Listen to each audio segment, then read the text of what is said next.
What a scene down here on the first tee. We're ready for another epic day at Rainwood Icons of Football. Josh Denzel alongside me to tee up the action. Before we get into the here and now, let's talk about what it's all about. Now, we're talking about Icons of Football. This is the golf course though, Josh. What does this mean to them when they go from the pitch to the fairway? Let me tell you, it means a lot of nerves. It means some mistakes, and it means when they lose, they are beside themselves. They come into the studio to see me straight after they get off the 10th tee, and I'm telling you, the disparity in emotions I see from the teams that have won and the teams that have lost is massive. Rivalries reignited. Those passions that made them icons of the pitch come alive on the golf course. They may retire from football, but that passion lives on within them, and it comes alive right here at Rainwood Park. We're going to have a little look at where we stand right now, because last time around it came home for England, and by some margin as well, Josh. It's been different this time. It's been incredibly different. It is very, very tight. This is how it looks right now. The scoring as we are through 2 sessions. It was 4 balls followed by greensomes, and that leads us to a position where we are 8.5, 7.5 in favour of England. The uplift in the teams. You've got Bale in the team now. Well, Dwight, York, Shevchenko, incredible golfers, but it's tight. No doubt, and listen, we want you to be involved in this show as much as possible. We had Bell, you spoke about Bell. He did not call the captain, but we want to know, for the 4th session, please get involved and tell us who you want the ability, to give the ability to call that captain. And because it's so tight, that can make the difference. And here we go. We're going to make it even tighter for you, because the reality is you are getting involved. As Josh was saying, continue to do so, because you can make the difference for one of these teams. You did yesterday. It's 8.5, 7.5, no longer. It is 8.5, 8.5, because you picked your shot of the day and it belonged to a Team World player. Dwight York, 5th hole. How about this one? Absolutely epic and making the difference. Let me tell you, that was an incredible shot. As Jimmy Bullard said, it was straight out of the furniture and into the hole. So he's about to find that out. Look at that. He loved it right then. He's going to love it again today as well, because he's going to find out on the range very shortly that he has earned his team a point, and it means it's honours even going into the last day. So here we go. The updated leaderboard means it's 8.5, 8.5. You have voted. You are very much a part of everything we're doing here at Rainwood Icons of Football. Josh, what are we expecting today? Because now we can't rest on our laurels. We need to keep moving forward. We've got another session of greensomes coming your way this morning. Let me tell you, there are some incredible matchups. They've left a lot of the great games, a lot of the best golf that we've seen is coming up the rear. But let me tell you, there have been some surprises as well. Andy Cole was played out of his skin. Theo Walcott, a very, very different player. And how hard is Zola to beat? Incredible. The uplift has made a huge difference. It really has. Now, just to explain to you, it's greensomes as well. Slightly different way of playing the game. And you might think, I'm not sure if I can follow all this golf stuff. Maybe I don't watch it all that often. Don't worry. We've got you covered.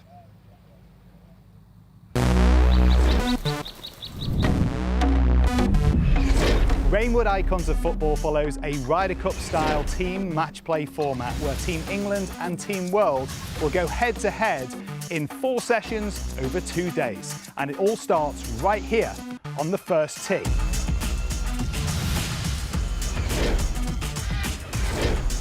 And then here, 10 holes later on our 10th green, which is right next to our TV studio. Handy that. Session 1 is 4 balls, where each 2-man team will pick their best score between them to go up against their opposition. Sessions 2 and 3 are greensomes. Both players tee off, you take the best drive, it's alternate shot from there until the ball's in the hole. Simple, really. And we finish with Session 4, the all-important head-to-heads, the singles matches. Just like in the Ryder Cup, if you win your match, it's a point for your team. And if you tie your match, the points are halved.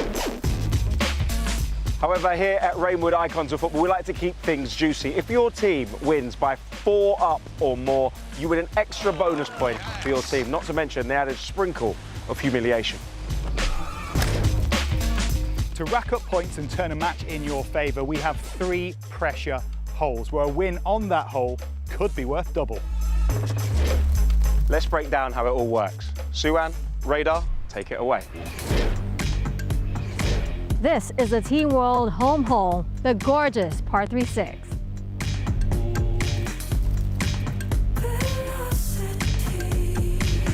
And this is Team England's home hole. Testing, 1, 2, 3. A stunningly beautiful ninth. Win your own home hole and you win the hole as normal. And you win away on the opponent's home hole. Look out. Turn this thing on its head. It's a double up. And now for the final pressure hole, the final hole of the match, the all-important par 5 10th. Remember, this hole is worth double for everybody. You could go from 1 down to 1 up and put points on the board for your team, or you could go from 2 up to 4 up, win that bonus point and put 2 points on the board for your side. The possibilities are endless. Almost. And boy, did those pressure holes make a difference yesterday. So many matches flipped at the end, but that's all in the past. This is the first tee. This is where they will be arriving very shortly. They'll be coming down the tunnel here. For now, though, they're warming up. They're on the range. And to find out more about what they're up to, let's go and find Suan. Beautiful day here in Thailand. The fans are out. They love their football here in this part of the world. I'm with Team England right now, and there's only one player that's undefeated in this entire competition. It's Lee Sharp. Lee? You're wrong already. We got beat yesterday. You guys got beat yesterday. My bad. I couldn't keep up with all the matches. But Lee, well done so far in the competition. Now, last year you guys dominated the competition, but this year Team World is here to play. Does that add a little pressure on you guys? I'm not sure. I mean, obviously last year was a little bit of a mismatch. This year they've strengthened the squad, got better players, so we knew it was going to be tighter. And I think it's going to go right down to the wire. It was a long day yesterday for you guys. It was hot out here. There's a lot of golf. How are you feeling this morning? Tired. I'm full of cold. I've got a snotty nose. I've been sneezing all night, so don't get too close. But ready to go. Just warming up. Again, weather's beautiful. Absolutely perfect for golf today. Can't wait to get out there. All right, I'll get away from you right now. I well would if I was you. Play well today. Thank Let's you. keep going down here. Robbie, come on, run away from me. How are you feeling this morning? You a little tired, a little stiff? Do I look it? No. Correct answer, correct answer. No, I feel all right actually. No, I feel good. Looking forward to today. Points on the board, hopefully. All right, well, we'll let you go warm up. Thank you very Radar, much. what's happening on your end, buddy?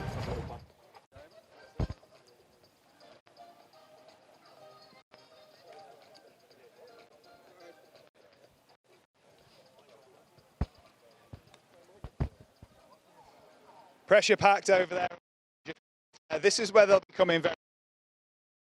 You know what? Danny, we got Captain Willie. Coming in, Dan, coming in for a little chat with us before we get out there to a break. Captain Danny Willie. First tee nerves. Tell us what it's like, because for them, this is their Ryder Cup. This is their Ryder Cup. How are they feeling? They're nervous. The lads yesterday, everyone came up, they said, I can't. Like, you can't fathom it. And I said, well, we're the same. I don't want to stand there in a tunnel in front of, ready to run out in front of 90,000 people. But it is, they come and their hands are properly shaking, and in fairness, they all did a good job yesterday, they all hit a good shot. Phil Jagielka, little hitch up of the turf off the deck yesterday. We're going to see that again? I've just been on the range with him, he's just practicing it. Just a little nod to Laura Davies, isn't it? It is. Thomas looks grumpy. He looks like he looks like he hasn't been called in here. We're going to call the captain, join us. even though no one else has this week. We're going to call the captain. Are we going to talk about this? Thomas Bjorn, everybody.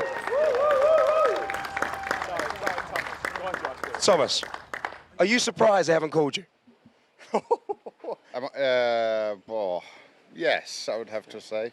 I mean, Nick makes it sound like these guys are better golfers than me, and I still think I got my chance against them. But there you go. You know, they wouldn't call on him to hit shots these days. That's for sure. True. That's absolutely not the case. I don't think they believe they're better golfers than you. But let me tell you, that Bullard and Bell battle, I think it was just a battle of the egos. That's what we'll put it down to. One thing, Tom, we got to tell you. I don't know if you know this yet. Shot of the day belonged to a Team World player. Obviously, the shot for Dwight York. So, all honours even. How are you feeling going out today? Yeah, good. Like I think it's nice in it that it's the score is even. Now it's all to play for. And obviously this morning you juggle for position and then a big session with the singles, which is always comes down to singles and who gets the momentum there. But it's in a good position to have a nice day. And I think everybody, a couple of the old ones are feeling cramps that they never had before, which Dan and I've told him golf is a tough sport to play. It's hard.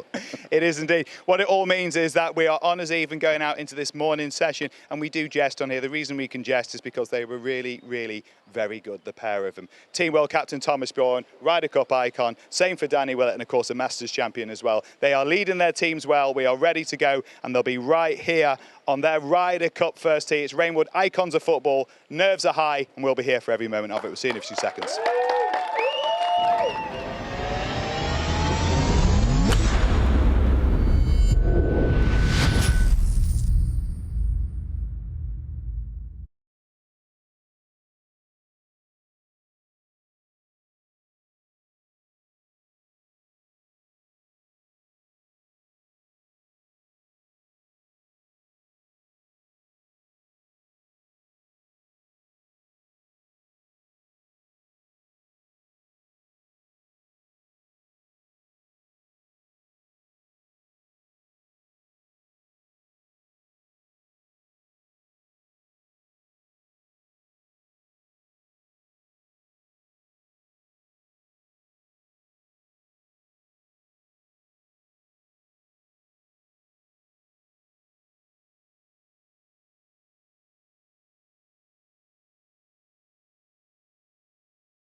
มาโชว์ฝีมือการตีกอล์ฟที่สนามโรบินสันกอล์ฟคลับครับผมแล้วก็วันนี้นะครับเป็นเซสชั่นแรกของเราซึ่งเป็นการทำแกรนด์ทีออฟขึ้นมาเมื่อทุกคนจะได้เห็นเลยครับว่าตำนานหน้าตายังไงจริงๆโอ้โหเราเห็นในทีวีนะวันนี้เรามาดูแบบใกล้ชิดแบบว่าโอ้โหใกล้กว่านี้ไม่มีแล้วอ่ะจริงครับเลยอยากให้ทุกคนนะครับตอนนี้ที่กำลังเดินอยู่บริเวณด้านหลังนะครับตรงเรนจ์หรือว่าไดรฟ์นะครับเดินมาตรงนี้เลยนะครับเพราะว่าเรายังมีที่นั่งอยู่และที่สำคัญใครที่มาจะมีของรางวัลแจกด้วยครับแน่นอนครับ everyone at the driving range please make your way over to the first tee box the first pairing is about to kick off in just a few moments มาที่ tee off ได้เลยครับผม Who has the honour? England.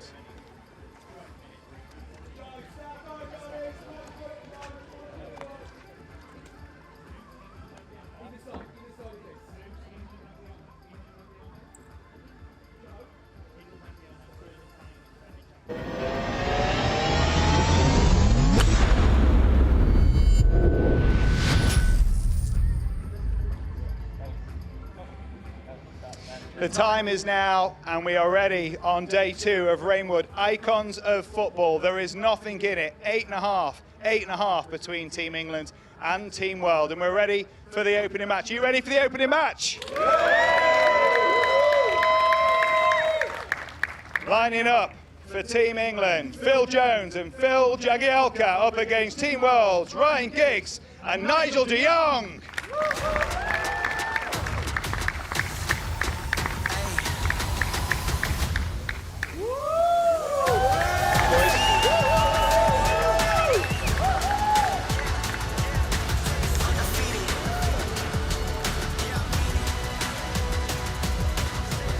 Here we go, guys, here we go. This is what's at stake, but there's a bit of golf to be played between now and when someone will hoist this.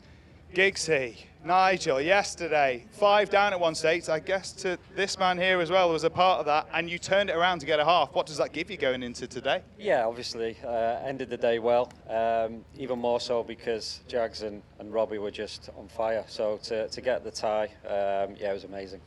Now, of course, Ryan was a newbie last time around. You were here last time. You felt the pain of the loss. How ready are you for today, Nigel? Yeah, we're fit. I mean, it's going to be a good second day, hopefully, for Team World. Always with the win and the scenario that happened yesterday, it gives us the boost for today. I don't want to be 5 up, 5 down that early on.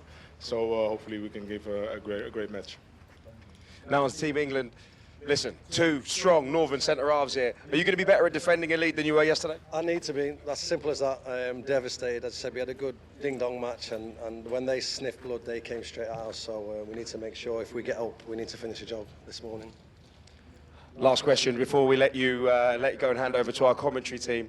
Listen, yesterday at lunch, you're walking quite tall. You still felt the strength. Do you think you can do it today? You're looking fantastic. Are we going to see good golf today?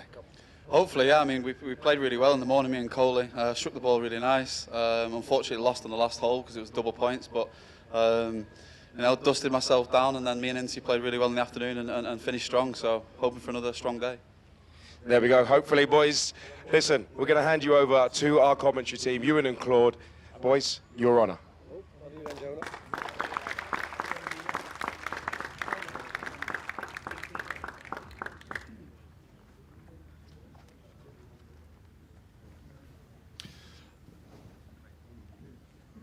Well, the stage is set for an exciting morning session here on day 2.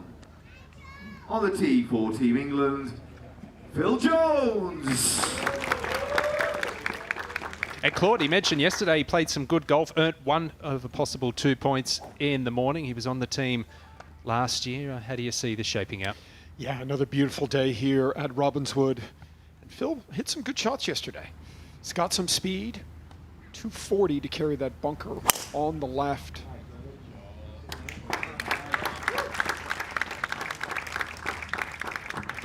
Plows it through the fairway. For Team England, Phil Jagielka. And a reminder that it's Greensome's format once again this morning, which means both players will tee off. You'll select the best tee shot and then play alternate shot or foursomes from there. Driver off the deck again. Takes a little divot, old school, which I kind of like. On the tee for Team Wales from Wales, Ryan Giggs. Talked to Ryan last night at dinner. He said he couldn't believe how tired he was. I think a lot of these players aren't used to playing as much golf as they played yesterday, certainly in this heat. Come on, he played 963 Premier League games. Can't be that tired. It was a very different sport for these guys yesterday. He drove it beautifully. Hit a lot of fairways yesterday. On the There's tee another from one. the Netherlands for Team World, Nigel de Jong. Yeah, it's a good point, Claude. He actually didn't miss a fairway in yesterday's afternoon session, and 1 for 1 today. If you don't hit the first, you can't hit them all unless you hit the first, right? One of the shots of the day out of the bunker yesterday for Nigel. Good setup.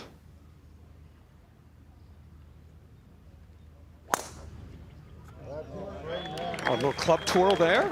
Like that. I think it's super impressive under the pump and these extreme nerves to hit such wonderful opening tee shots. We saw it all day yesterday. Ryan Giggs said on the first tee yesterday, he said his legs were shaking. He was so nervous, which, again, you wouldn't think that these players would feel that given the stage that they lived their whole career on, but they were.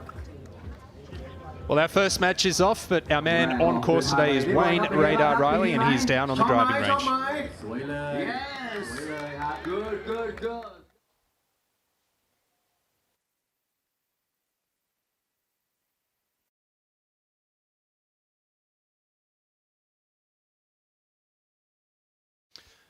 Well, apologies. We're having a few issues with the mic for Wayne Riley down on the driving range. We'll come back to him soon, but a lot of good matches out there this morning, Claude. Phil Jones up against Ryan Giggs. It's an interesting one. Teammates. Giggs was a mentor figure for Jones. Yeah, that's kind of been an interesting dynamic this week as well. Kind of the rivalries, the teammates that are playing together. These icons are so used to playing against each other. All of a sudden, they're on the same team. But I think that's one of the cool things about this format and about this. Teammates. Having a teammate, really, really cool. Take a look at some of the statistics on the right-hand side of your screen there. Gareth Bale, he hit one 322 yards, 19 yards longer than tour average on the 4th hole yesterday, but absolutely incredible some of the speed these players have. You know, and I was talking to him last night, and he said that, I said, your ball speed was pretty good, kind of in the mid-170s. And he said, listen, normally I kind of cruise in like the low 180s, which is kind of where you see a lot of really high-end tour players go. And I think it just goes to show the athleticism he and John Terry both have.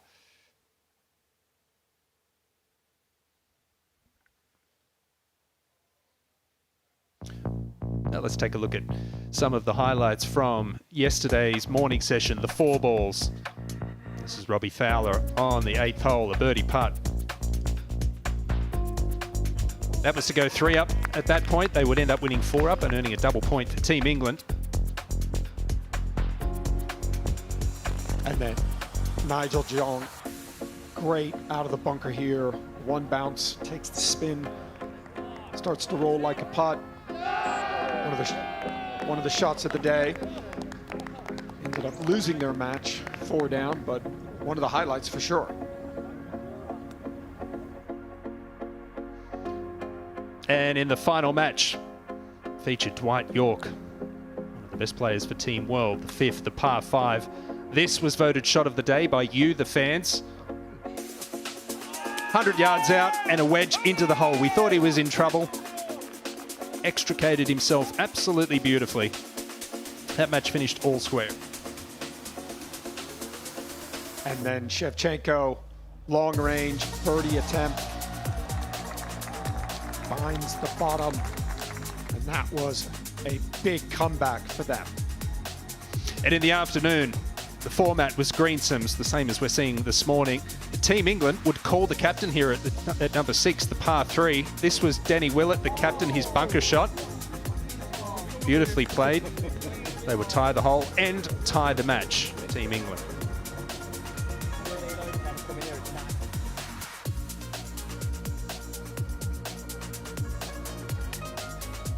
Gabriela Batistuta, $10 million on offer. Beautiful shot in there to about 11 feet. We didn't see anybody really get close to that back pin position. The penultimate match featured the standout player for Team World, Gareth Bale. 285 yards, par 4 over the water. We know how far he can hit it off the tee. Flew that one into the middle of the green. That would lead to a birdie for Team World. They would lose that match ultimately against Cole and Bullard. And then Dwight York, ball a little above his feet. His iron game was fantastic yesterday. Leading the field in greens and regulation, 1 a point for Team World. 5th hole, the par 5. Teddy Sheringham, he was the MVP last time around. Hit some beautiful iron shots. Did it once again here. Class.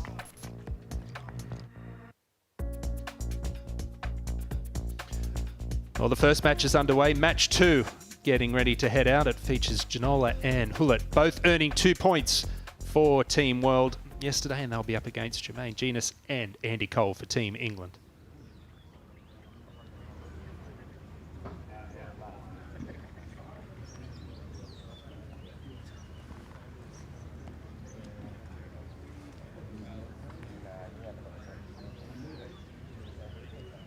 David Janola failing to win a point last year and 2 for 2 this year. Andrew Cole!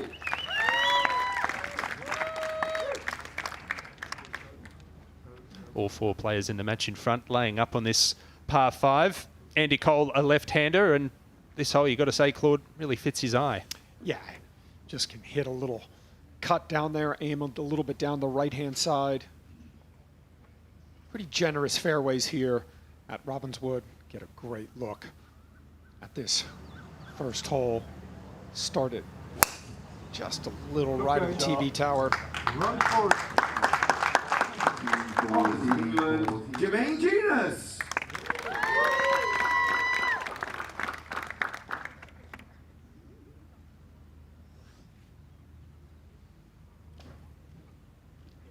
Earned half a point yesterday, the 2008 League Cup winner. Averaged just under 260 off the tee yesterday. He's got some speed. When he catches one out of the middle of the club face, he can move it. Nemesis for him, he said, is when that club gets a little bit too inside on the backswing.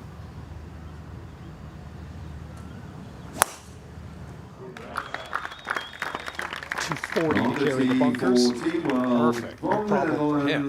Position A off the tee there. Yeah, that's a dream start.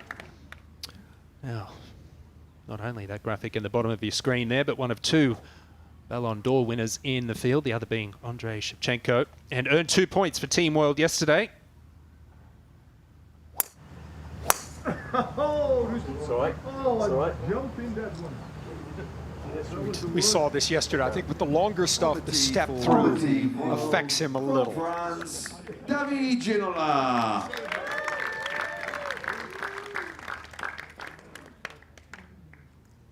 David Ginola going no hat today, looking like a superstar. Mr. Cool. He epitomises the word, doesn't he? And last year he struggled a little bit with his golf game, but as I said, has 2 points on the board, one of 3 players across both teams to have done that from yesterday. High on confidence. Yeah, it was really refreshing to watch how all these players yesterday kind of contribute and shine at certain times. Last year, some of these players were carrying some injuries, didn't have necessarily their best stuff, but yeah, that's perfect. Right in the middle of the fairway. Good start. Just through the fairway. But Ewan, I think yesterday was a big day for these guys. They know what to expect now, a little bit of the nerves. I think you'll see them kind of free it up a little bit more today.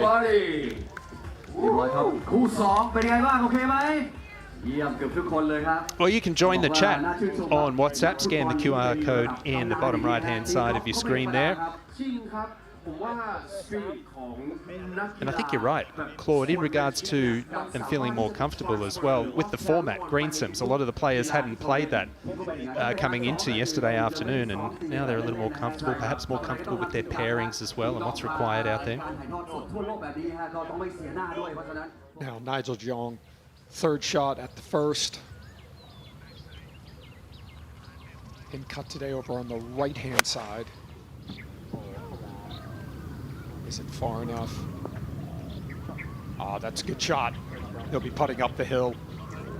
Good start.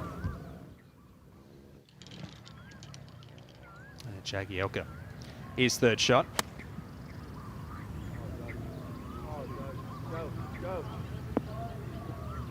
Oh, and a nice shot there. Leverton was quite often a thorn in the side for Manchester City.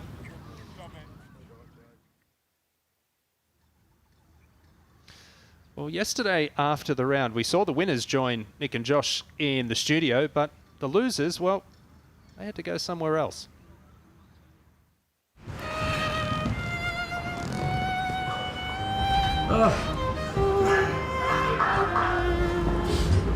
Welcome to the Loser Lounge. Oh, thank you. Hi. The what lounge? Welcome to the Loser Lounge. Loser? Did he lose? Yeah. It's kind of cool anyway. It's the only thing that's good about this place. Should I call you Edward or Teddy? Are you my mother? Do you like it in here? No. Not really. It's not the best feeling right now. Jermaine, are you glad to be back? That's harsh. I've only been in there once. Do you like what I've done with the place? Yeah, man, well done. I didn't want to see you at all this week, and I was wrong, wasn't I? I hear you and Paul Ince are best friends. Not anymore. Did you forget which team you were playing for today? It's sounding personal, this. Can you hear that? No. That's applause. Oh, is it? For the winners.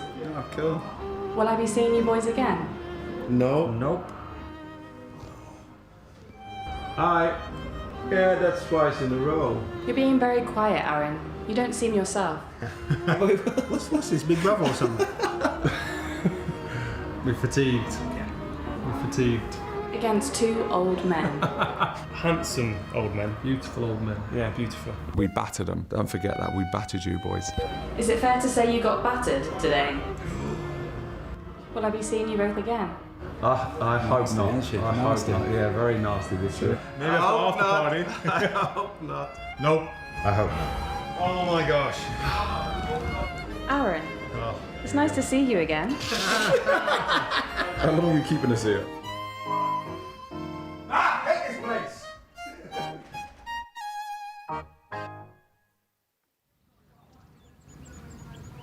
Up at the first green, this is Phil Jones for Team England, birdie putt. Well, these players will know how quick these greens are. After yesterday, the big thing is not running the ball too far past the hole. Saw a lot of that yesterday. 6, 7 feet past.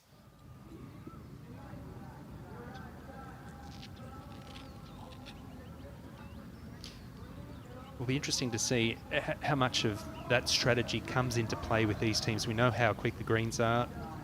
Will they have discussed, will they have spoken about trying their best to keep the ball below the hole so they can be more aggressive with their putts? Yeah, so Nigel with a putt of par here. His partner ran it about 3-4 feet past.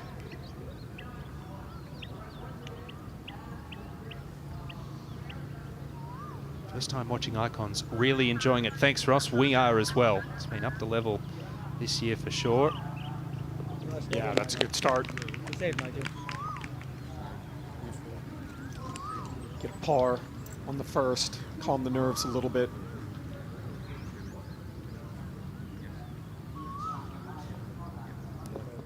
Pair of pars in the opening match, so they're tied through the opening hole.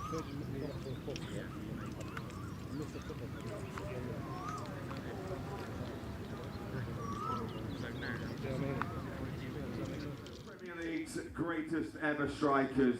That left foot of his, he could score from anywhere. Alongside him, quite simply, a midfield general, the governor, and for Team World, a left foot that was feared all around the world, and alongside him, a little magician, an Italian icon.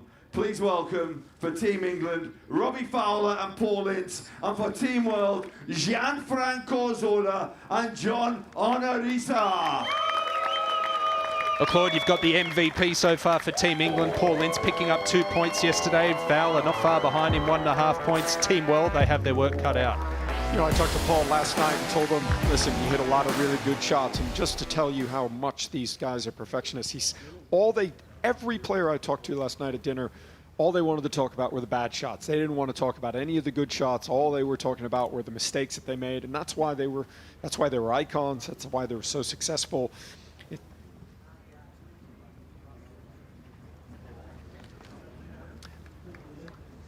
Yesterday we saw John Terry utilise the call the captain option with Danny Willett on the 6th par 3. You've been able to vote for who calls the captain for Team World today. And Gianfranco Zola is your man. He's in this match out, so will he utilise that option, Claude? What do you think? I'm surprised that no one called in Thomas Bjorn yesterday, so hopefully we get to see T. Bjorn hit a shot, make a putt, do something. On the tee for Team England, Paul Ince. This visually is a great hole for Paul Ince too. He's got a very reliable little draw off the tee. Yeah, he said yesterday he felt like with the driver every now and again he got a little bit quick, didn't finish that backswing. That's when the arms take over. So just trying to make sure that he finishes the turn, doesn't rush the golf swing, give himself time to hit a good shot.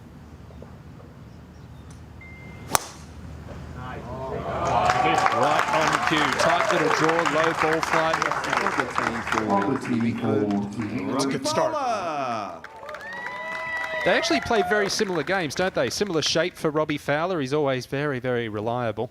Yeah, Robbie has that tight little draw, kind of on command. He knows where it's going to go. So he's aimed to the right here. He's going to try and hit his little sling draw out there. And then comes over it. And dream start for on Team the tee England. For Team World, Fairway. from Italy, Gianfranco Zola. Now, there were multiple times yesterday I said you can be pretty much guaranteed this one will be in the fairway because he's known for his accuracy, being very steady, but not quite on song yesterday. no, Zola. I mean, he only hit about 60% of his fairways. We're used to normally seeing him kind of not miss. Kind of the Italian Calvin Peete when he's on. On the tee for Team World, from Norway, John Onorisa. Well, still to the day has the record for the fastest goal scored in League Cup history after 45 seconds back in 2005 and plays a different game to the other three.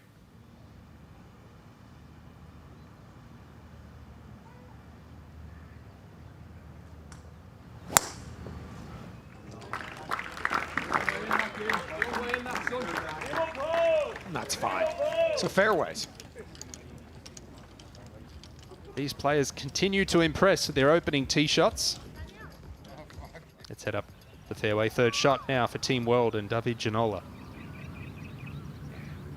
137, probably a little short iron here, maybe a 9.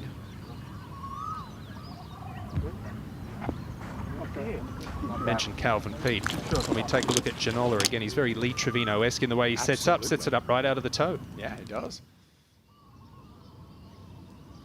Now Ryan Giggs. Big cut, but it works. There we go, another fairway in regulation. You told him to stick with it. It's working. Listen, I think your shape is kind of your identity, so go with it. Don't try and fight it. Third shot for Mr. Genis here, out of the bunker. Oh, just caught the lip. Quite the contact he was looking for.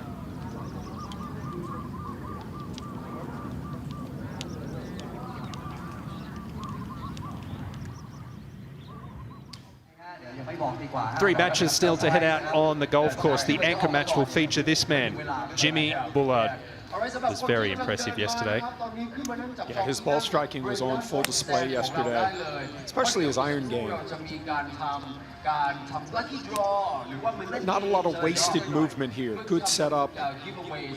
And I really like his footwork. I think that's one of the keys to his golf swing. Legs don't move around a lot.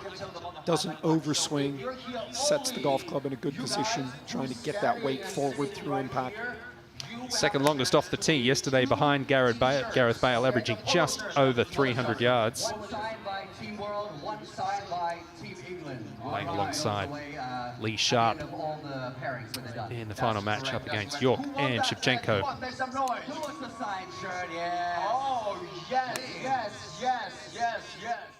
The game of golf, man, it's just, you can never perfection it. And that's why we're always coming back.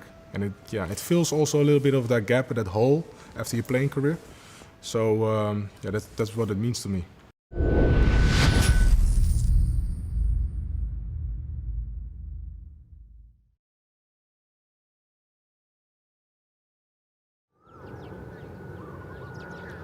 Well, Andy Cole, this is the fourth shot now for Team England after Genis hit it into the tree, dropped down.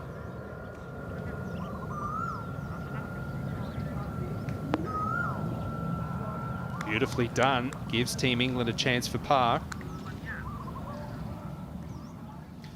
Ewan Porter and Claude Harmon in commentary. We've been joined by Robbie Greenfield, and Robbie, already a very exciting start to day 2. And a high quality start as well, Ewan. We've seen, I think, all pars thus far. No drop shots in this match, and the top match tied, of course, and all 4 players in the third match finding the fairway as well. So everyone doing a pretty good job so far of keeping it together, and the pressure has not affected our players thus far.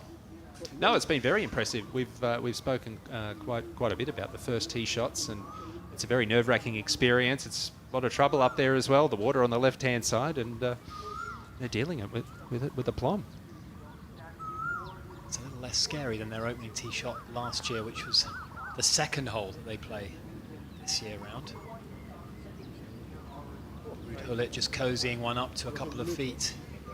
Ruud Gullit's played a lot of golf under pressure. He's played the Alfred Dunhill Links several times. He's the tournament director for the KLM Open on the DP World Tour.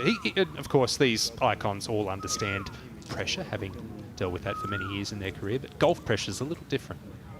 Yeah, and I think everybody was talking about that last night. It's such a different environment than they're used to. And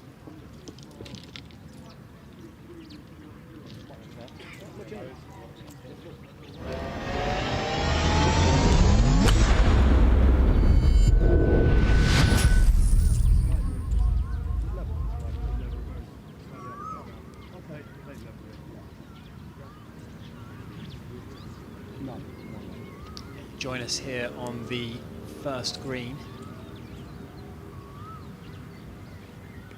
these are not the type of putts you want for par. This is going to break severely from his left to right, and it is going to be quick down the hill. We agree with you, Paddy. First time watching. jealous of the venue. This place is absolutely immaculate, not a blade of grass out of place. We saw a lot of players miss these putts low to the right yesterday. What can Genus do?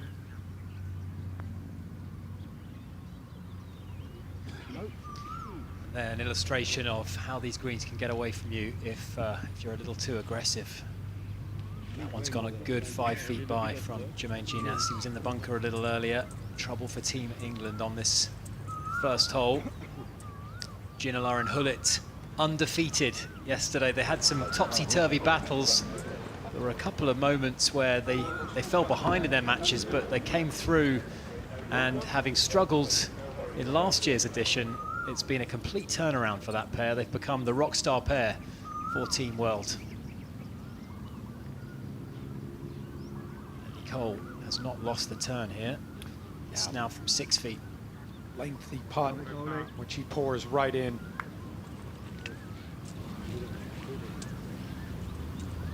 A chance for David Ginola to get off to the perfect start here. Go one up this match, put some green on the board. Reminder, it's all square after Dwight York voted shot of the day yesterday. That miraculous shot from underneath a bush, which ended up going into the hole. For a man on debut, played well yesterday, picked up 1.5 points, and with the extra point, Ewan, he's actually the top scorer on either team with 2.5 points. From a possible 2. That's impressive, yeah, isn't it? Yeah, that's he'll be pleased with that. Yeah, he's added some real scrap to the world outfit, some real fight. Undefeated yesterday, Ginola and Hulett. This for an early one-up advantage. Certainly no gimme. 3.5 feet, right edge. And we saw yesterday under the pump, they were a little susceptible on that penultimate hole. I just think some of these par putts he just hits too hard. Hits them through the break. Of course, you always hold it the second time around, don't you? Yes. And you would say, although it's all square, maybe the mental edge early to Team England. And you'd have to give Theo Walcott and Joe Hart the advantage in this match, certainly psychologically. Ramsey and Larson both 0-2 yesterday. Yeah, Henrik was struggling yesterday just to seemingly to find his rhythm, he looked like a golfer who was searching for a swing thought yesterday, and that's never a good place to be. You want to be on autopilot when you're out there and just be in that flow state, but I think we can all empathise with a man who's got a couple of swing issues. Let's hope he has resolved them on the driving range as we watch Gianfranco Zola just spear one in here. He's unlucky there to get into the bunker. He was hoping to run that up.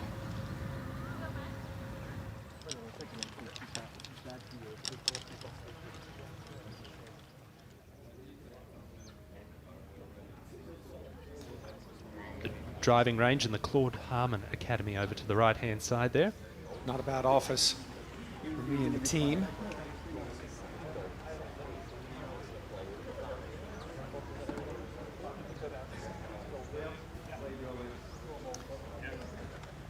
Play well, boys. Yeah, play well. Good luck, everyone.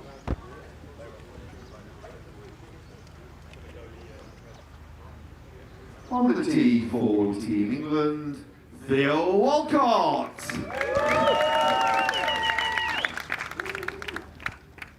Impressed me yesterday. He certainly improved a lot since last year. Got a reliable fade and gets it out there. He's sneaky long too.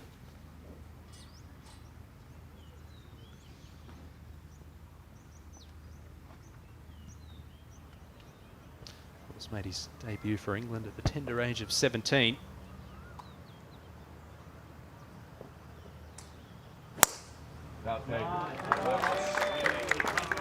Power cut.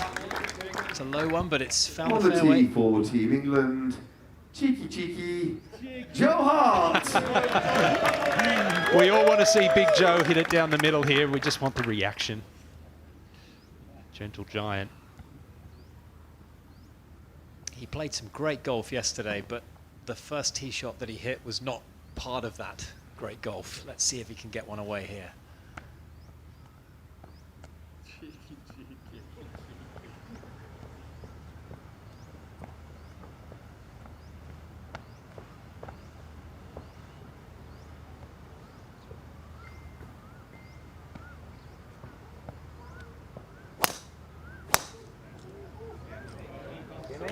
the anti-left shot, Claude. Yeah, a little bit better than yesterday. That's fine. On the tee for Team World from Sweden, Henrik Larsson. It's a new day. That's the beauty of golf. It's another chance to wipe the slate clean. Forget what happened 24 hours ago. We go again. Oh, he's had a big week. His son played at the Camp Nou for FC Copenhagen on Wednesday, and was in Spain watching it Wednesday, was in Thailand Thursday evening.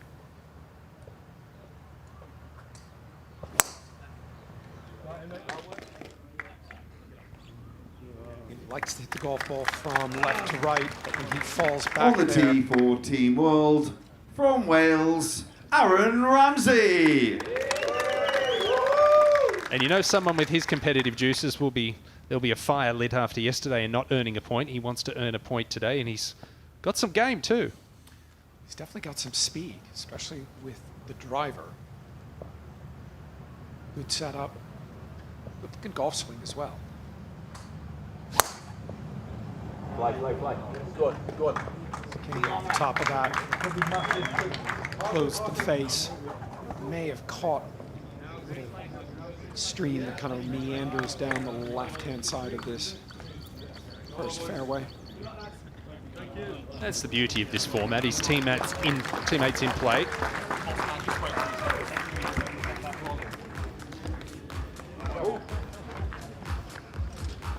That was fantastic performance, everyone. So a big round of applause one more time. Let's head to the top match here. Nigel de Jong with this short putt for par and the win.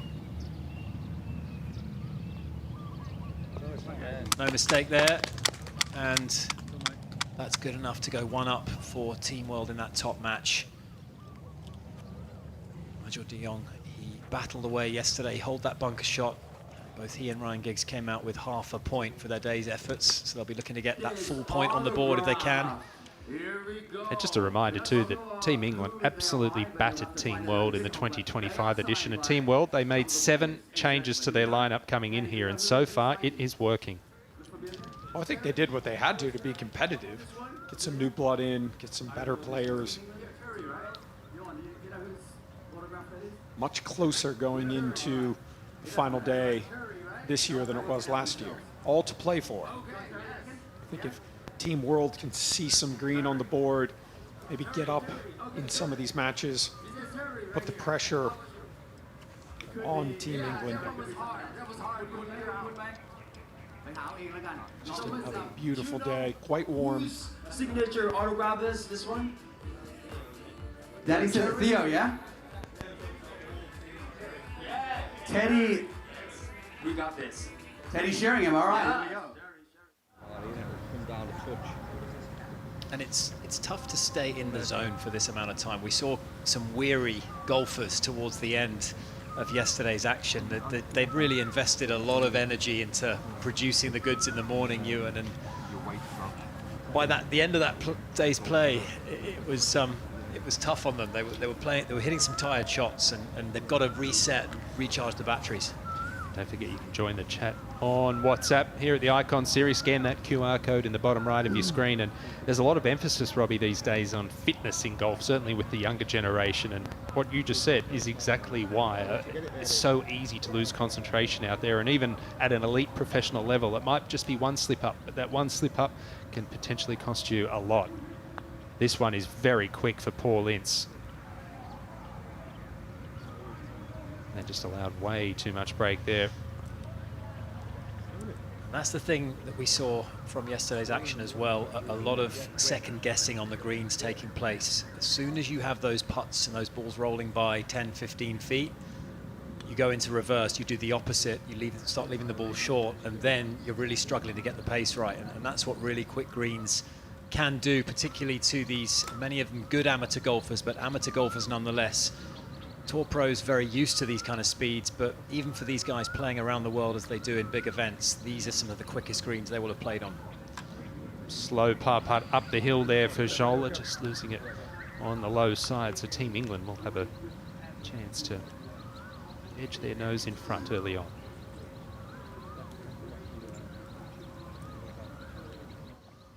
Let's go down to the second hole. Intimidating tee shot, short drivable par 4, as we saw Gareth Bale yesterday drive it over the back of the green. But Ruud Gullit under a little bit of pressure here. David Ginola, I believe, found the water, and I think the Dutchman has followed him. And hopefully there is no Dutch translator around to let us know what he said there, but I would imagine it wasn't particularly complimentary of his shot. I don't know a lot of Dutch, but I know what that one means. Well, it wasn't the best first putt here for Paul Ince, but still an opportunity for Robbie Fowler and Team England to open up an early advantage. And given the fact they didn't lose a point at all yesterday, 2 and 1.5 respectively, you don't want to give these English pair an edge.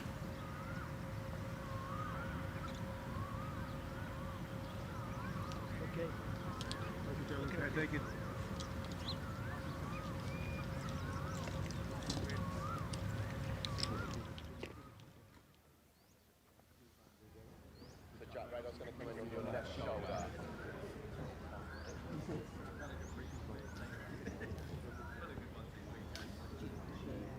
Well, let's join Wayne Riley down on the first tee. Let's move in here on the first tee. John, big day today, close match. What do you expect today? How are you feeling? How was the warm-up? Stiff this morning. Feel it a little bit after yesterday, but yeah, tough game again today. These two were good the other day, so we need to be better than we were, I think. Teddy, you've got Call the captain. Are you going to call big old green jacket over there at some time, or you guys got a hold of it? If I'm in a really bad mix, I'm calling on him, you know. So be ready for one, Dan. You never know when we might need him, so if I've got it, might as well use it, I know. I'm looking forward to this match. Gareth, how's the back and the hip or whatever it is? How's it feeling today? It's all blocked up still. It's as you can see in my follow through, I'm probably jumping out of it, trying to get rid of the pain. But no, I'm trying to dig in deep for the team and see if we can do something again today. Is that the thing that you don't usually jump at? When I watch at Queenwood, I stand there and sit down there for hours in admiration watching you swing. Is that what it is, jumping a little bit out of it? Yeah, no, I can't quite get into the ball, so yeah, I feel a bit like the Scheffler finish, but again, I played well yesterday, so it might work for the future.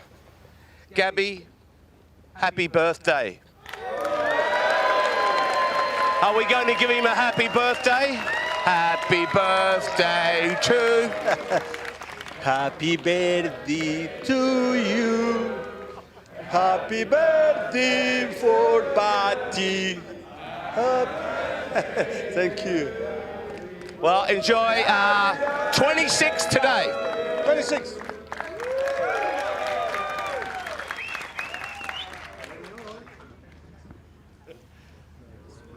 Great vibes down there on the first tee. Well done, Wayne Riley. Team England will have the honour. On the tee for Team England, Teddy Sheringham. And he was MVP, Robbie, in 2025, not losing a point. He hasn't gained a point this year. And I felt like he played really well yesterday. Every time I saw Teddy, he was hitting an iron shot close. So, yeah, he'll have a point to prove today for sure. He'll want to get a point on the board for Team England. And he's alongside another man who got just a half point yesterday, who I also felt, Claude, gave a good account of himself. But these matches were tight. Well, it was this club yesterday for Teddy that gave him the problem. His iron game was fantastic. 85% of greens in regulation. Missed a crucial short putt for birdie yesterday, so he'll want to try and make up for that today. That's a little better golf swing. Another man who favours a drive off the deck. On the tee for Team England, John Terry. Hopefully John Terry found some sunscreen, because the forehead and the legs yesterday were, or last night, were a little burnt. He was another one that just said how tired he was. You know, it's a lot of golf. You wouldn't think these players would have fatigue, but golf, playing 36 holes in this sun, is very different than what they used to do. If you want an inclination as to how much of a team player John Terry is, as that ball, I think, strays towards the hazard, says the best night he had in a Chelsea shirt was when he didn't even play a minute on action. It was the 2012 Champions League final. We can remember the scenes at the final whistle. But he was just so happy to see Chelsea finally win that trophy that had eluded them for so long. Gabriel Batistuta, the only player in history to score back-to-back hat-tricks in World Cups. And he played magnificently yesterday, Claude. He did. On the tee, He's another one. World from Wales, Gareth Bale.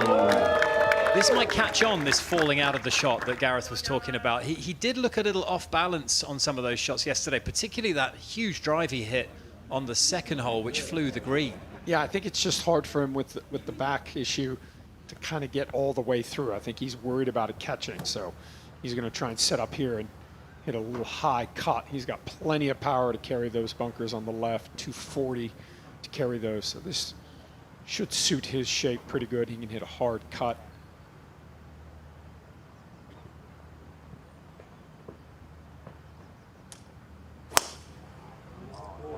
Well, that's a 177 mile an hour ball speed.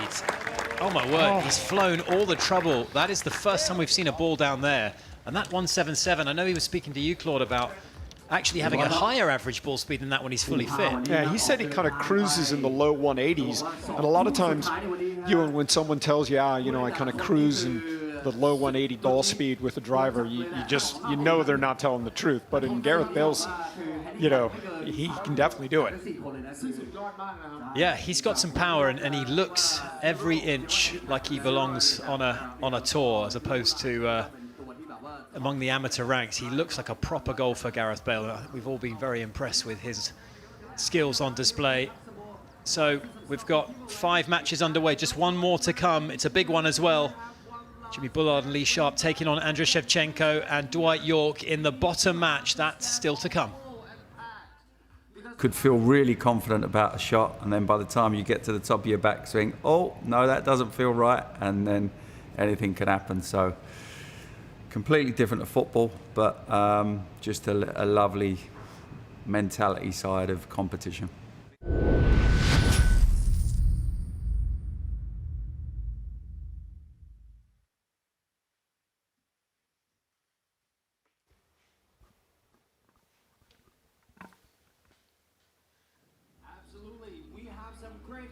Great shots overhead of the Robbinswood golf course. Incredible manicured striped fairways as well. And we've said a lot about the condition of the course this week, and it's hard to fault it. You wouldn't get really much better than this, even in those elite tour events, Claude. Kenny Mackay does the greenskeeping here. He's also the greenkeeper at Wentworth and does a fantastic job. He and his team, they have got this golf course in pristine condition. They could hold a tour event here on any tour tomorrow. This golf course is in fantastic shape. Gabriel Batistuta, John Terry, they seem to have developed a heck of a friendship. They were jousting with one another at the start of the week, Ewan. Initially, it all started with Batistuta claiming he had no idea who John Terry was. Slightly different eras.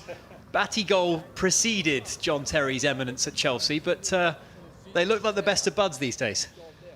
They do, and I mean, I think that really epitomises this whole competition. There was a lot of verbal jousting, as you said, in the press conference in the lead up to it, but this is played in good spirits, and there's good camaraderie out there, and they all want to win, but at the end of the day, it's competitions like this that really do form true friendships for life. 5 Premier League trophies with Chelsea, 78 caps for the England team as well, captained both his club side and the national team, and he was the heartbeat in many ways of that Chelsea team. That incredible spine of Petr Cech, of John Terry, his good friend Frank Lampard, and then Didier Drogba up front.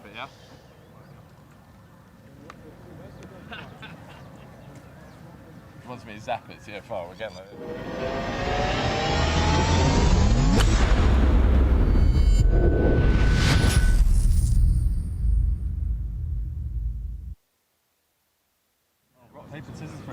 You're rock, paper, scissors? Yeah. Team England at the back of this first green. To the top.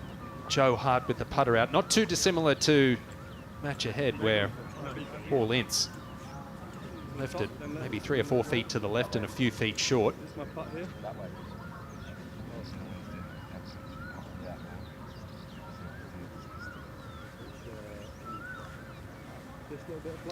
So the difficulty here is playing enough break. Keep mentioning it, but the tendency, I think, for the majority of golfers, Ewan, is to underread putts.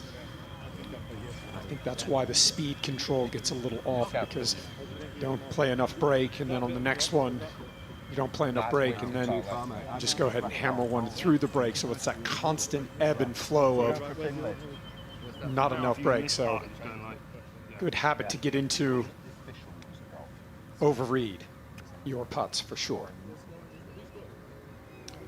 See the penultimate match down on the left-hand side over near the stream there. Meanwhile, we head back to the green. Henrik Larsson will be first to play in a pretty straightforward little chip from this point. Believe it's going to be his fourth shot. He feels pretty comfortable hitting a bump and run. This is his fifth shot. He's pretty proficient at that shot. The problem is that it's very difficult for him to get any sort of check. He tends to hit it a little bit too far because he's de-lofting it so much, so far back in his stance. Well, England's main man from yesterday, Jimmy Bullard, he was outdone by Paul Ince in terms of how many points he scored, but he did take a lot of the limelight, did Bullard yesterday, and he played very well as well. 1.5 points on the board, and he will be raring to go. So we can head down to Suan on the tee.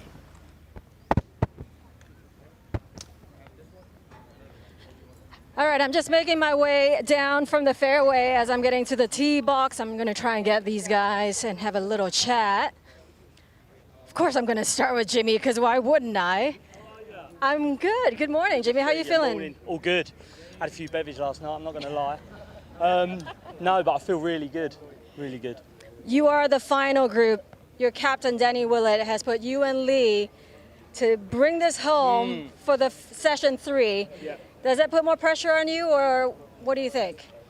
I think there's a bit more pressure on you because we're playing foursomes, so alternate ball. So there's a bit more, and you don't want to let your teammate down because you know he's got to play, probably going to be playing your ball, and vice versa. So yeah, there's a bit more on you. Team World brought their A game this year. Yeah. Are you impressed? Not better than last year. At least it's a game, eh? But yeah, they're a lot stronger. These two can play, so we need to get off to a good start. We didn't start well last time we played them. So. All right, well, I'll play well today. I'm going to make my way to the other side of the tee box. I'm going to get the secret weapon to Team World. Dwight, you guys had a pretty good partnership yesterday. It was really solid. Is it an advantage for you guys to keep this pairing together since the rhythm worked really well? Well, it certainly does. I think in the scheme of the game, I think it's important that we keep that unbeaten run. Me and Sheva, we got a really good camaraderie going on. And today's another good day for us, hopefully, against a very good pairing. Well, you brought Team World the shot of the day, the extra point that tied you guys to Team England. What do you think? You're going to deliver another one today?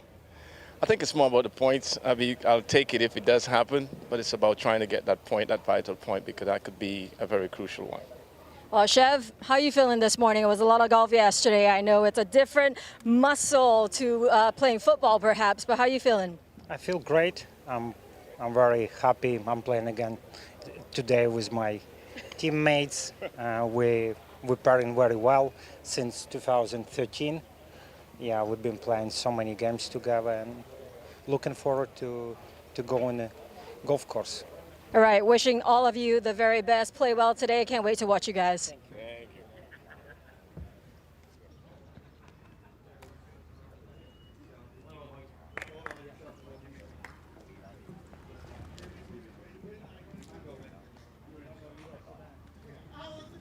you. This is match number 6 on the tee for Team England. Lee Sharp.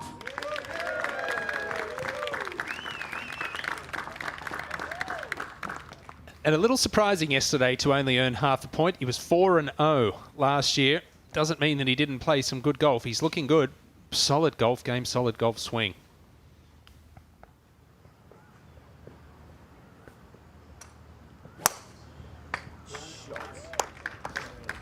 Down the left-hand side, flirting with the bunkers, but just caught the first On bunker the there on tee the left. for Team England, Jimmy Bullard. Jimmy Bullard, who's claimed some notable scalps on his YouTube channel, Hao Tong Lee among those. So he's used to mixing it with the big boys. And he played some great golf yesterday, particularly with his irons, Claude. He was very crisp with his iron ball striking.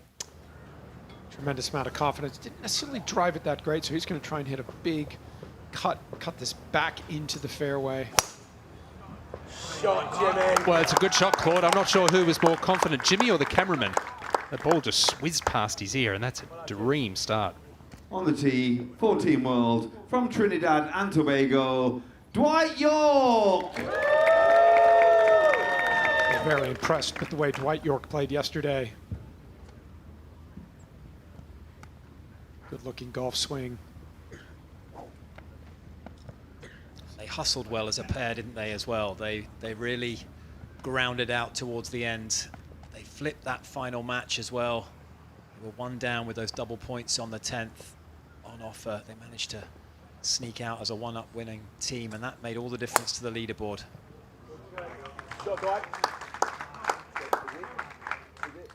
Another one finds that left bunker. On the tee, 14 world, from Ukraine, Andrei Shevchenko! The second Ballon d'Or winner in the field alongside Ruud Gullit. That came 22 years ago, and a great hole for Shev as well. Left-handed, he can hit that little butter cut up there. 85% of the fairways yesterday, so he drove it very, very well.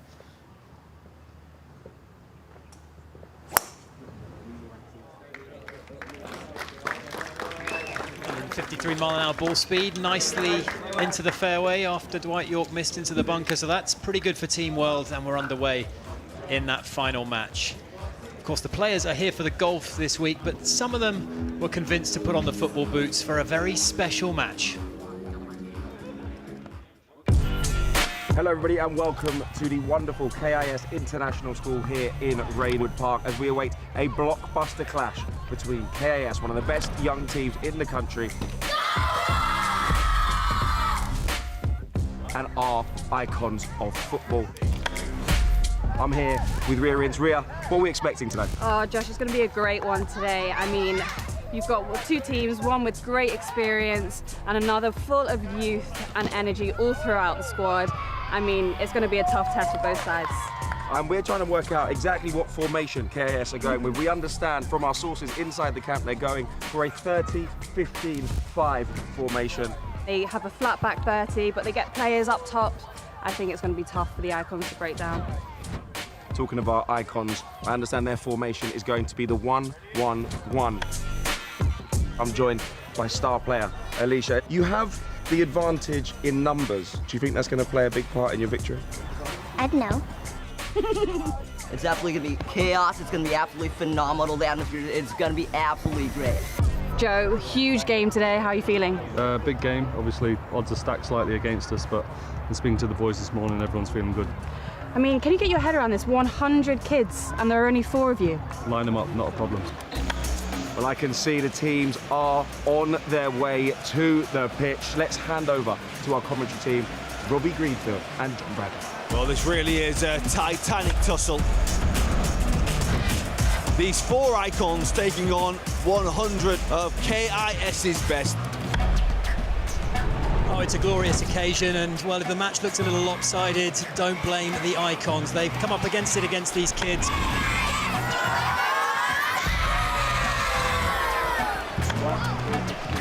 Nice traditional game of rock, paper, scissors just to kick things off.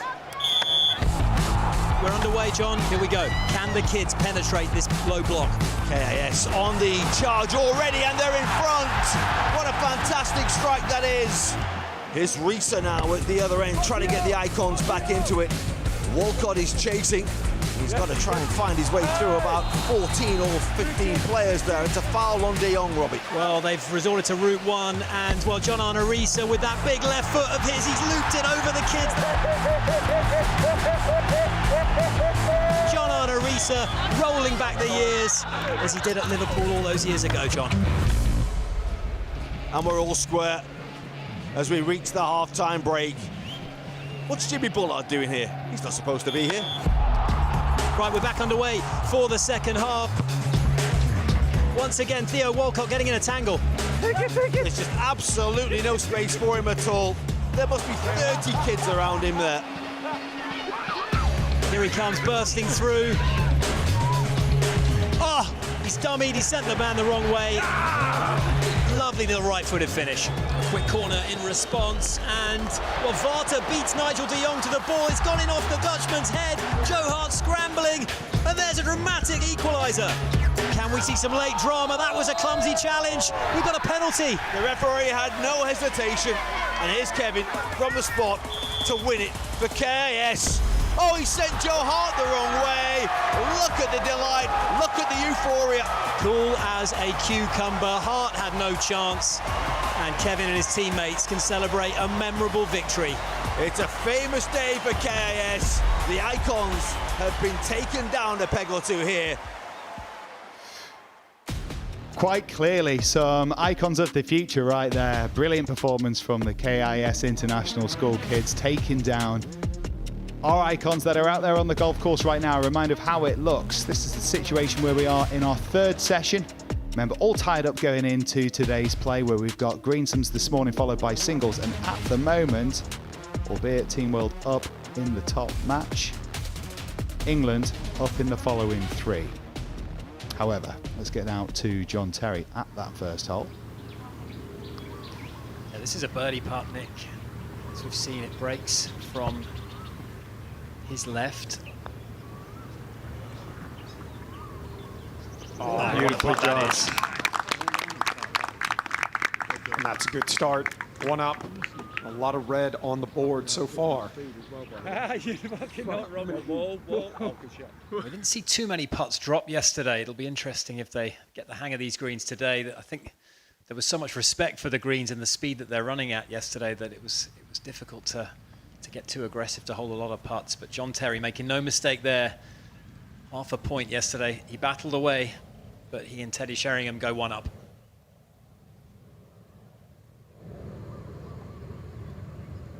What's going on here, Radar?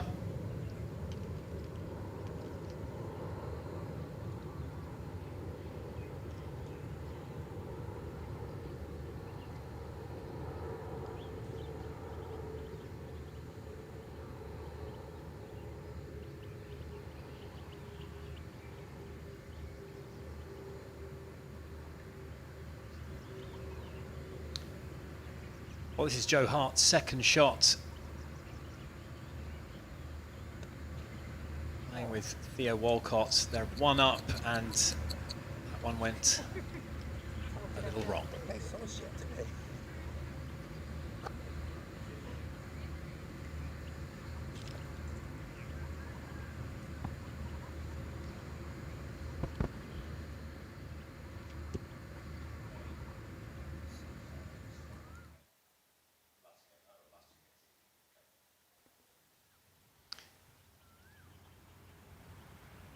This is the bottom match. Andrei Shevchenko, his third shot. Yeah, unfortunately, Dwight topped his second, left him 203. That was a pretty good lead there. He's got himself back into position. Team World in that final match. Left himself a little uphill there as well. Sometimes they're tough too, though, because you think slow, but there's nothing slow about what's left. No, and I think, a lot of these players yesterday, Nick, found it difficult, the greens in the short game, because they're just not used to having to think about where they want to land it, how it's going to roll, and the speed at some of these pin positions. You get it out of position, it's tough to get it close. Just a reminder, scan that QR code right there to join our interactive hub. You can vote, get involved, let us know what your feelings are, vote for your favourite players, call the captain, and shot of the day. All right, let's get across and find Josh in the studio. Welcome back to our beautiful studio here above the 10th green at Robbinswood Golf Club. And even though the golf yesterday could have been the good, the bad and the ugly, one thing that certainly isn't ugly is this beautiful golf course. And I'm here with Robbinswood Golf Club GM, Proet. It's an absolute pleasure to have you. Thank you. Welcome to Robbinswood. Thank you very much. Listen, after last year, I didn't think it could get any better. Yeah. But we've arrived this year, and it feels like things have gone up a notch. Yeah, it's getting a lot better. It's getting a lot better, and a lot of people's coming to the street, to the golf course. So obviously, the Robbinswood Golf Club is not news to the world, but also we have experience in Rainwood Group. We own Wentworth Golf Club and also Pine Valley in Beijing. Wow, it's an incredible group. Now, this is, in terms of golf courses, a relatively new course. Yeah. So there's still, as we walk around the course and as we see it, there's still some growth to be had. It looks fantastic on the TV, but could even look even better as it kind of matures. Yeah, I hope actually we should have seen more holes because we have 18, but it's looked more mature and mature as you can see right now. That was hole 14, but all the team, all the GCM team is worked well, and the golf course look just more mature and mature right now. And as you can see, obviously we're playing a quicker format. It's a 10-hole format here. But the 18, there's so much variation. Yeah. There's so many different types of holes, different looks that it gives you. Yeah, of course we have a lot of signature holes. So one of my favorite holes is our 16, which we play on the 9th of Icons. But also a lot of holes that we haven't seen in the televisions, that like hole number 12, that on Apple greens, and a lot of challenge hole that we like people to see. Well, you must have done a good job, because we asked our fans to kind of start and take part in the conversation. And you see that, one of the most beautiful golf courses I've ever seen. How do I get a membership? I know this ha-ha after that, but I know they're not joking. Thank you. So obviously we are a private club, so a member. So if you want to contact through our membership team, also the contact and email, and just look at the website, robbinswoodclub.com. We have all the details on that. Yeah. No doubt. Now, we need to get a quick prediction from you. Okay. Who do you think is going to win, Team World or Team England? I would say I would support Team World. Okay. Yeah. I mean, they were up against it. They made a fantastic comeback. Yeah. Yesterday, 8.5. Really, going into this last day, yeah, it is tight. They coming strong this year, and I kind of support, because we are Thai, so we part of the world team. So I hope they kind of tied it up today. They tied it up. Listen, there were some huge comebacks. Nigel de Jong coming back, and Ryan Giggs from 5-0 down on these last 3 holes. There were many points to play. Yeah. Now, just a quick one. There's a lot of word about the greens being very, very fast, being tall level greens. Yeah. Talk it, because there is, I believe, a sub-air system that only Robbinswood Golf Club, Augusta, I understand, and Wentworth have. Yeah, there's only the best golf course in the world that has it. And we are the one and only in Thailand that's implement sub-air. It's technology. So, the best green came from the good foundations. So the sub-air system is 2 little small box, the green box just next to the greens. Every greens has it. And it just help we control, underneath the green, water, moisture, and everything. So it's make green perfect and smooth all the time. No doubt. Well, something that's perfect and smooth is Jimmy Bullard's golf swing, and I believe he's in the middle of the fairway on the first. Seamless move back to the golf there, Josh, and we take in Jimmy. Good lie, but coming from the rough, always lose a bit of control of the spin. This was where he really excelled yesterday.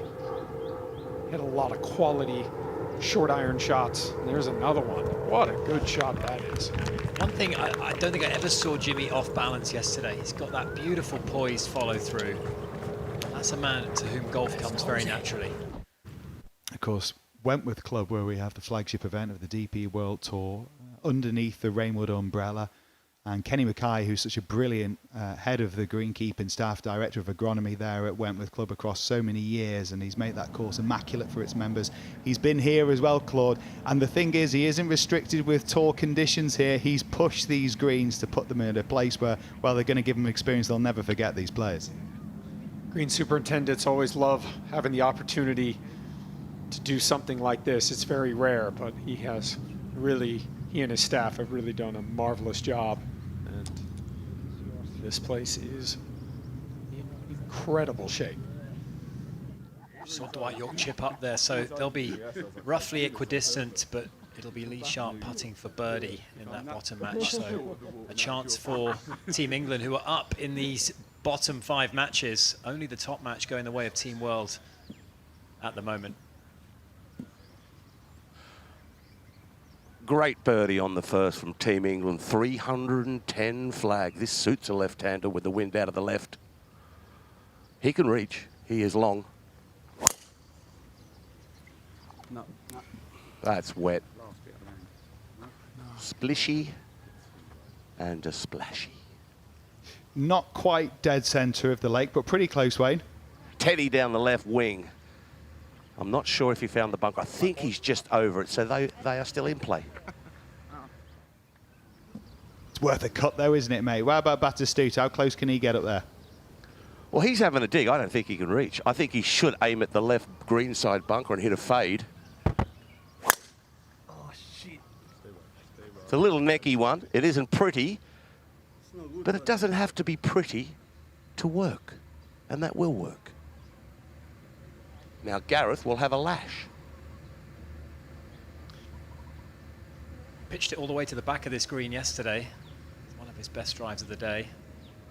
Yeah, I think, Robbie, that if he absolutely nails this, he could go through. So trying to take a little off it. And when you've got a dodgy back, it's hard to do that. With a dodgy back, you want to keep on hitting it flat out.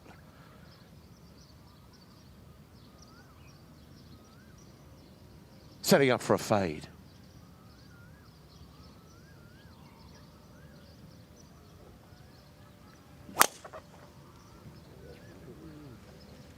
He's taken a more aggressive line there. And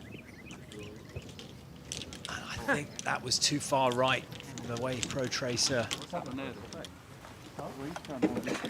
He has carried on that line. It's a heck of a hit, but It looked like he was looking down at a ball, like he could see it, so maybe he can get a club on it.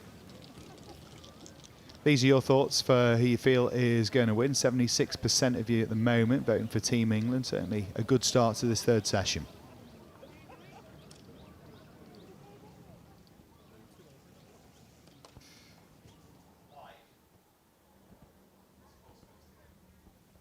Well, this is one of the pivotal holes on this layout. They're all beautiful, but let's take a better look at this one with Ewan and Radar.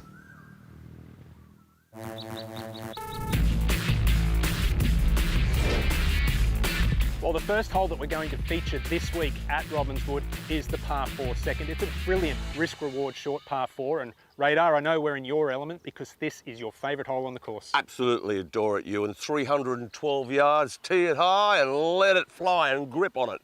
But do not hit it right. Source all the way down the right-hand side and a lot of it. 2 bunkers up there, 1 at the back. Don't worry about that so much unless you knife your second shot. And a lot of players will be hitting like a wedge in there, so you can catch it there, and that could come into play. If you take the driver on, that will be, as a right-handed player, that will be the popular one front left. But I feel as though off here, because there's so much water, Ewan, I feel as though a lot of hybrids, a lot of 3-woods, and just play it.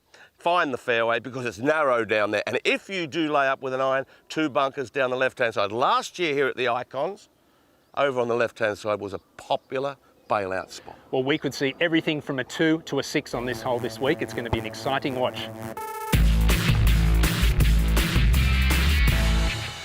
It was our opener last time around here at Rainwood Icons of Football, and it was a tough one as well. A lot of water balls. Letting them ease into it for the second hole this time. We've seen some crackers, none better than Bales yesterday.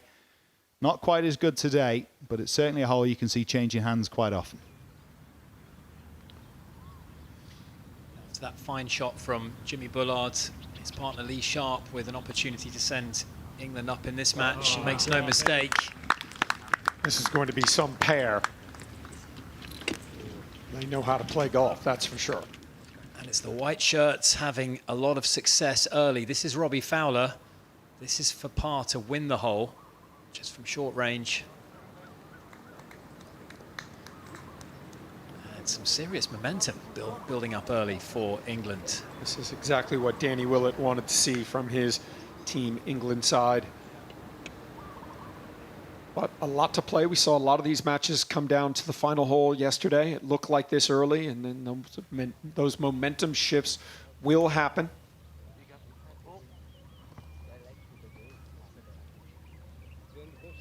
Team England over there on the left-hand side down this fairway, so they'll be playing it from around 100 yards. Team Europe, Gareth Bale's ball is dry, and he wouldn't have been playing himself, but Batty has a shot. So he's in good shape. Team Europe are all right over the back of this green. Not an issue. You've slipped into Ryder Cup mode with Team Europe there, Wayne. Team World. Yeah. Well, that's what it is, isn't it? Team Europe. What should I be saying? European team. What should I be? Well, Batistuta is Argentinian. Oh, yeah, that's a good point. Hate to draw attention to it, but I did actually really enjoy it. That's a really good point. Details radar. Just don't worry about the details. Wedge. One bounce and release, chunked a little. Made an unbelievably good birdie and a beautiful putt. He can putt. I've never seen a bad left-handed putter. And JT doesn't disappoint.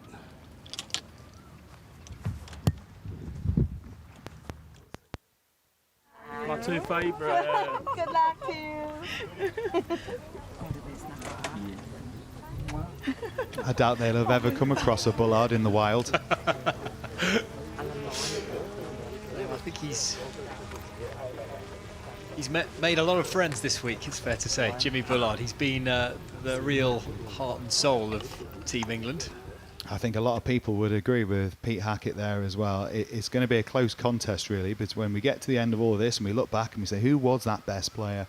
Jimmy certainly pops up towards the top of that list. Gareth Bale could push him all the way, though. And it's just everything, really. It's not only the golf, it's just being with your mates, that competitive edge, being out in the fresh air, and of course hitting nice shots. A couple of beers afterwards, so yeah, it ticks all the boxes.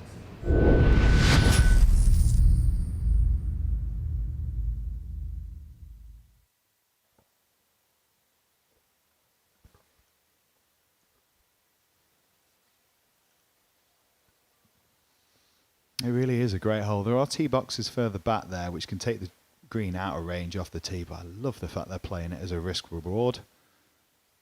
And here we go.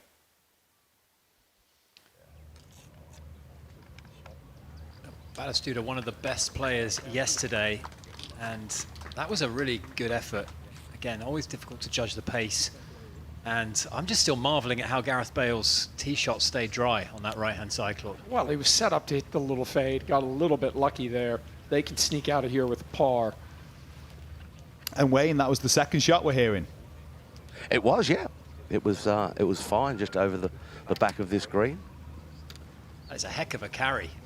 Yeah, well, he's seriously long. I thought he might have to take a little off it. He could have made it there with a 3-wood today, but with that injury he possesses. Now, Teddy is a really good golfer. Like a more than competent player, and he's very serious.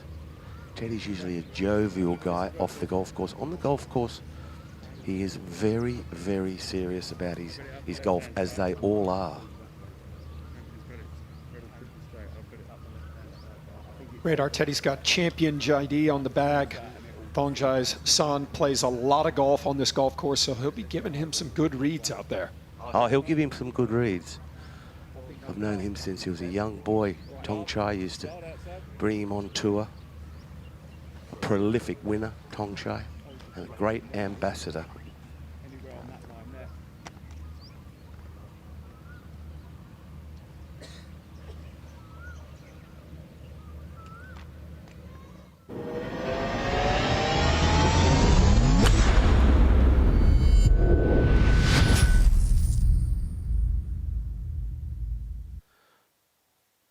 Just a little releaser up here, off an upslope.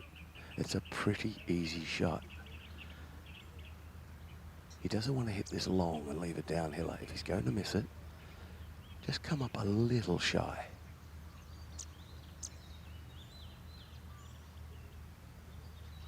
Didn't quite get the contact he was looking for. It looked like he tried to help that up. Weight went back just a little bit.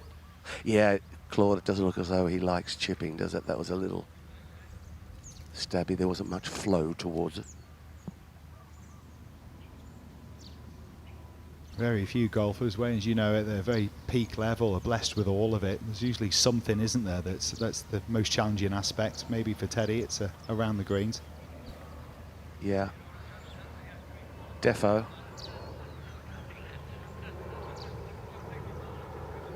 Now John with the putter, as I say, you don't see many bad left-handed putters. Bob Charles was the daddy. There's so many of them. A New Zealand golfer, Bob Charles, Sir Bob Charles, Open champion.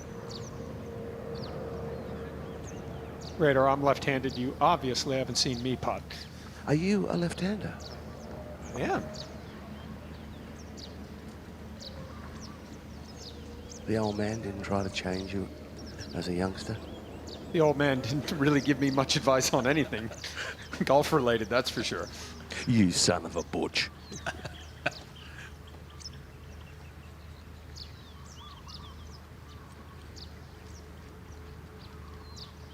Couldn't repeat the effort of the previous hole, so that one is a bogey.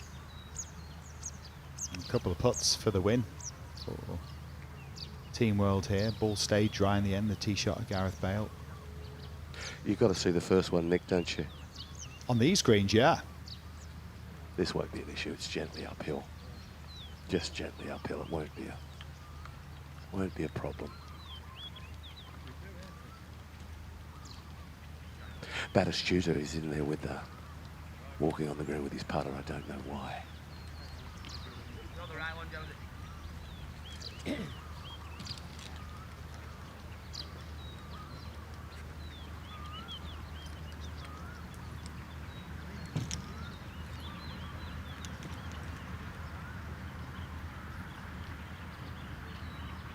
Never reaching.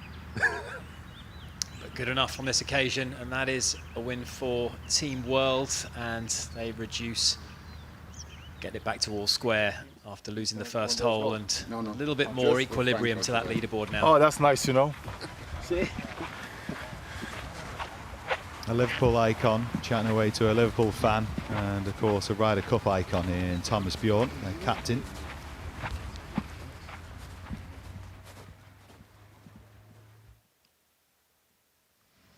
Gary Houston was a tour player once upon a time, good friend, caddy of Thomas Bjorn. And hanging out with, keeping an eye on Gianfranco Zola, because at some stage he'll get his first outing perhaps with Call the Captain. Well, they're 2 down in that match.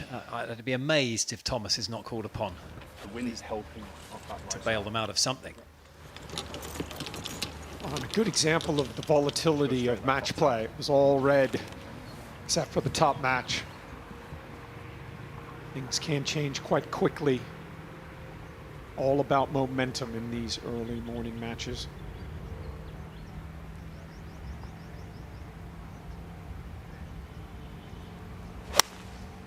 Just a big man, isn't he? With an aggressive golf swing. Connor Risa. And a good result there as well. There we go. Certainly got hold of that one a lot better than the effort at the $10 million swing yesterday. Although he did give us our moment of the $10 million swing, that's for sure. His reaction, slightly heavy. Maybe should have teed it a touch higher, but that one, a flush.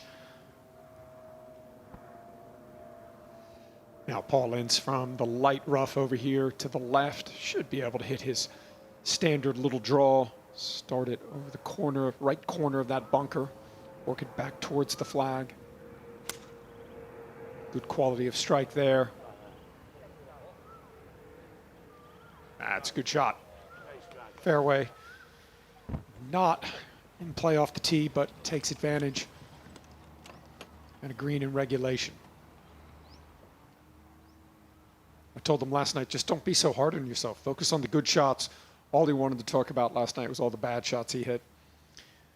Well, he's on his way to being England's MVP. Unbeaten yesterday, the only England player to pick up 2 points yesterday, and an on-course already 2 up in this match today. And he and Fowler are just such a reliable pairing. I've played golf with Robbie Fowler. The guy does not make too many mistakes. He's very, very steady, particularly tee to green. Well, I'm sure Thomas Bjorn's hoping he makes a few today. Very different in stature, identical in terms of what they could do on the pitch. Icons, different clubs, same story. Untouchables.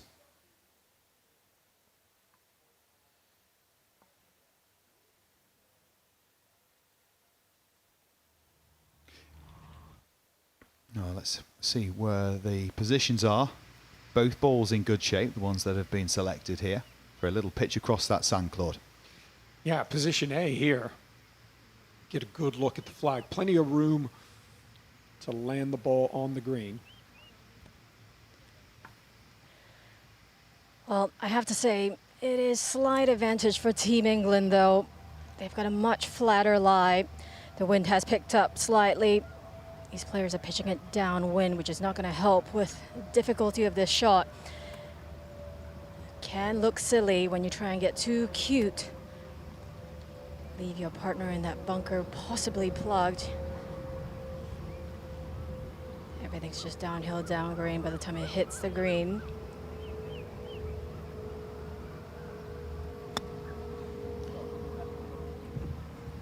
Dwight is usually very good at these kind of shots. It's really his strength around the greens. He's very good with a wedge. I think a lot of these players, as you were mentioning, Claude, tend to de-loft their chip shots. He's one of the guys that is able to keep that loft on the club. Jimmy just wasting no time. Just carried a little bit too far there.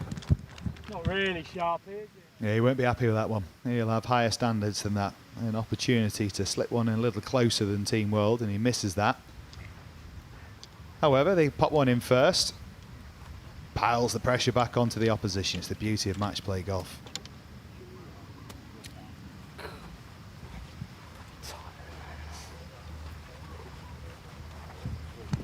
You can just sense, actually, being out there on the first tee, you really sense it. Yesterday really interested me. Ryan Giggs, think of everything he's done in the game, how highly decorated he is, and yet the fear almost, it seems like the wrong choice, but there's nerves, there's anticipation, but a little bit of fear, just the amount of feeling though that they absolutely love. It makes them come alive, the competitive juice is flowing once again. And being in here, competing against guys that they're used to on the pitch and having the opportunity to try and get one over on them, oh, they're loving every second. Yeah, Ryan Giggs said last night he was very, very nervous, felt his legs shaking. And it's just a different animal, it's a different arena than they're used to. And as I think many of them have said, when you walk out on a football field, there's a cacophony of noise. When you stand over a tee shot, it goes deathly quiet. And that's a different type of nervousness that comes over you, I think.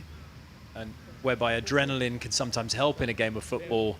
Sometimes in golf, you're trying to calm that sense of adrenaline to try to keep things all in working order. So it looked like they were having a little measure off there. Jimmy was trying to say that perhaps they were closer.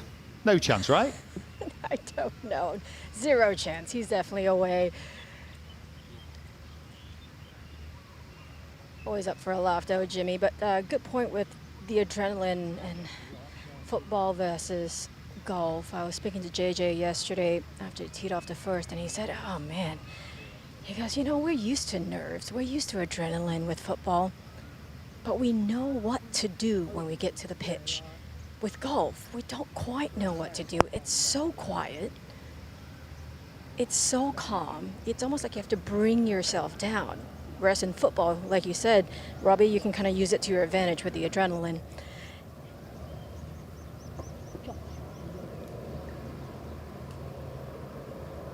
Ali's already got one birdie for Team England. Rolling the flat stick quite nicely today.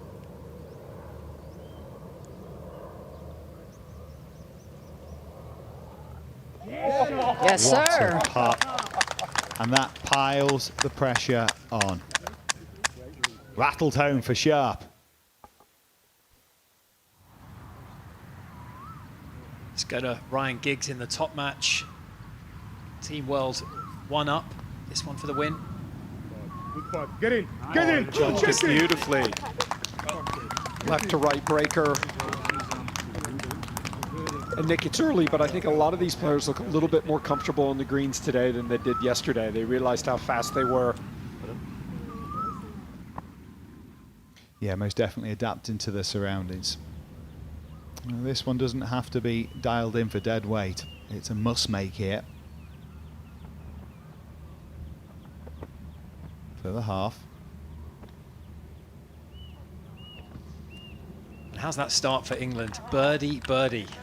2 altogether straightforward holes as well.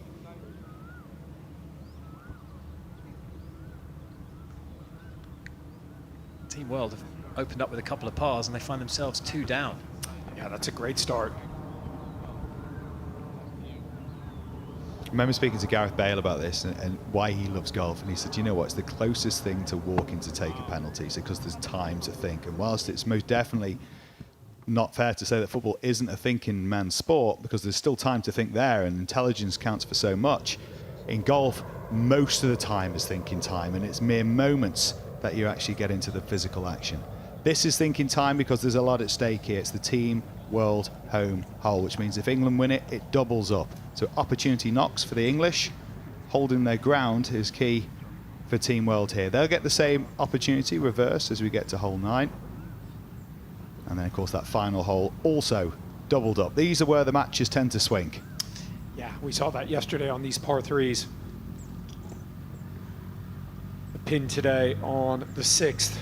11 from the left, 14 on. That's pretty much right in kind of the middle part of this green. Just a couple of levels here.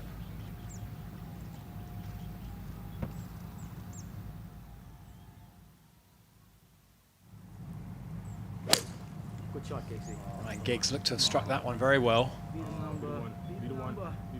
Great shot. Sit. He just ran it through. That was a good looking shot for a long time. There's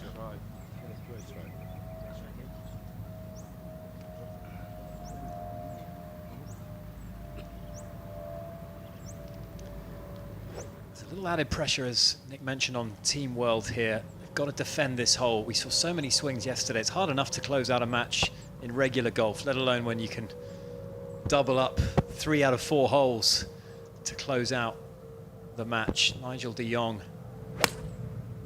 a solid performer yesterday, did hold that bunker shot. He might be called upon to do something similar. That's what you don't want to do when your opponents have missed the green on a par 3, and to follow it by missing the green as well. Anywhere on the dance floor would have been fine. A little bit downwind here. And you see it's not masses of space in terms of depth of this green, so ball flight's important.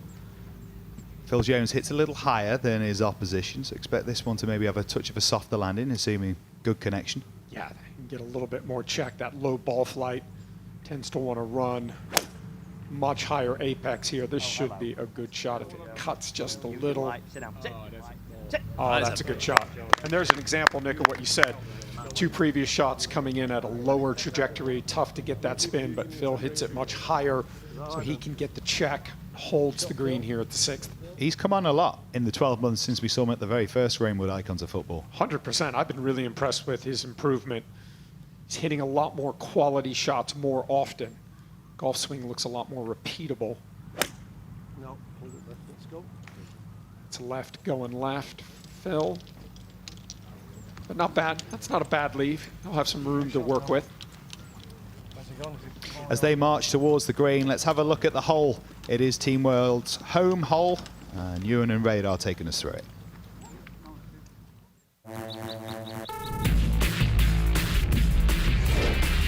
This week at the Icon Series features 2 home holes, and the first of those is here at number 6, the par 3. It's Team World's home hole, but if the away team manages to win this, then it's worth double. And Radar, it might be absolutely beautiful, but it's not an easy test. No, it's not. It's not an easy test at all, Ewan. It's one of those greens, this is a resort golf course, and a good one at that.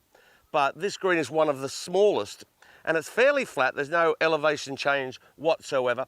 And to the middle of the green is about 180, so it'll play around 180 to 200 on this weekend. Surrounded by bunkers, one front right. Water obviously takes a horrific golf shot, probably a little soft peeling shank as a right-hander to find that water, but the one on the front bunker, popular spot, front left bunker, popular spot, and the deep bunker over there won't really get a workout. To the left-hand side of the green, it slopes down into a little dell, a little swale. So on this hole, just a truly magnificent par 3, 3 is a really good score. And I agree, last year 30% of the field hit this green in regulation, so as Radar said, a par could be good enough.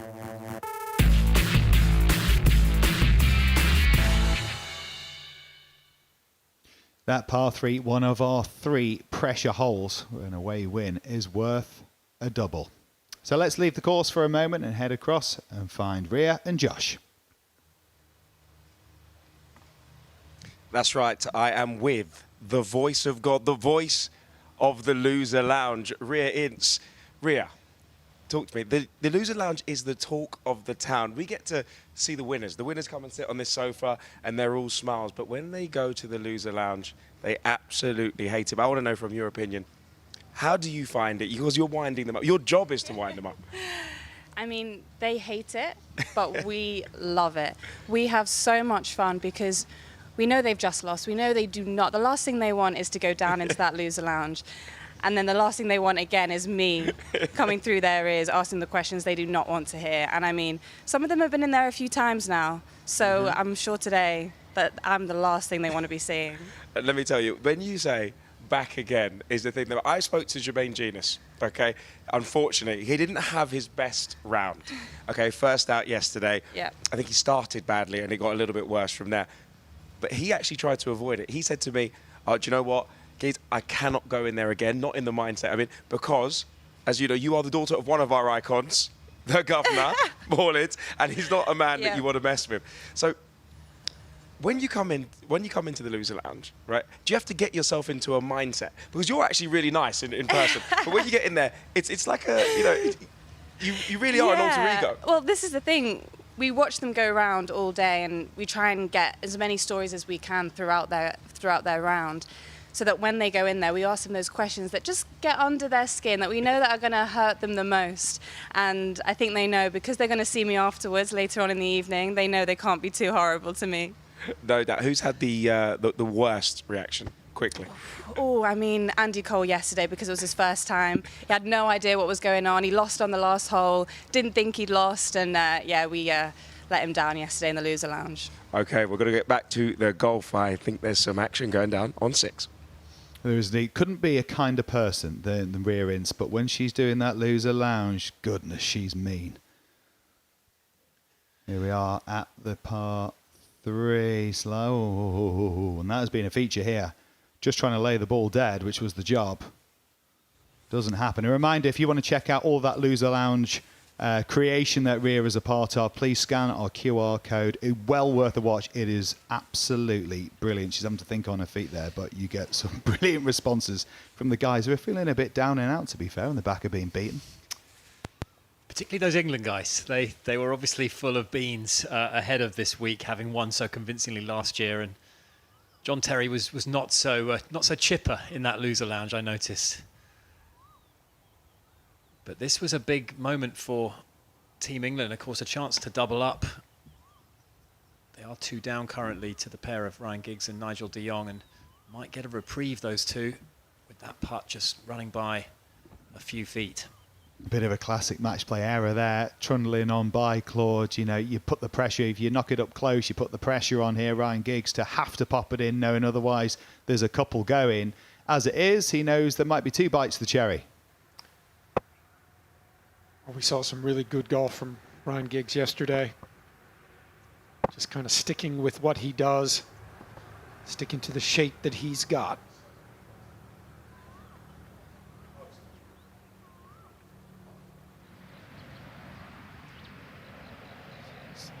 Putt for par. Has he judged it? Oh, he left it short, right in the jar.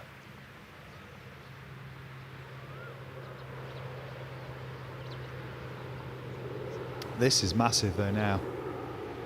Fortunately for Phil Jones, I mean, it will square the match because it's worth double as the away team here. But a nerve-wracking one, high pressure. Of course, Team World will get the opportunity on the 9th, so it's almost like holding your serve in tennis. You've almost got to take the chance here. But this one, by no means straightforward, very missable. Yeah, right around 5 feet, but right in the heart. And that is a big win for Team England. They stole one there. You work all that time to get to 2 up, as Team World did, and suddenly, in the blink of an eye, 1 putt, and it's back to all square. So we join Lee Sharp. They made a wonderful start in their match on the third hole against the heavyweight pair of Andriy Shevchenko and Dwight York. And they've opened up with a couple of birdies. They are going strong today, Robbie. Great partnership as we watch Dwight with a second into this green. Hole location today is on a bit of a spine, downwind. Certainly want to keep this on the left side of the pin to get an uphill putt. Would have liked better. Yeah, beautiful line, but half a club out. So advantage, Team England right there. Really handy player. Well, Nick, it's interesting, you know, the two kind of best players for England and Team World, Jimmy Bullard and Dwight York, they expect a lot out of themselves. When they hit bad shots, they're really disappointed in them because they're used to hitting. He's giving me a nice little 15-footer. Gets him right on the ropes early doors here. Playing well, my boy. He's just hold a 10-footer on the first for birdie. Then he's hold a 15-foot rapid one for birdie. Ideally, I wanted him to have a putt of this, but he just shooed on right. But we're all right. Yeah, good leave. Let's go 3 under. Come on. He might be their very best player, but he's also their very best hype man too. I mean, you'd want him as a partner. You totally would. I was just thinking that. He would lift my spirits in a club match for sure. Right, this is Gareth Bale on the fourth. Just got that, what we've now become familiar with, just that little back step. Didn't hinder him in the slightest there. I think he hit this was the hole he hit a huge drive on yesterday, and he's hit a good one down there as well.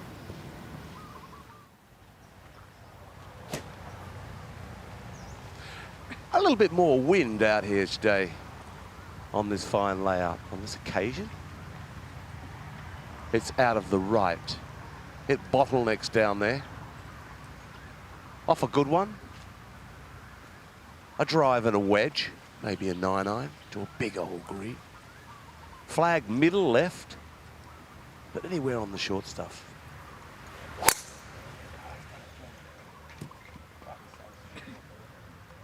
This is really the club that's letting Teddy down. He's not been driving the ball well. His iron game has been fantastic. Fighting this left miss now on day 2. Let's have a look if John Terry, a lot of Chelsea shirts out here today. Yeah, tired. Bunged up and sneezing as well. When did you get here?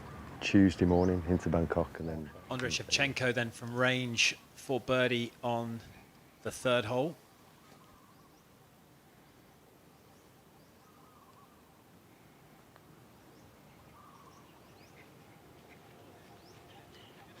Lovely line on that putt, just coming up a little short. Pick out, mate. Knocking on the door, 3 pars straight out of the gate, and yet they might find themselves 3 down because Team England have been clinical thus far. Yeah, and the tail's in the air. You can hear it in Slightly the up. Jimmy Bullard's confidence. The green's that way. Well, he hasn't had to hit a putt It's today, got to go really. that way a little bit because his was uphill, right? Do you get me? Yeah? Just at the right lip, huh? beautiful.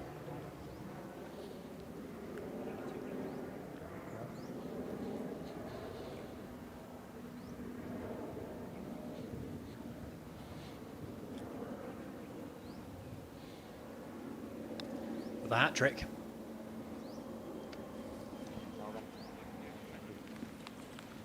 Pushed it dead straight. England, 2 up. Well done, Jim. Not to be, but respectful of the speed of the greens. Nothing in it. I mean, you're looking for something, but there's nothing. Just hit it at it. Fucking cock. apologies for anything you might have picked up there. Let's take you through the highlights of the game so far. There've been plenty of them, even in the early stages. And looking to get off to a quick start, they certainly would. Coming from just off the fairway, great control, a birdie 4 and an opening win for Team England. And then over at the second, par 4, Lee Sharp for birdie, about 20 feet, pours it in. A great start for Team England.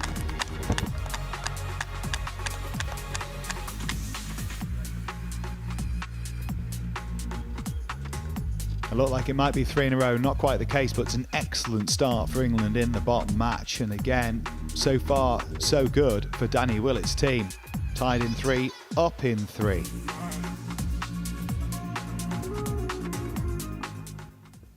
But football was my first love, obviously, but you get a little bit older and you get a little bit more time, then, you know, if I could come back, I'm coming back as a golfer. So that's how much I like the game.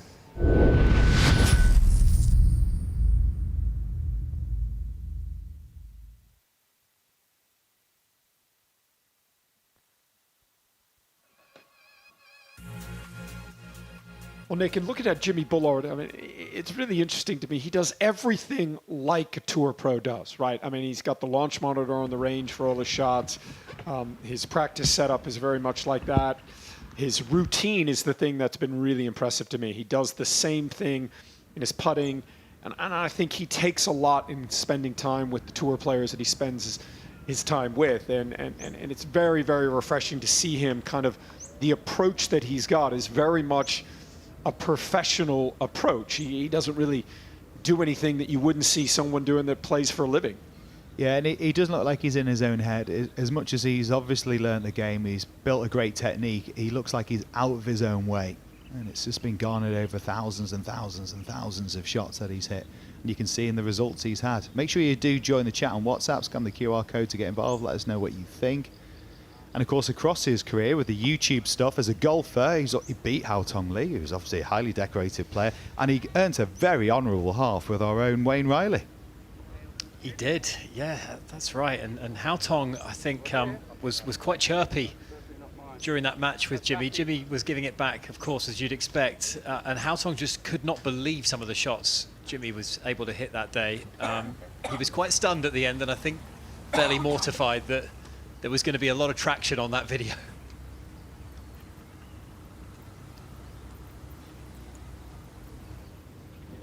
Teddy, a little bit more of a thinker when it comes to the technique. You can see the cogs turning there.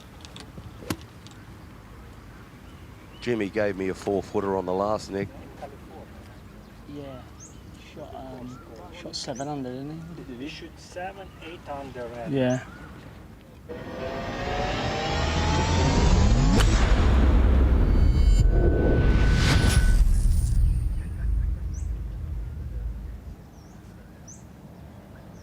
Okay.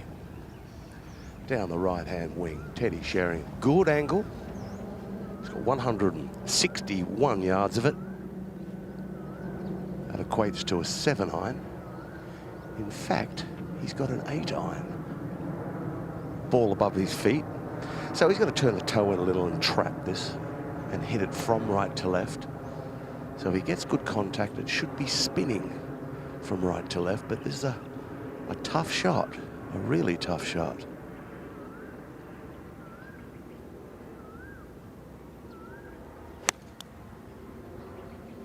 That sounded, yeah.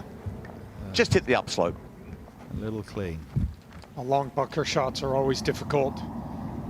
Ball above your feet like that, even more difficult to manage. Sheringham, of course, does have Call the Captain still available to him. Nice little combo bail in Batistuta. I'd imagine Gareth's tee shots get used quite a lot, Wayne. Yeah. Yeah. Birthday boy, a little soft draw all over it. Well, that's one of the shots of the day there, right underneath the hole. Fantastic iron shot from Gabriele Batistuta. This is how you vote for Call the Captain, by the way. Scan that QR code and it will make a difference, assuming they choose to use them. Danny got called in yesterday. Thomas still waiting for his first call up. Nothing against Thomas. I don't think it's anything personal, is it? No, I mean, like I said yesterday, Thomas coming off a top 5 finish on the Champs Tour last week in Hawaii. I've come the wrong way here, haven't I? It's all right, I'll go under. Thank you, thank you. A little bit of a weight back on the tee and a perfect time to welcome in alongside us, Ewan Porter. Yeah, thank you very much, Nick, and a lot of red on that board. Mind you, we saw that yesterday morning and Team World fought back. You never know, it's such a volatile format, isn't it? I love what they've done. This pairing look like they're pretty sharp, pardon the pun, this morning. Pretty straightforward here at the 4th, plenty of room. Straight away, par 4.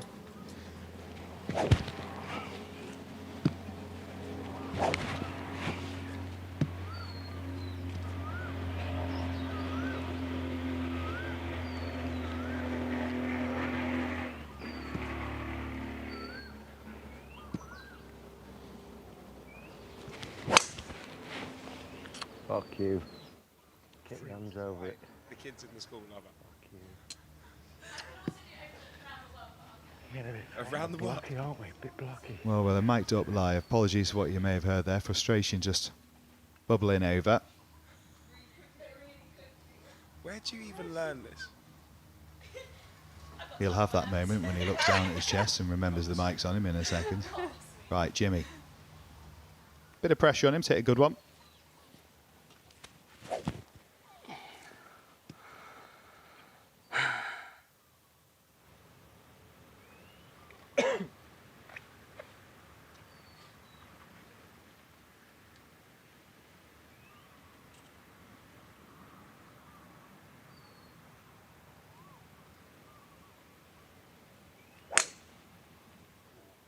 Shot. Shot. Right down the middle of the fairway for Jimmy. No surprise there. Thank you.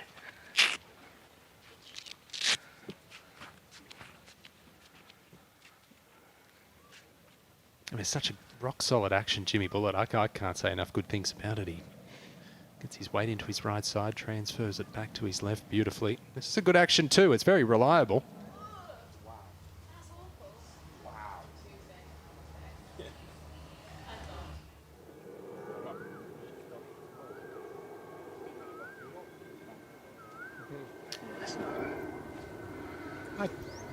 That should be okay there.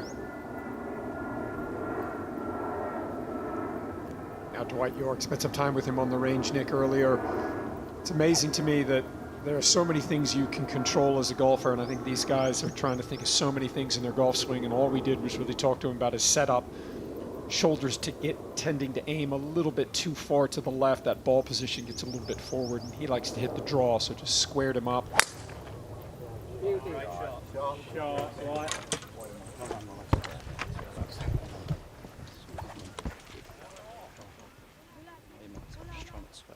Okay. That'll work. Team World's home hole, of course, the 6th. So England win it. It's worth double.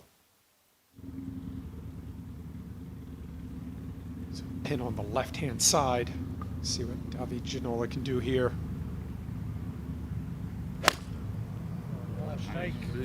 Get up, get up, get up, get up. They like it, Claude. Oh, that's perfect. Yes. Oh, what a good shot. They'll have a really good look for birdie.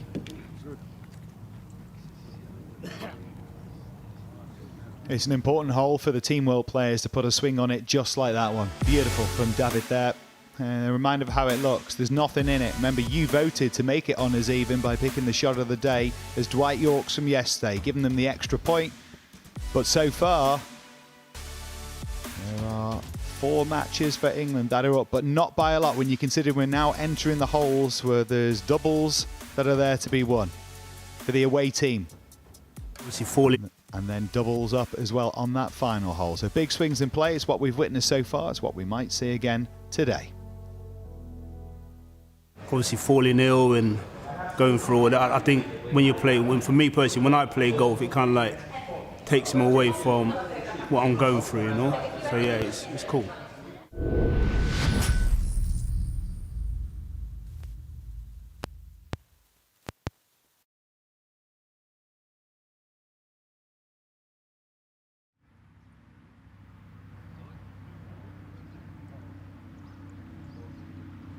Did he? I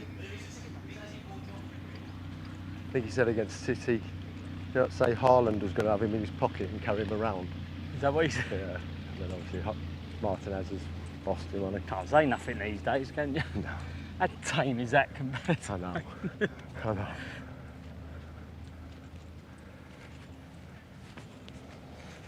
Right.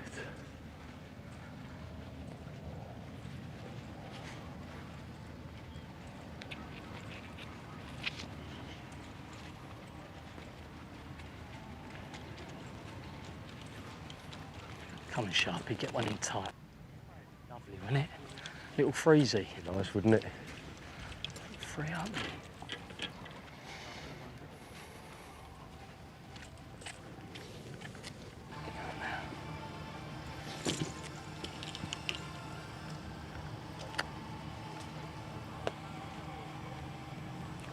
My zapper's gone. Have you got a zapper?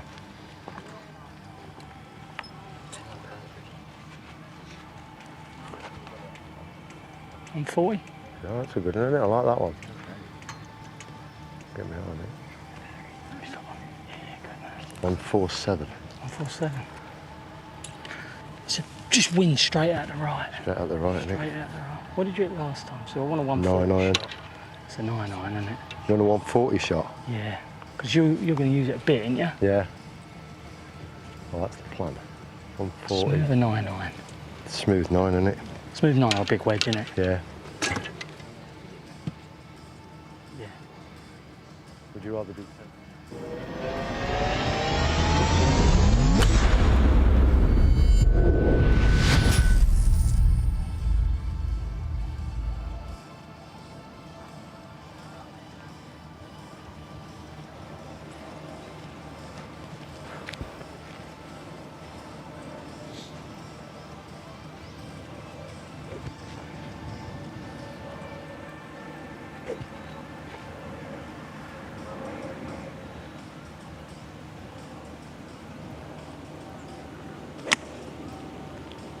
Gorgeous, Sharpie. Ah, beat the number. Ah, Sharpie.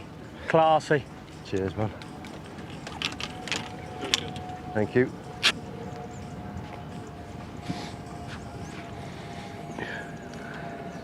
Claude, we overheard Lee Sharp and Jimmy Bullard discussing that shot. 147, it was playing as a 140 shot. It was a smooth 9-iron and it worked to perfection. That's exactly the way they drew it up, exactly what they were trying to do. But Team World follows with a really good shot there. This match is Did you find my ball over being there? played. You did. Oh, you got it already. Brilliant. With a remarkable quality. England have a chance for their third birdie in 4 holes. Team World have yet to drop a shot. They find themselves 2 down.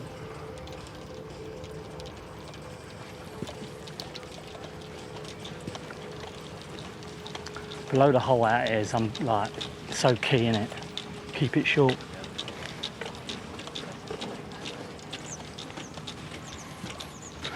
Left ourselves some good putts, haven't we, so far? So far? Hmm.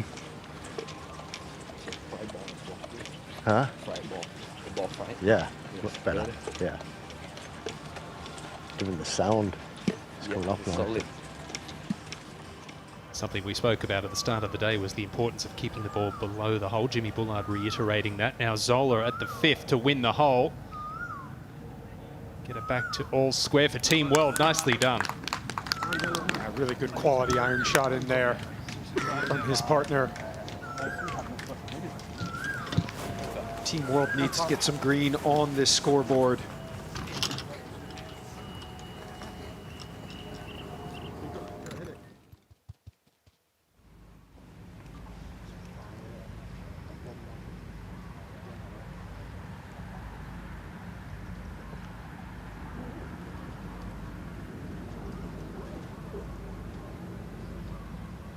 Come down softly. If he can nail one, there's a little downslope out there at 290. It'll get a move on if it hits that downslope. Just finding that left rough and clutching his back again, Radar.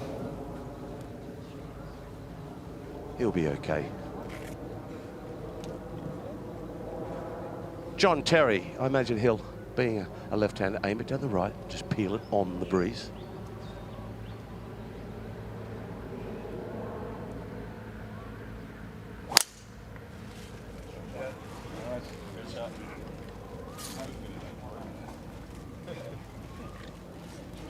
Little handheld off the back of this. Terence.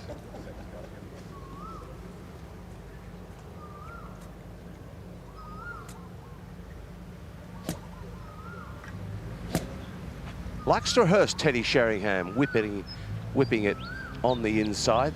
Not a bad rehearsal, that. Obviously fights a little cut. That's just giving him a feeling of sort of inside to outside and try to draw it and turn it on this breeze.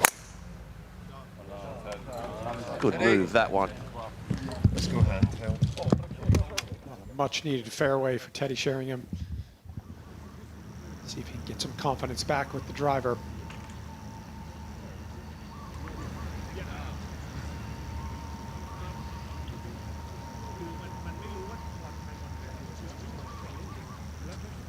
Let's head to the second match here with Andy Cole facing a par putt for the half. And this is the 6th hole. This is Team England's chance to double up, but it's actually a win, a big win for that man Ruud Gullit and his partner David Ginola. Let's head now down to join Josh in studio. That's right, still with Ria Int in the studio. Now, I can't have you in because and not talk about your dad, because he's the only person that you haven't seen in the Loser Lounge for Team World. He's created an incredible partnership, him and Robbie Fowler. I mean, just talk to me about how much he's enjoying that. Have you spoken to him about it? Yeah, I mean, it's been a great first day for him so far. Him and Robbie, like last year, they have such a great bond on the course, off the course. And I know they've been talking a little bit with their captain, Danny Willett, this week as well. So I'm hoping that that can continue today for them. He's arguably been the MVP for England. I mean, coming into this tournament, were those his aspirations, or was he just here to have a, have a good time and contribute? Because he has been a standout player. I mean, we know what all of these boys are like. They are competitors on the course and off the course. They come here to win. That's what we know them to be. And I think he's no different. And him and Robbie today, I'm sure they'll want that win against Gianfranco Zola and John Arnorisa. But, I'm hoping to see them in the Loser Lounge as well at some point. There's part of you that goes, you know what, I really would enjoy that. Now, they're keeping Zola and Risa at bay. I think it's currently all square heading into the World Hold. Those 2 points, potentially winning away, would be massively important, because he does not want to see you, does he? Nobody wants to see me, Josh. Nobody wants to see me today. But I think it's so important as well for England. It's so tight. Unlike last year, I think England ran away with it by this point last year. And to see it so tight today, I think it's going to make for an exciting afternoon. Well, your dad's one winner, and Jimmy Bullard could win the hole right now. This is for their 3rd birdie in 4. What an electric start this has been for the English pair. Not on that occasion, though. Well, even despite that miss, yesterday afternoon in Greensomes, there wasn't a pair that broke par for 9 holes, and they're a couple under par through 4 holes with 2 par 5s to come. Again, Sharpie. So look at that. Oh, yours is. Well, that's 2 in a row that he's had good looks at, and just a little bit pushed. Well, Gianfranco Zola, with that hole putt on the previous hole, got it back to all square, but this is a chance for Team England to jump into a 2-up lead. If they can win the hole here, it is the Team World home hole. Paul Ince, who is Team England's star performer thus far. A bit shy with that one though, Claude. Yeah, just a little bit leaking to his right. Ball's on the upslope there. Tends to be the miss that he fights.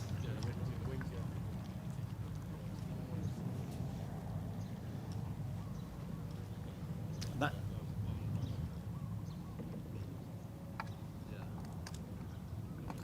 Now over to the 5th hole.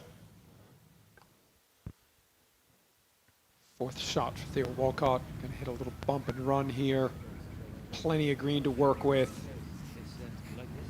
Just comes up a little bit short. It's a lot more uphill than he feels. Might not have executed that how he wanted, Claude, but it's a shot I'd even like to see the professionals play a little bit more often. Get that ball along the ground when you've got green to work with. Yeah, the modern game, you know, and they're so good with wedges, these closely mown areas. They've kind of learned how to slide the club underneath the ball. The majority of these players now fly it all the way to the flag, one stop, spin. Game has definitely changed, specifically in the wedge game in the last 20 years. We just don't see as much creativity.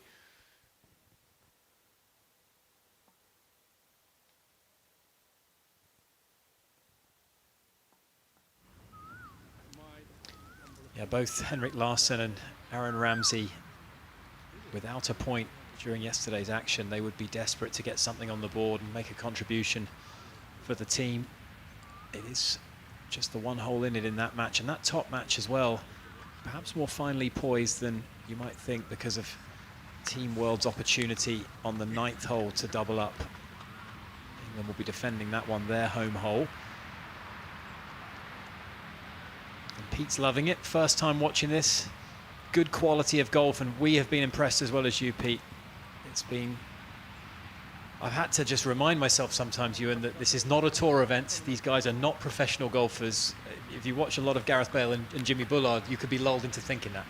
Yeah, absolutely. And you know, most of these golfers have played some sort of pro-am golf before, but this is a new level altogether, playing live in front of cameras, going all around the world. And you've only got to look at the scoreboard as well, and there's an abundance of birdies out there in one of the most difficult formats that you can play. And even the higher handicap players like a Joe Hart and Theo Walcott, they've impressed too. Certainly stepped it up a level from last year. One of the things you and I spoke to Joe Hart about last year is, I know you're a beginning golfer. I know you're going to want to spend a lot of time on your full swing trying to hit the golf ball more solid, but easiest way to lower your scores and get better is to learn how to chip and putt.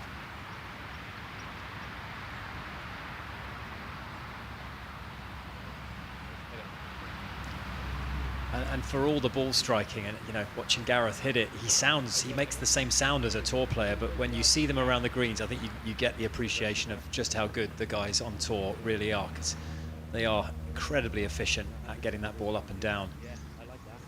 50.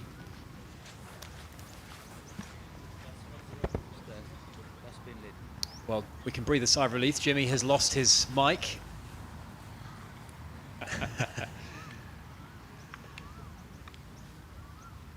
I think one thing about Jimmy Bullard's swing and being more of an old school swing, as we've discussed, is he's not going to lose the ball left too often. He doesn't hang back on it. He covers the ball nicely with his shoulders. Gets through it beautifully.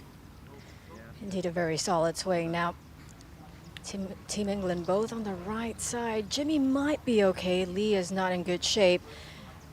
Team World can take a little advantage here. Coming in low for Chev.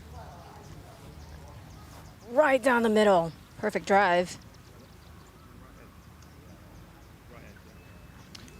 Sue-Ann, any reprieve for these players out there with a little bit more breeze this morning, or is it still boiling hot?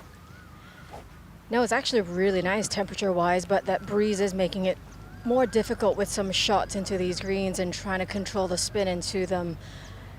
Dwight, I know we've been talking a lot about Jimmy's golf, but Dwight, I picked up his clubs this morning. He's worn out the center of his clubs. This one hitting left. Hello, boys.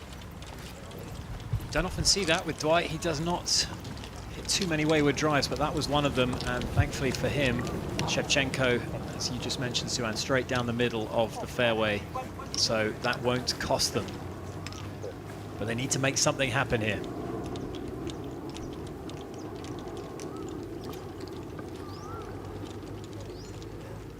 I love it. I absolutely love it. When you got 6 hours with your mates, playing golf, doing what you love doing, having a laugh, but a bit of competitiveness at the same time, no better feeling.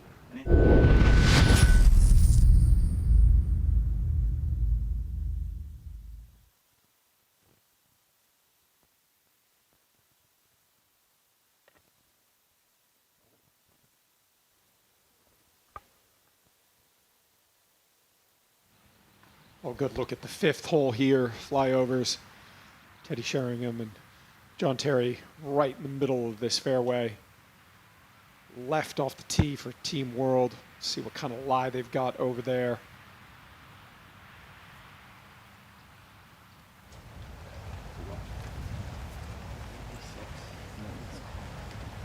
This will be, after a drop, this will be his 4th shot.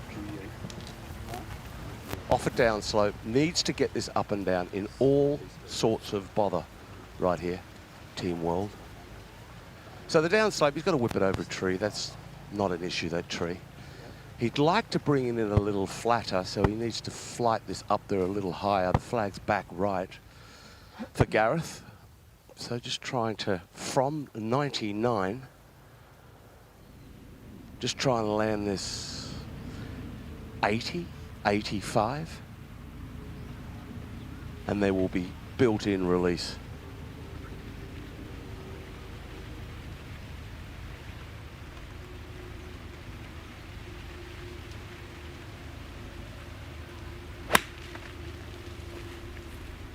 Go.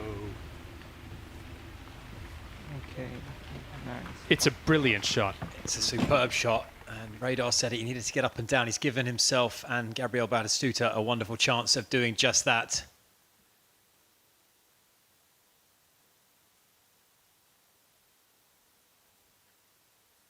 What a shot this was from Gareth Bale.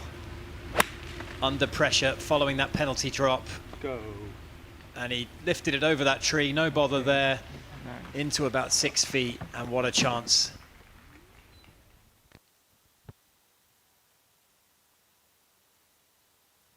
Sure, if it interferes with swing, it's a drop, right? If it interferes with swing. I already asked him because if Jimmy Bullard seems to have come up against those posts. you stay like that, No sharp sometimes. He likes a cut. That's good try. You know this story You about know sharp, you Sammy. play with sharp. Trying to negotiate a free drop there, I think. And the away hole for Team World. England's home hole, which ultimately means that it's worth double if Team World can get a win on it. Ryan Giggs, what can he do to put the pressure on from 168 yards? Ryan. Yeah, pin today cut all the way back here at the 9th, 6 from the left, 29 on. So in this back left corner, just want to try and find this green. Nothing fancy. You can see the golf ball on the green. That is for Team England. So the pressure on Team World, Nigel de Jong.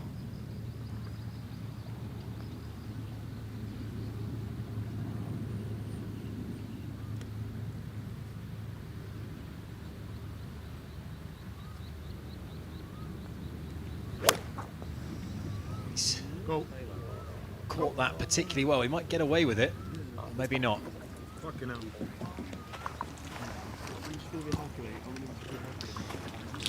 So let's find out how this one works. This is Team England's home hole with Radar and Ewan.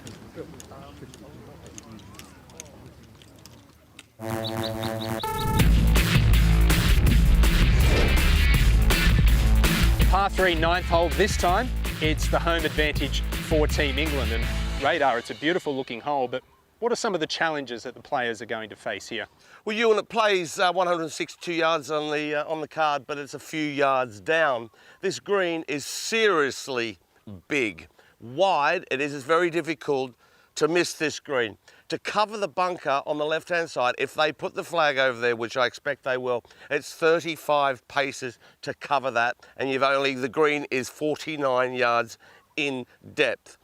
Most players here will probably, these fine icon players, amateur players, will hit 7 irons, some will hit a 6, but the stronger hitters could hit an 8. It depends where they shove the flag. From the middle, it slopes towards the back, and then there's a tabletop. It's a wonderful par 3, this, Ewan. Yeah, she's an absolute beauty and expect it to play a pivotal role in the outcome of this Icon Series.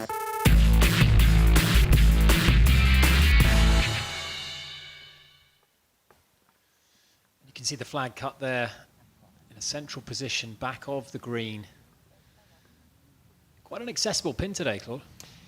Yeah, but I think a good strategy anytime you're playing the par 3s is just aim it for the middle of the green. Don't go flag hunting. Give yourself a chance to putt and get out with par. get to the next hole.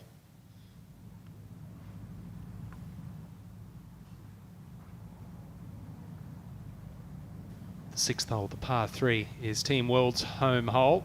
This is the opponent, the away team, Joe Hart on the tee for Team England. See if big Joe Hart can find the putting surface. Good quality of strike, leaking just a little bit to the right. Looks to may have found the hazard.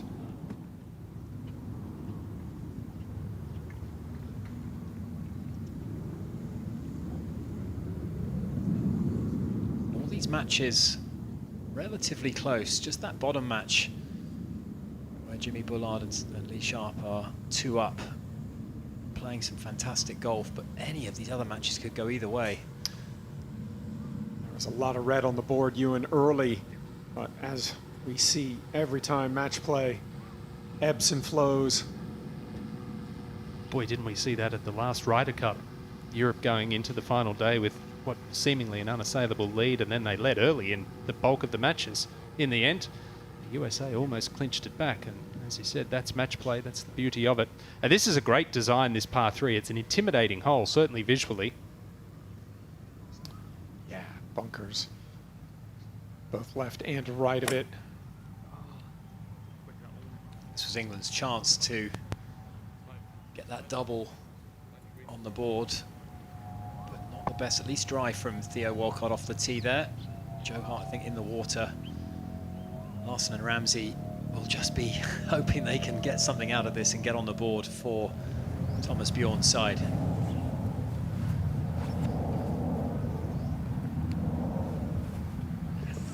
That is some par.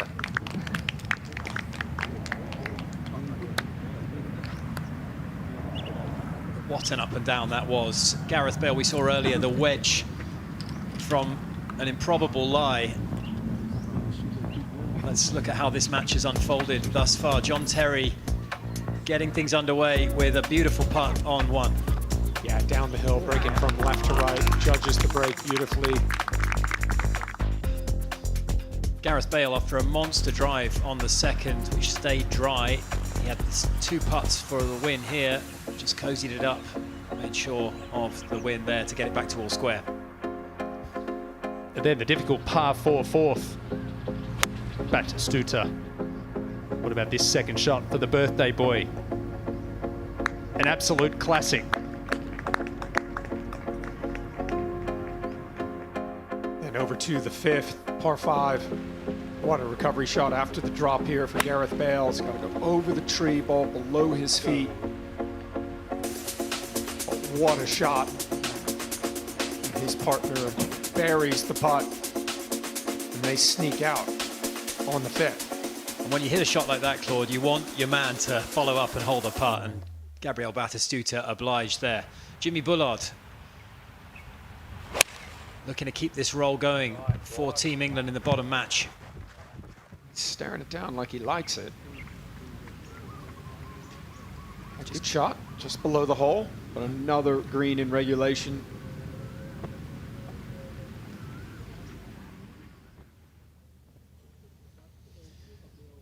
We saw the tee shots at the par 3 9th, Team England's home hole.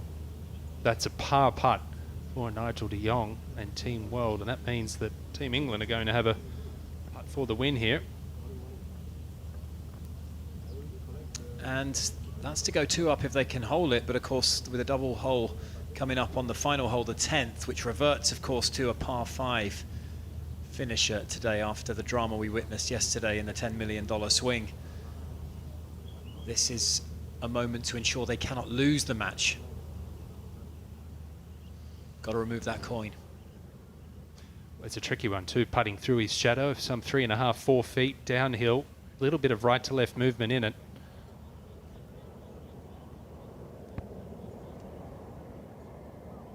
Oh. And we saw it on this screen yesterday. That's no gimme coming back either. And Phil Jones does not have his putter. That's always the most annoying thing. You got to go back to your bag. He better go get his putter quick. Yeah, Team World. Are they going to take pity? Absolutely not. Well, this is This is a huge moment here because this is no gimme coming back, a little bit of a left to right slider. All of a sudden, this could be a double hole for Team World if this doesn't drop. Oh, wow. Huge moment. I think we might look back on that moment we've just witnessed there as completely pivotal in the eventual result in this matchup because, wow, what should have been 2-up to England is now 1-up to Team World, and we hit the double hole with Team World defending that lead. And suddenly Giggs and de Jong, who were scrapping it out yesterday as well, Claude, they're doing it again. Well, there are gifts, and then there are real gifts. That was a big let-off from Team England. They're not going to be happy with that. Just brain dead there for a second. Just not thinking. And I think it's these par putts that you're trying to make them, trying to ram them in, but if you don't hit them at the right pace, you're going to give yourself 5-6 feet past and just going to sleep there. You saw that reaction there from Jagielka. We've spoken so much about how much these players, these icons of football, want to win equally. They hate to lose. And that is remarkable. We saw early on in these Greensome's matches, 5 out of the 6 were red. Now just 1. It's that bottom match between Bullard and Sharp, Shevchenko and York that is going in England's way or favour. Everyone else, every other match has turned around, and now Team World have the lead in 2. And it's all about getting into position for that singles. Of course, Thomas Bjorn mentioned it yesterday. The singles is the most important session. It's the one with the majority of the points available. But if you can get a lead, you can carry that momentum into the singles, Claude. So I'd be just in and around whatever you would, 70, yeah. Whatever your kind of 75 number is.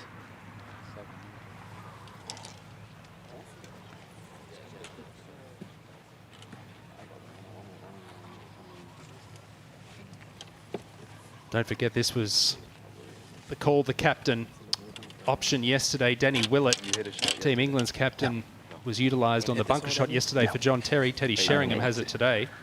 Straight out at Rapper. It can't be used on a tee shot, as I understand. So as much as I'm sure he'd love just to say, right, Danny, over to you.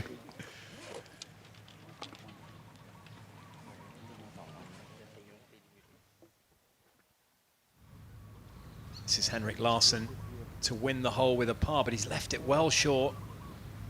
And Aaron Ramsey's going to be called upon here. The jitters have returned on the greens.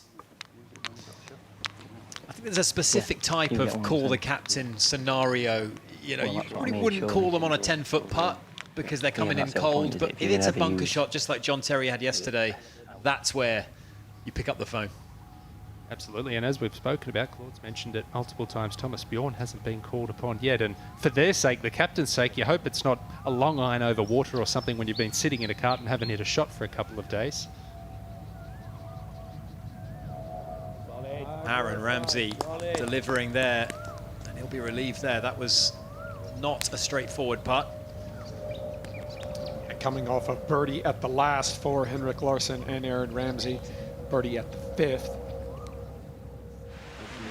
Do anything you want hazard like you do anywhere else in the new rules, but I don't know. You can take this out. I don't know if you can get. And Joe Hart, just from a couple of feet there, he's blinked on that one. And this has not been a good 10 minutes or so for England. Yeah, Ewan, this is what we talked about earlier. It looked all red on the board, but we saw this yesterday in the morning and the afternoon matches. The momentum shifts. All of a sudden, these short par putts being missed.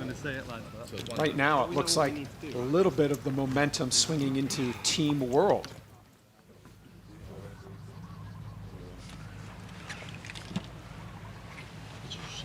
All I've heard you say is mucho and see. You have got colour captain. I know. Thank you. How does that work? I can just choose someone every day. Yeah, I don't know how it works here. Every morning they tell us that it's someone.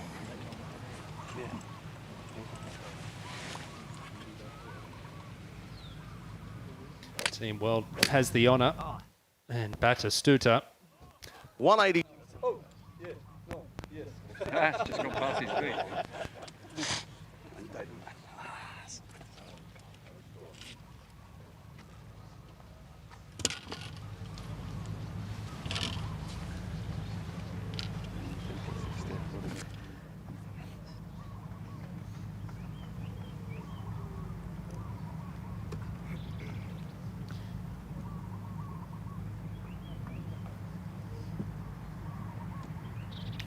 Gareth Bale under a bit of pressure here. Oh, the wind's perfect for him, Robbie. Perfect for him. It's a 7-9 wind out of the right. Flag on the left. I expect good things here from Gareth Bale.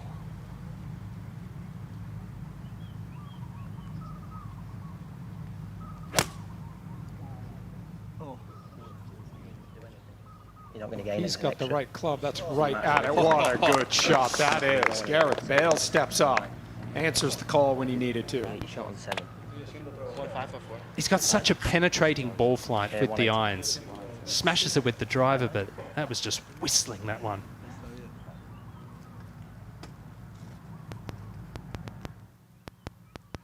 Oh, it's a difficult shot.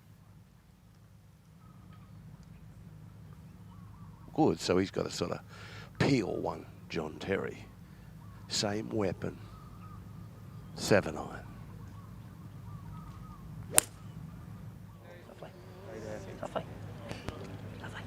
Just a little bit of overcut there for John Terry. Chances of Danny Willett being called into action here have gone up, I think. Well, hopefully Teddy Sheringham can reproduce some of those signature iron shots that we've come to know, we've come to see. As you said, the last 10-15 minutes certainly gone in the favour of Team World. Team England need to right the ship here.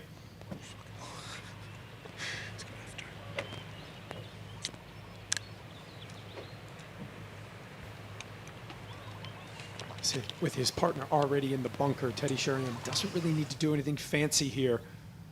Just hit the center of this green. Give yourself a chance. Last thing you want to do here with Team World in here close. Have 2 balls, miss this 6th green. Yeah, it's a good shot. It's far enough. Oh, beauty. What a shot from Teddy Sheringham there. You go. Answers. Fucking ballsy, that. Well.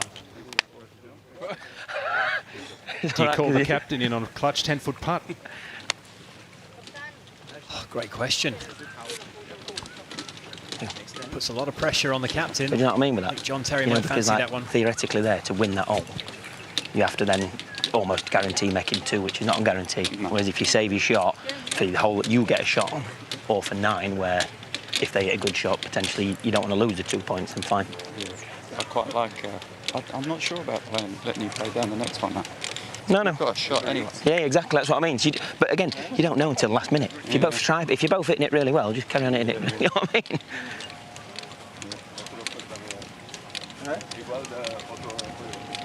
Bit of draft up there, isn't there? You know what? It started picking up this morning towards the end of the boys on the first tee. It's a little bit. It also makes it not feel like it's a million degrees out here, so it's quite nice.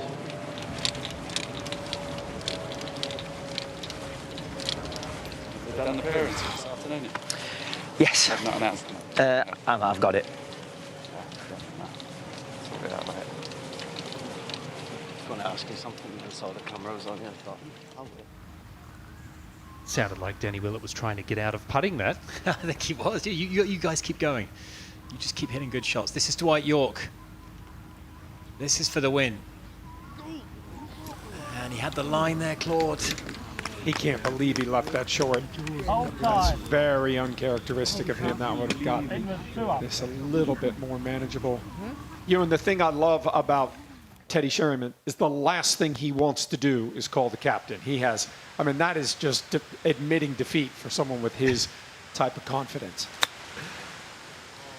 Zola from the hazard. That was a really tricky one. Awkward stance, awkward lie. Yeah, didn't have too much there. Claude, to your point, yesterday we saw that on the final green with Gareth Bale, that 6-foot putt. He wanted that ball, he wanted that putt, and that's what these icons are all about. That's why they were stars.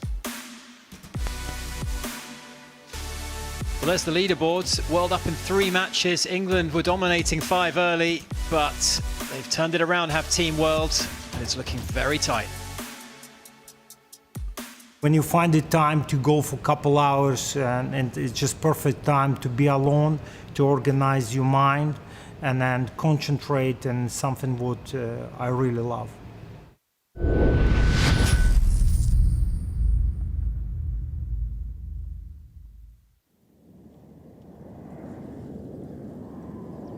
Well, Robbie, I think it's really interesting, these player interviews, to figure out which of these players tend to talk about using golf as an escape and getting away from things, and then you have the ones that just talk about how much they want to play well, how much they want to grind.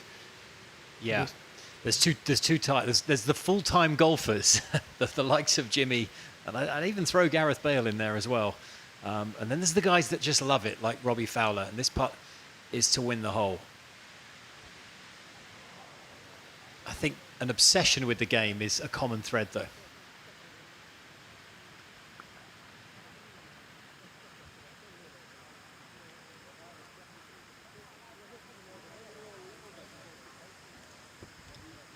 Used to be that saying, all rock stars want to be golfers, or golfers want to be rock stars. And you know, when it comes to football, I think a lot of golfers would love to be footballers, and maybe vice versa. Absolutely.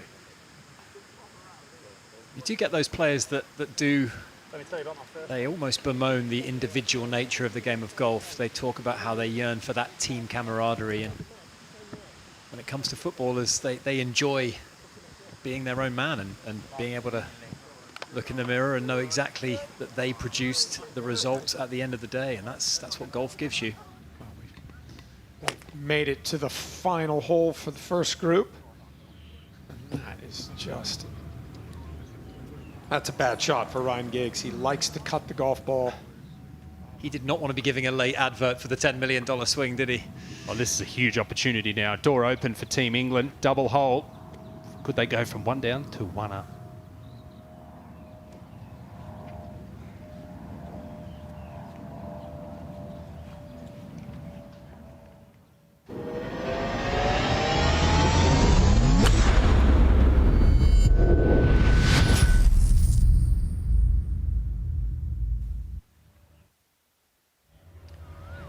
Phil Jones then.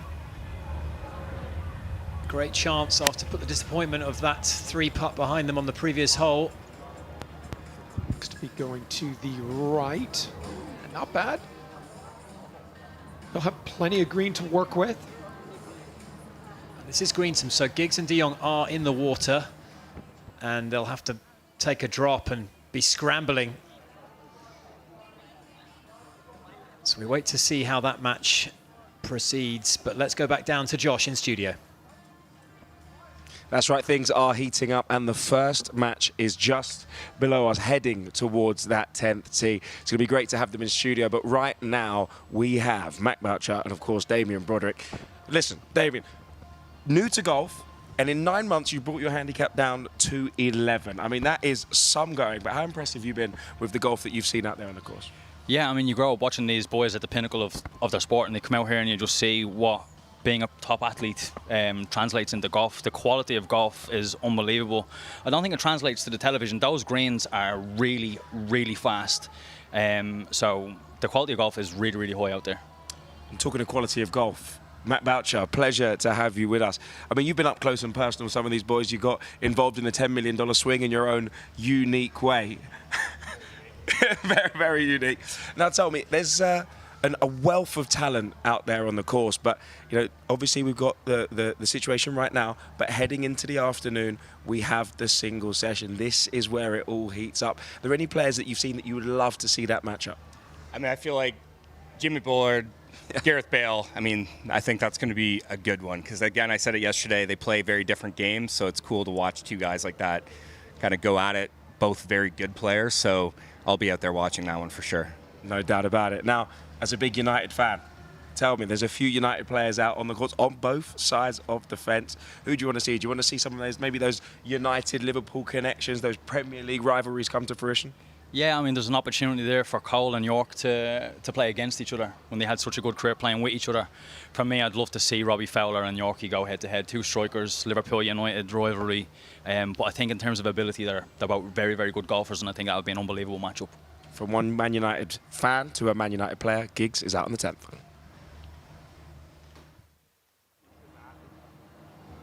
Yeah, it'll be Nigel de Jong to play after Ryan hit his shot into the water on this par 5 10th. The England team are in a good spot just right of the green. We're just deciding on the drop here for Nigel. And I have to say, this does not look particularly appetizing. Yeah, ball above the feet. It's got the tree there. It's got to carry the bunker. To be honest, not that difficult of a shot, but I think visually intimidating. With that ball above the feet, you've got the tree there, then you've got the bunker. Well, Claude, I think the reality is to have any chance of escaping winning this match, they're going to have to get this up and down for a par, because don't forget, Team England just right of the green for 2. Every conceivable chance they're going to make a birdie, but worst case, they're probably making par. And after all of the efforts to get back into this position for Giggs and de Jong, we've seen this is a great example, this match, of the volatile nature of the scoring here. Key here just to hit it solid.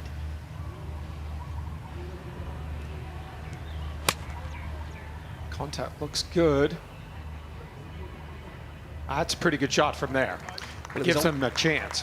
I was going to go left off that lie, and the tree to the right-hand side would have visually been an impairment for him. But let's go down to Gabriel Batistuta. This for the win to go 2 up in that match against Sheringham and Terry. Just slides by at 6th. Yeah, a couple of cracking tee shots in there for both teams, unable to take advantage. You use that word volatility. It's something we've hit home quite regularly over the last couple of days. And the leaderboard, it's been all red, it's been all green, it's been tied up, it's green again now. Could it go back to red? We saw on this 10th green yesterday, there was a lot of struggles on the green, and particularly from range. I wouldn't say a par is guaranteed for Team England because of the nature of this final green.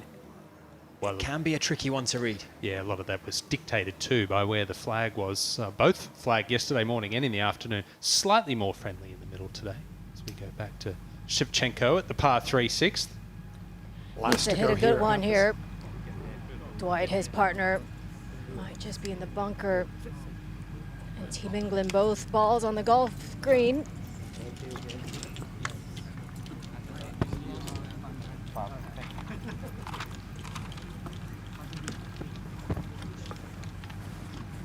That looks to be advantage England there, and that is a double hole for them, the 6th.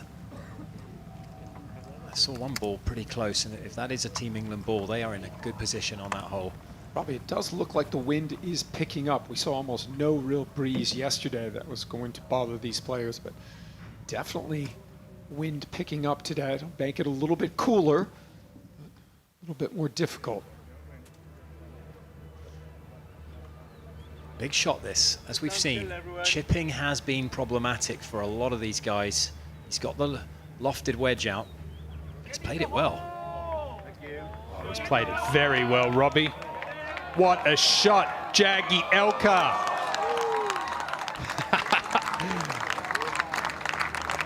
That's the way to seal a match. That is quite the turnaround, the turn of events. England were up, then they were down, and with that double, that's surely a gimme. I mean, we've seen some uncharitable non-gimmies out here, Claude, but that one you gotta give them that, right? Well, after a mess they made of the last hole, to stand up and do that. Saw Phil walking off that 9th green, head down, dejected, but to stand up and do that when it matters. That is huge, and we talked about loft being such a key thing around these greens, and he's just popped that one up beautifully. He's just returned the loft on the ball and just released it out, stone dead. That looked like it belonged on a tour somewhere. Yeah, and the number one thing he did was he kept his weight forward, didn't try and help the golf ball in the air, didn't have that weight go back, so the quality of the strike wasn't an issue. And just judged that beautifully, Ewan. Well, I'm sure when they go to the lounge after it and speak to Nick or Josh, I'd love to know, I'd love to ask Phil about the self-talk in the last 15, 20 minutes of this match, because coming off that second last green, I'm sure it was pretty diabolical, the names that he was calling himself. But now is his own best friend. Well, that's it. They made a mess of the ninth, and it redeemed themselves with just brilliance on that 10th hole. So England get a point on the board. 9.5 to 8.5, courtesy of that beautiful pitch shot from Jagielka, and they win their 1-up against the pair of Ryan Giggs and Nigel de Jong. Other than that, it's even Steven so far. England up in 2, by 2 up in both that Ginas Cole match and Bullard and Sharp, with Larson Ramsey holding a slender advantage, as do Bale and Batistuta. More on the golf in just a moment, but first let's head to Josh in studio. That is right. The first match has just finished, but before that, we have some big news. Well, that's the big thing as well. When we play this, we think there's so much up for each match, what it means, each point that goes away. There's 6 matches every round. Singles, 12 of them. So no matter what's happened to this point, and it is going to be tight going in regardless, it all comes down to those final 12 singles, and we've got those lineups, Josh. You ready for the first one? Let's have a little look. The first one is an all-Arsenal battle. We've got Theo Walcott against Aaron Ramsey leading us out. That is going to be very, very tasty. There's so many great ones when you look, obviously, football in terms as you move on down there as well. I mean, obviously, Jones and de Jong, you've got a lovely United City match up there. My eyes are really drawn down towards the bottom end of the order because we know it's going deep with the talent pool when it comes to golf. From Sharp, Shevchenko, Terry Batistuta, they've got that rivalry. That's the one we wanted. At the end, it's Jimmy Bullard and Gareth Bale. How about that? We are finally going to find out who is the best football golfer. And believe me, if Bullard wins, he's going to be telling the world. Who wins? Who does win that? I don't know. I couldn't call it. Let me tell you, we want you to get involved. Who do you think's going to win that? Get involved in that interaction hub. I mean, that is going to go off. You can't call it. You can't. No, you can't. Well, we're going to find out. But before we do all that, should we welcome in the guys who just got the job done for England? Phil Jagielka and Phil Jones. Look at him. What a way to do it, boys. Come sit down on the winner's couch. On the winner's couch. No loser's lounge for you, boys. Well, there nearly was. That felt good, that. Talk to me. You know, 9 was a tough place to If I be. never play 9 again, I will be delighted. It's ruined me this week. But what a way to come back. That chip to about, what, 6 inches? Well, to be fair, good driver. I said to Jonah, just put us anywhere near the green. We don't have to win it. They went in the water. I was going to tell Jonah to back off, but stepped up, hit a 5-iron, and We played so well. We struck the ball really, really well today. I thought we played, chose the right shot at the right time. It'd have been a shame if we'd have lost that today, honestly. Thing is, though, yesterday, that must have hurt that. To those two, having been so far up and only getting a half out of you, must have felt like there was unfinished business. it was because I think on 8 we had 100 yards in. They were in the bunker, and we ended up with a double. Just, it's hot out here, and sometimes you lose concentration. It's not our sport, you know. You think you're doing really, really well. 5 up with 3, you shouldn't even need to play any more holes. So it's a totally different concept. And then obviously our hole comes. Giggs hit a lovely tee shot yesterday. And again, with all the, obviously, the change to a par 3, it's the 10 million in swing, all the hype around that. I've got to say, by the way, their par 3, the World par 3, is 200 uphill into wind, and ours is a flick of the wrist, 90 yards. Yeah, but you did absolutely nail a 7-iron, and we won it, Jonah, so it's all good. Do you feel an added level of stress as an England player, knowing that the last 2 holes could be 4 points for Team World? After losing 5 in the last 3, 100%.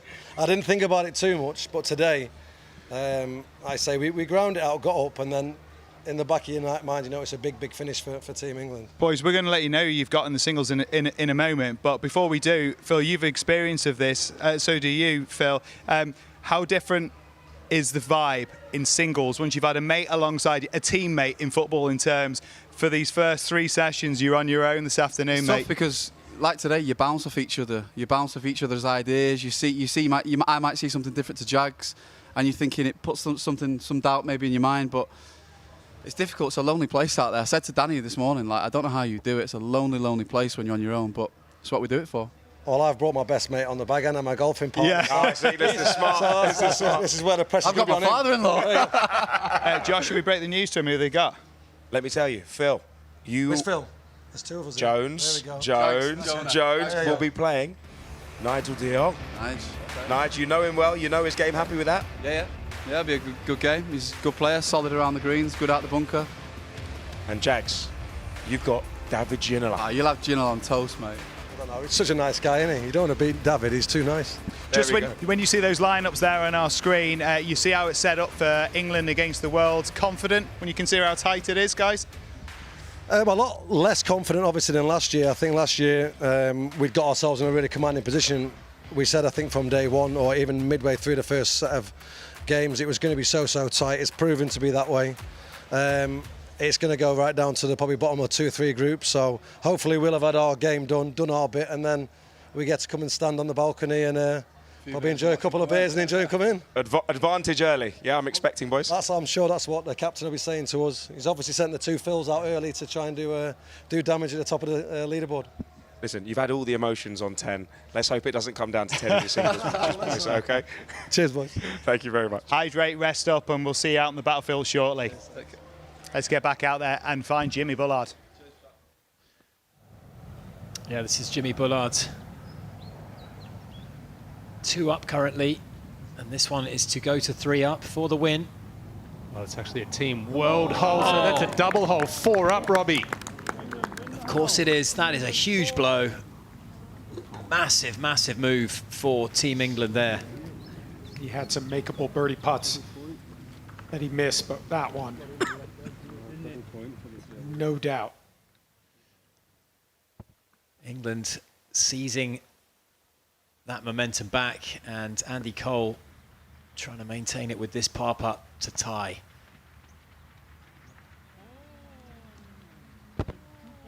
Did that not reach? That was a 2.5 footer. Wow. Looked like that was in until he took the putter away. How you leave a putt like that short?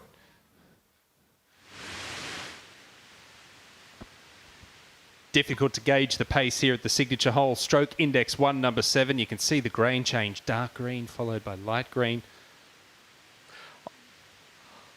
I said that without moving my lips. You feel as though it's going to go right to left, but it doesn't. It falls back from middle to back, so that was a misread. Easy to do, but that will absolutely blow his mind.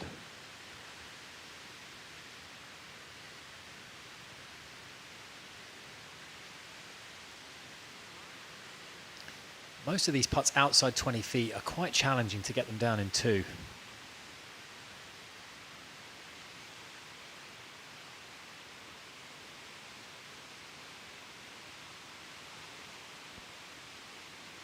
Gareth Bale will have that one for the win. He will. And the thing is, if Gareth, he's a meticulous golfer. He gets the line exactly where he wants to aim it, which is left to right here. And his line on his putter, like the pros do, he's been watching a lot of golf on television, one would imagine, as all these guys do. He's got his aim point working, Radar. Oh, he's got the whole thing going, mate. He's got the the angle of the dangle down pat. I expect he'll scare the hole here. I think it's one of those that, from a good golfer to another good golfer, you know, it's one of those that a good player will fancy making. It's just a matter of how much it wants to come out of the left, and it is quick. He is setting up for a good foot of break. I don't see that much.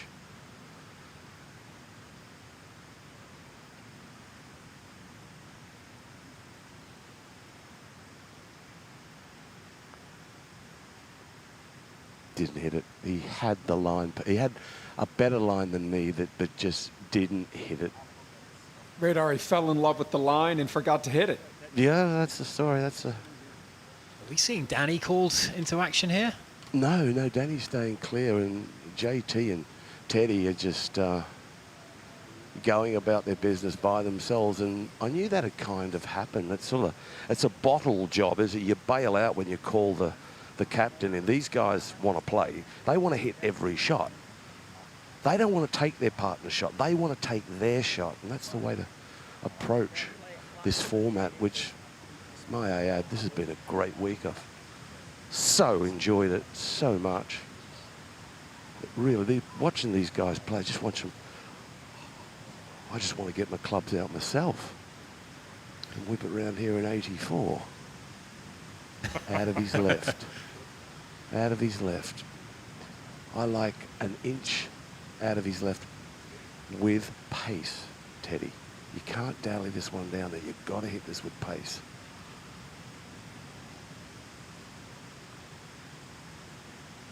Boom. Oh, what a clutch effort there from Teddy Sheringham. He needed to make it as well, and Danny would have been impressed with that one. So still 1 up to Bale and Batistuta. What a high quality match that is. What an entertaining spectacle between these two pairs. This is up ahead of hole. John Arnorisa, this a birdie putt. Excuse me, a bogey putt at the 8th, but this for the win. Oh, goodness.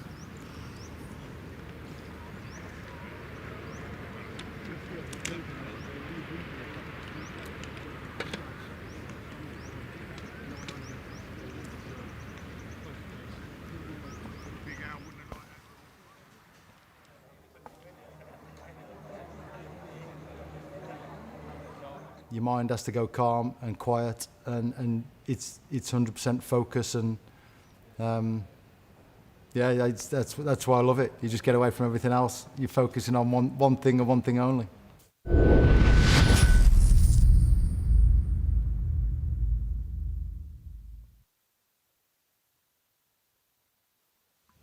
Robbie Fowler at the 9th, par 3. See if he can hit his little draw in there. Great camera follow. It looks good, Claude. Yeah, that's got the right distance. That's a good shot. Below the hole. A good opportunity at the home hole for Team England. Now, Paul Ince can maybe be a little bit more aggressive, knowing that Robbie's hit a good one in there.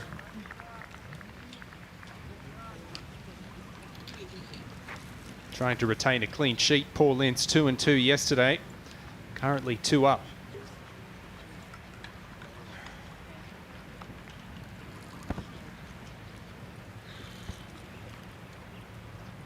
Worked a little on his posture, and he tends to get a little bit bent over.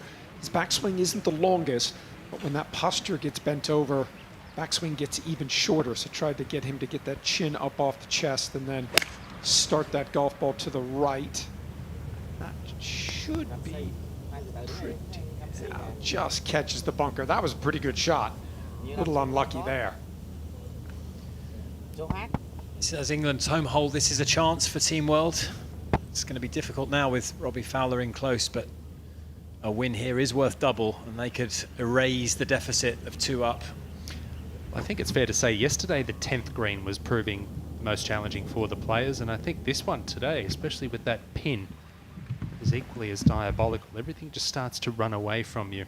So it's really no gimme 2 putt for Team England, although you think they'll get it down for a par at the worst.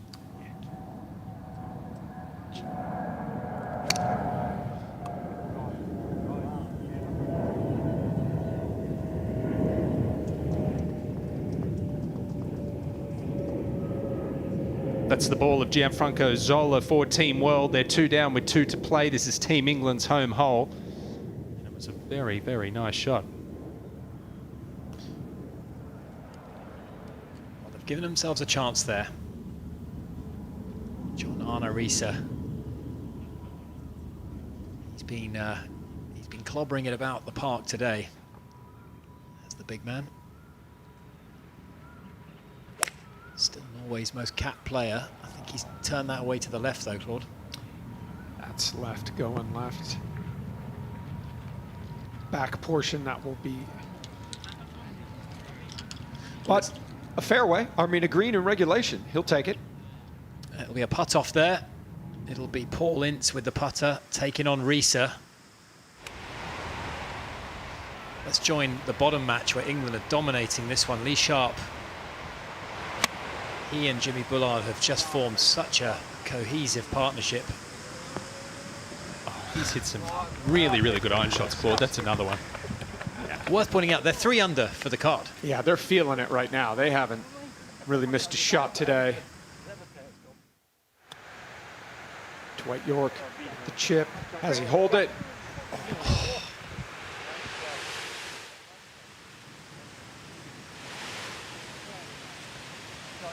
I'll tell you what, whoever is playing lead this afternoon needs to watch out because he is dialed in. Quite incredible, Sue-Ann. 3 under par, Robbie just mentioned, through 6 holes in this format. Yesterday we didn't see anyone under par. It's as good as pretty much any pairing in the world professionally. Absolutely, and plus, by the way, the wind is up today significantly compared to yesterday. And given what's on the line, it is pretty clutch and really good playing and just like hem and egging really well, you know? Well, the Team World team of Shevchenko and York currently have the 2nd best gross score of all the Greensomes pairs. They are level par for their round. But that loss on the 6th hole, which cost them a double, and the other 2 losses to birdie, has led to that 4-up scoreline. So just remarkable stuff from England there. As Jimmy Bullard looks to put another nail in the coffin. This for birdie. And to go 5 up as well. Hold a good putt here yesterday, Sue-Ann. Yeah, you can hit the good shots, but you still have to make the putts. And between these two, they've made a few today.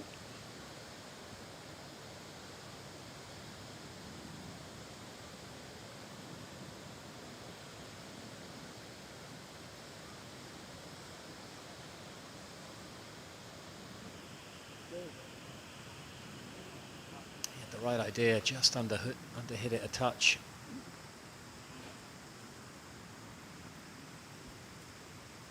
And you can decide who you're backing. Is it Jimmy Bullard or Gareth Bale? Just scan the QR code and have your say. That is the marquee match we were all hoping for, and they've delivered. We're going to get to see the Bulldog against the Bale. Who you got, Robbie? Claude? That is a tough one. I mean, Gareth's been so impressive to watch. Jimmy, as a grinder, as someone who can drop those putts when the moment counts, he might just have the edge, Claude. What do you reckon? Yeah, the only reason I'd say he has the edge is a little injury that Gareth Bale has been carrying, because I think if Gareth Bale's at full strength, that's going to be a really, really good match. Hopefully we'll see some good golf, and hopefully it lives up to what everyone hopes.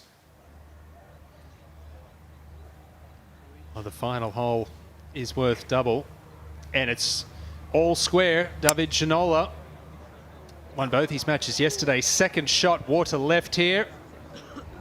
It started left and it didn't come back, and that's just a bit of an unforced error there from David. Team World not enjoying this hole so far. Here we go then, Paul Ince on the Team World home hole, looking to defend their position. This is a birdie putt. Yeah, up the hill, breaking from his right. Hit it. Hit it. Pretty good from what we've seen on this hole. It's been giving the players problems, but we will have a chance there for Team World. Andy Cole on the 10th, looking to take advantage of that poor shot from David Ginola, and he wasn't able to do so. That was a bit of a nervy wedge in there, Ewan. Yeah, the graphic said his 2nd shot. It was a very lofted iron. I have a feeling that might have been his 3rd. So perhaps door open still for Team World. Now Henrik Larsson. See if he can put together a good swing here. Oh, I tell you what. Looks good. I tell you what. Yeah, looks good. Oh, that's really good there. About pin high. Great shot. from the Swede.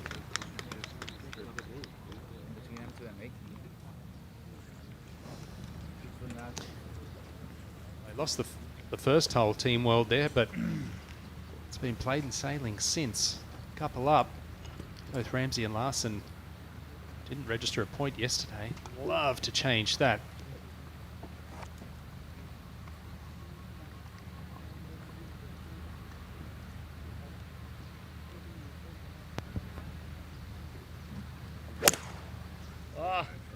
Really good. Lovely strike. Could hear the sound that made. That was flush. Over to you, Team England. And remember, this is Team England's hole, an opportunity for a double up here.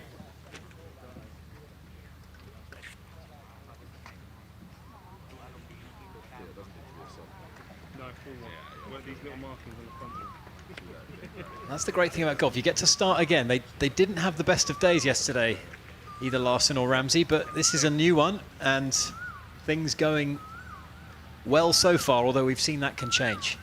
Theo Walcott. 2 good looks in the Team World. See how he responds. Very good. That should be right in the... Yeah, that's a good shot there. Which tour do these guys play on? Surrounding the pin. Making this hole look straightforward. Come on, Joe. 4 balls on the green. Yeah, stand up.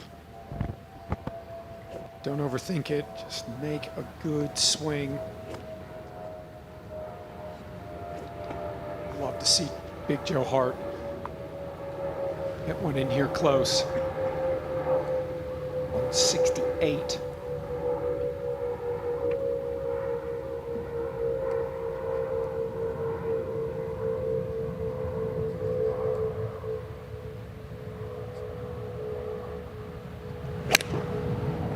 Oh, he's lofted one. Hitting solid, just not cutting. I think that's the worry for Joe Hart. Setup just gets a little bit off. Those shoulders get wide open at address. He can square those shoulders up. He's going to start it a little easier on line.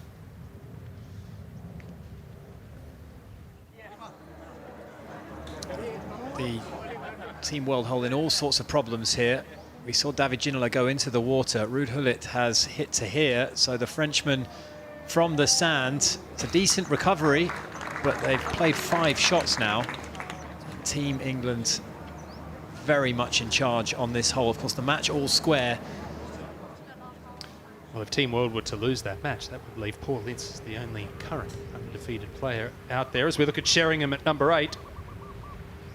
Green here at the 8th. Elevated up the hill. Oh, that's a good shot. About pin high.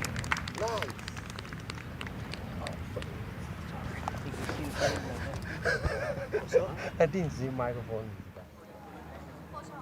So one good shot here from Jermaine Genus. Awkward. Could it be plugged under that lip? I think it might have been, but he's done well enough to get the ball out, and I think that might be good enough to allow England to double up on that hole. Tell you what, that was their 3rd shot. That is a huge tee shot from Jermaine Genus to only leave Andy Cole a short one in there. He's got the speed and the firepower. When he connects, it's going to go a long way. Big, strong.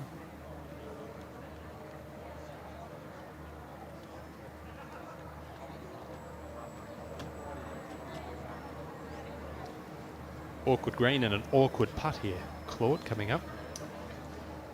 Yeah, it's these lengthy ones where all of these icons have just struggled to find the pace of the greens.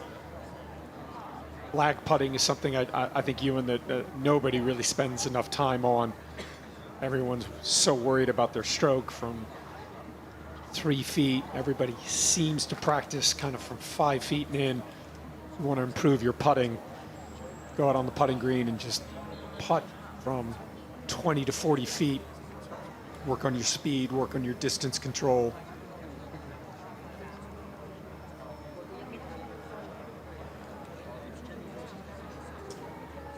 If he can get this anywhere within 5 feet, he'll take it.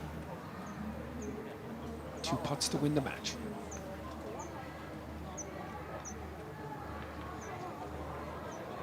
Oh, he's going to be relieved that it hit the flagstick. That one was travelling. Travelling? It was going to the next county. It's still gone by about 6-7 feet. I think it was going into the next country. Well, that's one way to take the breakout.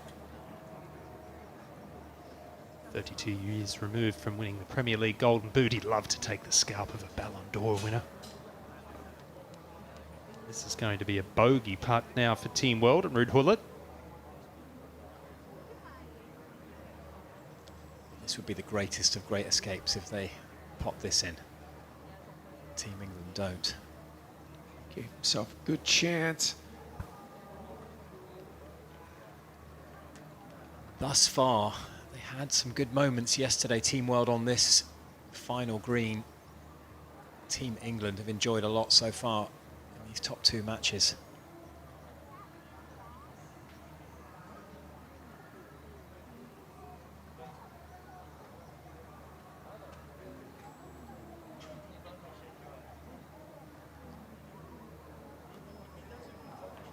It's hard to keep track because England have really made some inroads in these last 10 minutes or so. They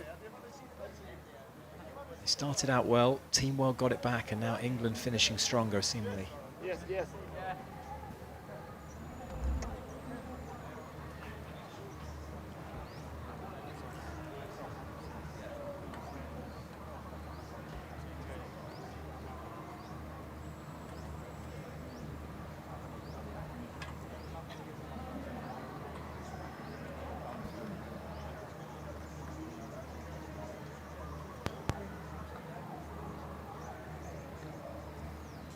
Two putts from this point to win the match for Team England.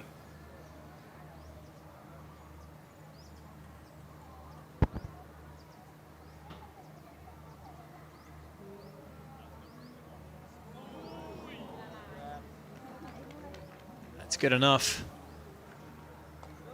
And with that defeat, Paul Ince remains the only unbeaten player of the 24.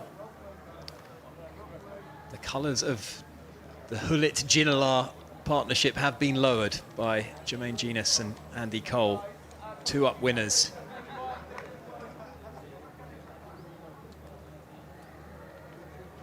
Another emphatic finish there. You can see what it means to Jermaine Genius. He is absolutely pumped, and that will give him a lot of confidence going into the singles. The par 3 9th, Team World, Henrik Larsson putting up the hill for a birdie, this for a win, and double holes.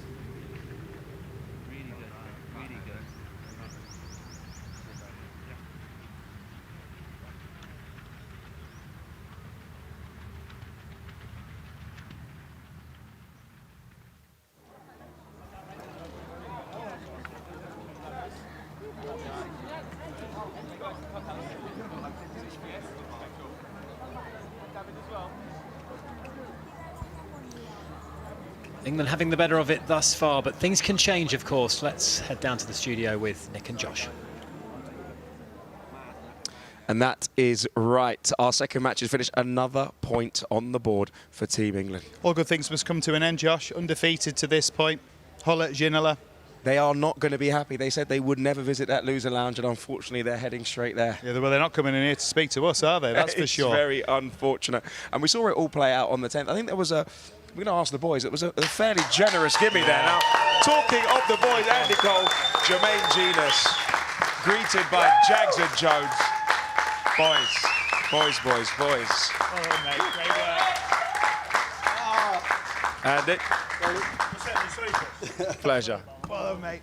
Don't worry, you sit down and relax on that comfy winner's couch. Oh, it's nice. Listen, it was nip and tuck there in that game. Yeah, you know what? We got off to a great start. I think Ruud and David were a bit tired, and they don't, somehow in golf, people can like lure you into this place where you feel safe, and then you get a bit tired. And they just caught us off guard, but you know, fair play to both of us really. We managed to kind of pick ourselves up and hold some big putts, hit some big drives, and we just made it happen, yeah. Well, talking of big putts, Andy, that was quite a strong one you hit there on the 18th green. You made a little look at that as it went on by. No, you know, they was messing about. There's too much talking over the I'm just going to hit it straight. Yeah. JJ said get it on the top shelf. Yeah, it's on the top shelf. That's all I asked for. Not so much more. That's all I asked for. Top partner. How was this partnership? I loved it. I think our games really suited each other. Like my driver, I felt was like hot today, and every time Andy had a club in his hand, he just put it in a safe spot, and I just was like, right, I'm going to let go. And you know, anything around the greens, it just was a really good balance, you know. And me and Coley know each other for years as well, so it was comfortable out there. Rude and David had 100% record coming into this. They were nicking. They were nicking. Yeah. They were nicking. No, it wasn't. Yes, we played them yesterday, me and Jonah, and they beat us on the last. Yeah. I'm not messing about. I would have beat us on the last 2 points. We were 1-up cruising. Obviously, they get the 2 points on the last, but hey, that's golf. And they're big talkers as well. Like Yeah, as we're walking like through our home hole, you know, you've got Rude going, oh, this is they call it Hullit's corner. Oh my God! And I'm like, I don't want to hear this right now. At the same time, you're the one who's just come in and said they were getting a bit tired. The boys getting a little bit older, maybe running out of steam down the end. Look, it's going to change this afternoon. It's probably the closest thing to walking out for a penalty. You are on your own. Are you relishing that? Yeah, I'm looking forward to that. I think it's been a while now where all the lads have been kind of having this hitting at each other's ball, and you know, getting into that rhythm is so difficult. And then the pressure of wanting to deliver for your mate. And I think everybody's looking for the responsibility of hitting their own ball now for this afternoon. We're going to keep you for just a second because we're going to head out onto the golf course because Zola has called the captain. We'll speak to you in a minute. Here we go. Call the captain for Team World. Thomas Bjorn, second at the 10th.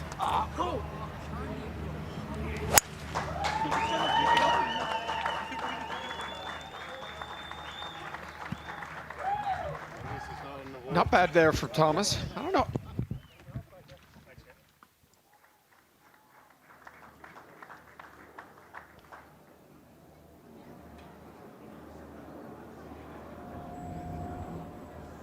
First time he has been called for call the captain, and I wouldn't have thought he'd have loved that. Fairway wood to a green with water down the left-hand side. You can understand the bail out there, can't you?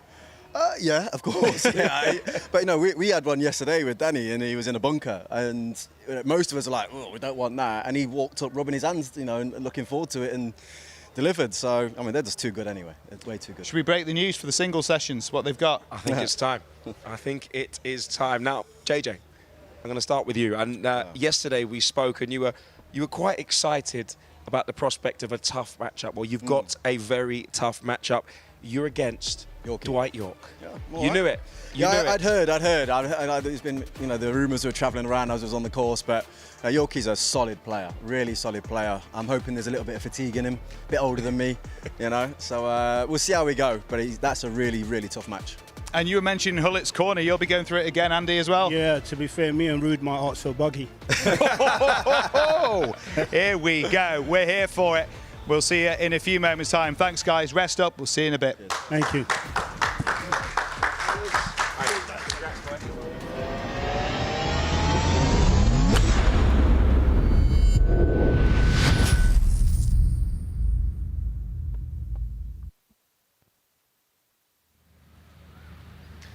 Back to the par 3 ninth, Team England's home hole.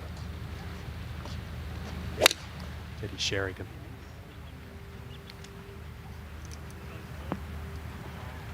Draw one in there, just hung that out a little bit to the right, but safely aboard. He'll take that.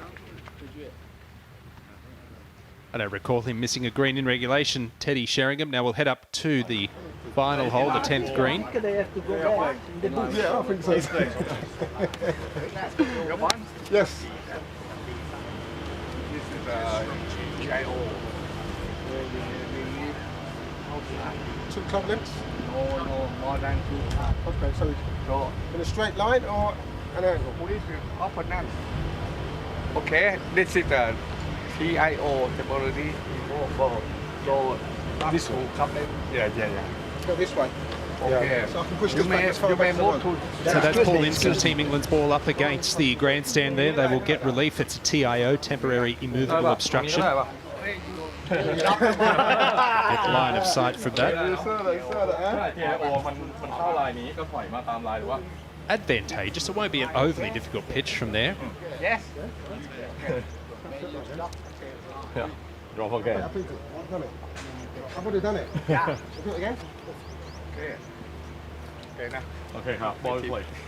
It might be a little intimidating, looking up at the flag and seeing yourself.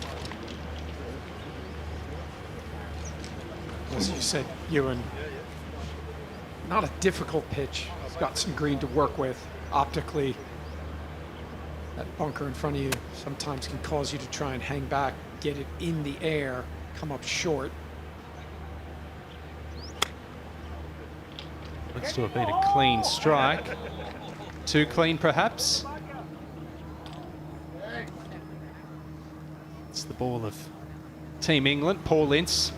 They're one up playing this final hole, but don't forget it's double holes if you can win this particular hole. So a win for Team World would see them clinch the match.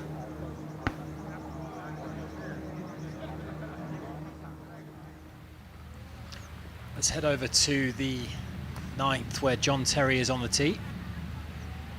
They're one down currently against Gareth Bale and Gabriel Batistuta, but that one looks a fine iron shot. Yeah, good quality iron shot there underneath the hole.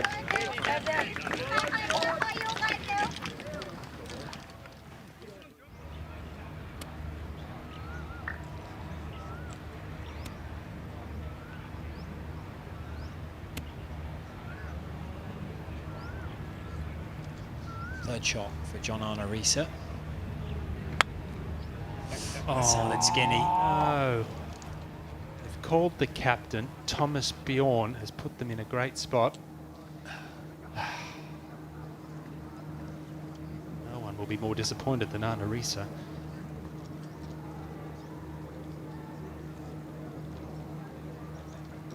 It's easily done. Lots of green to work with on that occasion, but just got a little quick through there, and both of these groups have overshot this target. You know, I think it will be really important for all of these players to have a little break, try and rest up as much as they can and hydrate, get cool before heading out this afternoon, because you can see already in this morning session they're fatiguing at the end. Yeah, it's warm. They're on day 2. 3 rounds yesterday, or 2 rounds yesterday. This is the 3rd round. One of the difficulties when you are playing golf in weather like this is it's the time, Robbie, in between holes. One of the things about golf is it takes a long time, but you only really need to concentrate for a very short period of time. But due to the length that you're walking in between shots, you almost have too much time to think. So what we're always trying to talk to golfers about is, listen, switch your brain off, switch your brain back on, focus when you need to. It's the hardest thing to do. Even the pros sometimes struggle with it. Look at guys like Scotty Scheffler and marvel at their ability to stroll around and compartmentalize everything. Gianfranco Zola, he's a cool head. And it's not a difficult shot apart from the moment and the situation. It's not a bad effort. Would have loved to have seen it cozy up just a few feet closer, but he's given his partner, John Arnorisa, a little chance there. Let's go back a hole to the par 3 9th. Batistuta lucky to avoid the water here. This is second.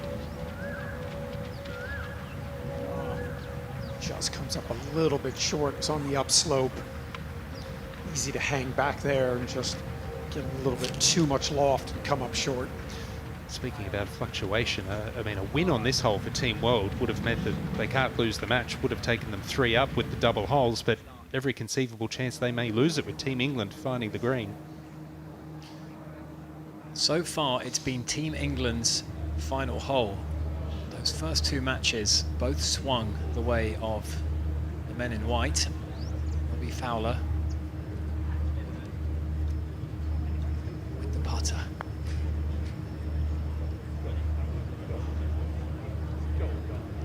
That's pretty well done there. Might be almost a second session. I'm sure Team World wouldn't want to see that in, but that was a very good effort.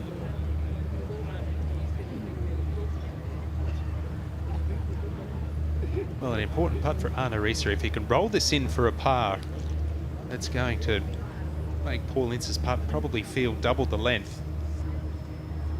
It's going to dictate the outcome of the match too if this goes in. Absolutely. As much pressure as these players have been under their entire career. A 3-footer when it counts.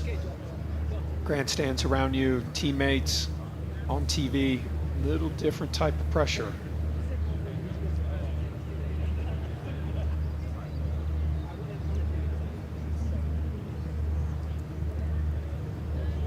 First thing they've got to do here for Team World is make this, put the pressure back on Paul Ince to hold it for the win. Giving this a lot of attention. It's at least 5 feet. And you can go an hour without having to think about a 5-footer, and then suddenly on the last hole, it's a must-make. I think what you're trying to figure out here, Robbie, is do you just take the break out of it, go for speed, confidence, or do you try and slide it in there? Well, in this situation, not a huge fan of the over-analysing. I think the longer you're standing there, you're just creating more and more doubt, trying to find a way not to miss it as opposed to standing up and putting it in. Let's see what route he goes with. Well, clutch. It was a great, wasn't the smoothest of strokes, but it was effective. And John-Arne Riise has at least forced England's hand there. Well, one thing's for sure, Ince's putt, either Team England are going to win or Team World are going to win. There's not going to be a tie. By making that, Ewan, I think Paul's putt just got a little bit longer. Well, he's protecting an unbeaten record, is Ince. And I'm looking at that putt again. I thought it was almost gimme. It's certainly not. It's 3.5, 4 feet. It's 4 feet, easy. We've seen these missed. Oh, not this time. Go. Paul Ince, what a man, what a player. Bags yet another point for Team England. And that's a 3-up win with that double score. It will be just 1 point, but a huge moment there for Paul Ince, who's just been absolutely indomitable today. 11.5, 8.5. It's all England so far in this Greensome session. It looks like he's just picked up a Premier League title. He is pumped. I can't wait to see him join the lounge, join Nick and Josh. Now, big moments here on the 9th. Gareth Bale, we saw Gabriel Batistuta pitch up short. This is for the half. This is for par. Team England already in for their 3. Up the hill, he can be aggressive. Oh, yes, Gareth What Bale. a putt.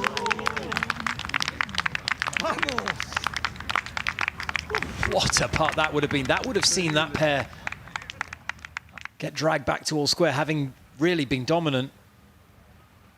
Well, he put the early walk on it. He knew it. Gets the vamos from his partner. He's even got the PGA Tour fist pump. Oh yeah, I mean, he and Jimmy Bullard. I mean, they've gone to Tour Player 101 school. All the mannerisms. Drop him on the fairways of Torrey Pines, and no one would know the difference. Hello, boys. Hello, hello, hello. Hello, mate.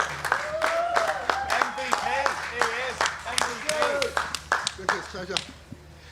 Wow, the dream team. I can't see Thomas Bjorn anywhere, can you? Boys, you had us nervous for a second. I'm not sure why. I'm not sure. We were never nervous. Tell me, how does that feel? 3 from 3, more points on the board for Team England. I don't know the scores actually. We're concentrating on what's happening. Yeah. I mean, you can all go out there and obviously do your game and try and not focus on what's happening. And to be fair, we played really well. They got back into it and sort of made it a little bit hard. So we just had to focus and concentrate on us. Look, when we came here last time, Paul, you were nursing a little bit of an injury when you came. You've been the MVP for England. You are the only man who can be perfect I've got a bit of pressure in there. No, but you're up to it. You're the governor, aren't you? You're the governor. I know Robbie doesn't want to hear that. He's God after all. But you are the governor. What did that mean today? What's it feel like in those moments like we saw then on that last green? Oh, I mean, it's when they pulled Thomas Bjorn to take the shot, I was like, come on, guys. You know what I mean? It's been such a good game. You know, if you're going to win, do it yourself. And when he went in the bunker, I was like, yes. That last putt, so nervous. Honestly, Nick, just don't believe it because you know that's the one to win the points. And it's one of those little putts you think you should get it, but under the circumstances. But if you miss it, you lose 2 points. After a 10-0 game, it all came down to a putt. And this probably was really it was a tough game. Lucas Zola's a very good player. He's steady, he's down the middle. And we never really played, if you go back to last year, Nick, we never played someone of that calibre last year, no disrespect. So it's a tough game for us today. So to come out with a point, it's a great result for us. We spoke to Ria earlier today and she said, my dad does not want to go in that loser lounge. So thank God you get to avoid it at least for another session. Robbie, when you're looking at what's going to come your way, we're going to let you guys know you've got in the singles and so you've got some good games, to be fair. But we're going to look at it in a second. What's the energy like? How does it shift that team mentality to being on your own? What are you looking forward about the singles for? Again, what we were saying before, we concentrate on us. I think we're all good players. I think on any given day, any amateur can beat anyone. But we're all playing really well. When we sort of come into it and all the talk was on all their big hitters, and we're the underdogs, aren't we? So, I mean, in effect, we've got nothing to lose. We go out there and the pressure's on them. They've got to win. I think, listen, you Nick know more than anyone, Nick, you know, when you play singles, it just changes the board. I watch the Ryder Cups and, you know, 1 minute it's all blue, then it's half red and it changes. So it's going to be a dramatic afternoon, but looking forward to it. Well, these are who you can look forward to playing as well. Let's let them in on it, Josh. Paul, you are facing the big man, the angry ginger, John Arnorisa again. How are you feeling about that? Yeah, I'm confident. Listen, I've played with him twice now. You know, he's a good player, hits it quite well. But listen, as you know, I'm playing well, so I've got no worries about that. It'll be a good game. And Robbie, it's a Liverpool versus Man United clash for the ages. You're up against Ryan Giggs. Yeah, I think we're just sick of each other, the sight of each other, aren't we, by the time we go home? I don't mind Giggsy, to be fair, but I think this week we've probably been a little bit too close. So yeah, bring it on, bring it on. All right, let's best luck, rest up, and we'll leave you to get ready for the singles as we go and find a Celtic and Man United legend here, an icon at the last. Henrik Larsson, of course, this pair is 3 up, so they're looking to secure double points, and you have to say they need it now with that scoreline stretched to 11.5, 8.5, and that wasn't the prettiest of shots, Claude, but it was effective. Functional, on the green, does what he does, doesn't try and do something he can't do. Now Joe Hart out of the bunker here on the 9th, or on the 10th, sorry. A little bit of an upslope, easy to hit this a little heavy. It is their third shot. The chunk and run. Lovely technique from Joe Hart there. Every chance to get it back to 1 and ensure that that's just the 1 point for Team World. That's what we're playing for here. Larsson and Ramsey, they'll just be delighted to be on the board, I think. If they've scrapped away. They started this match down. They managed to turn it around midway through the match, and they'd love to score a double point, get it back to 11.5, 10.5. Well, a Team World win here would ensure that last year's MVP, Teddy Sheringham, is currently the only player to have not registered at least half a point. Yeah, I never would have believed that, Ewan, at the beginning of the week, as good as he played last year. Change, of course, in the next 15 minutes. 1 down, 1 hole to play.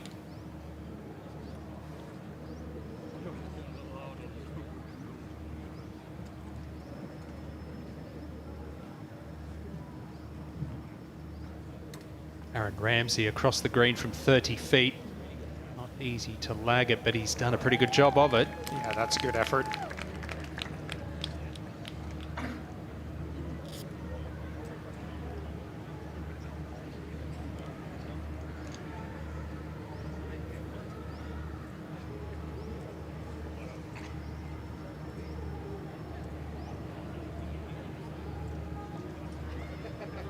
In a good position here just to secure the single point, the solitary point for Team World.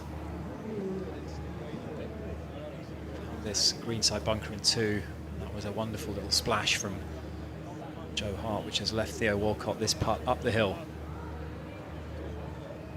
Shouldn't be a difficult putt from where he is. I believe he only needs to give the hole away. What is pace dependent, as we spoke about at the start of the day. You want to keep it below the hole as much as possible here. He's done that.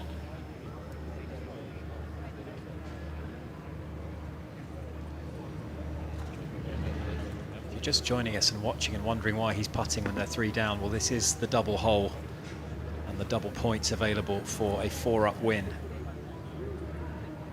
So he'll just be looking to avoid that calamity. That was a putt that, well, the goal was to 2-putt there. But it didn't really matter. As long as they don't lose this hole, a win would have taken them to 1 down, a tie to 3 down. Just got to avoid that 4 down loss.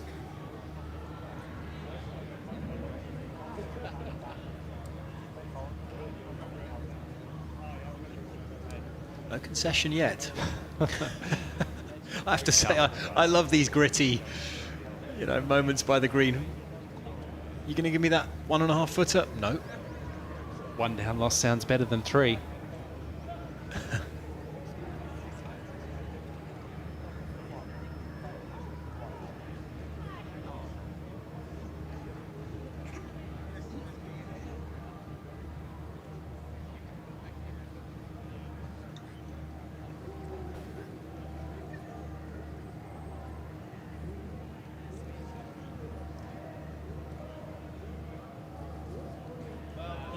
Safely in from Super Swede Henrik Larsson. And they will see this one in, it would look like. I guess the only reason why they're making a putt this, we did see Andy Cole leave one short from this distance earlier.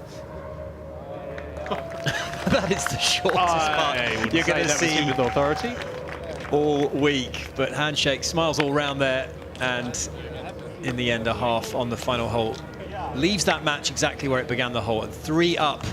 Good performance there from Henrik Larsson, Aaron Ramsey to get that win. And put another point back. England's lead overall, 2 points now.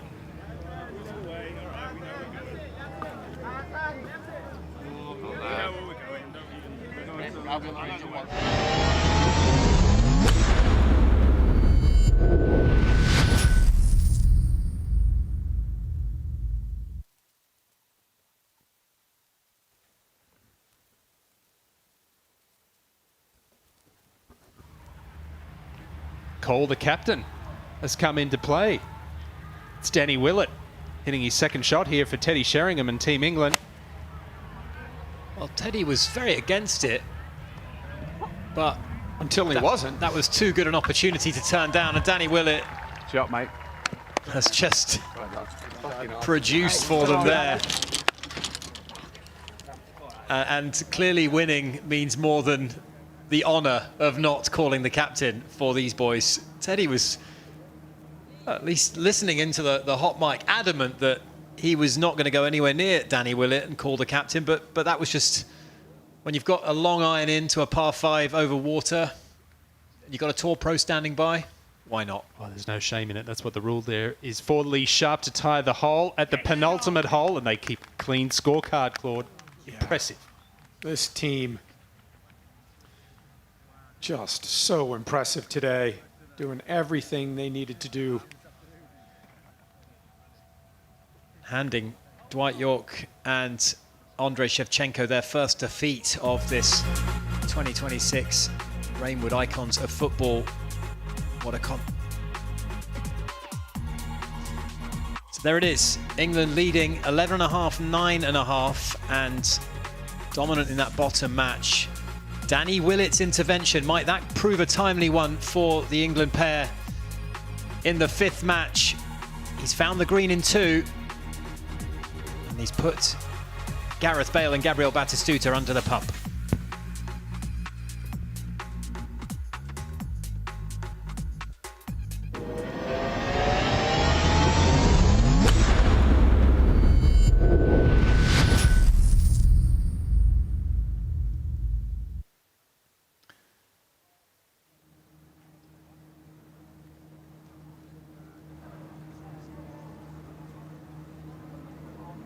Well, they waited and waited, Team England. Teddy was against it until he wasn't, and Danny Willett, the Masters champion from 10 years ago, was called upon to hit this iron shot into the par 5.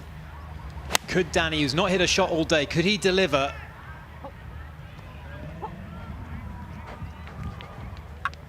Was there ever any doubt, Claude? Shot, mate.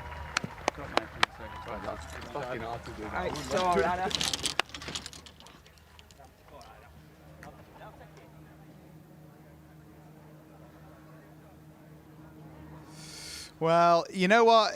Calling the captain's one thing. Why wouldn't you? But at the same time, it's fresh out the wrapper. There's no guarantees Danny Willett, having gone round all day in a buggy, is going to hit a good one. But he did at just the right time. But ahead of them, it's another epic victory. Team World. And the first of the week for this pair. Hey, boys.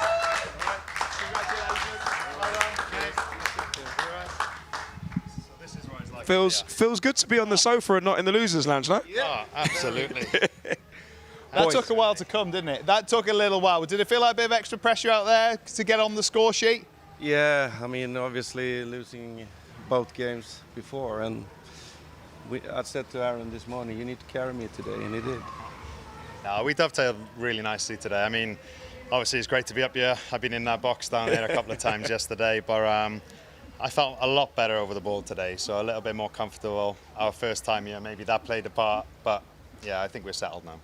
Theo and Joe got out, Theo and Joe got out early, strong, but you managed to reel them back in, and it looked like you were going to create a bit of separation there and maybe get those double points. How was that, starting out behind and then having to drag it back? Well, that's the thing, I don't know about you, but the last few days we've gone 2 up early in the games, and then that's gone against me. But yeah, today, obviously we went 1 down early on, but then I think that gives you a little bit then motivation to come and claw that gap back and then to go on from there. But we played some great shots. You held some great I'm putts only as been well. used to going like 2, 3, 4, 5, 6, 7 back straight away. So this I felt still was a chance to turn around. Hey guys, now look, we're delighted to have her up here. It's a lot nicer on this couch than it is the one in the dark downstairs, isn't it? We know that for sure, as much as it's a lot of fun for us to watch. Do have to bring something to your attention though. Yes. A certain putt on the last that you made Joe Hart hole. Now we're talking about a little bit, it might come back to bite you, but like thinking there, bit cruel, mind games. What's the theory? I don't know. Did you see his putts throughout the round today? I mean, we had that to would have been make harder it. to miss though. No, Aaron, I mean, come on. look, the scoreboard is a little one-sided at the moment, so we needed to try and sneak that extra point test in. this, So if you can take see the if pressure he's still got away. enough now going into this afternoon. But to be fair to him, he held it nicely. Breaking the bad news though, Josh. I know, yeah. Talking about this afternoon, the matchups are very interesting because you'll be seeing a lot more of those boys. It's an all-Arsenal clash for you. You're back up against Theo Walcott and Henrik. You're seeing the big man, Joe Hart. You'll be looking forward to those. We feel confident about these. I mean, you've just beaten them, so what a time to go into that singles pairing. No, I mean, looking forward to meet Joe, of course, but we have to see. I think it's going to be a difficult game for me, and I think I need to realize that I'm going to be a long way behind of all the shots, especially when the driver, because he hits in miles. So for me, it's just a question of trying to keep the pressure on, making him holding up. All right, guys, it's going to be a big afternoon ahead. There looks like there might be a slight deficit to make up as we are at the moment, but big pressure holes out there, much to play for. Best of luck for the singles. Cheers, guys. Thank you. Thank you very much. Let's get back out there.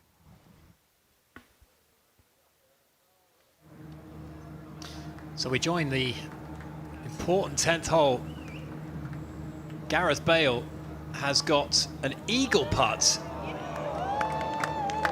And despite Danny Willett hitting the iron shot here, well, call the captain isn't going to work out for England because I believe Team World have played that hole magnificently themselves.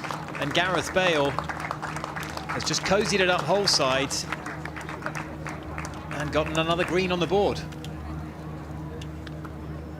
Hard to believe, as Claude said, that Teddy Sheringham is 0-3 in 2026, having not lost a match last year. He really hasn't played too bad a golf either. Neither has John Terry. They've just come up against better opponents. Yeah, and I just think if Teddy Sheringham could have driven it just a little bit better because his iron game is where he excels. Yeah, I said to him, I'd love to play against you. Come on, Matt, get in.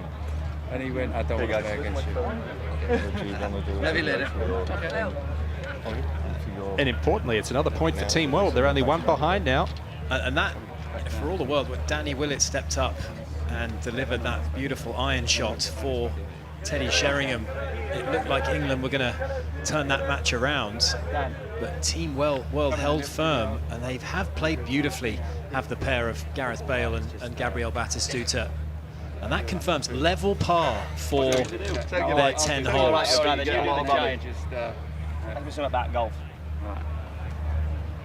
Very solid in Greensome's format. Alternate shot. That's not easy, Claude. These greens are quick. There's a lot of treacherous spots you can find. Absolutely fantastic.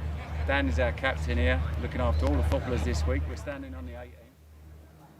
I've just lost again on the 18th, which ain't a good feeling. Every game last year I've won. That's 3.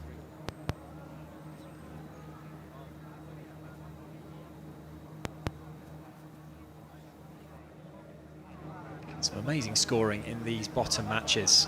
As I mentioned, level par for the pair of Bale and Batistuta, and not a single bogey on the card for either Jimmy Bullard and Lee Sharp or Dwight York and Andrei Shevchenko. They have parred every hole. They've gone full Nick Faldo at the Open Championship, Ewan, and yet they are still 4 down to the rampant English duo. It's quite phenomenal, really, and don't forget the final hole is a good birdie opportunity, even an eagle opportunity as well. Captain Bjorn, he's got to be pleased with this fight pack. They're only 1 point behind. They're going to lose this final match. Will it be 1 point or 2 points? It remains to be seen, but they're certainly in with a fighting chance heading into the singles.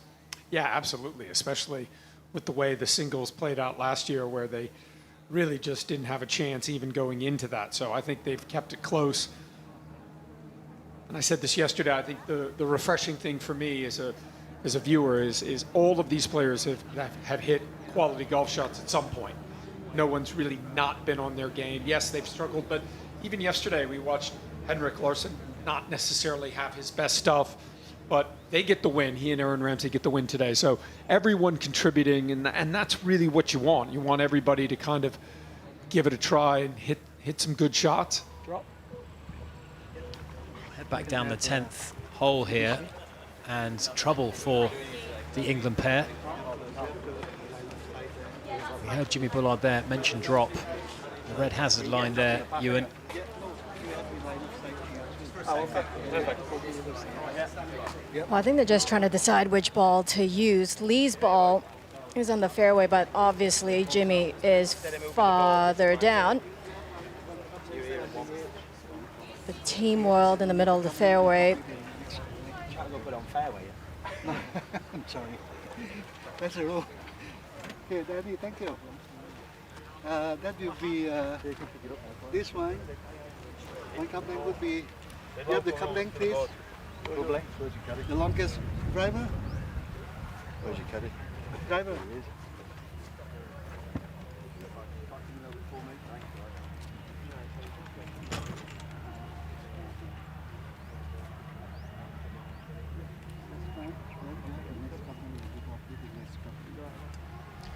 Ladies and gentlemen, we have another group that has come through the door. You might have seen the action on 10. Please welcome Gabriel Batistuta and Gareth Bale to the studio. Oh, yeah. Wow, wow, wow, boys. Pleasure.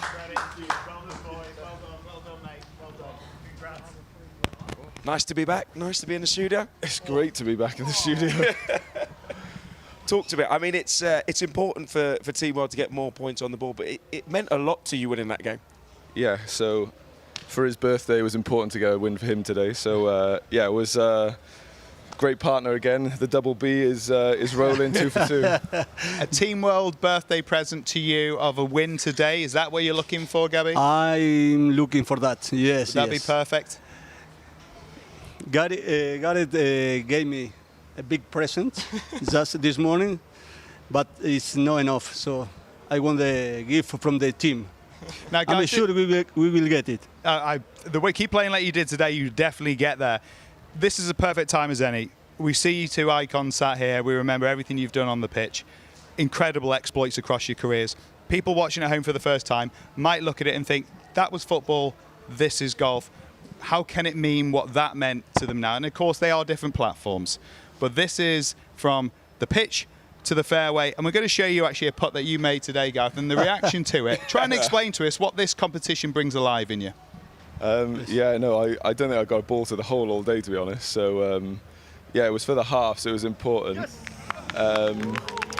Yeah, I guess we were all retired, and it's having that competitiveness back. And golf is a field and a game that you can play all sorts of abilities together, and you can make it really competitive. And you put England against us, and it makes it really competitive. So, but no, great fun. John and Teddy played great as well, but it was a good game, and it came down to the last few putts, which was great. Do you see that behind him there? Terry's still chipping away at him. He's chirping away from the couch over there, Gary. Can I just say we played against 3 players today, not 2? Oh, yes, I can imagine. I mean, there was a call to captain in there. Did you think that on the temp, worth 2, games on the line? Well, I wouldn't have done it, so. Well, you didn't do it, No, and you had to call the captain in the pocket. And you said the only thing better than beating England is beating England badly. And unfortunately for Teddy and JT today, that was definitely the case. Will it be the case this afternoon? Well, that's what we want to talk to you about, because it's about to get very real for both of you, particularly important matches in the singles. Josh, break it to him.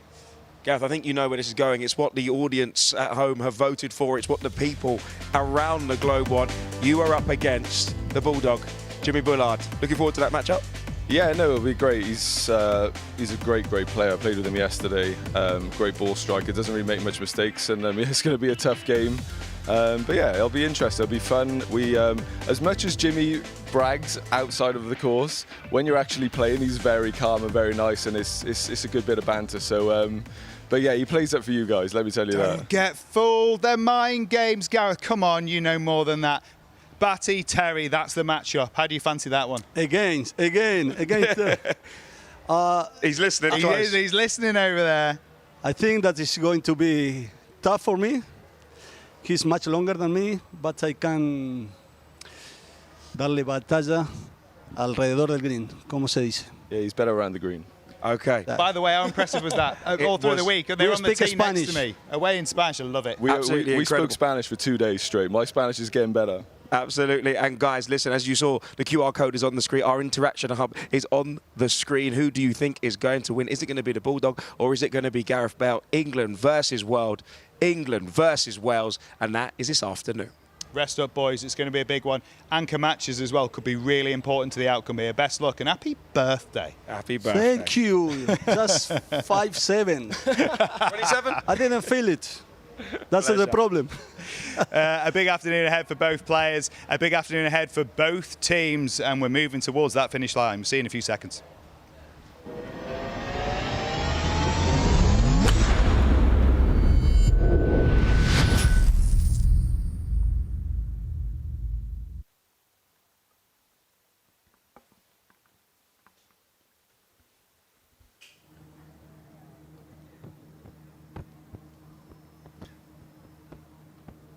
Final match has made their way to the final green.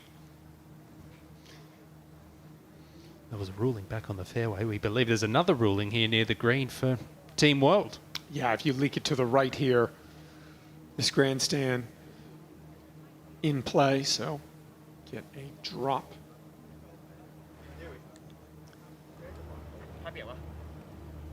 I like Dwight York's chances if it is him to play. He does play these shots really well, these little floaty shots around the green. I would usually agree, Robbie, but he hasn't had his best today. I'd like to hear this, but Chev's been kind of pulling most of the weight today. Pretty sure he's going to go straight to the range to try and groove something in for the afternoon session. He's got JJ, who's playing some great golf.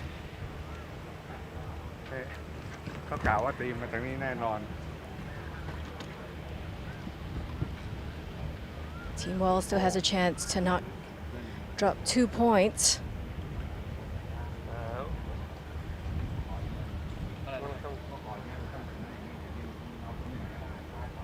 quality of golf on display here, Sue-Ann, has just been phenomenal. I know we've touched on it already, but when you look at the amount of bogeys and double bogeys on the card in this format, it just to have not dropped a shot for either team, it's quite remarkable.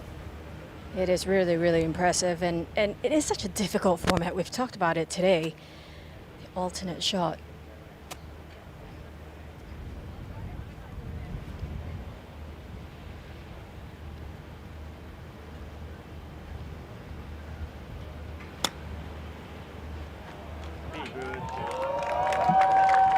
That is a beautiful controlled shot there from Dwight York. He fancied his chances, Robbie. He did. Look, I've played a couple of games with him, and he does that a lot. Annoyingly, especially when you're playing against him. But he really did just nip that one perfectly. I think what divides a lot of these really good players here in this field from the good but not quite up there is the pitching and the chipping is really, you look at this guy as well, really strong.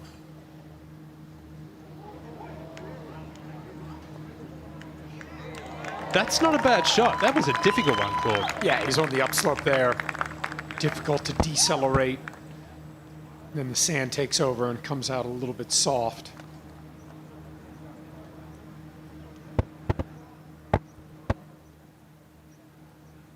The match is over. Bullard and Sharp are healthy winners, but they can have the victory cut down to just a single point. They're trying to bank 2 for their team. Well, you think about the 2012 Ryder Cup back at Medina, the miracle of Medina, and heading into that final day, Ian Poulter holed a putt on the final green to cut the deficit to 4 points and reacted like they just won the Ryder Cup. But that moment gave Team Europe the motivation and the inspiration heading into the final day to do what they did. And a moment like this might not sound like much, a 2-point deficit versus 3, but it could mean the world to Team World. Yeah, 100%. Because now the players will be in charge of their own game, playing their own ball. But it is going to be in the afternoon, playing their 4th round of golf in 2 days. So the fatigue factor, the sun, the heat, the pressure, all these things come into play.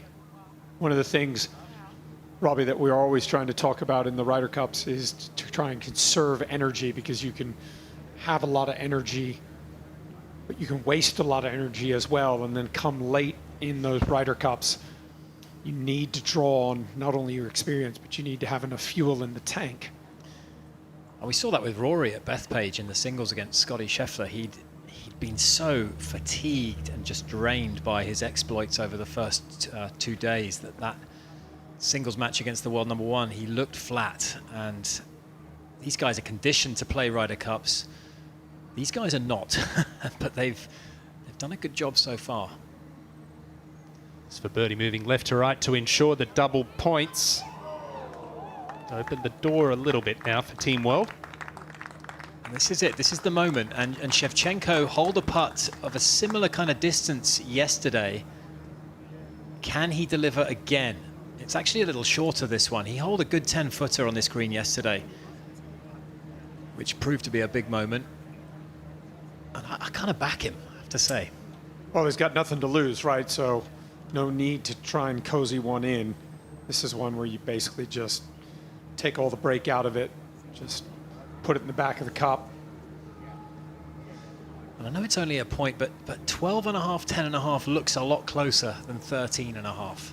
Well, one thing I can say is that the Icons team have got it spot on with the format this year. It's ensured a close tussle heading into the final day. This point system is brilliant.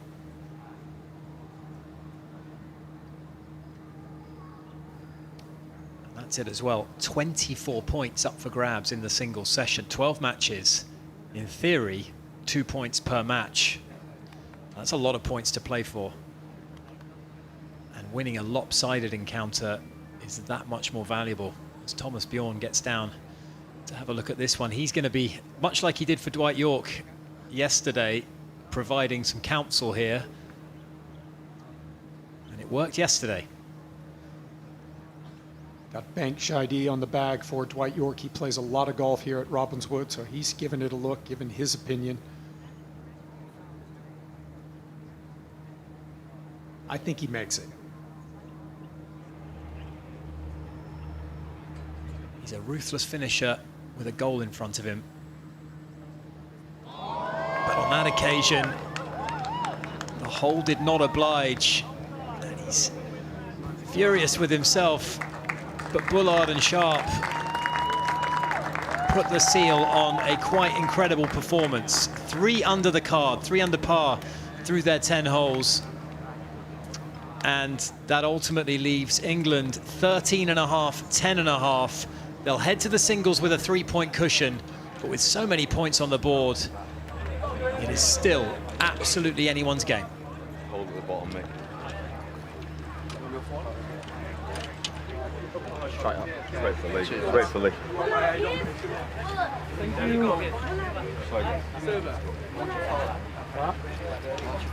You're going straight back, Thomas. And I'll see you in... I'll see you tonight. Dan, you're going straight I'll back. see you on the range. See what time I'm teeing off, and I'll see you in an hour. You're going up?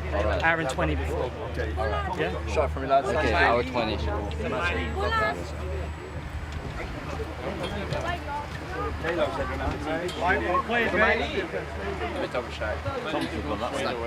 I'm on first, you got me on first or second? No, we've moved it. My captain's coming up to the studio. Here they come. Bullard and Sharp, the dynamic duo.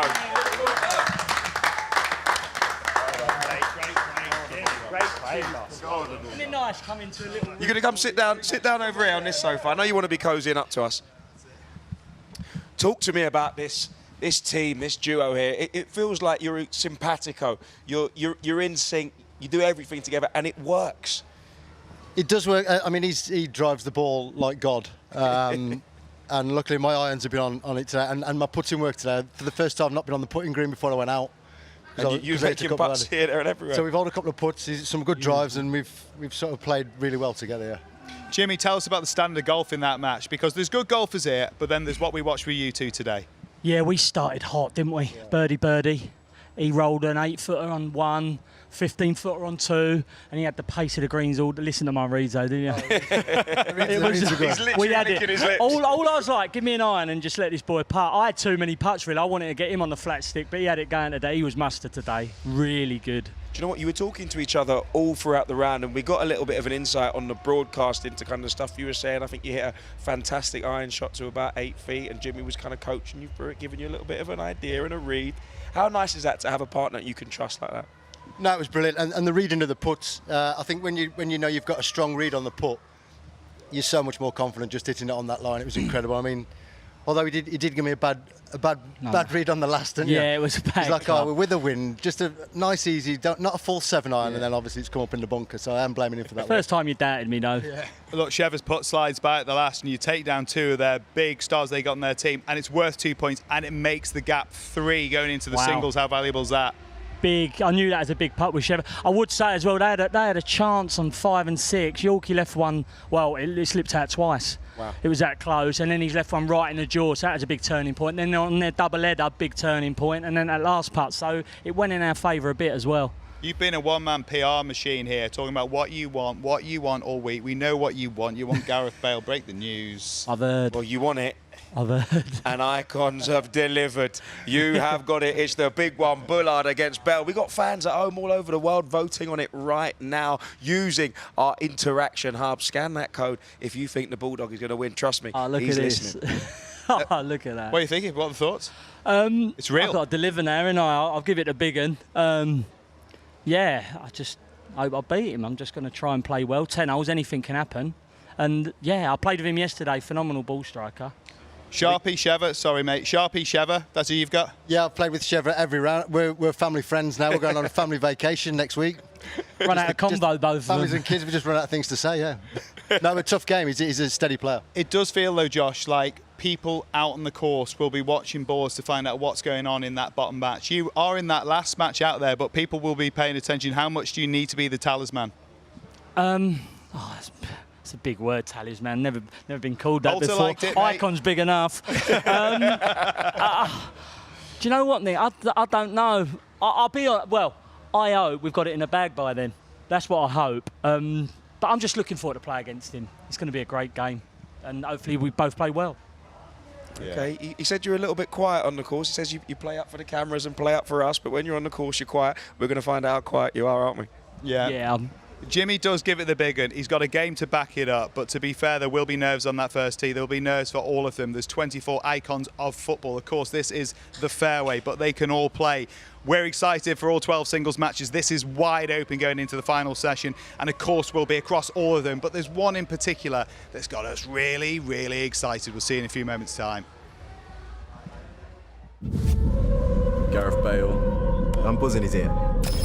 When it comes to star power, Gaz just adds another layer to the whole event. Jimmy Bullard is playing golf every day, so I guess he's a professional now. Bale. He's got one big problem, and his name is James Bullard, because the Bulldog has got him in his sights. Let's go! Who have you got your eye on this time around, Jimmy? Oh, what an easy question. This man right here, Gareth Bale.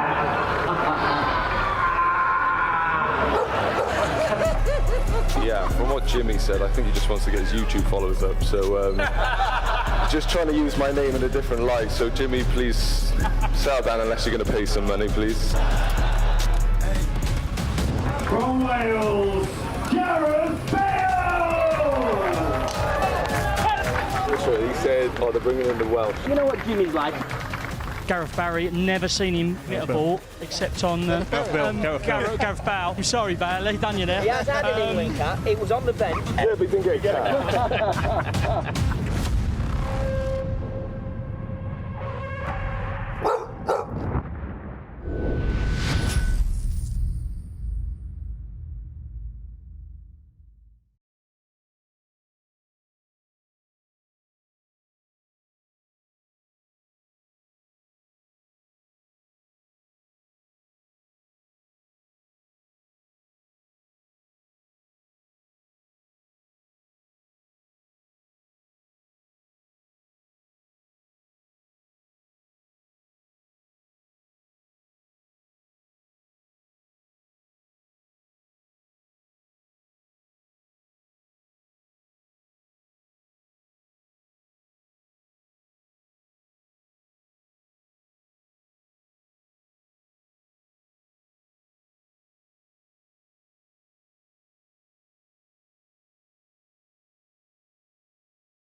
Oh my God. Be the number. Be the number.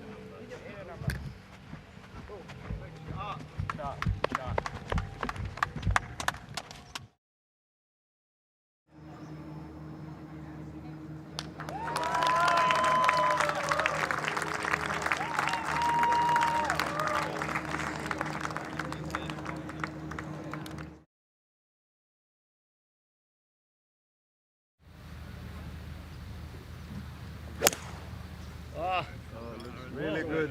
Go in. Be right. Go in. Oh! Lovely shot.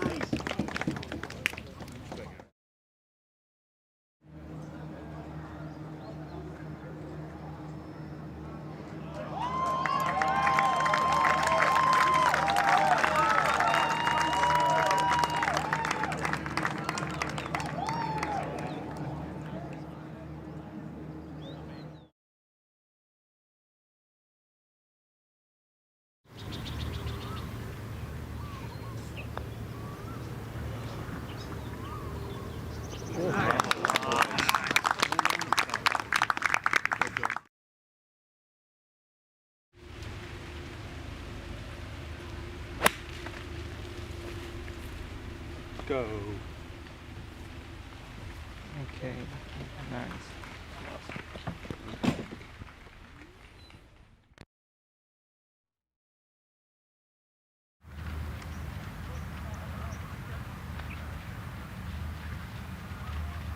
Yes!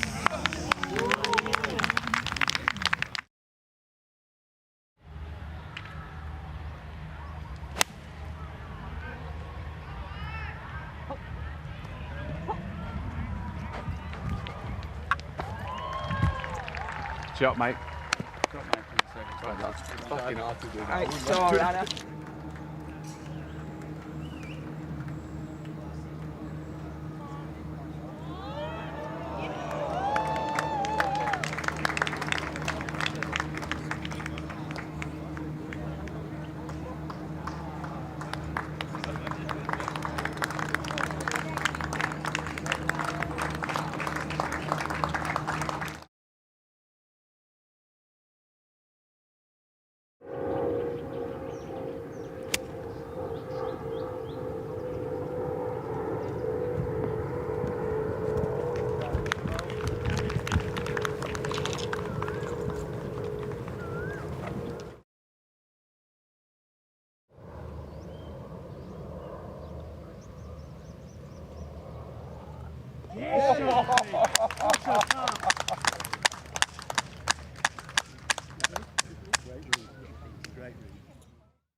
Yep, copy that.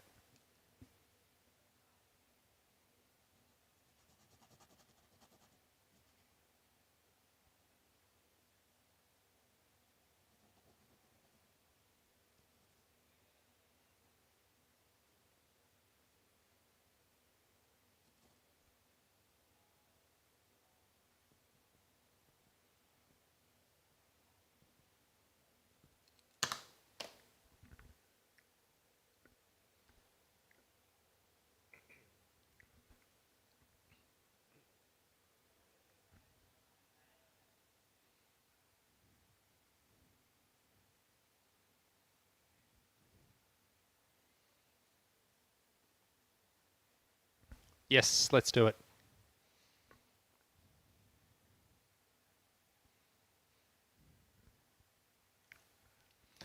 Day 2 and the final day of the Rainwood Icons of Football. This morning, the format was Greensomes. And match 1 started with the Phils, Jones and Jagielka, who took on Ryan Giggs and Nigel de Jong. This one was all about the pressure holes and which team could take advantage. Ryan Giggs here missing to gift England double points and the lead. But it was almost a mirror image on Team World's home hole, as Phil Jones also can't tie the hole with that. Sorry, let's start again. I missed.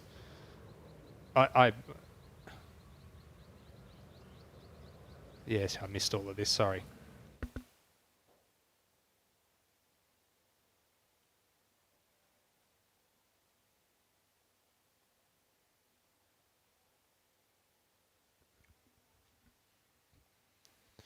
Day 2 and the final day of the Rainwood Icons of Football. This morning, the format was Greensomes, and match 1 started with the Phils, Jones and Jagielka, who took on Ryan Giggs and Nigel de Jong. This one was all about the pressure holes and which team could take advantage. Giggs here missing to gift England double points and the lead. But it was almost a mirror image on Team World's home hole, as Phil Jones also can't tie the hole. I'm sorry, does that make sense? Because I don't think the script is making sense, because it says here that he also can't tie the hole, but he hold the putt.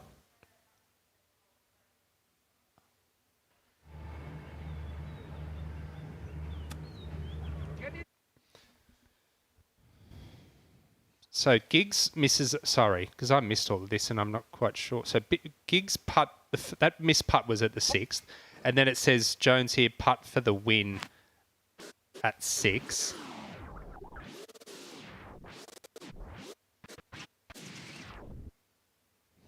Okay, I'm trying to match. I'm just not quite. The script just doesn't seem to be making sense. Sorry.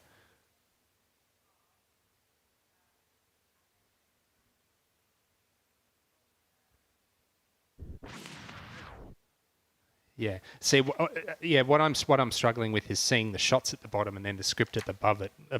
I'm trying to sort of match bottom to top here.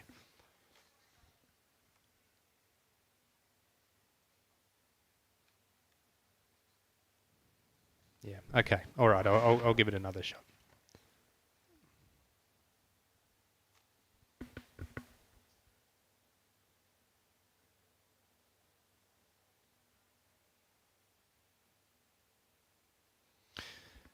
Yeah, so what the script here is, I'm just looking at this first match. The script here says Giggs here missing to gift England double points in the lead, but it was almost a mirror image on Team's World home hole, as Phil Jones can't tie the hole with this bogey putt. But there's no script describing Jones's putt that goes in. That's why I'm getting confused here.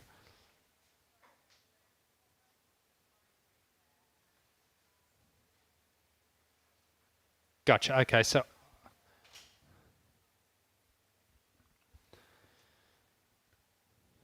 okay, all right. So I'll just talk about Jones's putt. That misses, and then I'll talk about Jones tapping in for England to claim double points there in the lead, and then it goes into the 9th hole. But it was almost a mirror image onto. Yeah. Okay.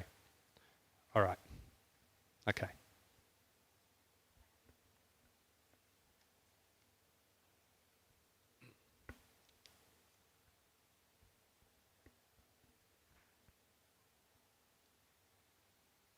Day 2 and the final day of the Rainwood Icons of Football. The format this morning, was Greensome's, and match 1 started with the Phils. Jones and Jagielka taking on Ryan Giggs and Nigel de Jong. This one was all about the pressure holes and which team could take advantage. On the 6th here, it was Giggs missing. And Phil Jones would have an opportunity to clean up, gifting England double points. But it was almost a mirror image on Team World's home hole, as Phil Jones also can't tie the hole with this bogey putt. So it all came down to the 10th and the pressure final hole, with World starting 1 up. Jagielka absolutely up to the challenge here with a clutch chip to within 2 feet of the hole. And what a way to finish the match and switch the scores once again to put another point on the board for Team England. They would move ahead 9.5 to 8.5. And in the second match out, it went all square.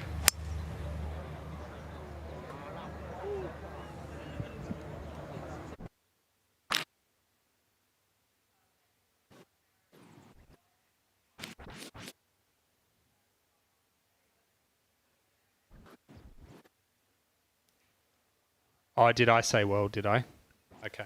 Oh, wait, so start again, or do you just want to start from there? Okay.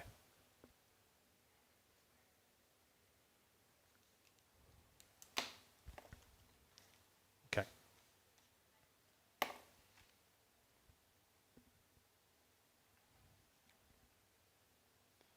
Day 2 and the final day of the Rainwoods. Oh, sorry, Rainwoods. Gosh, goodness me. All right. We'll get this eventually.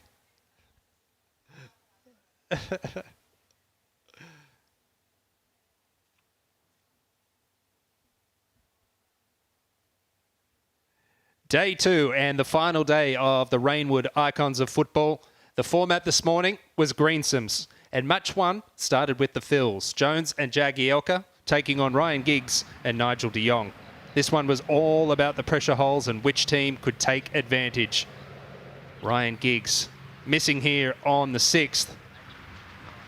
Then Phil Jones, he cleans up to ensure double points for England on that hole. But it was almost a mirror image on Team England's home hole, as Phil Jones can't tie the hole with this bogey putt. So it all came down to the 10th and the pressure-packed final hole. Team World 1 up. Jagielka absolutely up to the challenge here with a clutch chip to 2 feet. And what a way to finish the match and switch the scores once again to put another point on the board for England. They would move ahead 9.5 to 8.5. Match number 2 was all square all the way into the final hole, and the question was who would blink first. Unfortunately for David Ginola, his approach shot found the water, giving Team World a tough job if they were to take their first point of the day. It's a long and difficult putt here for Andy Cole from Team England. Oh, he'll be glad that hit the flagstick. But in the end, it was enough to give England the double points and the win. And Team England stretching their lead 10.5 to 8.5. Match 3, well, it was God and the Governor for Team England. Robbie Fowler and Paul Ince going head-to-head with Gianfranco Zola and John Arna Risse. And have a look at this bounce for Risse at number 4. Talk about a nice break.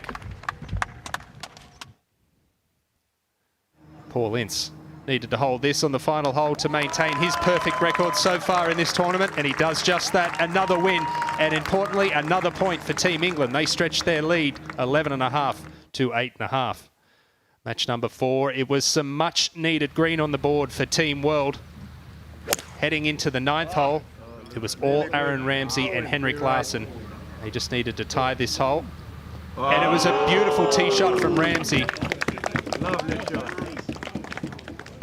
A point on the board, and looking for the bonus point now for Team England. A lovely bunker shot here. Oh, I'm so sorry. I said Team England and a bonus point. I stuffed that up. I'm sorry. Can I start? Can you not start from match 4?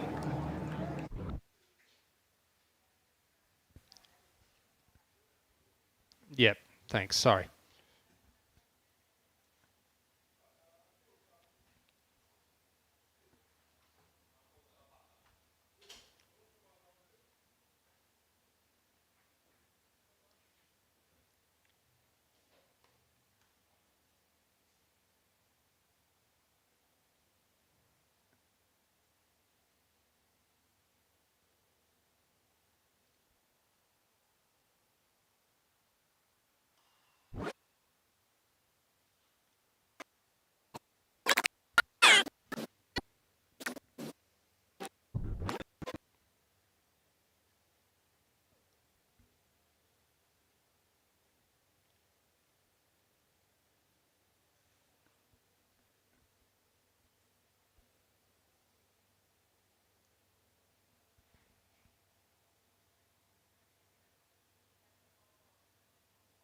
Okay.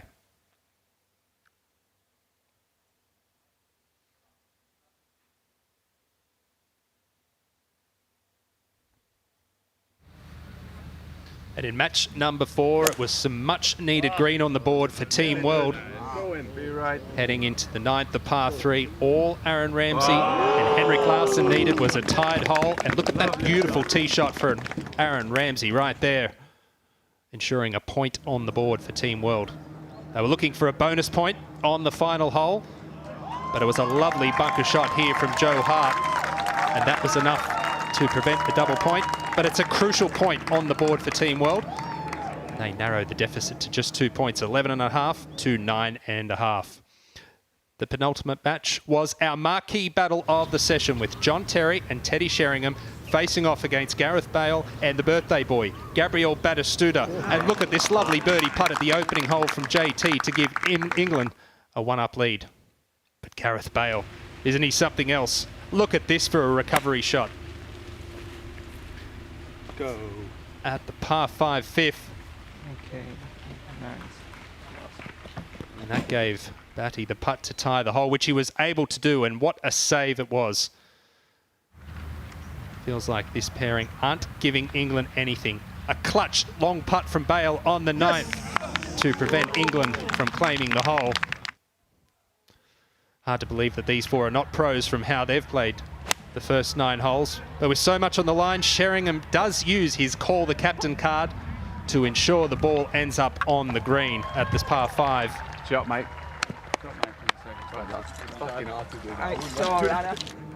But in the end, it doesn't make a difference. Team World playing amazing golf, and Gareth Bale with this eagle putt, nestling it up close to the hole, and he puts a point on the board once again for Team World. And the deficit is reduced to just 1, 11.5 to 10.5 in favour of England.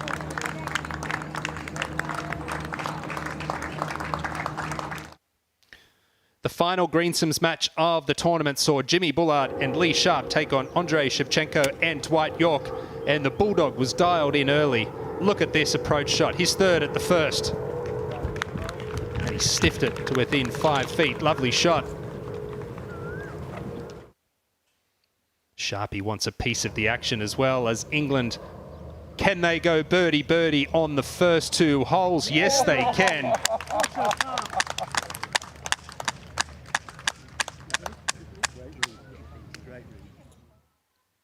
But Dwight York had to make a bit of magic to try to save that bonus point, and he does just that at the final hole. Unbelievable shot. The pitch to within 5 feet. Shever took a good look at this putt. Could he do it? Just slides by, and not quite enough to stop Bullard and Sharp from walking away with 2 points, giving England a 3-point buffer going into the singles this afternoon. Team England 13.5, leading Team World 10.5.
1, 2, 3, 4, 5, 6, 7, 8, 9, 10, 11, 12, 13, 14, 15, 16, 17, 18, 19, 20. Okay, mate. All right, mate. Live to all over the world. So just, show that we're strong here in Bangkok, Thailand. I'm just powering down to save battery on my mixer. You're still walking from the outside?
atmosphere.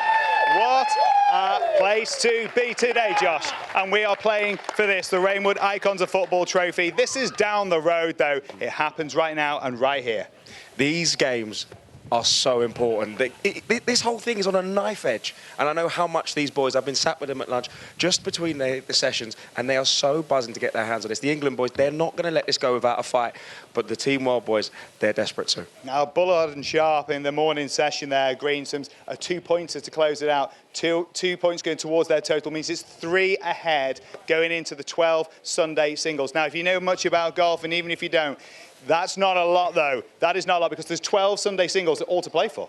All to play for, not to mention they could double up on some of these holes. Yeah. Anything from 4 and up means you get double up on the points. It's on a knife edge, but there are so many points to play for. One of the things we're going to look forward to, so many great matches. These are 24 icons of football. Of course, this is different, this is golf, but so many of them are proper players. You could pick any of these matches out that are going to be special to watch, and we're going to be leading off very shortly.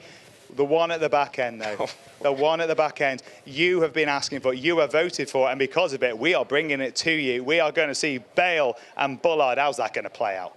Who knows? I mean, the fans are split. I think there's a few more pulling for Bullard, but let me tell you right now, Bale is a dangerous proposition. That's going to be a match that everyone's going to have their eye on. Who is the best football golfer? Bullard thinks it's him. Bale knows it's him.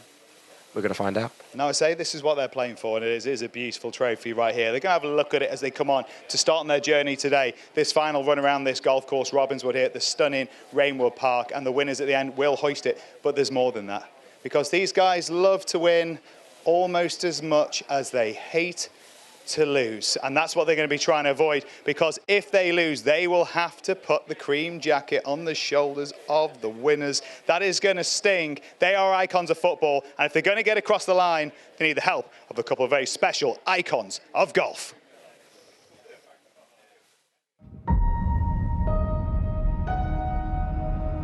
There are honours in the game that mean more than winning. I would know. And there are trophies that matter more because you win them together. Having your reward given to you by your opponent, that's another level. Lifting the trophy, it's not about reputations. It's about responsibility. Who's gonna step up and make it theirs? Having him as a captain is a match made in heaven. An Icons event, and we've got a real iconic captain. I understand it's going to be competitive and everybody's going to want to win. We are competitors anyway. We all fight against each other. It doesn't scare me. It excites me. It's where I want to be. This time around, JJ could put the jacket back on me. We're the current holders. We know what it takes to get the win. It's not going to happen again. Two of these guys, I want to put them to the sword. Whoever you put me up against, I'm just looking to beat you, you know? I'm pretty confident that we can do it again. On Sunday, the jackets will still be worn by Team England. I think you're gonna see a new name on the Icons trophy. Bring it on, you know what I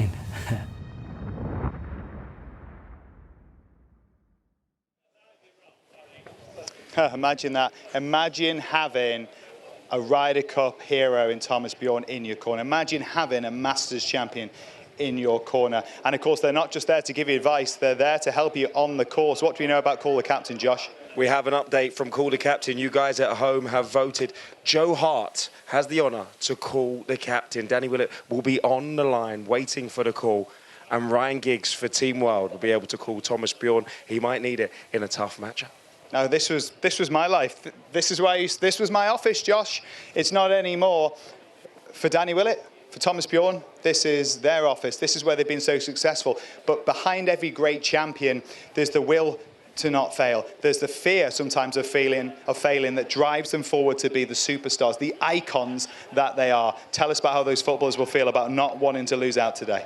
They will be absolutely devastated. I mean, these boys, all they know is winning. They are icons of football. And when they step out of their comfort zone here, the idea of them maybe not being the best is they can accept that. But what they can't accept is the fact that they can lose to somebody else. And it's what drives them. It's what makes them great. And I've been lucky enough to be around some icons of sport. And that's what they have in absolute bundles. Well, the thing is, they are nervous, though, when they get to this tee, because this is not their normal arena. As good as they are at this sport, they are nervous. And you know where else they're nervous? On the driving range.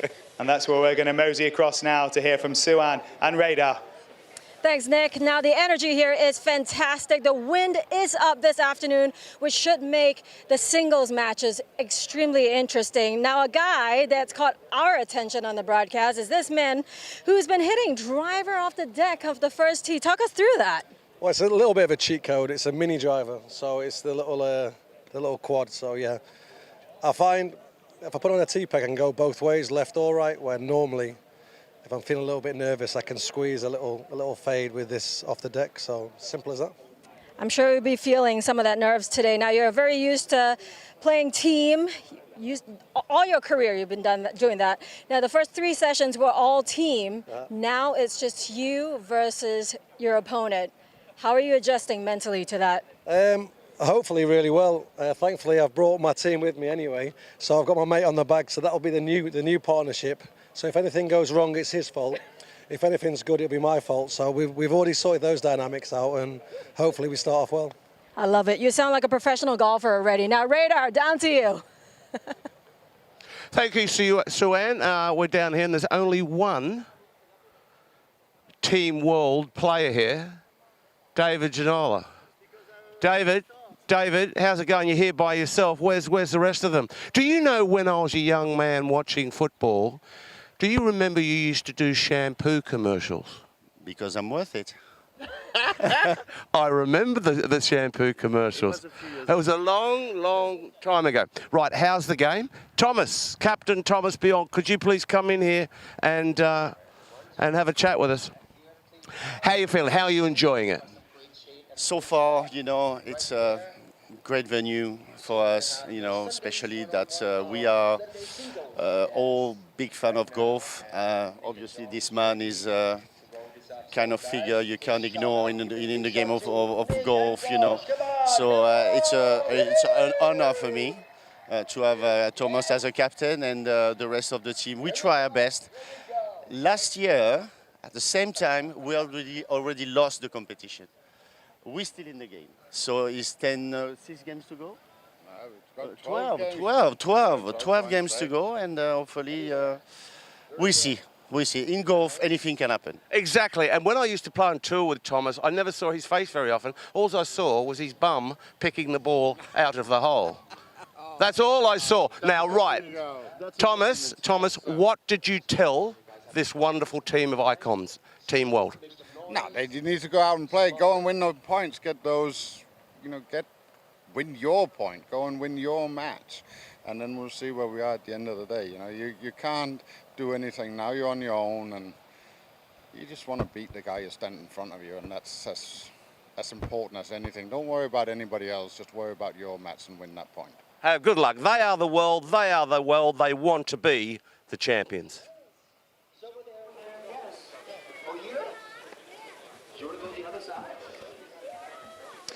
Well, it's great to get the sights and sounds that we're hearing down on the range. That is the place where they get most nervous. That is where the final bits... In fact, that's where a lot of the thinking happens, which can be dangerous, Josh. I know this for a fact. It certainly is. Golf, that's the thing about it. You've got to think your way around a golf course, and sometimes when the emotions are high, it can get in the way. The emotions never get higher than the first tee. The trepidation of what is to come, the anxiety about failure or success, it lays all ahead of him, and it means so much to these superstar icons.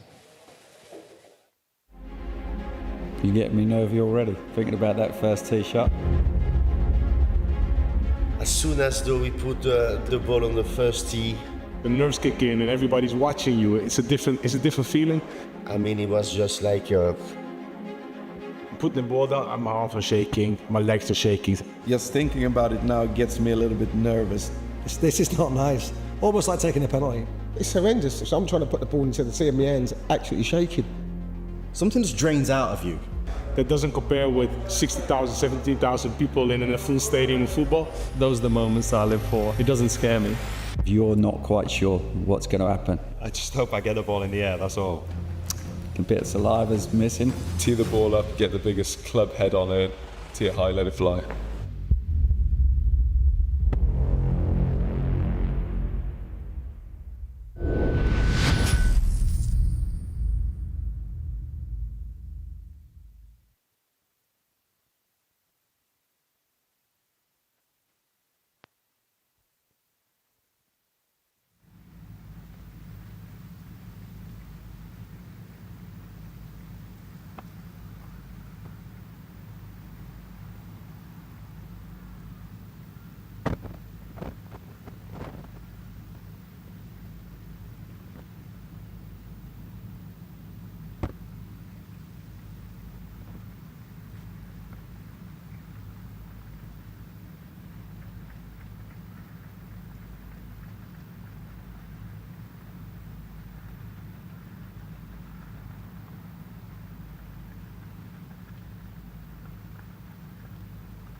slightly different view for you here. Obviously, we're still with the Rainwood Icons of Football trophy.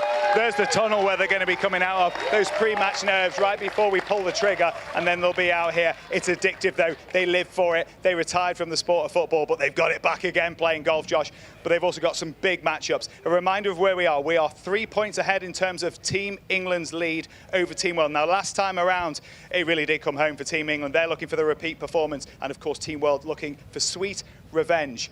They'll have to play some golf this afternoon. They are trailing. Thomas Bjorn's men are behind. What have you made of some of the matchups? What are the ones that catch your eye, Josh? Of course, we're going to end up with Bell versus Bullard. We've spoken about that so often, but can the governor, Paul Ince, make it a 100% record, 4 points from four against John Arnerisa? That is very, very interesting. Joe Hart, Henrik Larsson, a couple of high handicaps. Joe Hart needs redemption. We'll see if he can get it. Batty was giving it to John Terry. Who's this John Terry? Early in the week. He found They've out. seen each other a little bit, and John can really play. How do you see that one going? Oof, JT, he needs to do something. He'll want to do something. He is a born winner. They call him captain, leader, legend. Can he lead his team to a point? We're going to find out. But also, listen, we've got Sharpie. He's been playing absolutely fantastically. Him and Jimmy have been flawless. He's up against Shevchenko, another fantastic golf player. Seen some of the best golf out of him this week. Some of these football rivalries catch my eye because they never go away. They never go away. Looking eye to eye. How about those two? Fowler and Giggs. Liverpool and Man United. That's going to be tasty. We've seen a lot of banter going on the course, but it gets very, very serious when the game's on the line, and I think those old northern rivalries are going to come out very, very quickly. All right, we are here, we are ready. The time for the talking is behind it. It's time to start swinging. So please, ladies and gents here, waiting for your icons to arrive. We are ready to bring them into the arena. Please put your hands together for match one, representing Team England. It's Phil Jones against Team World's Nigel de Jong.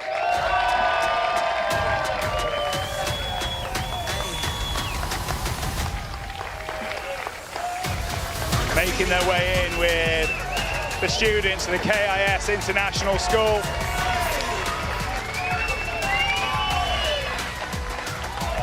Come stay down. Hey guys. Here we go, Josh. Here we go. Should I take us away on our side? I think you should take this away over there. First match out. That's a heavy hitter position. Are you ready to lead by example? Always ready to lead by example. So we did it also this morning. So yeah, we're ready to rock and roll. All right. Listen, I just spoke to Danny. He said Phil's playing some special golf, and he's getting better every single day. You're going to need to be at your best to beat this man, because he's shown some proper stuff this week. You confident? Yeah, listen, I struck the ball really well this morning, me and Jags. Nigel's very good player, so it's going to be interesting, but let's see, hopefully he can bring it home. And this gets a bit awkward for me, stood over here. I've got to be honest, I'm a United fan, Nigel. But this is City versus United, of course, as well. How do you see that one panning out? You're standing on the wrong side then for me, if you're a United fan. I think you have to change with Josh.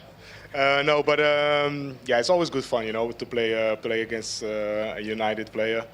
But that alone, I mean, for today it's about golf. It's not about City versus United. It's about Team World against Team England. All right, it's Team World versus Team England. You said it best. Good luck, boys. Swing away. Enjoy. Good luck.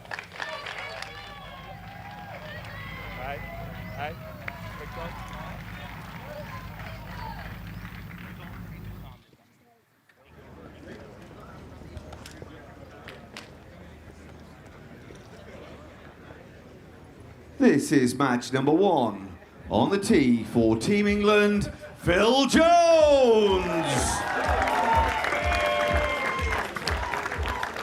Well, Claude, as Nick Doherty said, it's United City. It was back in 2012. It was tears for Jones, joy for de Jong. Phil Jones, he wants revenge here today. He has very much improved his golf swing. Second longest in driving distance, averaging around 271 in the morning matches. I'll probably find the right rough. You can play from the right side of this fairway. On the tee left, for Team it's a World little from tough. the Netherlands, Nigel de Jong. The Dutch icon, of course, a World Cup finalist back in 2010. He's been pretty steady with his game so far. We know he has a very tidy short game. Yeah, I've been very impressed with his short game. Hold it out of the bunker yesterday. I think the key here in match play in the singles is make your opponent beat you. If he's going to make a par, you make a par. Just don't give holes away. Par 5 this opening hole, not too many getting close to the green in 2, so it's a 3-shotter, it's a layup.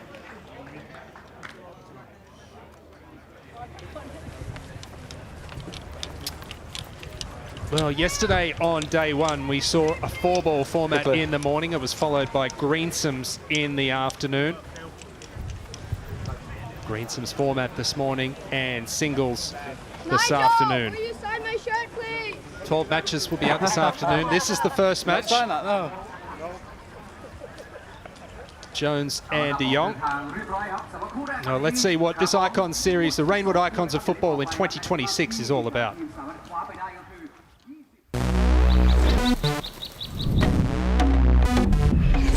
Rainwood Icons of Football follows a Ryder Cup style team match play format where Team England and Team World will go head to head in 4 sessions over 2 days. And it all starts right here on the first tee.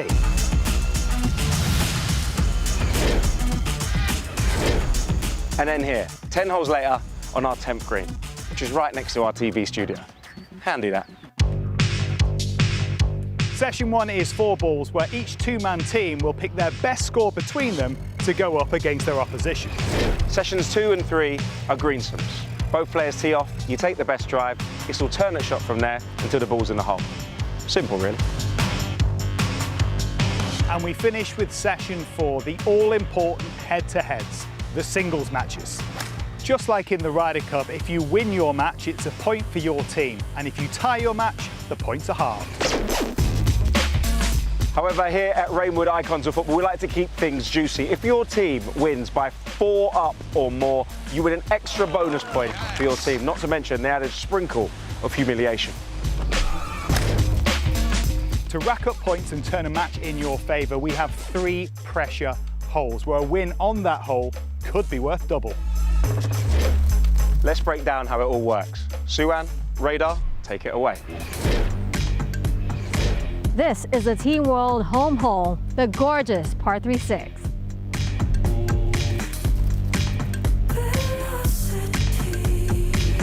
And this is Team England's home hole, the stunningly beautiful 9th.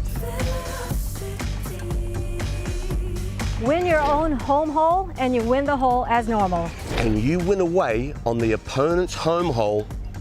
Look out. Turn this thing on its head. It's a double up. And now for the final pressure hole, the final hole of the match, the all-important par 5 10th. Remember, this hole is worth double for everybody. You could go from 1 down to 1 up and put points on the board for your team, or you could go from 2 up to 4 up, win that bonus point and put 2 points on the board for your side. The possibilities are endless. Almost.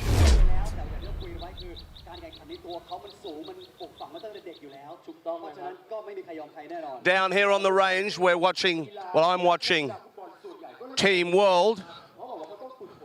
Watching Ruud Gullit, the great Ruud Gullit. Rudy, how's it going? How's the warm-up going? Very bad. I played this morning. I really played well. Lost the plot. I think it's a little bit hot also, but it is still nice, you know. Didn't play well, but okay, it happens. Who are you up against this afternoon? Any call. You're looking forward to that? Now, the other thing is, Rudy, the little move with the... What's the story with that? What brought that on? New knee, left knee. So subconscious, I try to protect the knee. So it's a little bit of Happy Gilmore. Is it going to be Happy Gullit? I hope so. Let's check it out. The first night was not like that. Mate, golf can change so very swiftly. Let's watch the foot. Let's just check out Ruud's foot.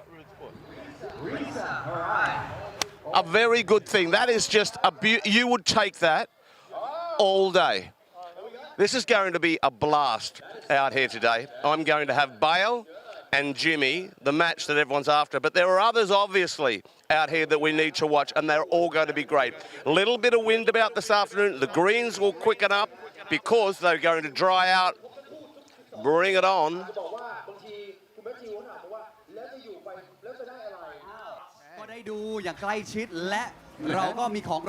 Yeah, absolutely, Radar. Brings very, very exciting here this afternoon. The second match almost ready to make their way out. Opening match, making their way up the first fairway. Jones and de Jong. Yeah, it's interesting. You've played for 3 rounds with a partner, and now it's you against your opponent. You're responsible for the good shots. You're responsible for all the bad shots.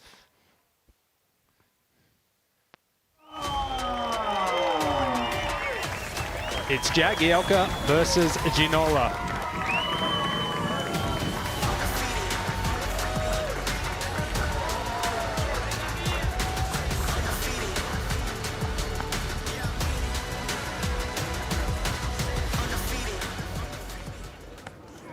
And of course, David Ginola was a perfect 2-2 coming into this morning. Unfortunately, lost his match with Ruud Gullit.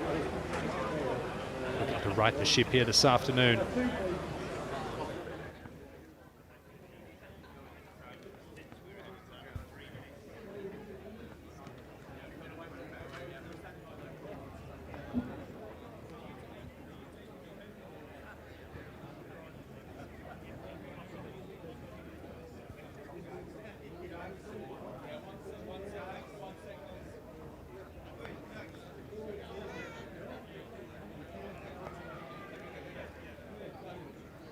On the tee for Team England, Phil Jagielka. Came up clutch this morning, Claude, with that beautiful pitch on the final hole, turning a 1-down deficit into a 1-up win for Team England. Can he carry that confidence over? Well, I like what he's been doing off the tee. Driver off the deck, hits down on it. It's a little squeeze fade, just trying to play for accuracy. I mean, he does miss with this one.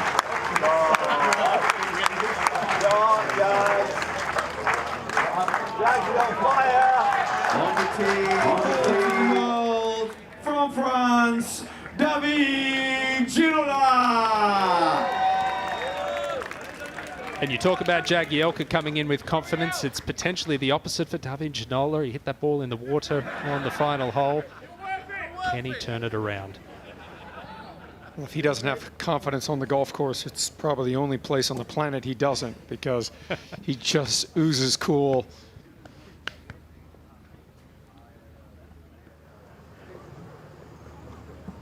A lot of players will be trying to hit the cut, just get this in play off the tee, get the round going.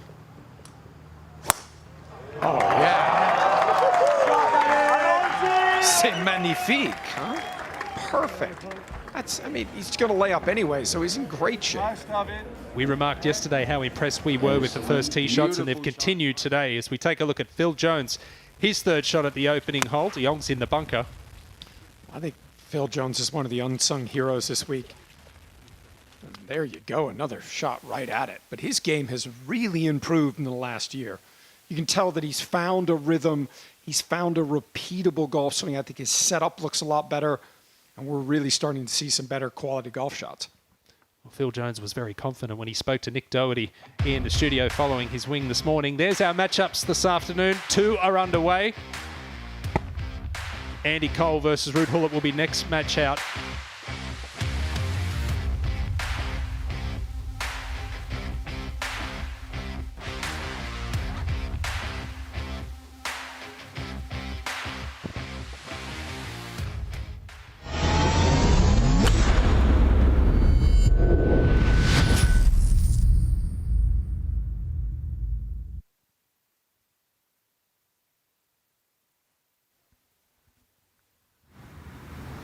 The beautiful Robbinswood Golf Resort here at Rainwood Park, host for the second time to this Icon Series. And the players have loved it, Claude. You've got your facility here. It's a remarkable place. It really is. I think the commitment to excellence from Robbinswood, from the Rainwood group, everything they do here, the school that they built, the KIS school, that the mascots that are walking the players out, that's as good of a facility as I've ever seen. They've basically built a mini university campus.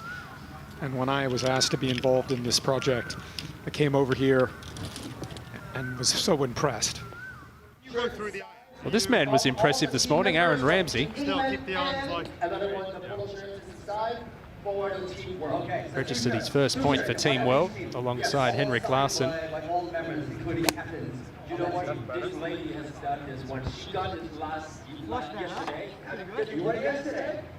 Get the ball out there too. Well, we'll go ahead to the first hole, the first match out. This is the 4th shot at the par 5 for De Jong.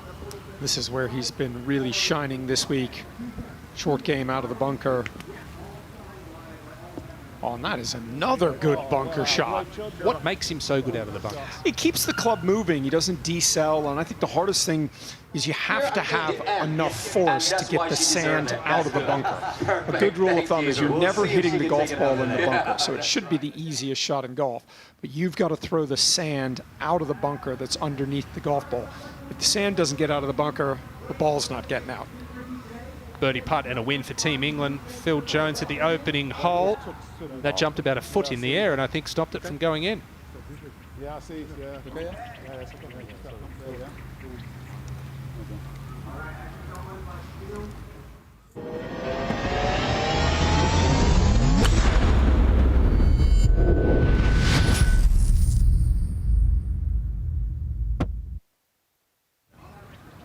This is the opening singles match. England taking a 13.5, 10.5 lead into this final afternoon here at the Rainwood Icons of Football. Phil Jones has made a par at the opening hole. Nigel de Jong left with about 5 or 6 feet to tie the hole. Don't forget you can join the chat on WhatsApp. Scan the QR code in the bottom of your screen. Tell us who you think is going to win this. We've got Bullard and Bale in the anchor match, the final match out. I think this is a big putt for Nigel. He can get this up and down. He'll take a lot of confidence to that second tee.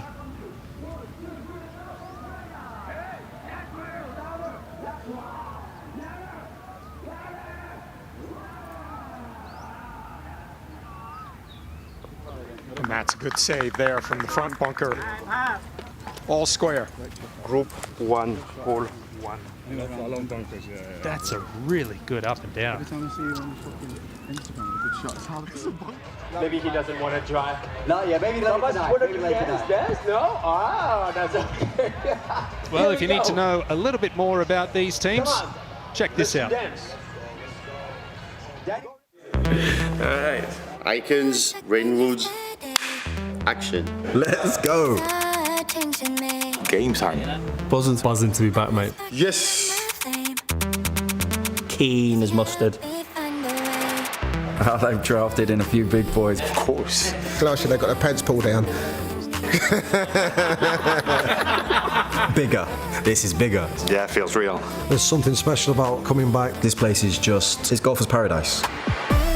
I mean, I was like a kid in a candy store. Feels like home. Everything in my life has always been about competition. You cannot get that competitive edge out of anybody. All of these boys are the same. Doesn't leave you.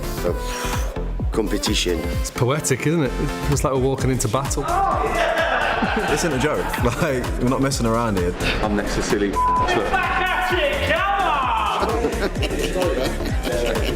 He's not well, is he? He's not well.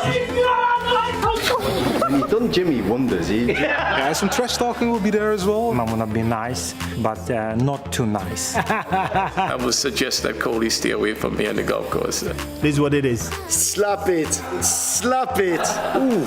Chicken skin. A little nibble left and right. And my hand's actually shaking. And that is frightening. Very frightening. There's no way you want to be putting that jacket on someone. I know there's one player that's going to ask me to put a jacket on, and that's Robbie Fowler. Theo. Giggsy. I'll let Ryan put it on. Has to be Giggsy. He won't hear the last of it if they lose. An Arsenal man putting it on the Tottenham man's shoulders. Do you know what? I'll probably pick Aaron. We'll see how it all pans out. I can get in his head, I think. Mind games have started already. Do I want another one? Of course I do. Ginge, put the jacket on me. I was celebrating that much. I don't even know he put my jacket on. I don't know how that feels. Looks like a fish, yeah? They'll be gunning for us. They're more looking at us now. When we win, I want to beat England and lift that trophy. I'm just excited, man. I want to start. I'm edging. I can't wait to get out of there. This is out of the ordinary. This is pretty special. That's that.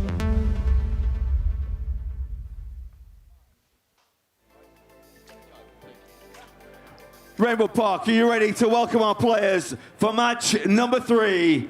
Representing Team England, we have one of the country's greatest goal scorers of all time, And for Team World, a true champion of Europe for club and country, please welcome Andrew Cole and Ruud Gullit.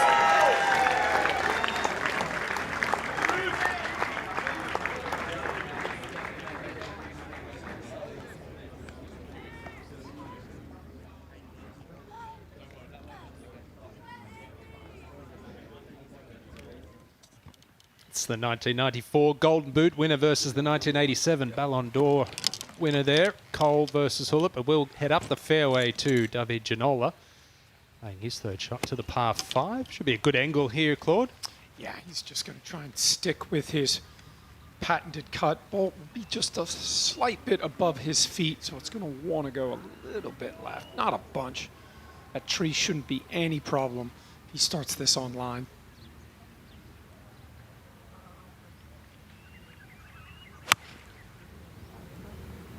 Good quality of strike there.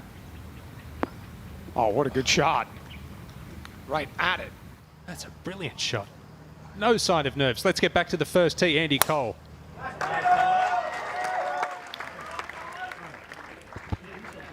On the tee for Team World from the Netherlands, Ruud Gullit. He looked dejected. He sounded down and out, speaking to Radar on the range. He'll need to pick that up against Andy Cole. Yeah, he's got that patented step-through move, which I like, but driver can get a little bit short on him. Should be just into the right side of the fairway. That's fine. He'll lay up from there.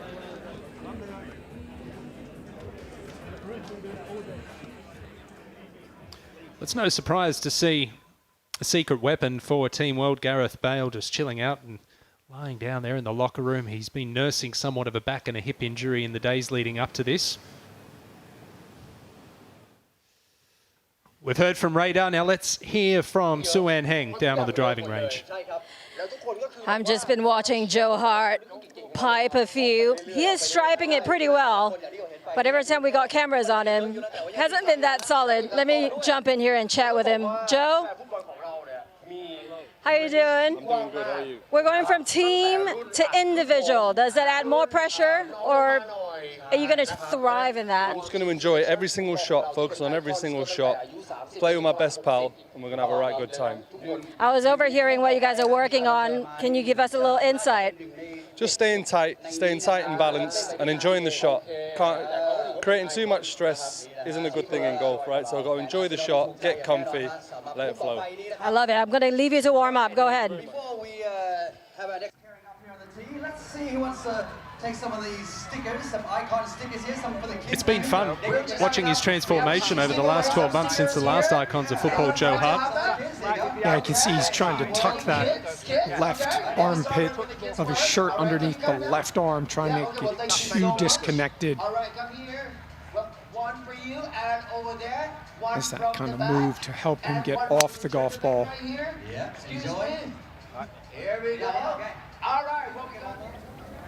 Oh, this is ugly at the first hole.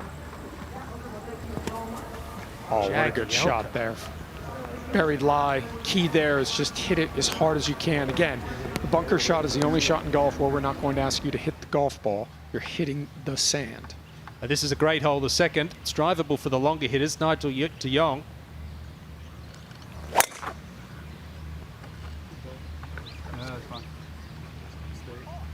Oh, and that's an unlucky kick there. Just a little bit too far right. I've got lucky there. Do you know why? I think because...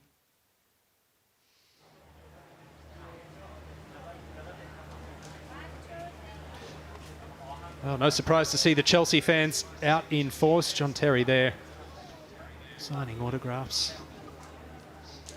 What an icon he was. Of course, the Champions League winner. 5 Premier League titles, 5 FA Cups, 78 England caps. We'll go up to the second. We saw Nigel de Jong finding the water with his tee shot.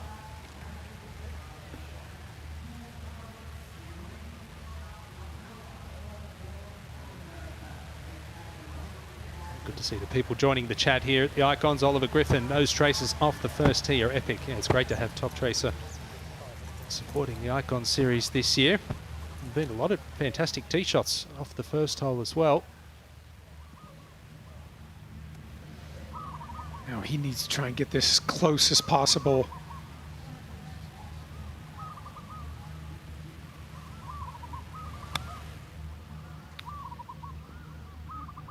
Just comes up a little short. Needed to carry that about 2 yards further onto the putting surface. Well, let's get back down to the range once again with Sue-Ann Heng. Thank you, Ewan. So much going on right now. I'm going to catch Dwight York. Yorkie, I got the privilege to follow you this morning. I know it was not your best golf. How are you putting that behind? Have you been practicing, grinding anything in for the afternoon? No, not really. And sometimes you got to give credit where credit is due. They shoot 3-4 under. We were level par, so that wasn't good enough. We had some chances where we felt we could have got back into the game. Didn't quite happen for us, but you can only control what you can control. And now it's about the individual, and I can only just try and get that point for my team and then see where we go from there. Well, I know how good of a golfer you are. Unfortunately, I've lost to you already. But you are also up against a pretty good golfer in JJ. How confident are you? Listen, I don't think you can take anything for granted, but this is about you as an individual. I trust my swing, I trust my game, and he's got to be playing well to make sure and get that point today. You feeling confident about Team World this afternoon, man? I think it's exciting. I think I felt after regrouping, after the result this morning, there's only 3 points, that's not many. With 12 to play, I think that we can turn this around. Has Captain Bjorn said anything, yelled in your ear at all? No, not at all. He's quietly confident in the players. We trust each other. As I said, you can only control what you can control, and this is a good time to make sure you take care of your business. I love it. All right, good luck today. Back to you on the first tee. Right, you'll go first. Leaderboard Park, let's welcome our players for match number 4. 2 Arsenal greats, great friends off the field. Today they're Icons enemies. Please welcome for Team England, Theo Walcott, and for Team World, Aaron Ramsey.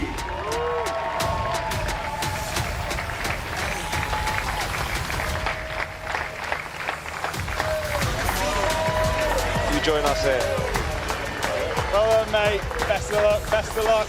Okay, here we go. Let's just get a quick word in with you before we go. Aaron, you got points on the ball for the first time this morning, feeling good, tail in the air, but also some camaraderie here because there's that Arsenal connection. Can you put that aside and turn it into a feisty rivalry? Yeah, Theo just said out there then, he said about friendship being outside of the golf course. So, yeah, I mean, obviously we've had a few battles over the years at the Grove, at the Shire, at Brockett, but yeah, I'm sure this will be a good battle out there today as well. You said you've had a few battles with him, Theo. We were friends on the pitch, but on the golf course, you are sworn enemies. Now, listen, this morning was a tough session. You're looking for redemption? Yeah, I mean, it's 1-1, isn't it, between me and you? So, look, it's going to be a great contest. Evenly matched, I would have thought. But, look, I'm going to have fun, good golf, and shorts might come up at some point. We'll see. I don't think those shorts could get any higher. Giving them what they came for, giving them what they came for. We'll look forward to watching this contest. Good luck, boys. Theo, you have the honour.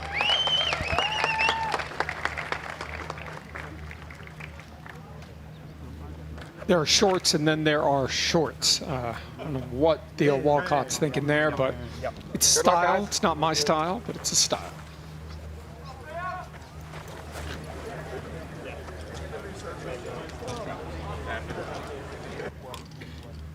On the tee for Team England, Theo Walcott. 62% of the fairways this morning, so he drove it pretty solid. Likes to play that little fade.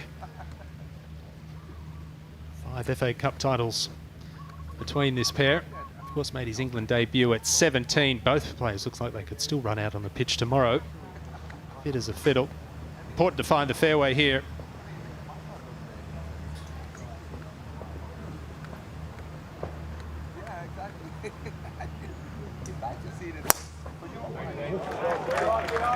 So he just kind of hangs back on that right side, swings left and hits On the the little tee cut. for Team World from Wales, Aaron Ramsey.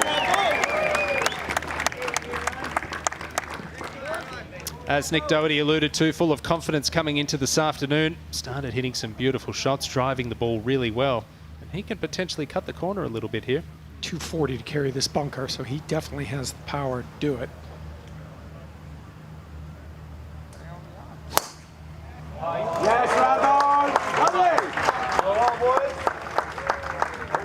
Just runs through the fairway, but he'll be fine. Not a lot of rough here at Robbinswood. Almost has to get unlucky to get a bad lie. ออกตัวไปแล้วนะฮะตีดีทั้งคู่นะครับ ทำออกมาได้ดีมากนะครับเห็นแล้วทุกคนบอกว่าว้าวว้าวว้าว Oh, the fourth match has just teed off. There are 12 matches out this afternoon, but it's the final match, the anchor match, the one that everyone has been looking forward to. Jimmy Bullard versus Gareth Bale. 68% of people backing Jimmy Bullard, and Claude. Gareth Bale might have something to say about that. Well, he doesn't look too bothered about it.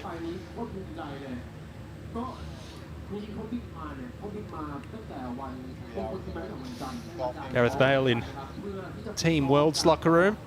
Jimmy Bullard nowhere to be seen. I can tell you wherever he is talking right now. Wherever he is. About himself and how he's going to win. It's his favorite subject.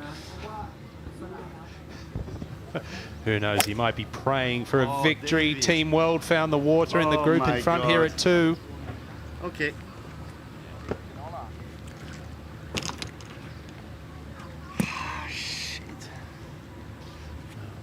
After winning the first hole, it's not what he wanted. Well, let's take a look at all the matches that are still to come. Yeah, Walcott, Aaron Ramsey just getting their match underway. Next match out will be Joe Hart, Team England's captain this afternoon, up against Henrik Larsson.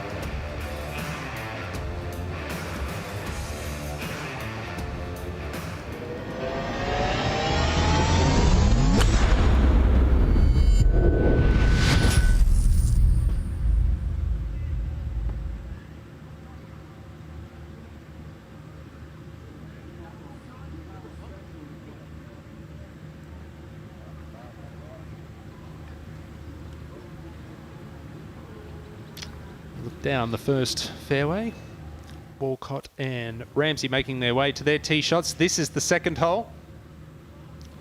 David Ginola has found the water, so he'll be taking a penalty drop, getting ready to play his third shot.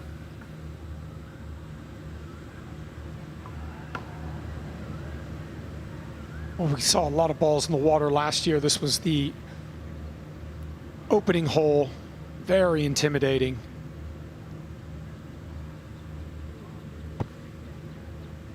I think one of the keys here, as I said at the opening of these matches in the afternoon, just don't give holes away. Make your opponent beat you. Don't forget you can scan that QR code on your screen there. Join the chat on WhatsApp. Tell us who you think's going to win. Who's going to come up trumps here later today? Last year, it was a whitewash for Team England. It's not the same this year. It's a much closer affair. Well, Ginola gets ready for his third. Let's head back down the first fairway.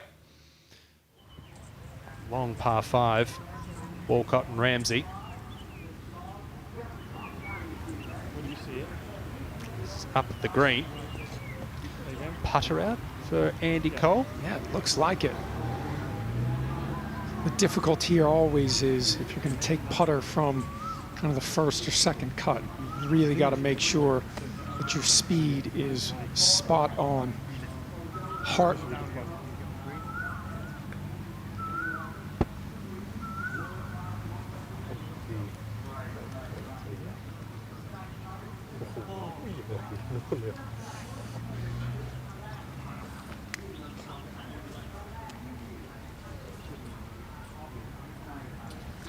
It's the ball of Andy Cole rushing past the hole there at number 1.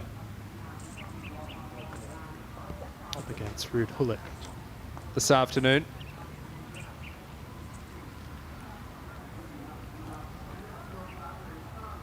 Now over to the second, third for David Ginola. Somehow find the putting surface and get out of here with some kind of par. Well, that's a good shot, right over the flagstick. And back to back superb iron shots as well. He did a terrific one at the first. He's put the pressure straight back on Jagielka. Gareth Bale limbering up now. I don't think he'll be buying into the trash talk from Jimmy Bullard. He'll let his clubs do the talking. Yeah, you just can't let Jimmy get into your head. He's going to try. He's going to try and get the crowd going. Oh, that's a good shot as well. Get close. That is a brilliant result for Jagielka after Ginola had put the pressure on. It's going to be an absolute tear-up, isn't it, if it came otherwise?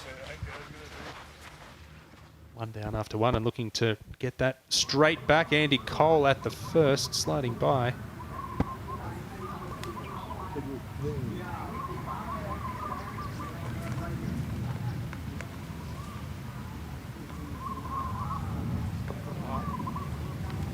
Ruud wasting no time. Ball number one. You hardly have to hit it. Well, win. Matt, well, get one up. Well, that's the start that Team World wanted. We want green on the board early if they're going to make up this deficit. There's so much volatility, so much fluctuation that can happen out there. ถ้าจบทั้งหมดแล้วก็จะมีเป็น award ceremony จะอยู่ใน green สุดท้าย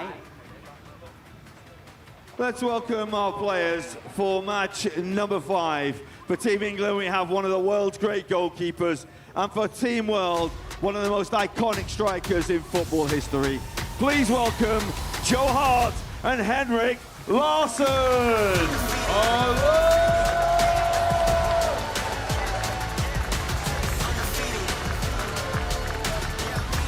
And you see that little C next to the name of Joe Hart there.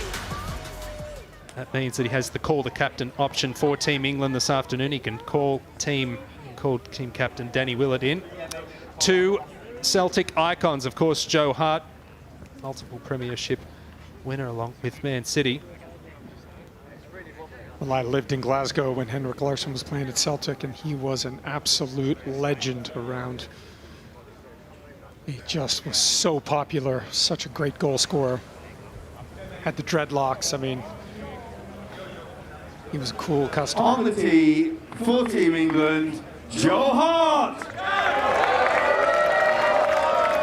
Well, you've got a 4-time Golden Glove winner in the Premier League here versus a 5-time Golden Boot winner in the Scottish Premier League. Claude, what do you got? You got the feet or the hands this afternoon? Who's coming out on top? You know, I think this is going to be a really, really good match. Neither one of these players have super, super low handicaps, so they're going to play a little similar game. I think it's a question in this group as opposed to what we're going to see towards the end of the afternoon sessions. The miss can be, I think it's who can miss it the best here. Throw in a combination of good shots, but just have that miss not be too destructive.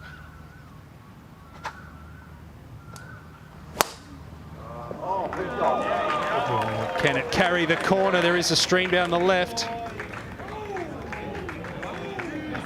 On the tee, oh, that is a big tee shot for Joe Hart. From Sweden, love that. Henrik What a Larsson.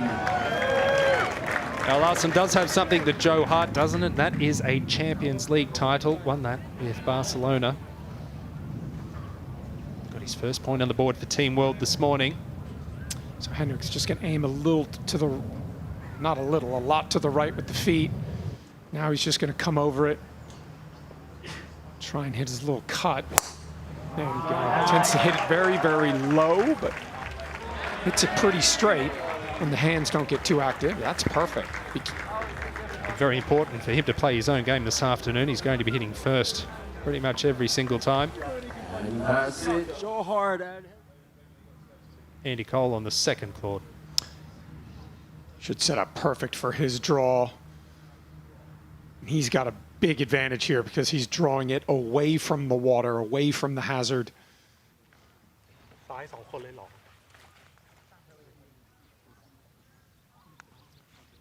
Would love to see Ruud just make a little bit bigger backswing on these drives. Yeah, I can tell you just a moment ago, Jagielka tapped in his birdie putt to get the shot back on David Ginola, so they're tied through 2 holes.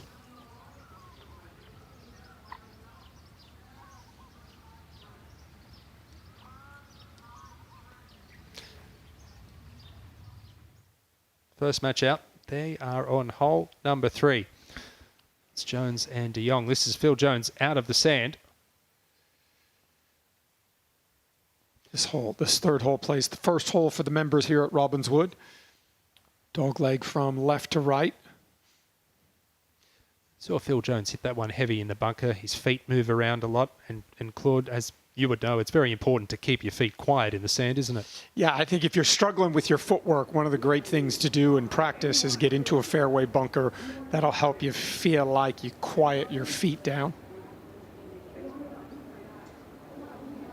Looks like de Jong in a spot of bother here, but may have a gap.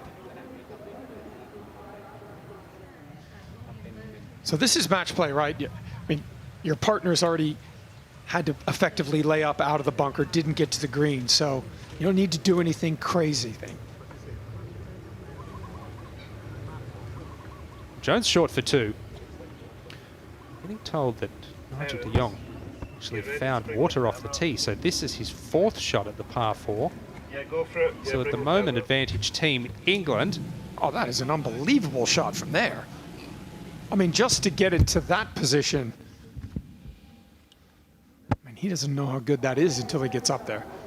Tenacious. Third shot for Jones.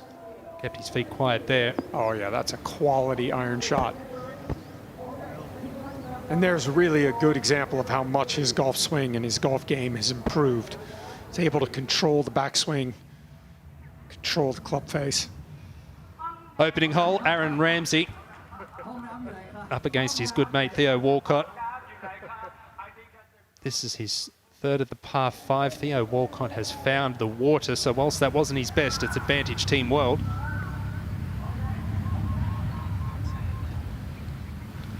And if you're captain Thomas Bjorn, you want to see as much green on this board as early as possible to give these later groups.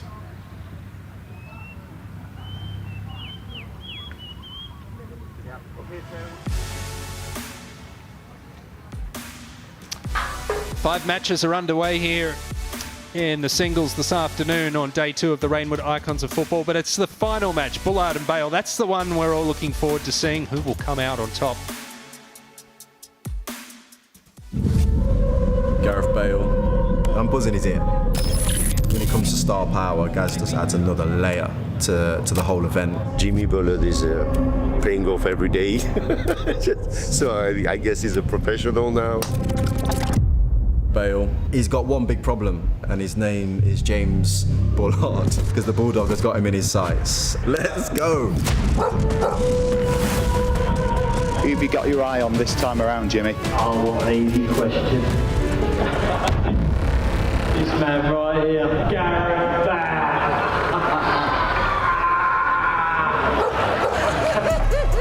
Yeah, from what Jimmy said, I think he just wants to get his YouTube followers up, so just trying to use my name in a different light. So Jimmy, please settle down unless you're going to pay some money, please. From Wales, Gareth Bale! That's what he said, oh, they're bringing in the Welsh. You know what Jimmy's like? Gareth Barry, never seen him hit a ball except on Gareth Bale. I'm sorry, Bale, he's done you there. He has had an England cap, it was on the bench. Yeah, but he didn't get a cap.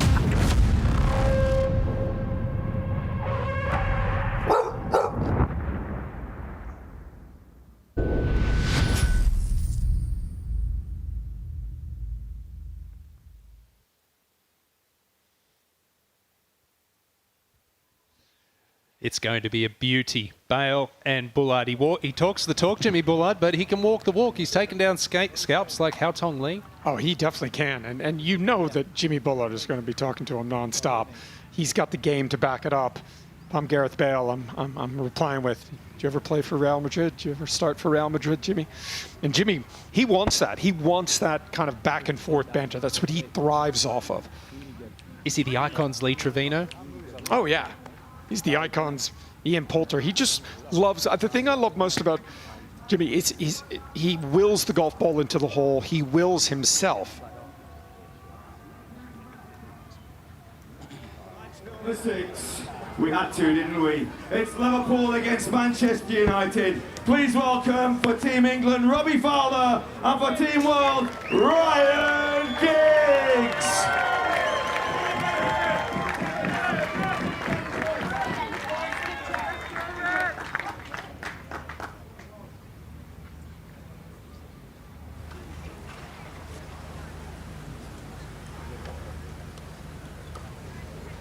Well, we saw Joe Hart in the group in front has the call, the captain, and for Team World, it's in this match.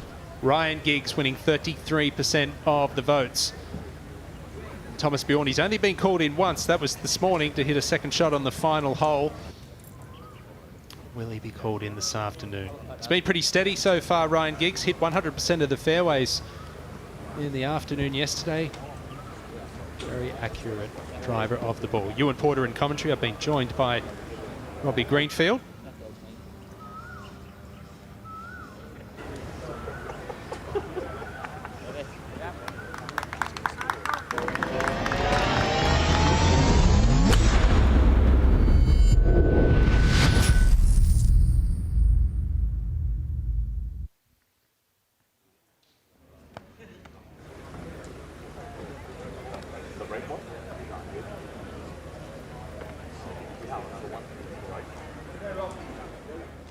On the tee for Team England, Robbie Fowler.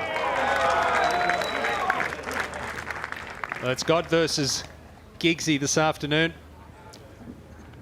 Two very steady players. Of course, Ryan Giggs has the call, the captain badge. Will he call on Thomas Bjorn this afternoon?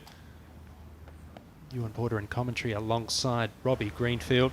Got to be looking forward to this one, Robbie. Yeah, this is a good matchup. Robbie Fowler, very solid golfer. All-time top 10 Premier League goal scorer.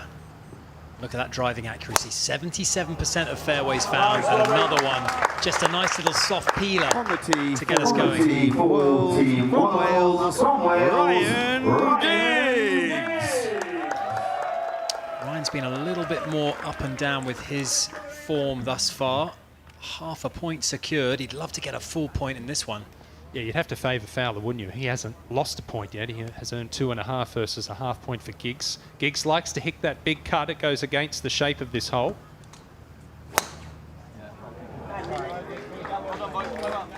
When you're playing with that shot shape, it's a lot of movement to have to manage on every single tee shot. Robbie tends to hit a pretty straight ball, so Ryan's just going to have to hope he manages to pick his spots and keeps that little cut working for him. Great job. That was a really nice shot. Thank you. Right. Nice, nice, nice. So 6 matches underway now. We're going to head back down to the first and watch Joe Hart, the Englishman, the other man with the call, the captain card.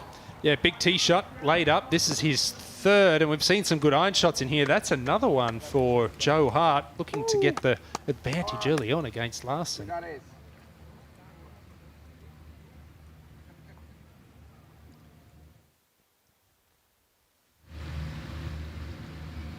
Well, we're going up ahead to the second hole where Ruud Gullit has a putt for double bogey. It was actually a putt to halve the hole, believe it or not. A few errors creeping in, I think, on the second. You can't win the hole with a double bogey, can you? And he has. It's all square through 2. That is an early birthday present for Andy Cole, for sure. And look at that. England up in 2. Andy Cole was 1 down. I believe that is now all square, so the other 2 matches are tied. Let's head back to the second tee. And as you can see, it's an intimidating sight, especially if you've got that shot shape. You struggle to manage that left to right shape, although I have to say Aaron Ramsey has done that beautifully there. And he's left himself a nice pitch in, opened up the green. Yeah? Yeah. Sweet. Theo Walcott, Arsenal teammate, Aaron Ramsey. Enjoyed a lot of success together for the Gunners. Swing. Oh, nice. It's perfect. Well done. It's a crisp strike there, down the left-hand side of the fairway. So both of these guys avoiding the water.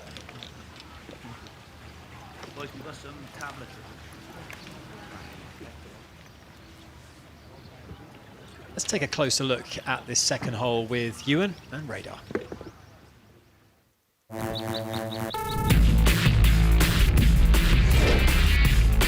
Well, the first hole that we're going to feature this week at Robbinswood is the par 4 second. It's a brilliant risk-reward short par 4, and Radar, I know we're in your element because this is your favourite hole on the course. Absolutely adore it, Ewan. 312 yards, tee it high and let it fly and grip on it.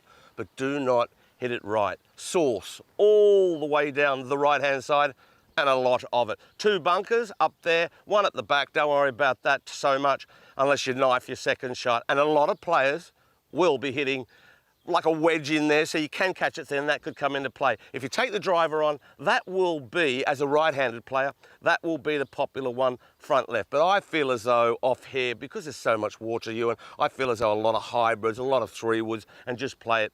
Find the fairway because it's narrow down there. And if you do lay up with an iron, 2 bunkers down the left-hand side. Last year here at the Icons, over on the left-hand side was a popular bailout spot. Well, we could see everything from a 2 to a 6 on this hole this week. It's going to be an exciting watch.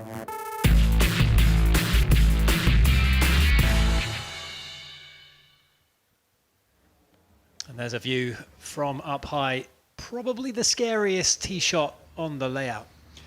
And it was the opening tee shot last year, very intimidating way to start the day. And I mentioned we might see everything from 2 to a 6. It's happened already.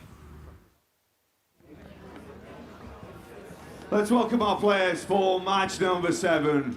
For Team England, a true midfield warrior. And for Team World, the left-footed hammer from Norway. Please welcome Paul Ince and John Arne Riise.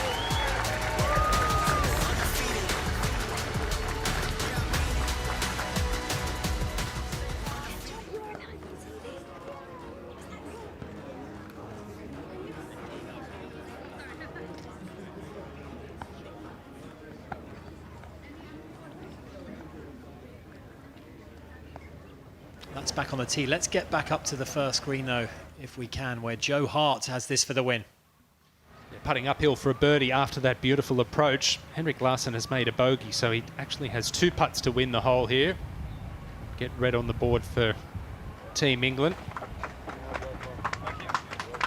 Played Larsson this morning. Knows that Joe can be a little susceptible with the short putt, so I don't expect too many to be given. No, but we haven't seen that many gimmies at all over the course of the last day and a half. No love loss when it comes to short putts. I think they've all seen each other putt too many times. There's the only man who's got 3 out of 3 wins thus far, Paul Ince. On the tee for Team England, Paul Ince.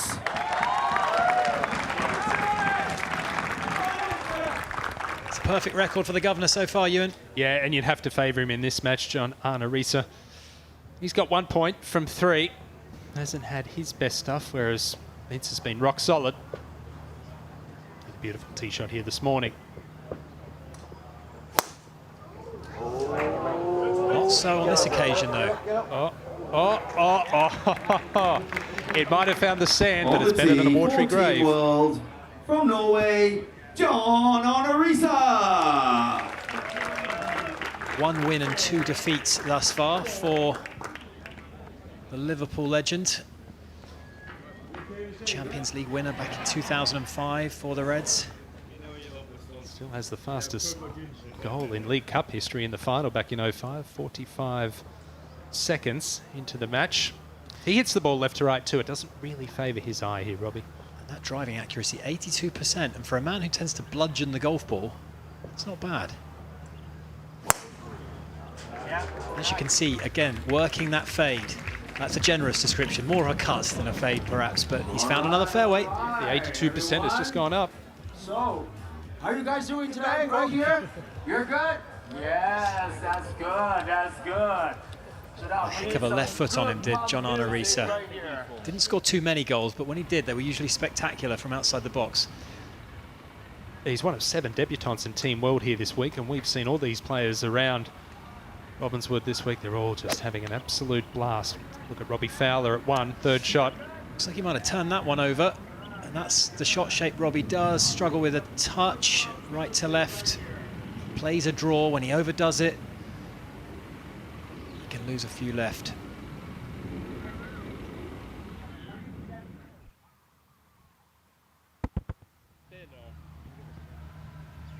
It's a spectacular view overhead on this second green.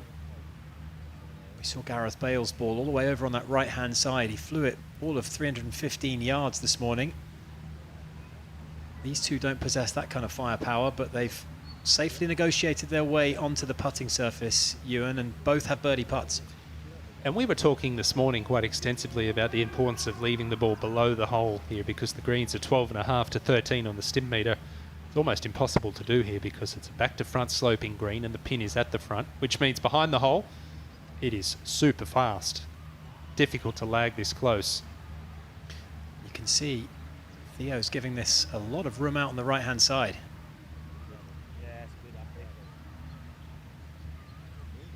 Too much respect for the break. Not bad for weight. Hit it where he aimed. He certainly did. Another one of those.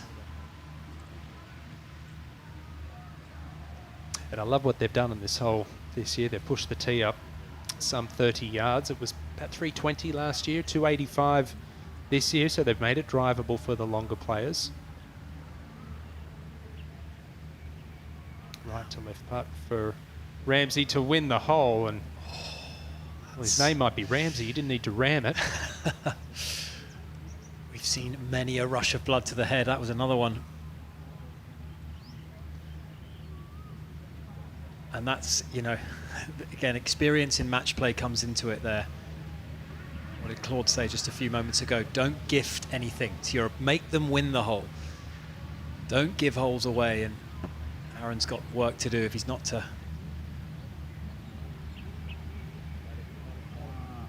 Yeah, that was a massive unforced error there from the Welshman. And he knows it. And you can see how quickly he played both of those shots as well. I think it's fair to say he rushed, certainly that second putt. Theo Walcott, more meticulous, taking his time. His eyes have just opened pretty wide here after losing the first hole, a chance to draw level. Aaron will be particularly annoyed given how close his approach shot finished. He had that for birdie.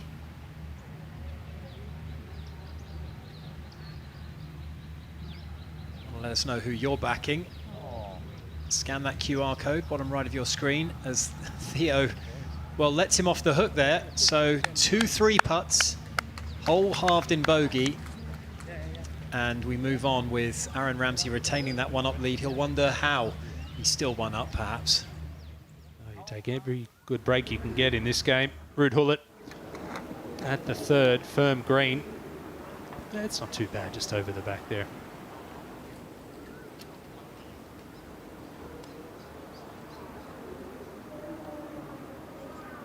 Playing a little bit downwind this third hole, so it's going to be very difficult to stop the ball once it lands on the putting surface.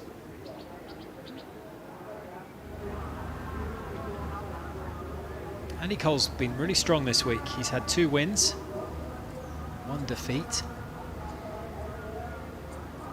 And, the only new member of the England team, replacing Paul Scholes from last year. There we go. That's how you do it. Beautifully, beautifully played. Beautiful shot from Andy Cole.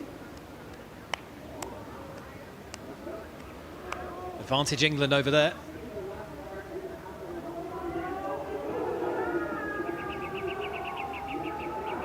Let's go back down to the first green where another Welshman, Ryan Giggs, taking on the in-form Robbie Fowler. But he's got a putt, a lengthy putt, albeit, Ewan, for the win. And once again, a very difficult one to lag close to the hole. It'll move pretty swiftly from his right to left. You can see the different colours in the green there. The shinier it is, the quicker it will be. Over 30 years and 1,400 Premier League games and experience between them. Oh, that's an excellent roll from Giggs. And that's a real pro leave, isn't it? On the high side, a foot past the hole, really well judged from Ryan Giggs. Short game's been impressive. He's struggled a little bit sometimes off the tee, but he's been tidy around the greens as the Welsh wizard. Robbie Fowler immediately looking to respond. Yeah, remember he found the bunker on the left.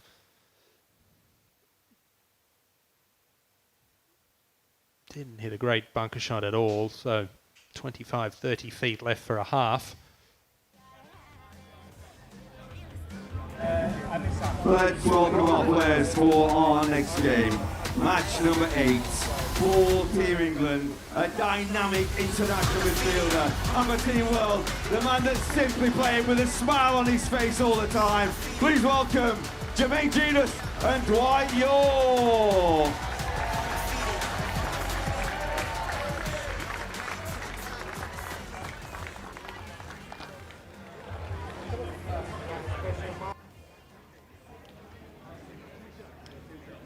Caddies, caddies, come on, man.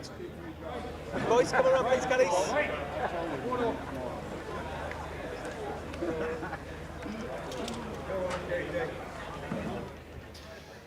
96 years of age between York and Genus, and both look like they could run out on the pitch tomorrow. Let's go up to Robbie Fowler at 1, par putt to tie the hole.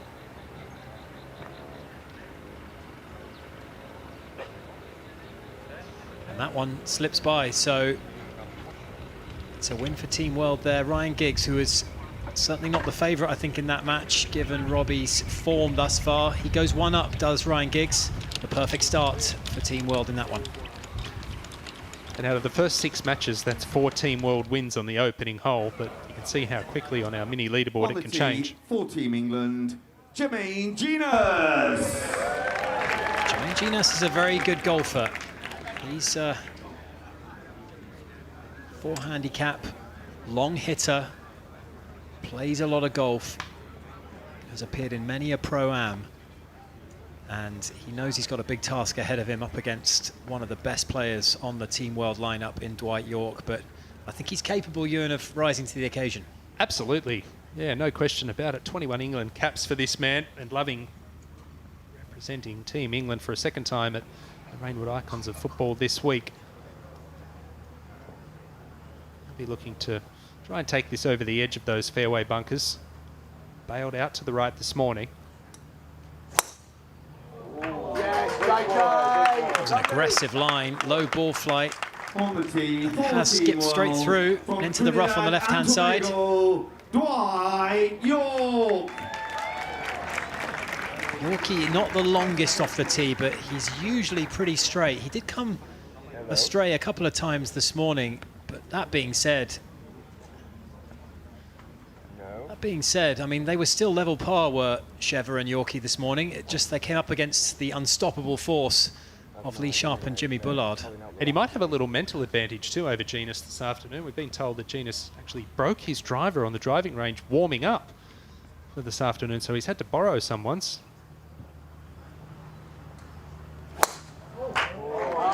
Well, Yorkie's gone for the aggressive route as well. Has he got the horsepower to get it over the bunkers? No. And that was the same fate that befell him this morning. Advantage England in that one.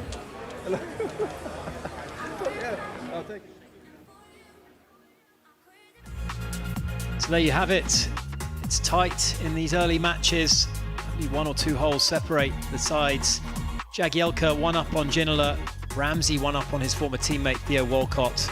And Ryan Giggs getting the early advantage over another legend of 1990s football, Robbie Fowler.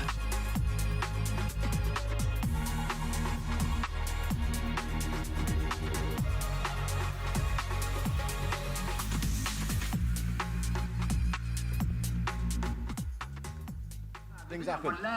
But keep moving. And he has to carry it anyway. That's the reason I bought it. สปีดอัพนะครับทำให้ตัวเองดีขึ้นมาเพื่อทีมด้วยเก่งมากก็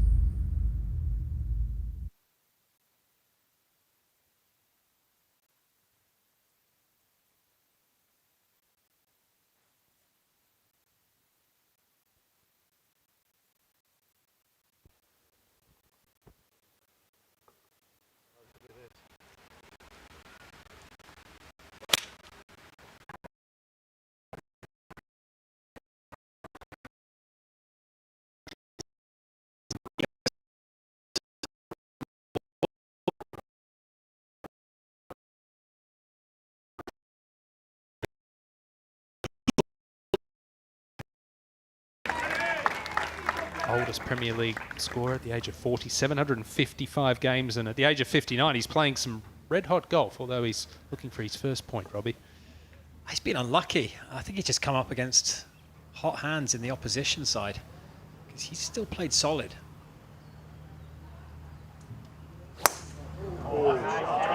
That's the patented Sheringham fade. Quality for Team World from Italy, Gianfranco Zola.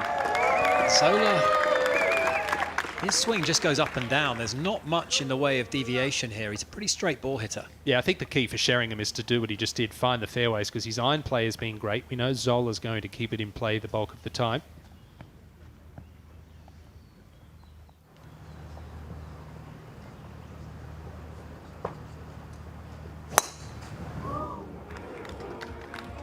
We say that's lost it right. Oh, that's maybe the most wayward shot we've seen. Did a cameraman save that? Good job, guys. Awesome. Sounds like he caught a bounce there, Ewan.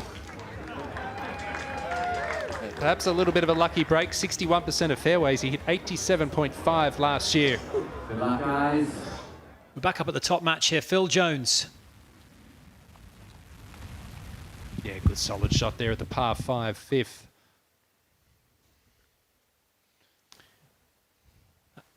United and City all tied up. And that one's nip and tuck so far. Both of these guys on in regulation on this par 5. Let's go to David Ginola now in the second match. Another good looking putt there, another good judge of distance. That's a win for David Ginola to get it back to all square. No tied holes through 4. Topsy-turvy encounter, that one. With the amateur golfers, Ewan, we do see a lot more results. There's a lot of halved holes, of course, in Ryder Cups, as you'd expect, with so much more needed to actually win the hole. But sometimes a bogey is good enough to get a win here. Or as we saw earlier on the second hole in Hullett's match, a double bogey was good enough there for Andy Cole. But I think the golf course plays a factor in that too. There's a terrific risk-reward element to Robbinswood. Par 5 opening hole is a birdie opportunity. That's where Genus is, although this is his 4th shot. Looking to get up and down, save the par the hard way, and wow, what an effort that is. He's given himself a chance. Right on target, just about 10 feet short for Jermaine Genus. And he'll have an uphill putt for par. Mentioned it this morning, Robbie, how I think the Icons team have got it just right with their scoring format this year. I love the idea of the home and away holes, and then of course the final hole, a double up opportunity. What's ensued is a very tight battle. Well, it keeps us all guessing as we watch Nigel de Jong. This is for birdie. Another well-judged putt from the Dutchman. He's really shown us some short game smarts, hasn't he? He has. He's very steady, very tidy around the greens, and his ball striking for the most part has been pretty solid as well. He played last year, one of 5 members of the Team World to retain their place. And he would have gone away and thought, I want to equip myself better than I did last year. He'd have worked on his game a fair amount in the last 9-10 months. Absolutely, as have a few other players, including Joe Hart as well. But he's a busy man, as they all are. Director of top football for the Dutch Football Federation, Nigel de Jong. In my mind, they're spending 24/7 on a golf course, but that is not the case. A lot of these guys have very, very busy lives with a lot of commitments. Yeah, as too does Phil Jones. Youngest player in the field. He's heading up the under-18 academy at Manchester United at the moment. That was for the win. I mean, and he really is, what is he, 33? Could still be playing. Another, unfortunately, injuries curtailing Phil Jones's career.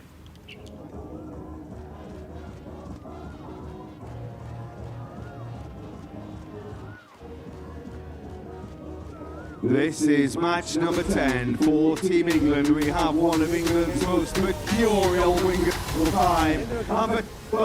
quite simply, one of the finest strikers, Lee Sharp and Andrei Shevchenko.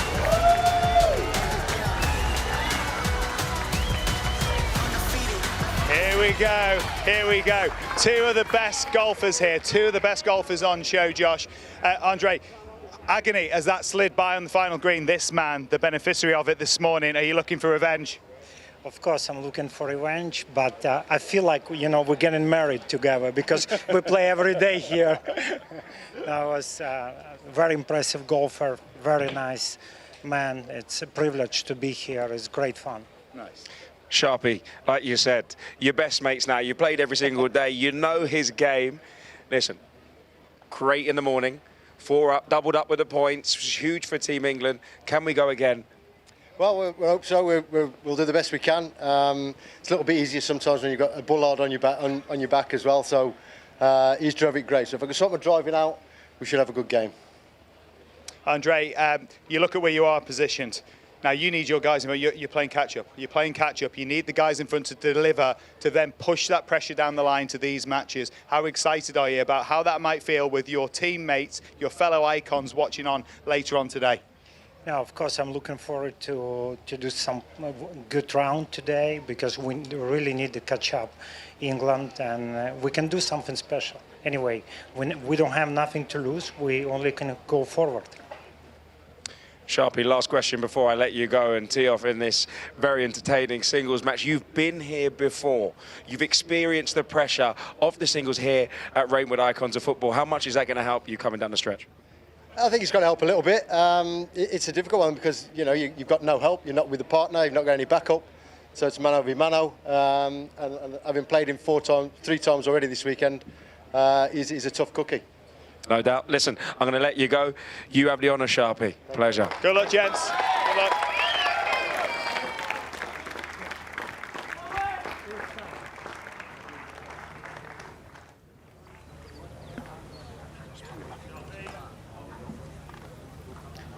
Yeah, I'm excited about this one.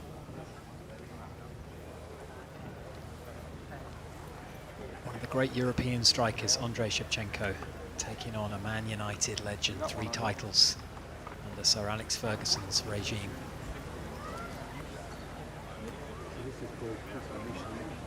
And both of them excellent golfers, Ewan. Yeah, he was the best player on the golf course this morning alongside Jimmy Bullard. Of course, 4 under par in their Greensims match, which is really unheard of in that format. MVP, co-MVP last time around. And you'd have to think he's the favourite.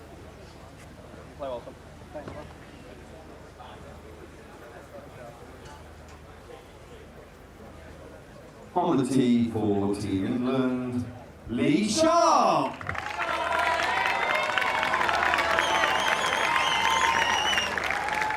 The career he had on the left wing for Manchester United.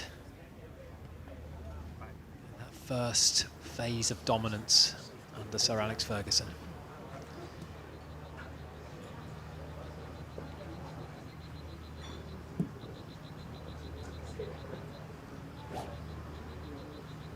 Likes to hit a little bit of a draw. This fits his eye perfectly.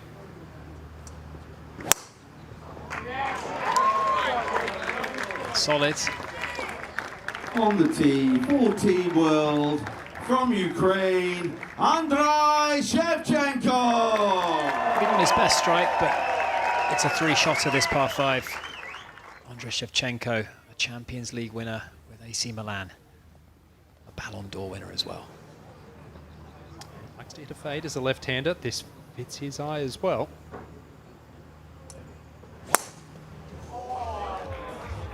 Well, I don't think he expected an apex of 6 or 8 feet, but it'll be fine. As you said, it's a 3-shot hole. Where did he go for the stinger? He'll tell people he did. Look at that, it's perfect.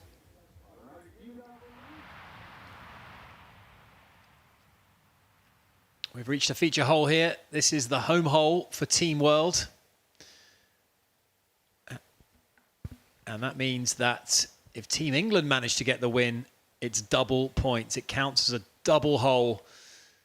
Team World will be looking to defend it. It is a par 3 measuring nearly 200 yards, Ewan. It's a great hole. Anything a little bit short will feed all the way back down. We've seen a lot of balls in the water to the right-hand side, and on the tee is Nigel de Jong.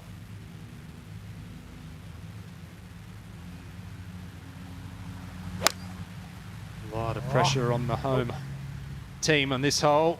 Just carries the water. Not his best, but dry at least. Look, at plenty of green to work with from where he is, and we know how good his short game has been. I was going to say, put Nigel there, it's an up and down all day long. What can Phil Jones do? Very strong left-hand grip. His iron play has been really good today, Phil Jones. Oh, and really unlucky there. A foot away from finding the putting surface.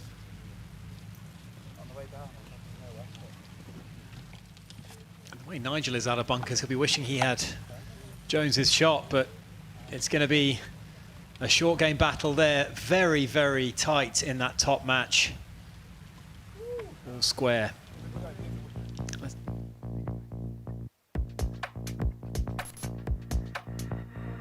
Well, the world are enjoying a little bit of early advantage, as we can see. Bit of green on that leaderboard. Aaron Ramsey 2 up against Theo Walcott now.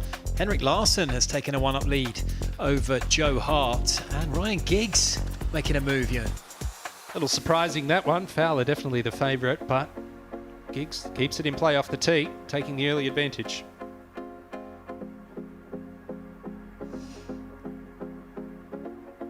And we move ever closer to those two matches, mouth-watering contests these. John Terry versus Gabriel Batistuta. They've become best mates. Now they will be rivals. Of course, that bottom match, mouth-watering stuff. Solo gracias. Solo que lo quiero. Y porque no lo conocí una vez sola, lo quiero mucho. Gabriel es un tipo que uno dice, yo con él voy a la guerra. Aguante Boca siempre. Maradona, Bati, Messi. Batistuta es un ícono porque es uno de los mejores 5 delanteros de la historia del fútbol. Y a la altura de un Haaland, no sé, de un Haaland, de un Mbappé, pero a mí me parece que un tipo que te hace 30 goles por año en un equipo con lo duro y lo riguroso que era el fútbol italiano en ese momento. Y después el espíritu de trabajar para conseguir cosas. O sea, si querés cosas, trabajá. Y si querés cosas más grandes, trabajá más. Y esa fue mi filosofía, ¿no? El futbolista de élite hace sacrificios, muchos. Justamente llega ahí porque hace mucho más que los otros. Y bueno, finalmente tenés una satisfacción, que es la emocional, que es la que queda. No lo voy a buscar yo.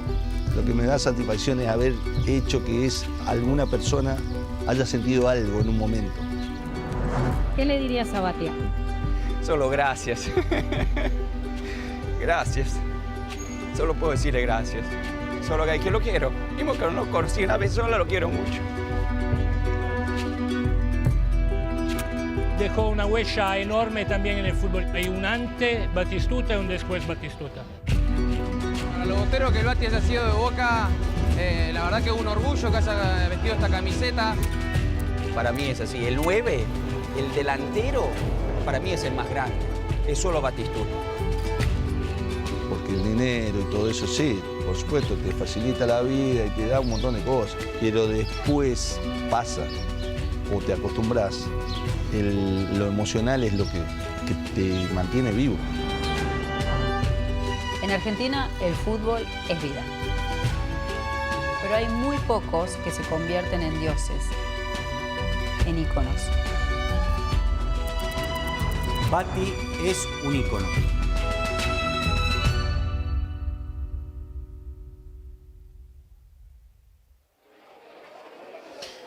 A true icon of the sport. Fiorentina's all-time goal scorer, 277 goals for the Serie A club, when football was just a different world, wasn't it? Yeah, certainly, and still the only player to score two different hat-tricks in World Cups. For Team England, one of the world's greatest ever defenders, and for Team World, one of the world's greatest ever strikers. Please welcome John Terry and birthday boy, Gabriel Batistuta!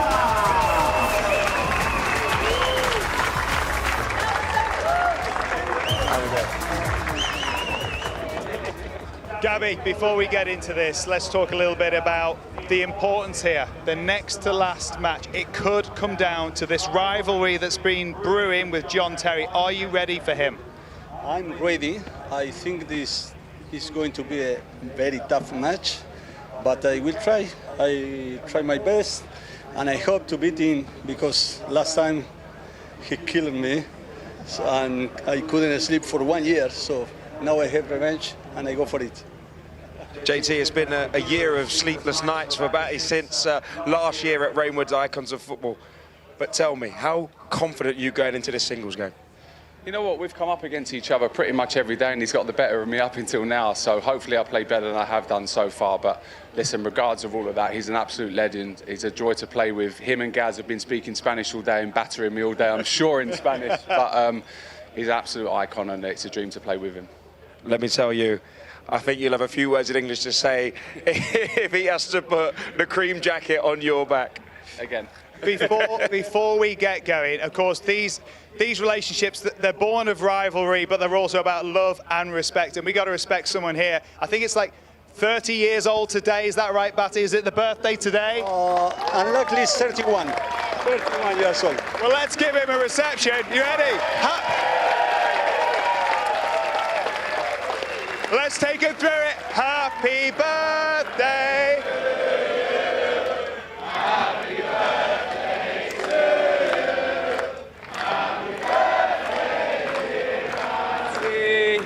Happy birthday, dear Batty. Happy birthday to you.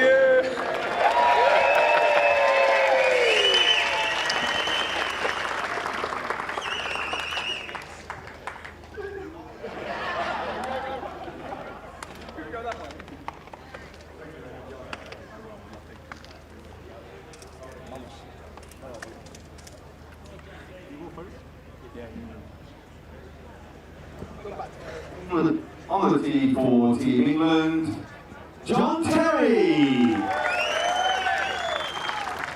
And I've got to say, Robbie, a little like Teddy Sheringham, he's only registered half a point, but a little unlucky because he's come up against some very, very good opposition, and I think he will definitely be seeking revenge. Well, he's had to play Gareth Bale and Gabriel Batistuta, and he's been unlucky, but I feel like there's a big performance in JT. Trying to cut the corner.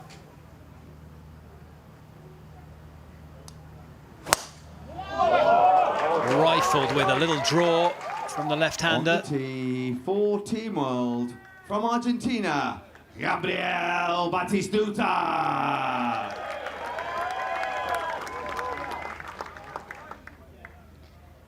Watched him on the range moments ago. He was striping it. Loves roping it around, which should suit this hole. Play a nice little draw. John Terry's got a pretty good voice. Oh, that was roped. Perfect. Well, as Sue Ann said, right on cue, a little tight draw up the middle. That's a great start for the birthday boy. รองคู่สุดท้ายวันนี้ครับ Let's head out to the 6th, of course, the Team World home hole. Phil Jones from the bunker. Uphill lie, not an easy one. It is easy to go under it. Now remember, this is the Team World home hole. Phil Jones, take a bow. Nice shot, Phil. Well, Nigel de Jong is used to hitting those kind of shots, not seeing them from his opponent, and that was beautifully played. And don't forget, it's a double up hole. This match all square. A win here for Jones would see him go 2 up.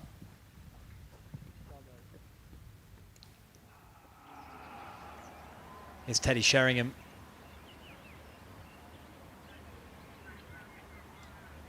Just a short one on the first hole for his par and the win. A good start there for the Spurs and Man United legend.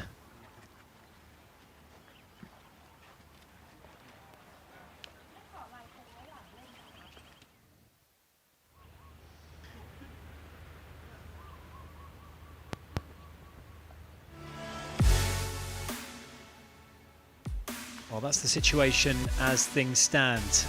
A good chunk of world green in that middle portion of the lineup, but Phil Jones has gone 2 up, I believe, on Nigel de Jong in that top match with the double points, and a lot of big hitters from the England team still to come.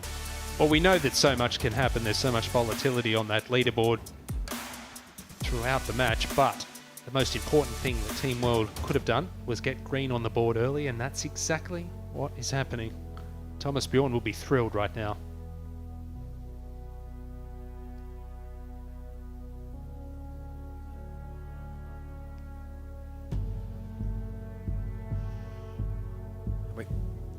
And we've still got that big blockbuster battle still to come. Jimmy Bullard taking on Gareth Bale.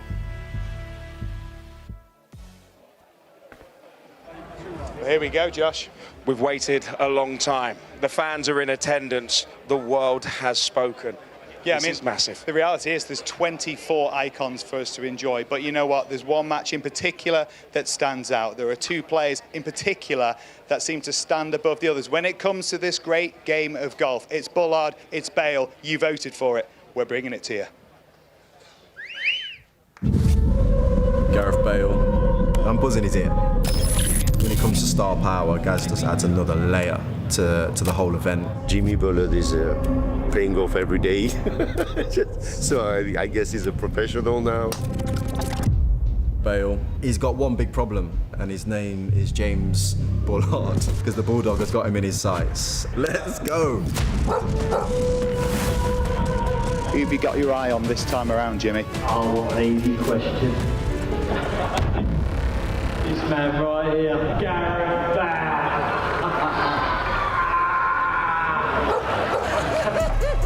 Yeah, from what Jimmy said, I think he just wants to get his YouTube followers up. So just trying to use my name in a different light. So Jimmy, please settle down unless you're going to pay some money, please. From Wales, Gareth Bale! That's what he said. Oh, they're bringing in the Welsh. You know what Jimmy's like? Gareth Barry, never seen him hit a ball except on Gareth Bale. I'm sorry, Bale, he's done you there. He has had an winker. It was on the bench. Yeah, but he didn't get it.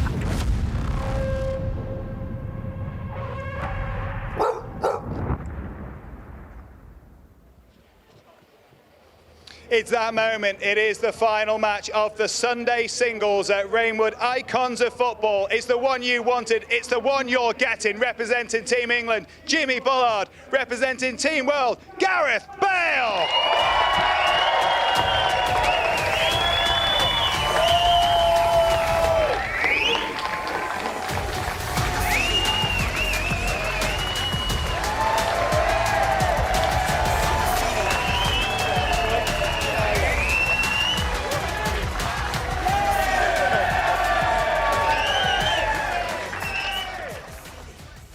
They wanted it at home. They voted for it. They clearly wanted it. Gareth, did you want it? Take whatever comes, to be honest. It's nice just to challenge ourselves, have a good time, and be competitive. Jimmy, we went around the world and we asked our fans who they thought would win this matchup. And 66% of our fans believe you're going to win the matchup. Oh, wow. Are you going to prove them right? Pressure on me, eh? Only 66%, right? Okay. Look, fantastic player, and what he done in football is amazing. Always been an admirer of his game, and on the golf course, great player. So we're going to have a great time today, Gaz. Let's enjoy it. Gareth, you once said to me that this is the closest thing to walking out to take a penalty. How are you feeling right now when it could be your platform to do that very thing, but also in this anchor match? Yeah, no, it is. It's one of those, it's the only time in football where you have time to think. Got a bit of experience in the Champions League final doing it and scoring, so hopefully I can push on a bit of those, what's it called, experiences. Massive flex, by the way. He just had to drop that one in there. Anything? How can you respond to that? I haven't got a lot more. Yeah, look, listen, I just want to get cracking now, Josh, to be honest. I've got to ask you one question. How good would it feel to have Gareth Bale put on that cream jacket to you? Oh, is that what we're doing? Right, okay, the player we beat, hopefully, is going to put on the cream jacket. That'd be lovely, wouldn't it? Eh? Yeah, just get your shawl ready and just put it in there for me, you know what I mean? Be good, yeah. Look, let's see if it happens. That's all ahead of us, guys. For now, get swinging. Get it on, boys. Good luck.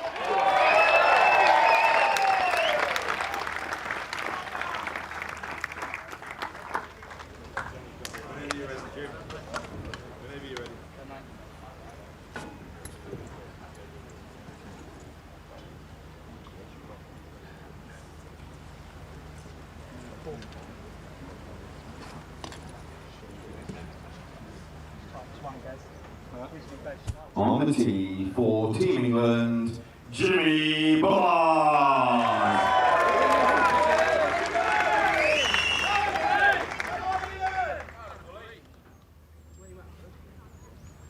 Well, after all the build-up, and I have to say, I am really excited to see this one unfold. It's going to be great. It's going to be great, isn't it? I mean, how do you come back from taking a Champions League winning penalty kick? I guess Gareth Bale hasn't helped a championship side get promoted, Jimmy. True. Could have said that, but he's been playing some terrific golf. Took it over the corner here this morning, right down the pipe. Here we go.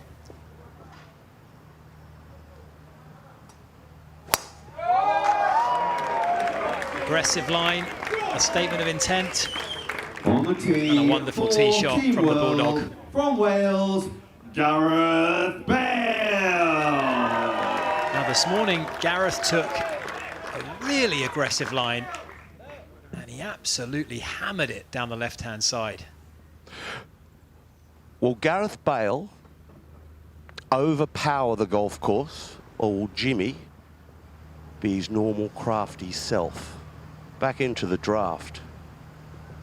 They need to remember they're not playing against each other. They are playing the golf course. Little right, will it run out? That is ripped, 178 mile an hour ball speed. The final pairing, ladies and gentlemen. I think that's the longest drive we've seen on one. And 122 feet apex. That is way up there in the air. He's been the longest off the tee by quite a way this week. 17 metres, sub 20 yards.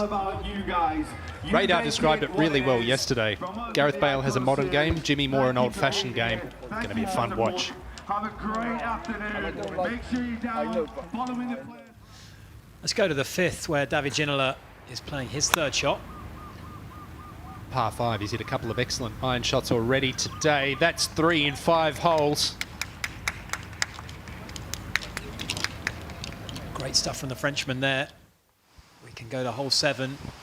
Phil Jones with that double on the 6th, trying to keep the train rolling. This is stroke index 1. Most difficult hole on the course. It's a good tee shot. His iron play has been solid so far. Can he do it again? Oh, can he ever? What a shot from Phil Jones. That is incredible. Nearly slam dunked it in the hole. So a little momentum for Team England. Here's John Terry. Third shot into 1. Made birdie here this morning, looking to do it again. I'm starting to see some top quality golf shots. We're seeing some darts thrown here, Ewan. This is great stuff. I can tell you the shade is the place to be. It is hot out here. I'm sure the golf will be hot in this final match. Right, Gabriel Batistuta trying to respond to John Terry's beautiful shot in.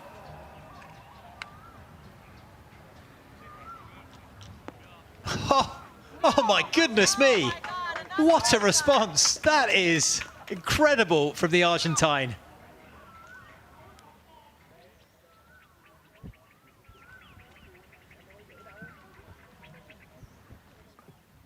Unbelievable stuff. We've just hit a purple patch of form amongst these icons. Let's take a look at that again. Gabriel Batistuta, the birthday boy, third shot with a sand wedge. Not a great angle. Is this the Icons or the Ryder Cup we're watching here? Unbelievable from those two guys. Keen to know what tour event they're all playing next week.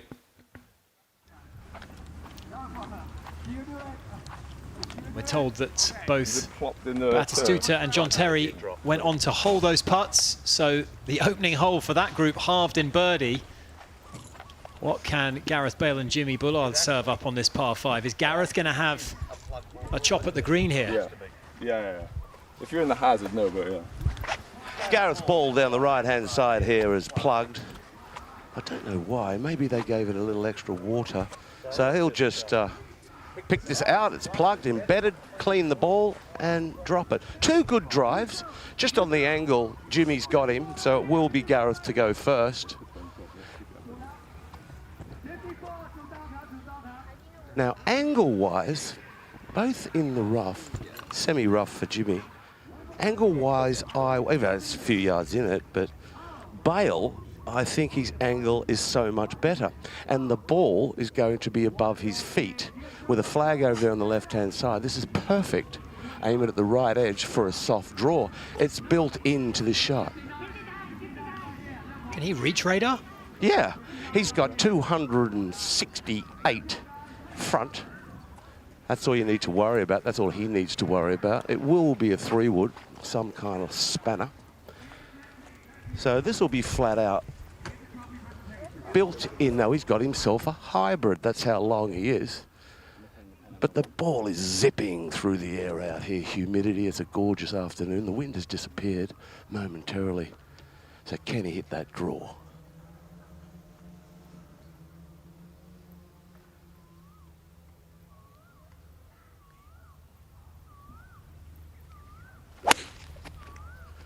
Chunked it a little down the right wing towards the trees. Quite sloppy over there on the right-hand side. Why? I don't know. I can tell you, Radar, he got just past the trees. It's fine. He's actually going to have quite a straightforward pitch from there. 269 total for Jimmy. And this is on a little downslope, so he's got to pick it. Could come out low. A yawning bunker short. Go on then. Get up. Didn't come out, so even Stevens right here on 1 with the last match.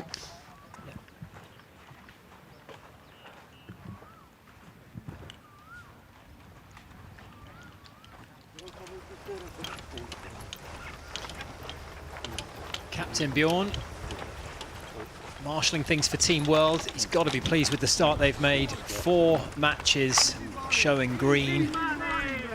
And that's the kind of momentum, 3 points in arrears that you need.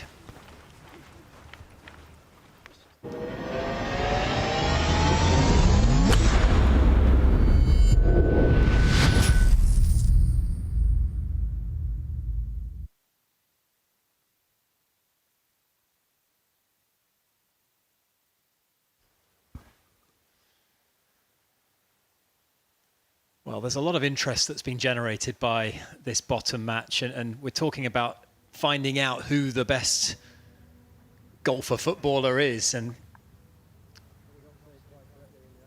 will it be Bullard or Bale? We go back up to the Team World home hole. David Ginola struggling a little. This is for double bogey.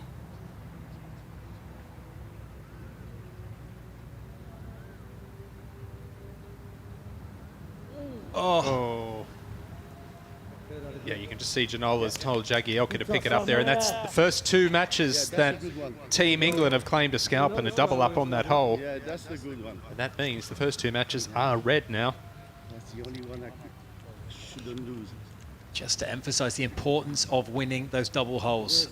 And they come thick and fast. It's a brilliant concept. I want to see it in the Ryder Cup. Yeah, can you imagine? Yes, yes. I don't think the players would sign up for it somehow.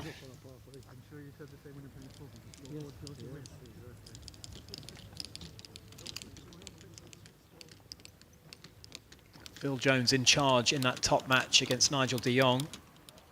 3 holes to go in that one. And Gareth Bale pacing back to his ball. 2 pitch shots coming up, Ewan. We're going to see their short games on full display here. Yeah, I think Radar's down there, but certainly Gareth Bale looks to have a fairly straightforward pitch.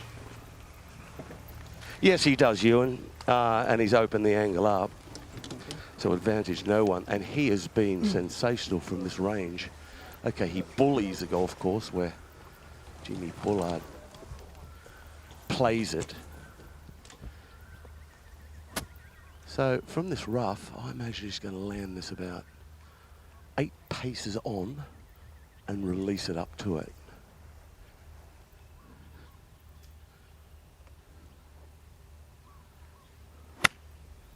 Chunked it.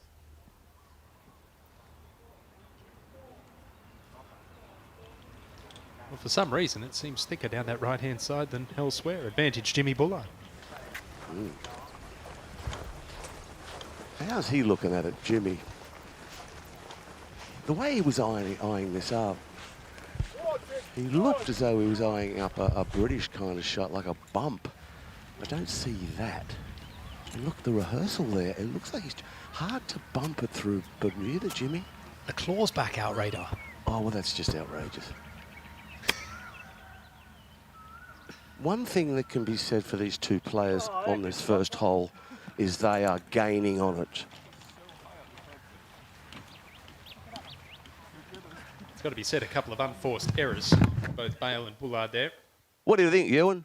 Halves and we'll go to the next? Absolutely. Pick it up. Quick game's a good game. Oh, let's just get on with this. That's good, that's good. That's a bad one out of the way. Birdie's on the card.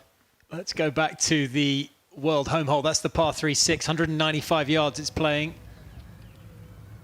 And it's the match between Andy Cole, who's one up against Ruud Hillet. Can he do what Phil Jones did a moment ago and take a double here? And I don't mean bogey, I mean double point. Oh, look at this. Sit down. Stop, stop, stop. Well, that was right on line. And that's a good spot to miss. I think it's fair to say England are owning the world on that hole at the moment, aren't they? They really are. And that will pile the pressure onto the Dutchman here. Well, Team England are playing good shots, but I think it's a little bit of a psychological warfare out there on this particular hole. Well, it's one down. Needs a good one. 5-iron, and has he chunked that? A little bit too heavy. I think he did. Not bad, though. He'll take that result. It didn't look like a great ball flight, but he's clambered up onto the front collar there, so he'll have an uphill shot coming up. Andy Cole much closer. Here's Gareth Bale on the first after that fairly mediocre pitch shot. Yeah, difficult one to lag coming from the fringe, 45 feet up the hill, flattens out near the pin. It's done well.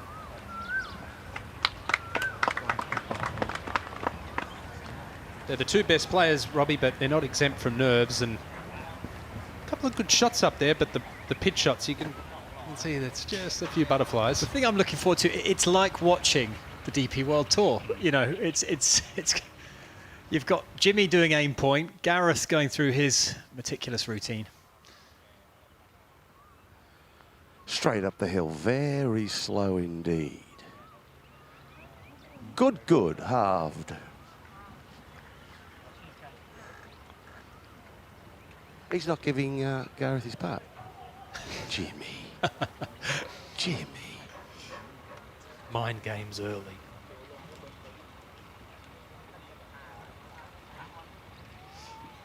Jimmy Bullard, 63% of you backing the Englishman in this one. It was 66% on the first tee. Obviously a lot of Golf Life fans out there. No, they don't like the claw grip with the pitching Radar. No, it tells you a lot. Then again, this looks a little further away than I thought, but sometimes in match play, it's nice to give one of this length on the first, and then the opposition who you've given it to go, oh, this is he's quite generous. And then you get to another hole deeper into the round and you don't give it. I expect him to make this inside right.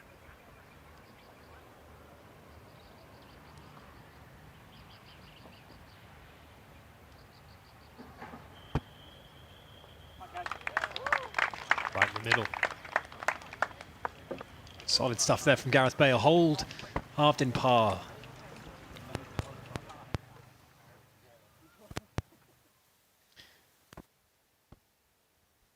And the first match has reached the 9th hole. That is England's home hole. Shorter par 3 this than the 6th, Ewan, but plenty of danger. There is. It's a friendly flag over there on the right-hand side today. This morning it was sort of towards the back left, and we saw players having fits with the putting. I can tell you that Nigel de Jong won the 8th hole, so he is back to 2 down. And remember, if he can win this hole, it would be back to square with the double-up opportunity. The thing that will make it tricky here is the breeze is off the right. So ideally you want to hit a little bit of a fade against that breeze. 148, an 8-iron here for De Jong. He's pulled it.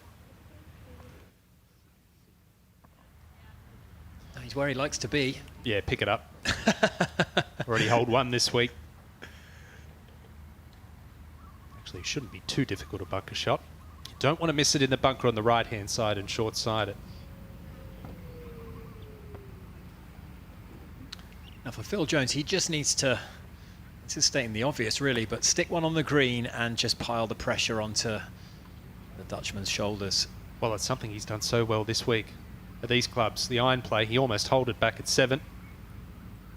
Likes to fade it too. Well, that's a solid strike. They like it. Oh, they love it. It's another one. What a shot from Phil Jones. He's playing the golf of his life here. Unbelievable. Not available for this next year, Phil Jones. He'll be playing the DP World Tour event the same week. Check this out.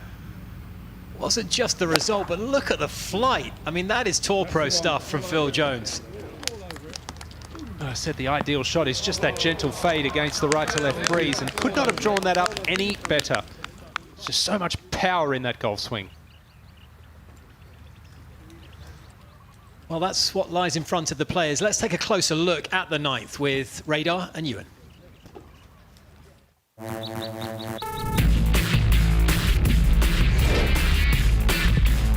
Par 3 9th hole this time. It's the home advantage for Team England. And Radar, it's a beautiful looking hole, but what are some of the challenges that the players are going to face here? Well, Ewan, it plays 162 yards on the card, but it's a few yards down. This green is seriously big. Wide, it is very difficult to miss this green. To cover the bunker on the left-hand side, if they put the flag over there, which I expect they will, it's 35 paces to cover that, and the green is 49 yards in depth. Most players here will probably, these fine icon players, amateur players, will hit 7 irons, some will hit a 6, but the stronger hitters could hit an 8. It depends where they shove the flag. From the middle, it slopes towards the back, and then there's a tabletop. It's a wonderful par 3, this, Ewan. Yeah, she's an absolute beauty, and expect it to play a pivotal role in the outcome of this Icon Series.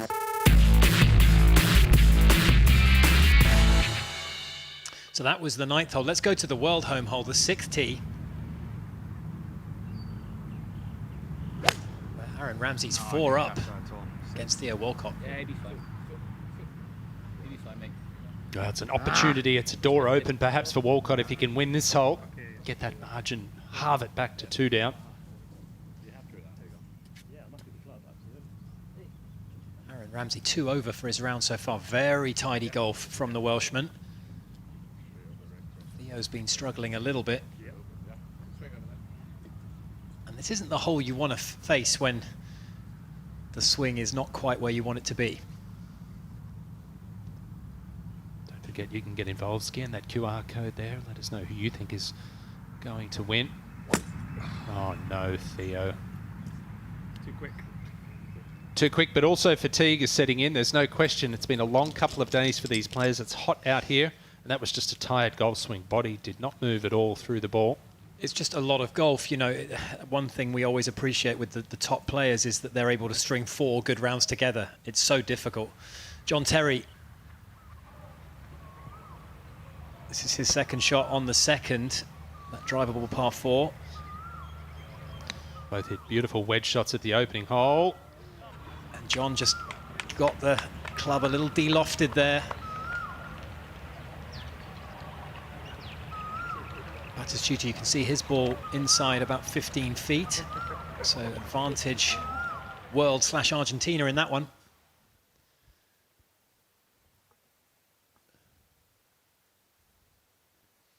Look above that second hole. It's a beautiful sight here at Robbinswood. Really like disastrous ones.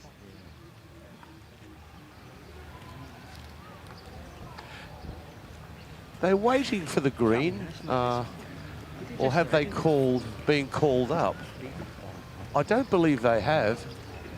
Jimmy looks like he's eyeing up having a crack already.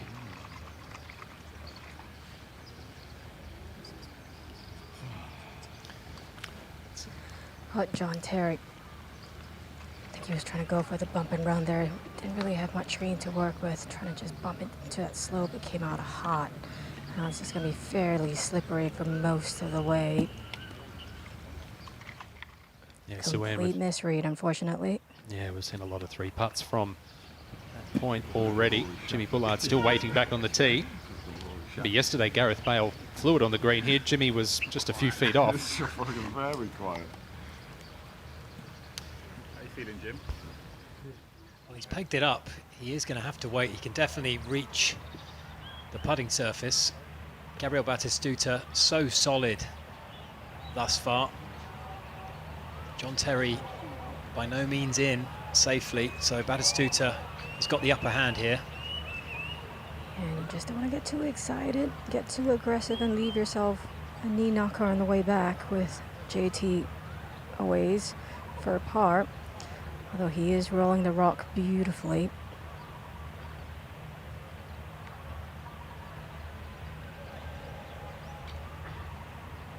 Oh, what a putt from the birthday boy. Love the confidence too, Robbie. A birdie on 2, wow. Can't birdie them all if you don't birdie the first 2. Amazing start. Is that a driver on the tee there, Ewan? Give me a heads up. I imagine it is. It is, Radar. Yeah, and this is playing 296 with this front flag today.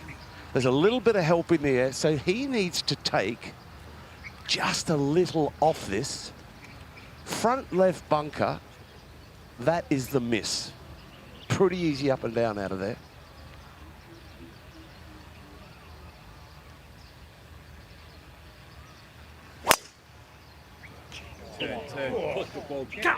On a lovely line, this. Oh. It's a good drive. I think he would have preferred it in the sand. He's going to have to play some type of spinny little pitch from there. As we're looking at Gareth Bale's 3 drives thus far this week, as you can see, he's flown the water on all 3 occasions. That second shot he hit yesterday afternoon flew the entire green. Well, he needs to take a lot off this because the yardage I've given you, just under 300 with help in the air, elevation change of a few yards. He hit it over the back this morning and the ball's going further now, so he needs to squeeze one or it's back edge. Back edge on a banging line. This is munched. It's a par 3. Oh my goodness. Good balls, lads. Great balls. It's got too much firepower for the hole. It's landed softly. That's actually going to be a good leave. He has crunched it.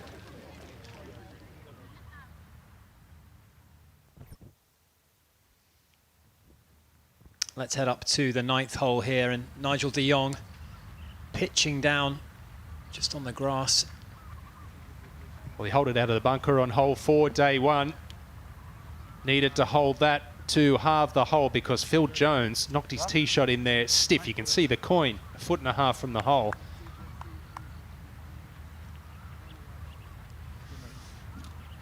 And Phil Jones, after that wonderful shot, will win the match 3 up. It will still be up the last to see if he can secure that bonus point. But what a performance from Phil Jones. Perhaps most improved golfer.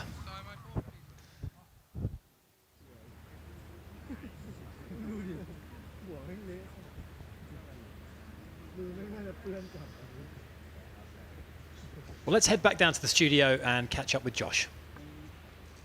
That's right, we're enjoying all of the action right here in our studio. I'm joined by Alex from DR Sports, a sports presenter who's been here for the last 2 days. And you were just telling me how impressed you've been with the quality of golf over these last 4 sessions.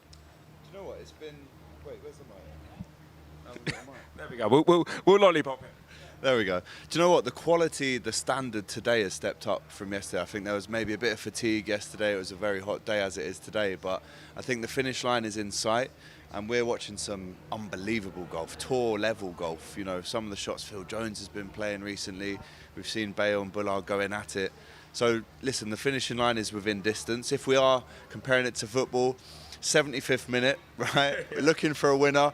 Team World think they've got it with the last round, but Team England holding out so far. Now, you've mentioned that massive match-up between Bullard and Bell, and the fans were desperate for it. 66% think Bullard will win that game. But when we look at it, they are both incredible ball strikers. And I mean, I've spoken to both on the tee, both very, very confident. We saw maybe a little bit of nerves coming in from Bell, where he chunked a chip out of the rough. But how do you see that match going?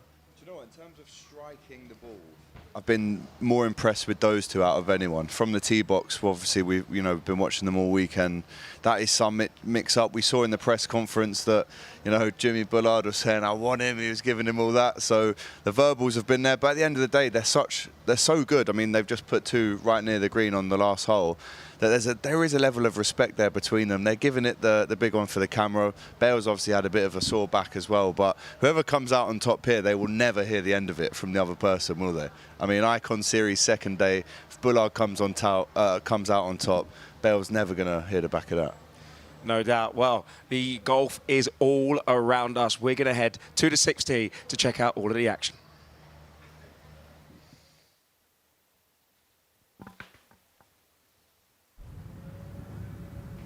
And here we go. It's the world's home hole.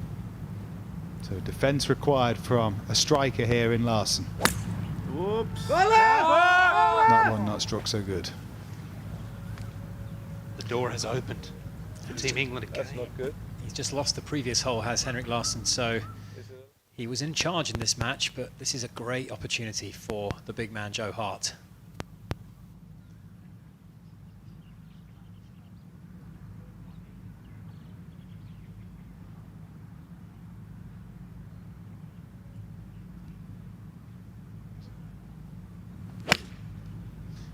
He's risen to the challenge here, I think. Well, Nick, I know you've just walked into the commentary box, but in the first three matches, Team England was able to win this particular hole and get a double up, hence why not as many green on the board. Director player provisional anyway. I'm not sure to do that. I love it. I absolutely love it. When you got 6 hours with your mates, playing golf, doing what you love doing, having a laugh, but a bit of competitiveness at the same time, no better feeling.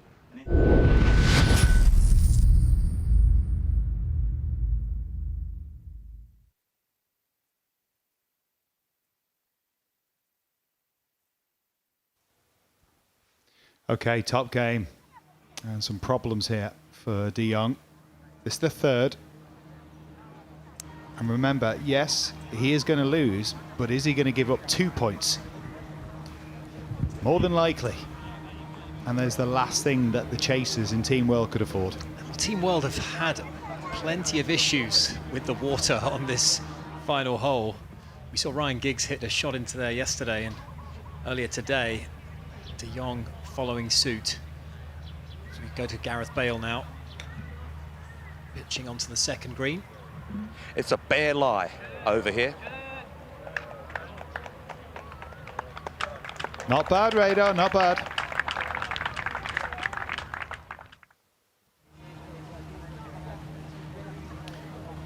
Well, let's go to the final hole, and Phil Jones looking to secure the double up.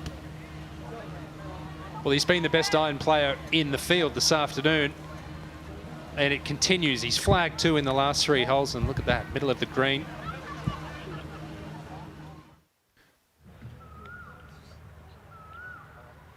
Ooh, a bit frisky from Jimmy Bullard. Touch clumsy. Back-to-back claw chips. Yeah, that's probably the loosest shot I think I've seen Jimmy hit all tournament.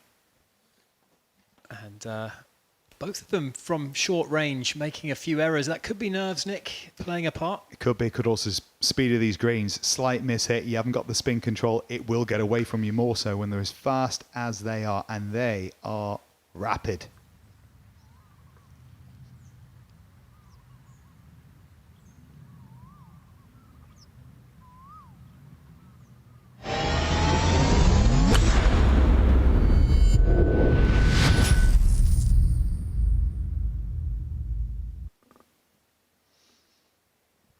out of the right, down the hill for a birdie. Little uphill and then down.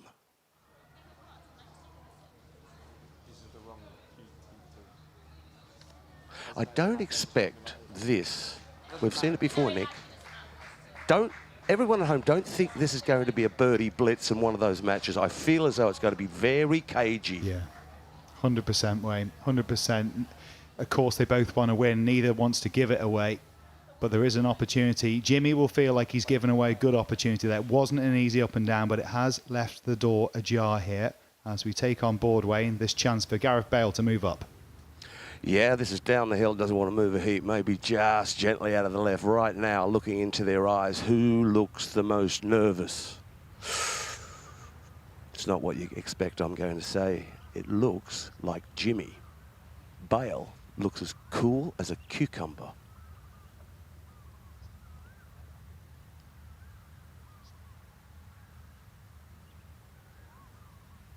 And right on cue, it's a birdie for Bale, and he goes one up, puts some green on the board for Team World. I agree with Radar. Yeah, well, Jimmy's talked a lot, and he's talked up the prospects of this matchup, and has he over-talked it, I wonder? From bottom match to top one, and Phil Jones has quite simply put on an exhibition. Leading off comes with its own responsibility, and he's been just too good.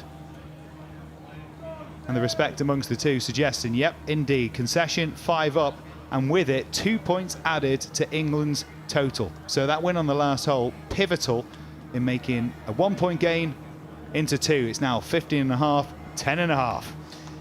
Well, that takes Phil Jones's record to 3-1 for the 2 days. What an impressive display it's been from one of the newer golfers in the field. Yeah, you mentioned before that he was most improved, and I have to agree with you. He's hit some beautiful iron shots. Now, David Ginola, 2 down. He was 1 up early. 8th hole, the par 4. That's a good tee shot. There is water down the left-hand side here. Jagielka finding the short grass as well. Okay, play. It's got to do a lot for Team England's confidence to see that double point on the board early on. Indeed, and it's a good story in the opening matches, but there's plenty of green behind that. And remember, it's not the same as the Ryder Cup. There's not just 12 points up for grabs here, because as we saw with Phil Jones, if you can demolish an opponent, you can gain more than 1 point for your team. This is far from over as we head across to find Josh again.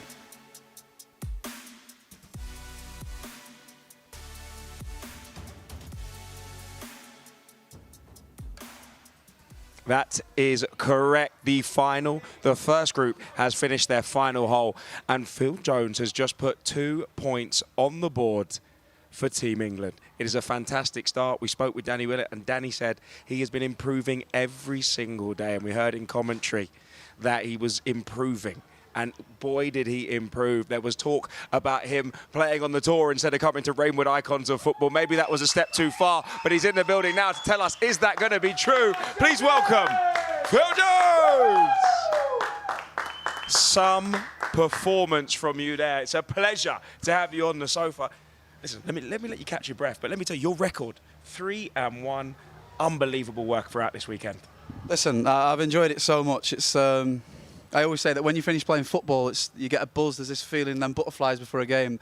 I've not felt anything like that prior to playing in the Icons last year and this year. It's something else, and you can't replicate it, but it certainly comes close to it. That is what is fantastic about Rainwood Icons of Football, because a lot of the boys say getting into that dressing room, you know, you feel like a winner. You feel like you're playing pro sport again. And this is about as close as you can get to pro golf. And that, your swing was about as close as it can get to pro golf. Your irons were frightening today. Yeah, listen, look, as the days grew on and the sessions grew on, I got better and better. Struck the ball really well. Had one poor tee shot off the 7th, which was erratic, but in this weather it's sort of acceptable. But I struck it really well. Tried to limit the amount of putts, because these greens are the quickest greens I think I've ever played. What came together well today? I spoke to Danny Willett when you teed off, and he said you've just been improving every single day, but it felt like this was the culmination of a lot of hard work and a lot of effort. Is it just knowing this incredible Robbinswood golf course, or is it up here? A bit of both, I think. Mentality, obviously, you know, when you hit a bad tee shot on 7, you go into 8 thinking on the England hole as well. So it's a chance for him to get to 2 points, and you know, I stuck it within a foot of the pin, and he was in the bunker. So I just, you know, executed the shots at the right time today. Well, 2 points on the board for Team England with the double up and the win on 10. Incredible. Phil, thank you very much. Thank you very much. And let's take it to Andy Cole. 200 appearances on Manchester United teams, and you think he might be a regular on the team sheet for Team England going forward too. Brilliant stuff from Phil Jones as we find Andy Cole. It's interesting, he's the youngest player in the field. Phil Jones certainly played with the oldest head on his shoulders today.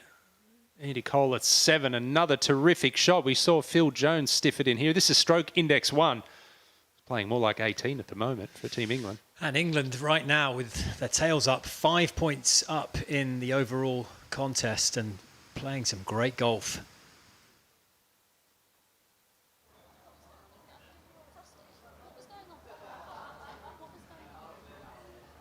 Wind straight out of the left-hand side. Just a short hole. It's a narrow slither up there. The rough juts out on that right-hand side. It isn't thick.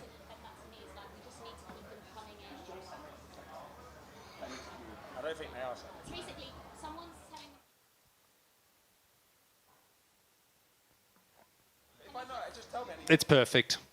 That's 3 good tee shots so far from Jimmy Bullard, but he is 1 down. Gareth in the left bunker off the tee. 3 wood. Wrong club. Should have hit driver. Thanks for the update. We'll get back to you shortly, Wayne. That was for par for Joe Hart. But it's a double hole swing. And it's 4 of the first 5. That Team World hole is all red.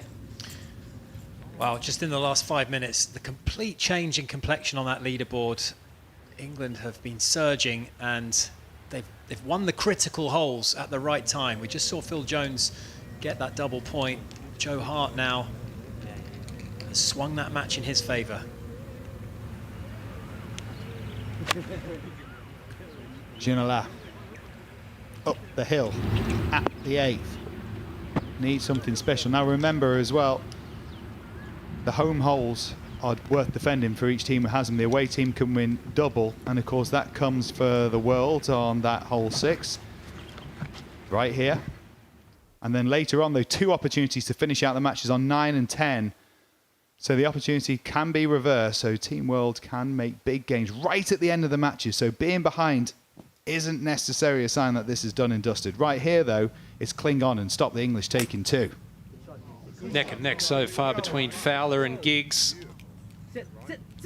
Oh, that was a good-looking shot over the flag, but short-sighted. Great shot then. Great shot. Ryan Giggs so far hanging with Robbie Fowler. I did fancy Robbie to be a strong opponent in that match, but Ryan has upped his game for sure from this morning. He's quite a polished golfer, Robbie Fowler, and as much as Ryan has shown some real game across the week, I did actually think that would be a mountain too high to climb against Robbie Fowler. It's proven to be a great tussle. Fowler just shy of the green there, and do remember to scan that QR code to get involved and join our interaction hub right now. And of course, remember, it's through doing that why you're seeing in that bottom match, Bullard, Bale, you voted for it, and we brought it to life for you here at Rainwood Icons of Football. So many great clashes, though, and of course this is one. Manchester United against Liverpool, icons of the highest variety. God against Giggsy. Giggsy edging at the moment, though, in terms of how he's played, but not a lot in it. Much to play for down those final few holes as we find those tee shots and evidence of what Wayne described in the bunker for Bale, albeit a lot further up there. Yeah, and why I said Gareth should have hit driver. This hole is down breeze. Got himself 1 up, and if he would have hit the driver and found the fairway, okay, it's past tense, but it would have laid down the gauntlet mentally, even though he's got a good lie in the bunker over on the left side. This is just going to be a wedge. He's got 127 yards, and the flag set all the way back front, sort of over there to the left-hand side, the front side of the green. The green sits across you from front left to back right, so this guy's a really good wedge player. Can he get it back to it? Little help in the air. Around 125, playing 120.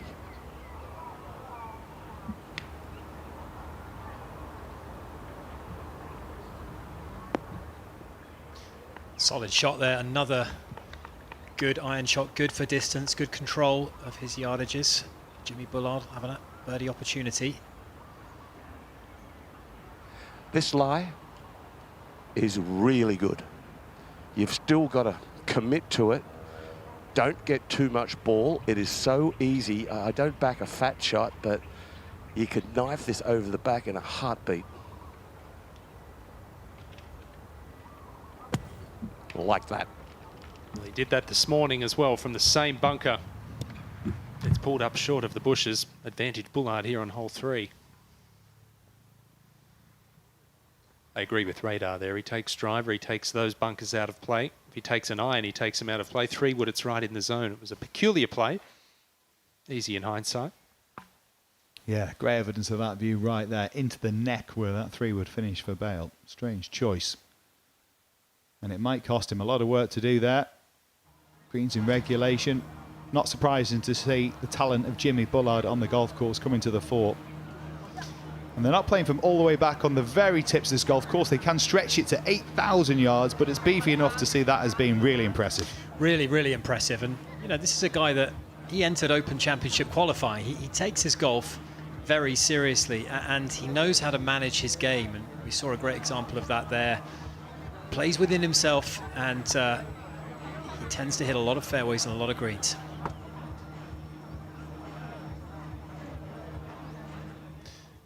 Let's go up to 8 and join Phil Jagielka, who's currently 2 up in his match against David Ginola. It's 1 down early. Pretty straight putt this one. It is downhill. Look at this from Jags. There's still some work to do for David Ginola there. He has a par putt to come. And here we are. This is critical. 2 holes left. Of course, they are worth 4 if he wins them both. Yes, they are doubles for a Team World player. England's home hole in the 9th. And of course, double for both on the last.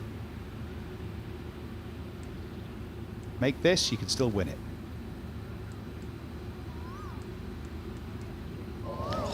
He's missed a lot of those under the pump, and they've all missed left as well.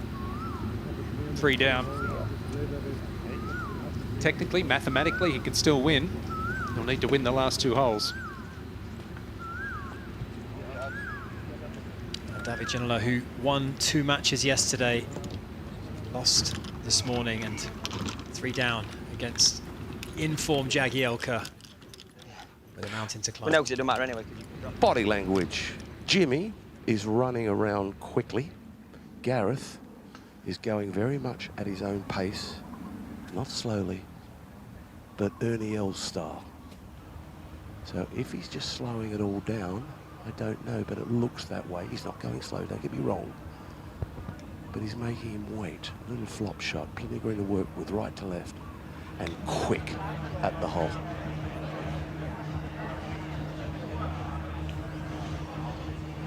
He's played that well. It's gotten away from him. That was a tough one to control. Yeah, it wasn't the miss over the back of this green. I feel like Jimmy Bullard waits quickly.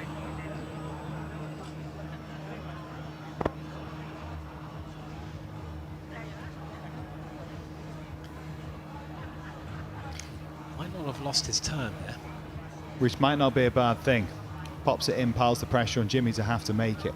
Otherwise, it's a free putt for Jimmy in his mind. As I make it, great. If I miss it, probably still win. But at least Gareth can try and force the issue here.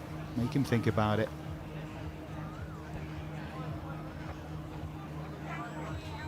Not only has Jimmy hit 90% of the greens in regulation, but it's the distance control.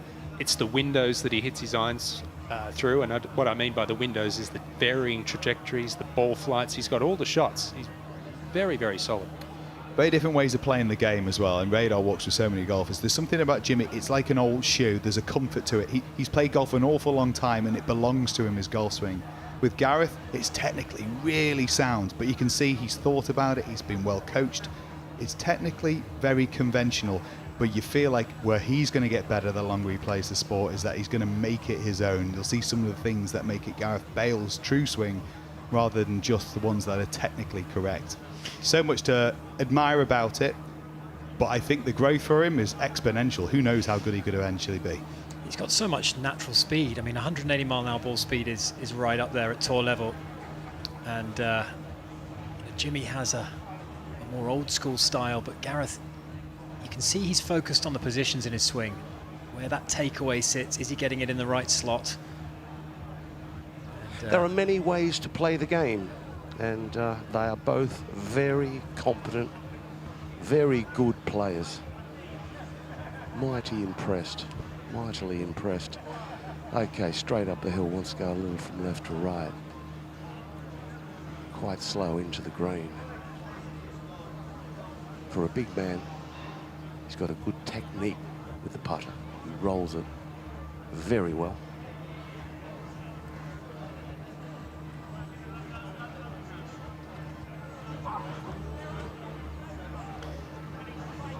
It's a decent effort, but Jimmy Bullard well in charge with a putt for birdie coming up.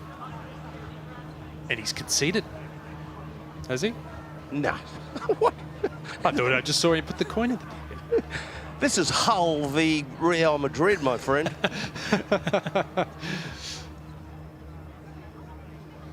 You've got to see one radar, haven't you? See more than one, Nick, if I'm playing against you. Well, you're playing against me. With the putter.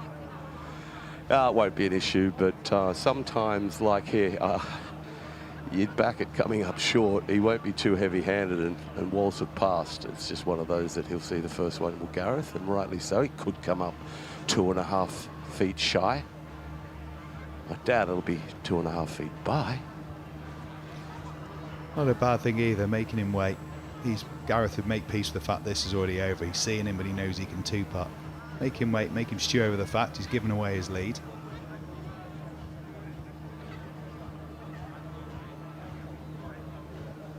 Easy money. Just what the doctor ordered, and we're square in the bottom game.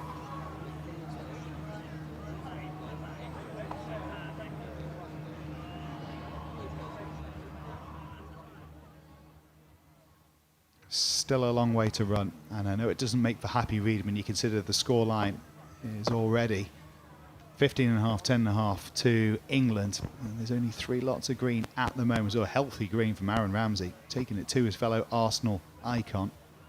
But as we've seen so far through the week, Ewan, the opportunity to swing these matches late on with the double-up holes, it is there for both sides. It's happened in every session. Could we see it again? We saw it this morning. There's a lot of green on the board in the first couple of holes this morning. Now the tail and the tide has turned to be all red. This is a classic example. He is 3 down with 2 to play. Normally game over. Here, a win on both holes. This is one he could win double for, and the last would have won the match. I say would because there's not a lot of winning happens over there.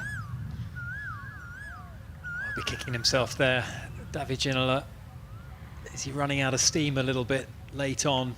Fatigue could be setting in.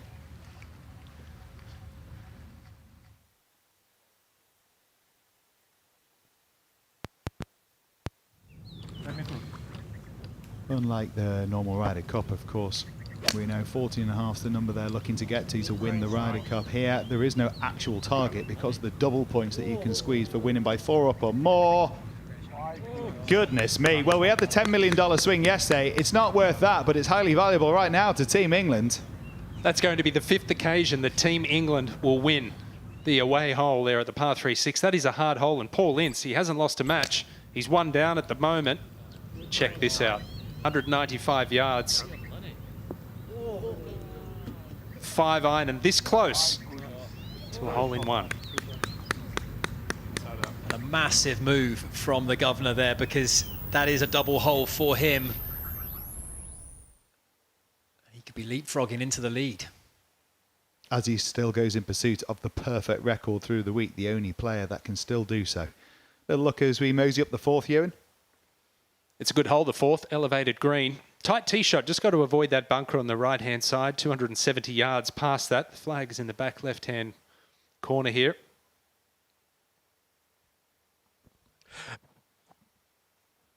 Big wide fairway.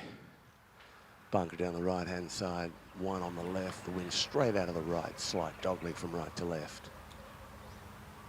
Aim it down the left-hand wing at the right edge of the bunker, and he'll just peel it against that breeze, so don't expect too much run.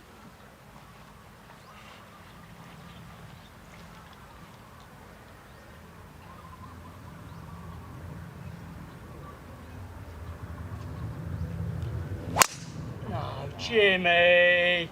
Pulled. Oh, wow. Has Penalty it pulled? area. Oh, what a break, Wayne. That's popped back out into the rough. Seriously, JB, what the fuck is that? Apologies for the disappointment of Jimmy there. He will be a very happy boy when he gets there.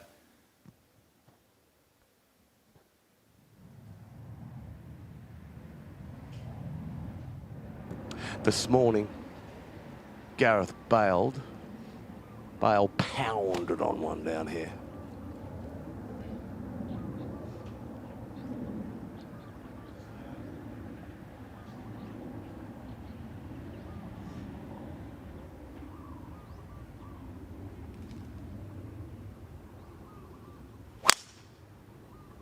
Right.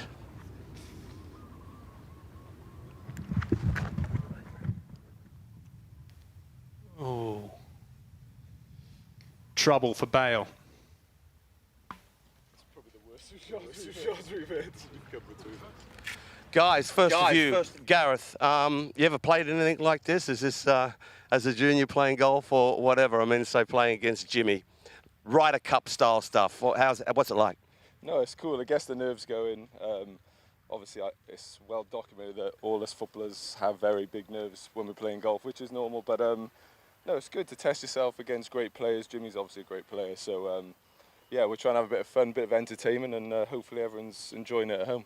Oh, I'm sure they are. Everyone's enjoying it. Jimmy, I don't have to ask you a question. Just crack on.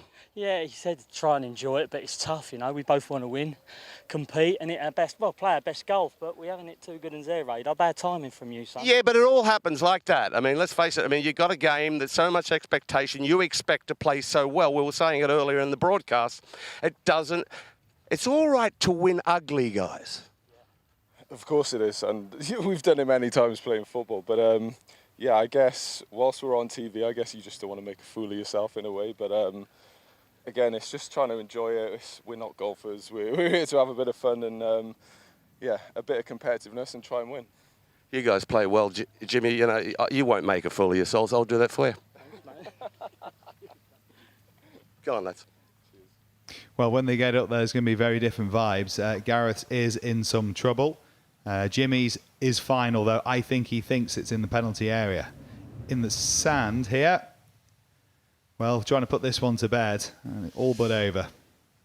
We made a mess of that one, David, and he fortunately has picked the ball up, which means that is a win for Team England. Not yet a double point, but Phil Jagielka in the box seat to secure another double point win for Team England at the top of the order, and they're really piling on the points early, putting a lot of pressure on Team World's back order to deliver.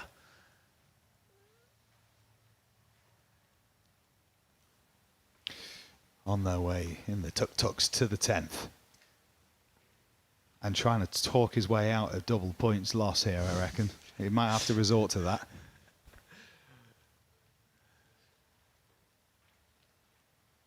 It's a life goal, isn't it, to take a tuk-tuk out on the golf course. Back to the Team World home hole, the par 3 6th. We saw Paul Ince in the previous group almost make a hole in one. What can Dwight York do? He's currently one down. Well, they're due a stroke of luck on one of these double point holes.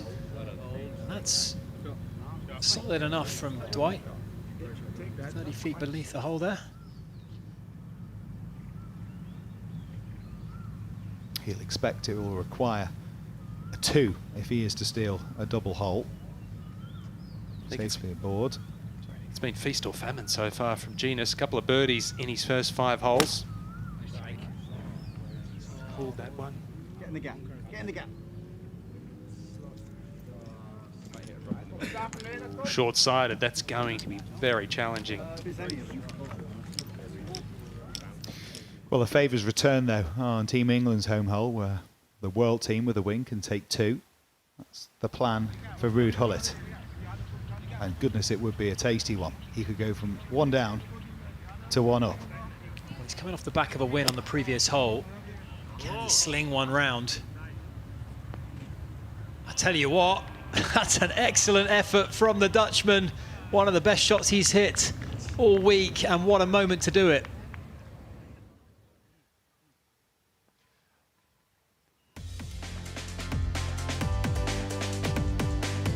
Still a good way to go. A lot of red on the board and a healthy lead to boot. But there could be a change there in match 3.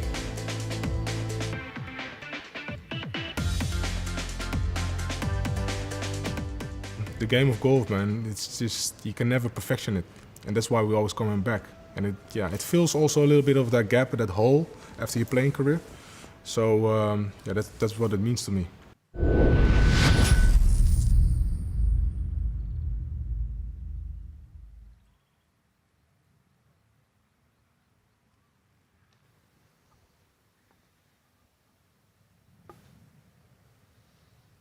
Jimmy's coming to have a little eye spy at Gareth over here. Sort of thinking about helping to look for it maybe. But not really bothered. It showed a little bit of an inkling to go over. Yeah, didn't give it the full 3 minutes, did he? He'll be delighted with the result he's had. Must have felt that would have been in the hazard. Or out of bounds potentially. Jimmy Bullard will be playing from the rough. We're still yet to determine the position of Gareth Bale's ball off the tee. He lost it right. No, it's not a hairdryer for Jimmy. A little fan trying to keep the temperature down. All hot and bothered in this bottom game.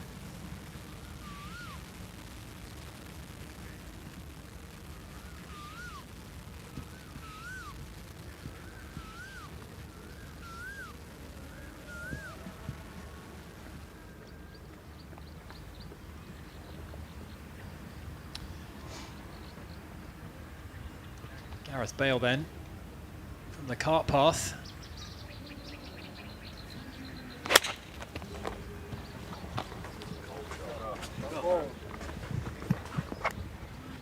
Well, it's a great shot from that spot by the Welshman. Really solid onto the green.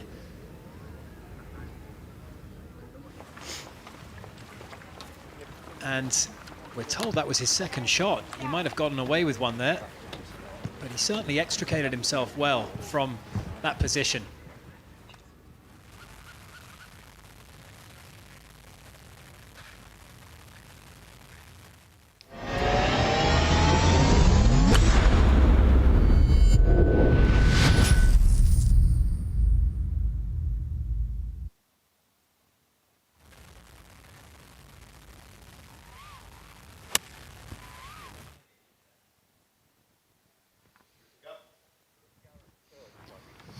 Oh, goodness. Well, that might be a little bit of an error from Jimmy Bullard, because we believe, we'll get updated when we can from radar, that Gareth Bale could get a club on it and he might be up there in good shape in 2. That would be a real flip, because Bale looked like he was in bother. A lot of players would be in bother without the help of a captain. And of course, Thomas Bjorn is up for call the captain right here. Ryan Giggs is the man who can use it, and this is what he's chosen. Well, it's a tough one for Thomas to dive straight into. Yeah, it's stroke index 1, hole 7 from the right rough, pin on the right.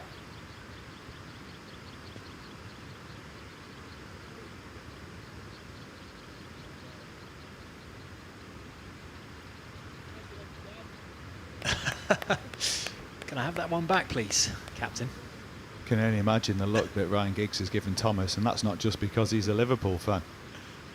He's all right, he's taking it in good spirit. I could have done that. look, you see, Simon Hurd, former tour player there, just giving him loads. I thought he was played the Ryder Cup. I'd have hit it that close. They've been brilliant, the captains. What a privilege for these icons of football as well to be around in a different field. This sport of golf, Danny, a Masters champion, of course, Thomas, what he's done through his career as a 3-time Ryder Cup player and a winning captain. A true icon, of course, on the fairways.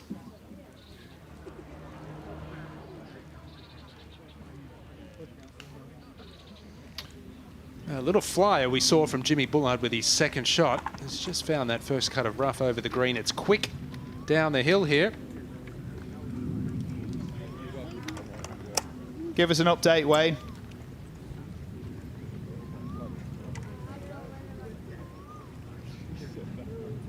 I know I was in the war. You don't have to keep saying I know.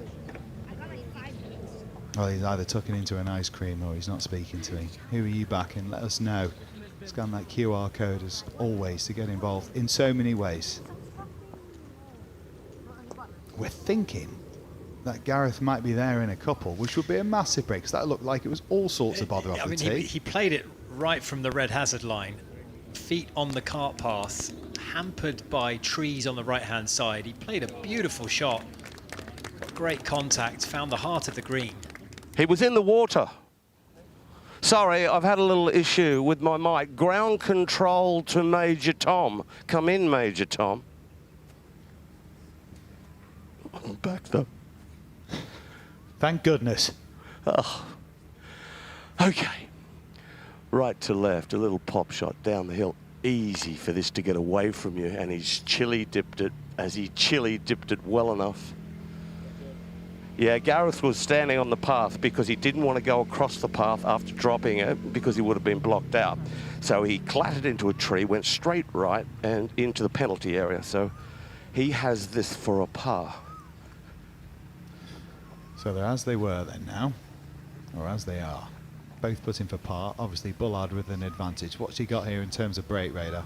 Right to left, Nick, and she is slow. Whoa, was it slow? Can he get it back to it?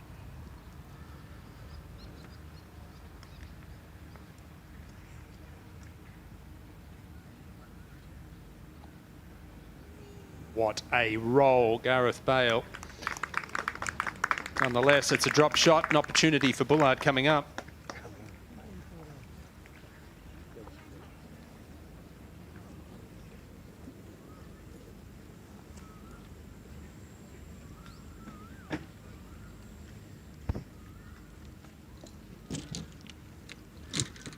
England's home hole.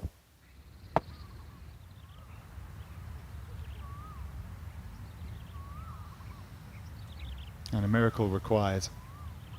He needs to win both of these last 2 holes to avoid dropping 2 points for his team. That'll help. Where's that been so far in the singles, Theo?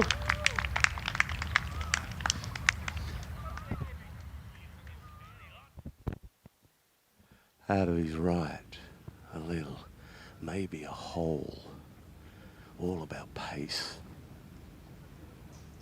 Oh, I don't. Oh, yeah, okay.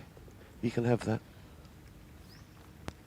He's annoyed because he knows that's a missed opportunity from where he was. The break he had off the tee, on the green, couple of putts.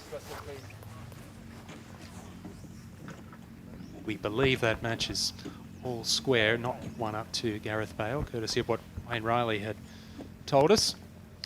Let's go to David Ginola on the last hole. He needs the win here to stop Phil Jagielka picking up a double for his team. Dumped it in the water here this morning. Looks to have made amends, has he? That was right over the flag. Just give you an idea of the quality of play out here, looking at the scoreboard. There's been 17 birdies already out on the golf course.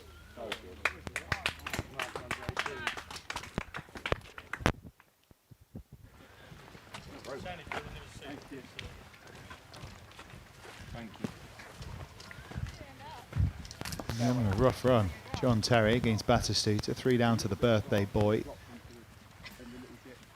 Can't beat a man on his birthday, can you? It's very kind of John. I don't think he's doing it out of choice, though.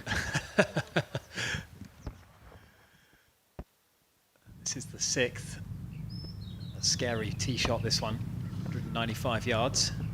Team England, as you know, Robbie, they've owned this hole this afternoon. They've hit some tremendous shots in here. And Teddy Sheringham, his iron play's been great. Until then.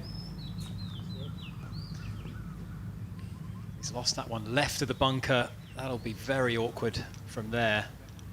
And he's absolutely short-sided. He's got almost no shot there.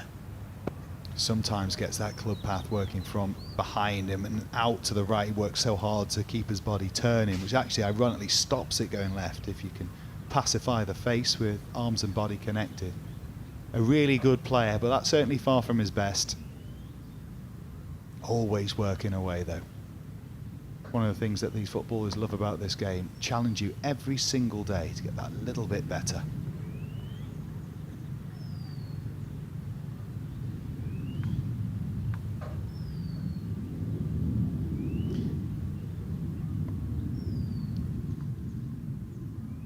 Well, let's go back to Theo Walcott trying to salvage something from his match against former Arsenal teammate Aaron Ramsey. He's got these, well, he's got 2 putts from this short range. He'll want one. He'll want to pick up a birdie.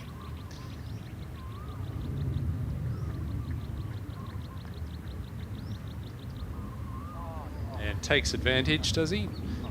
Just missed that, but still it's a win. It's back to 5 down for Theo Walcott, and an opportunity with the double up on the last hole to only lose 1 point instead of 2. And at this point, you really feel like Team World need that double. They're going to need the double there, and they're going to need Ruud Gullit to do something as well, I think, because England have built up a sizable advantage.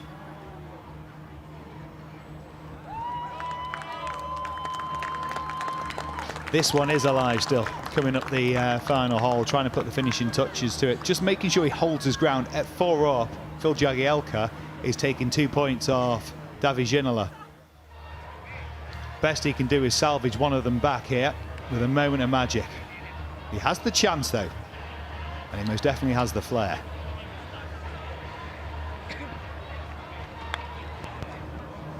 I like this play. It's tight over the back, easy to chunk it if you're chipping. It's not an easy one to lag up there close, but this is spectacular. David Ginola. What an effort. One of the putts of the week that we've seen on the final hole. Has just drifted a few feet by, but it's a great effort. He enjoyed that though, didn't he? He loved that in front of the fans, all gathered around. Incredible build out on this final green. And importantly, as he did throughout his career, never ever giving up. Asking the question of Phil Jagielka, who has been sensational today. Can you do it one more time? It's worth a point. Is he taking 2 from it or just the 1?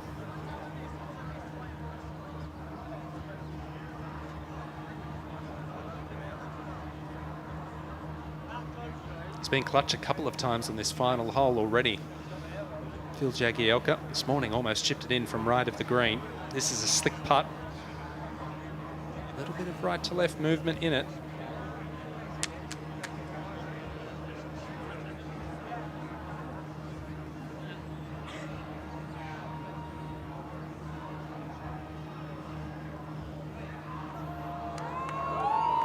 Well, 2 putts would be enough to seal the double win, but we've seen this happen a few times from short range.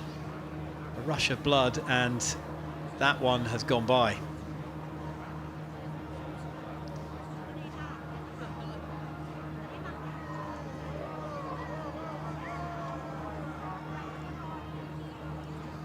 So a birdie putt coming up for David Ginola. Once again, this is to save a double point. As we know, every single point counts. This to win the hole. Jagielka still has some work left for a par, but wants to pour this in. Would have had a good look at what the ball does past the hole. Don't want to give the hole away, but loses pace, it'll move to the left.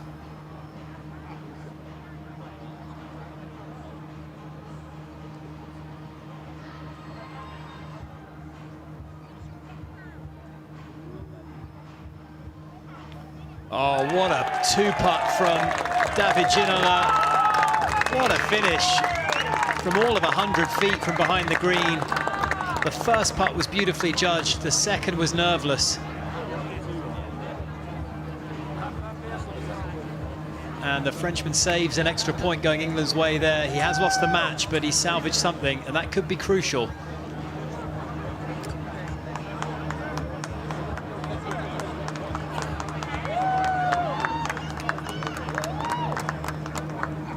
Since I've finished playing football, golf's taken over that competitive side that obviously you miss on a weekly basis.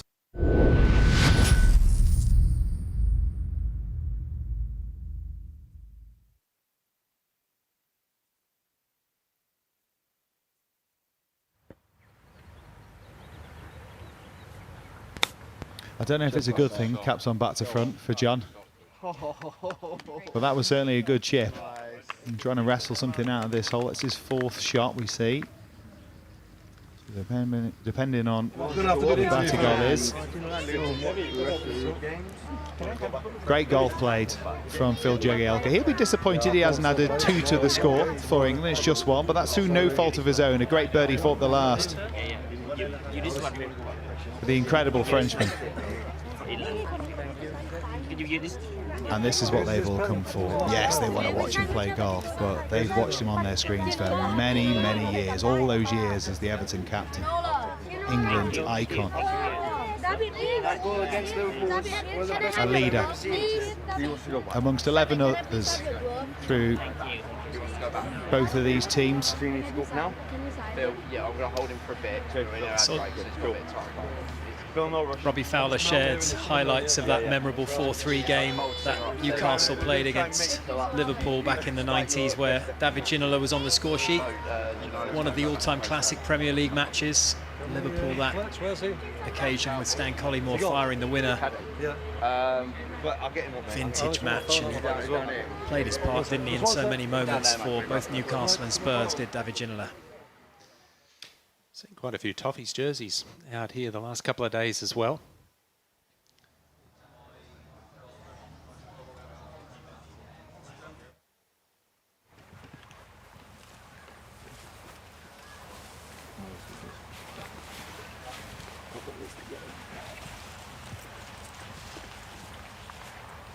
Evidence of the corrected graphic there at the bottom, as we said.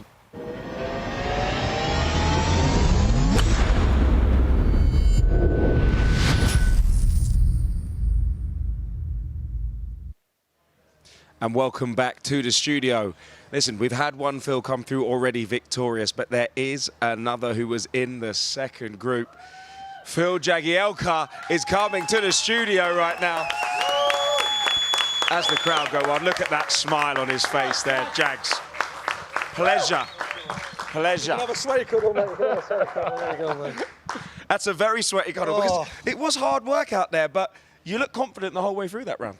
Oh, it was an absolute tear-up. David slaps the ball so well, but I think he had a bit of a meltdown on his hole, and I won it, and I think that just totally changed obviously the go of the game. You won both of the pressure holes up until the 10th, but it must have been nice to, one, defend that England hole and know, listen, this game's almost out of sight.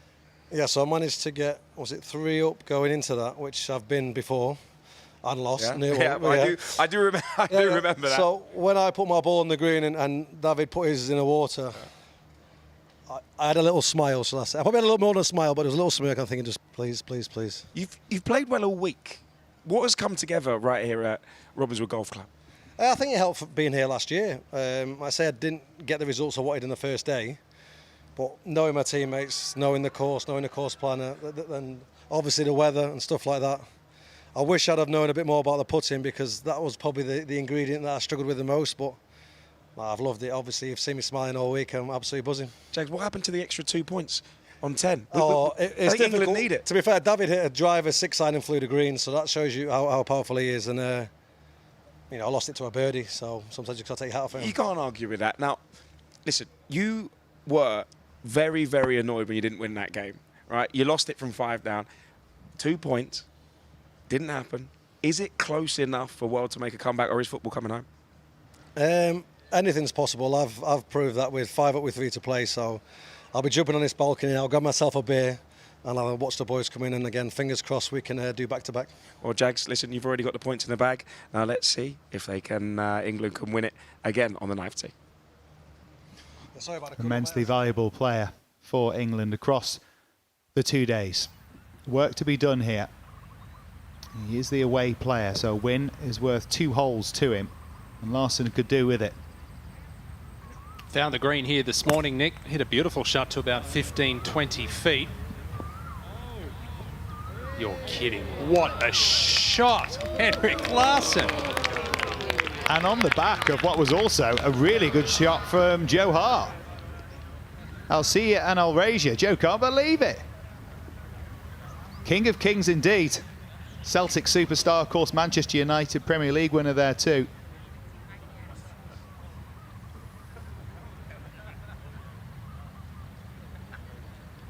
Do remember there, you can see the C next to Hart's name. It means he has a call the captain, so he could still use it. Maybe it's there.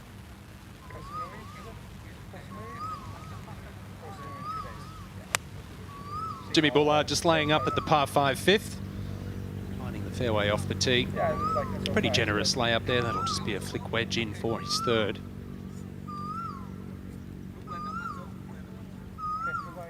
Get the feeling it might go all the way, this one. Cagey. Radar described it perfectly. It is cagey at the moment. Nothing between the two. Andy Cole at the final hole on the upslope in the bunker. Got to be careful you don't chunk this. Currently 1 up on Ruud Gullit. Oh, he didn't chunk it. He went the other way. And this indeed could flip. 1 up playing the last. Remember, it's worth 2. And, oh, yes, exactly what Team World needed in the state of affairs that we have. Gullit steals it at the last. He offered the hand there before it looked like Andy was ready to receive it, but he did indeed. And that is a big swing.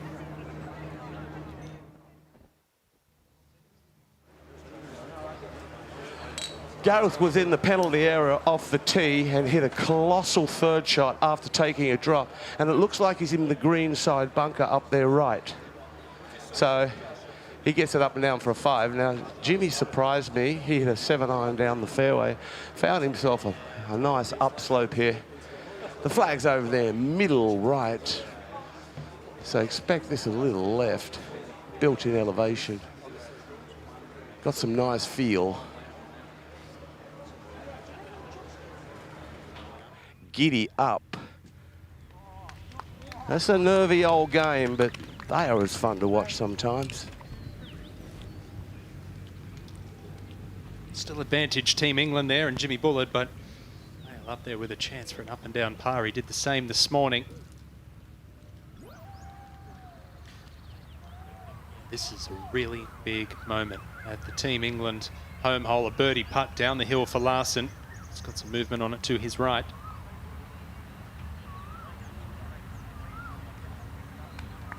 Well, the second shot was a far cry from the first one on this hole. Absolute perler, followed by, well, I'm not quite sure. I think it's gone out by the corner flag.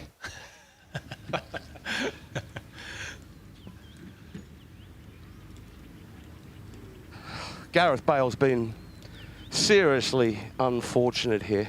It was a colossal here. He had 297 yards to go and got it up in here into this greenside bunker. That's a big wallop with the 3-wood out of the rough. But he's been unfortunate because he found himself on a downslope. Don't you hate that? You'd love it on an upslope to access this flag, which is over there on the right-hand side, so he is short-sighted. What would be good? 20 feet, maybe even 25 feet past it would be really good from here. Look at how he's got to build a stance. This is hard for any player. Doesn't matter who you are. Oh, wow, that was close. He didn't mean to play it like that, but not to be. Unfortunate to find that spot of the bunker. Yeah, so easy to lean back on it, Wayne, isn't it? Your instincts try and help it into the air, and of course you go in the sand too early, trying to generate that height. You lose all the power as well as the spin. Tough break. And only a few inches away from being a more than acceptable effort from, as Radar said, such a tough spot. But Jimmy Bullard now with a great opportunity to get his nose in front. And this is a perfect example of how unlucky he was. Now he's got himself in a perfect spot that could have easily found it the first time it was in the bunker to this position, and you're thinking you're going to get it up and down because of the built-in elevation off that little upslope. Even though he's landing this on a downslope, you expect this just by.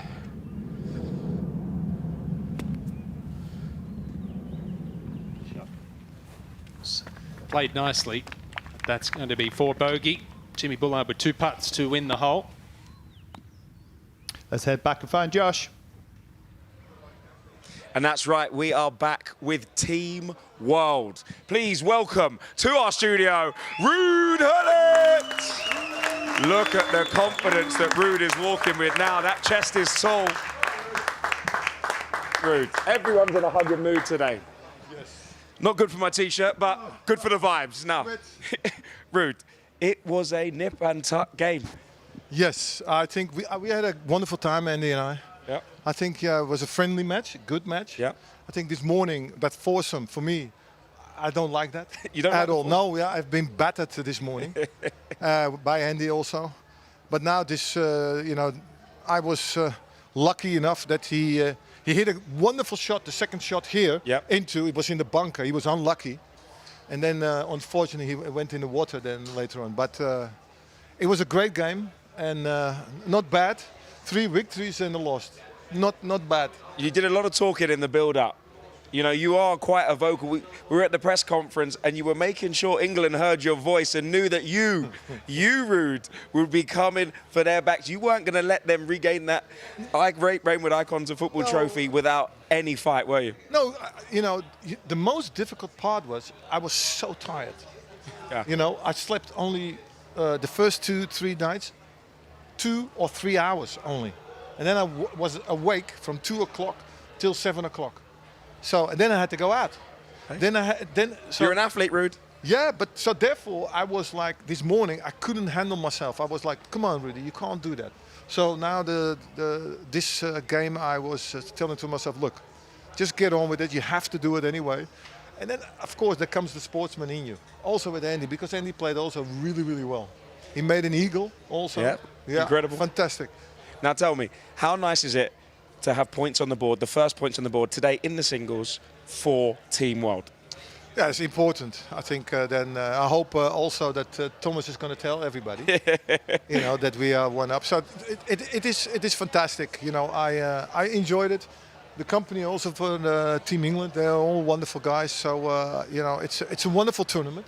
It's something that I would recommend everybody who is a sportsman to participate in this tournament. So thank you very much for the invite. Thank you very much, everybody who's watching tonight. Of today. You have won the first points for Team World, but let's see who else is going to win points in this singles game back in the golf.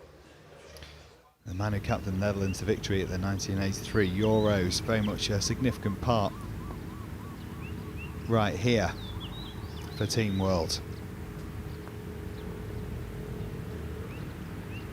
Oh, no. And you hate to gift it away. So 83, 1988, apologies. Giving away the years and giving away the holes for Gareth Bale there. I always want to try and ask someone the question, but in fact, it's going to be a lovely present for Jimmy Bullard. Back to Shevchenko. 2 putts for the win here for Andre. Take it away. And he made sure that the next was to be conceded, and that's a potentially big win for Team World. As we've mentioned, they do get their double hole on the 9th, so there's a chance for a late surge. And as we saw with Ruud Gullit coming up the last against Andy Cole, those matches can flip. And that Hart-Larsen match looks very important right now. It's Jimmy Bullard.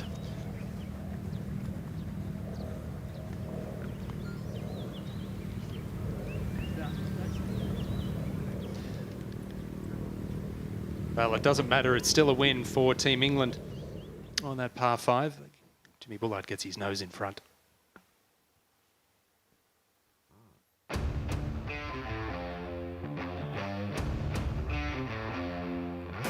Well, there we are, 16.5, 13.5 at the moment. And as we know, with the matches that are at a couple up and 4 up for Batistuta over Terry, how about that? Remember, 4 up or more as the victory, you earn 2 points for your team. The opportunity lays there for big scores for Team World to fight the way in. I'm like usually an all-round, all-year type player. Whether it's winter or not, I just need to get out in the fresh air, get out almost in nature, and just enjoy a walk with my mates and play some golf. So the escapism part is huge.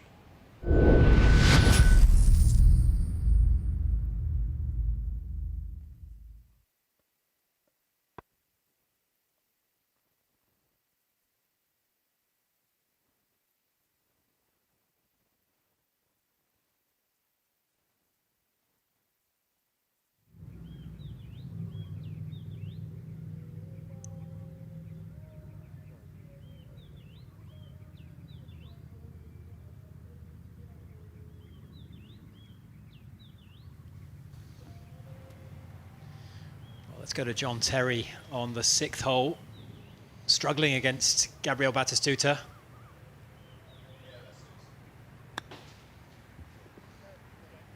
Oh, come on. 4 down, he needs to make something happen.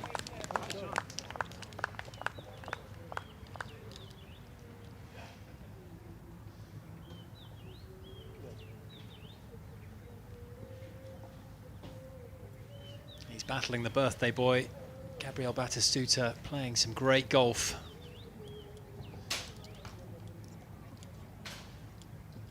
The Argentine 1 under par so far for his 6 holes. Impressive stuff. Yeah, he's been playing really solid all day today. There's been some noise in the back of that tee box with Jimmy and Gareth.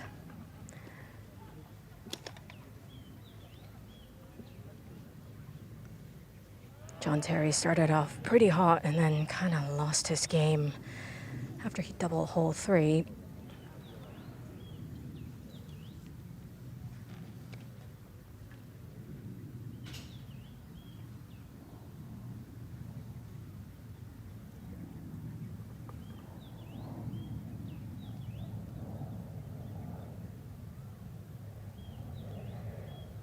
Batty, this for a par, left to right putt. He's done it again, has he? Oh, gosh. He's just got the read on these greens. He's got the pace as well. And every single one of his putts seems to threaten the hole. All these putts, all these shots mean something to end, but this one for John Terry for double up would mean a lot. 100%. Now, match play, you want to shift the momentum when you get the opportunity. So much of it is momentum. Right to left putt.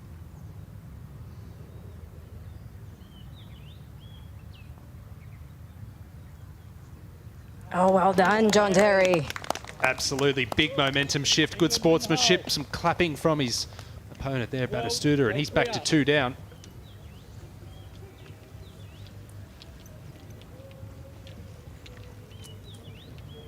It's very evenly poised, Robbie. Team England might be 3 points ahead, but a lot can happen out here. We'll go back to the tee.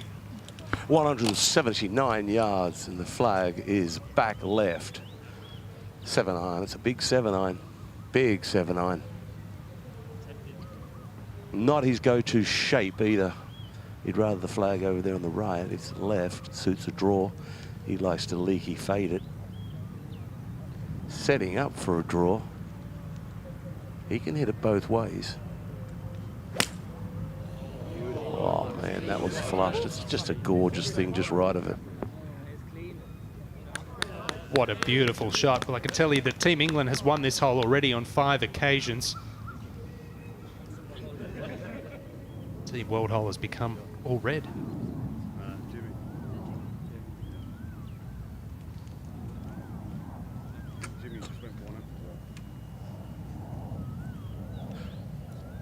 Gareth's got an 8.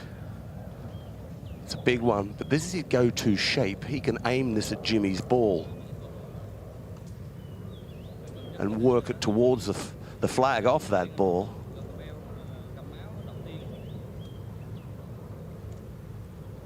He'll be confident over this. Wind just out of the right to boot.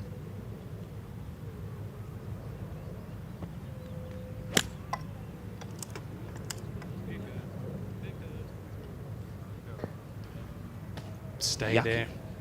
Yucky, yucky, yucky. It's coming home, son, it's coming home. You won't appreciate that, but Jimmy turning the screw in that match on the 6th hole. As we head to a call the captain moment, the site of the 2016 Masters champion Danny Willett.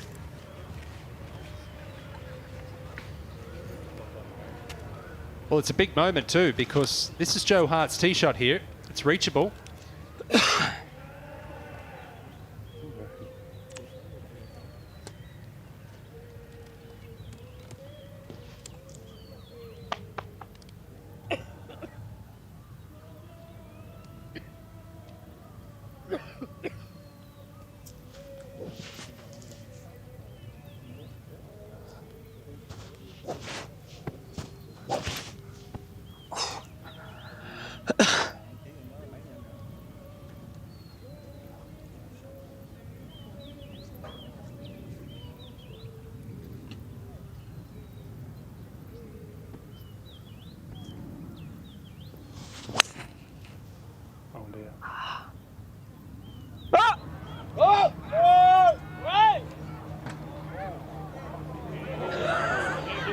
Even the best players need a warm-up. It was never going left.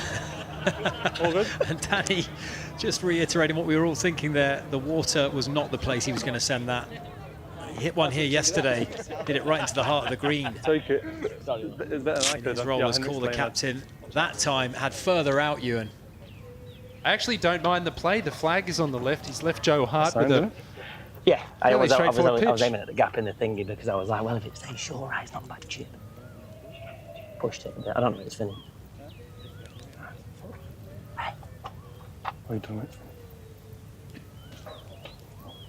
All right. Plot thicken. Missed this studio just by a couple of feet. But let me tell you right now, Team World waited a long time for points. It's like a London bus. You see one and two come along at the same time. Aaron Ramsey. Am I good? Tell me, are you feeling good? That was a mauling. Yeah, I'm feeling very good. I mean, I've had some tough battles with him over the years, but yeah, I was really nice and sweet to get that sort of victory over him as well. He said to you before the first tee, friendship goes out the window as soon as we get to the golf course. I think you said that maybe, you took that a little bit too literally. Yeah, I know. I mean, I know how competitive Theo is. He's all smiley and, you know, light-hearted off the course, but when he gets going, he's a killer. So I knew I had to be, you know, on my A game today, but, you know, things just clicked today, and it was a much different. It was, you know, a big contrast to yesterday, but I felt good out there. We spoke about pressure holes making all the difference. You obviously won all of those pressure holes. It makes a massive difference. Do you think that kind of hurt him mentally and it kind of took him out of his rhythm? Yeah, I don't think I'll give him any chances today, to be honest with you. So I kept asking the question, and you know, putting him in a position where he had to make a shot. So yeah, just one of them days that things come off for me today, and yeah, I'm very pleased. I'm a much happier man than I was yesterday. It is the biggest score that we've seen in the singles so far. I mean, it was a massive win. Team World do need points on the board, and those 2 points are evening things up quite nicely. Yeah, of course. You know, when I was 4 or 5, I was thinking, do you know what? If I can get them four up in this game, I knew, you know, them 2 points could be huge. So I don't know what the scoreboard is at the moment, but we're looking at 13.5, 16.5. So there's only 3 points in it. Okay, yeah. So if the next few games come in now in our favour, maybe we can have a very good finish to this evening's golf. Do you believe that the world Team World, can turn the tide and rip that Rainwood Icons of Football trophy back? Yeah, I think, you know, it only takes a hole, doesn't it? So things can turn around very quickly in this game. And yeah, obviously it's much tighter than it was last year, so there's been a huge improvement in that aspect. But yeah, hopefully we could just make it a bit more interesting now for these last few pairings. They were calling Gareth Bale the Welsh super sub, but I really do think that the super sub, especially in the singles when it means a lot, is Aaron Ramsey. You know, I just wanted to make up for yesterday. You know, coming on with 3 points in my first event, I'll take that all day long. I was disappointed yesterday. I didn't play great, kept coming over the top, but today I figured it out, and yeah, got it going. So I'm absolutely buzzing. I've got to ask you, your good mate, you played a lot of rounds of golf with him. Gareth Bale up against Jimmy Bullard, 1 down. Do you think you can claw that back? Because that is the match that everybody wants to watch. Yeah, I mean, I know Balo, unbelievable golfer. So played with Bullard yesterday in the doubles as well. So he doesn't miss a lot.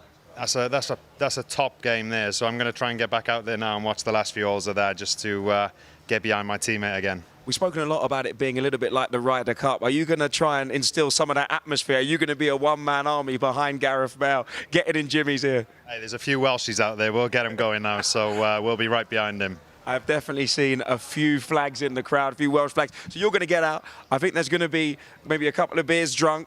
There's going to be some celebrations for you. You deserve it. But listen, let me let you go, let you celebrate. We'll go and check out what Bale's up to. Maybe give a bit of stick to Jimmy as well. Enjoy. Aaron, cheers. Congratulations. 2 points on the board for Team World. Thank you very Let's much. get back to the golf. Let's rejoin the action here. Gareth Bale up against it on his home hole, trying to defend things against Jimmy Bullard, who's hit one in on a good line there. Beautiful iron shot from the Englishman. And Gareth getting a little bit fiery there with that putt. Voted at home, it was a majority who decided Jimmy Bullard was the man who was going to be getting the scalp of the Welshman. 68% in favour of the Bulldog, and so far being vindicated because he's 1 up and he's going to have a chance to really apply the pressure here. Let's go to the 8th and Jermaine Genus. Well, this is a bogey putt. He's had 3 birdies already on the scorecard. It's been a mixed bag. No mistake with that one.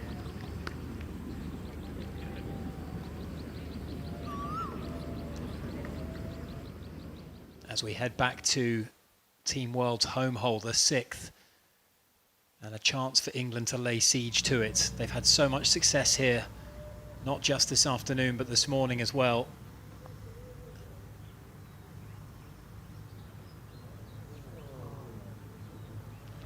And that'll be a 3 for the Bulldog.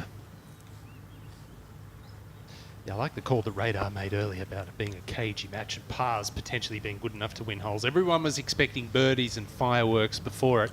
It's not always the case. Match play. It's a big moment here. Dwight York to get back to all square against Jermaine Genus. Oh, he was not happy there. You can see what this means to them. This will be the first hole that they've actually halved.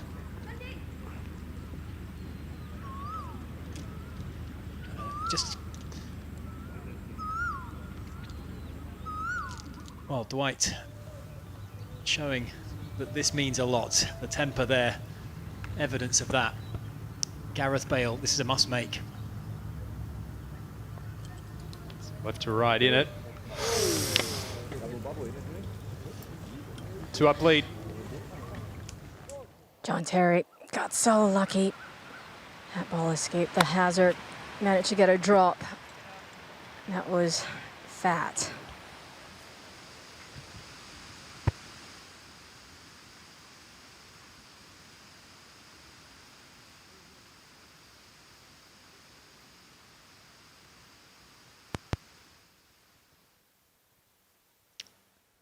Hasn't quite had his A game this week, JT. As we go to the last and find Mr. Larson. This is the double point hole, of course. This is for par. And he's poured it in. Henrik Larsson, he struggled yesterday. He's come back with a bang today.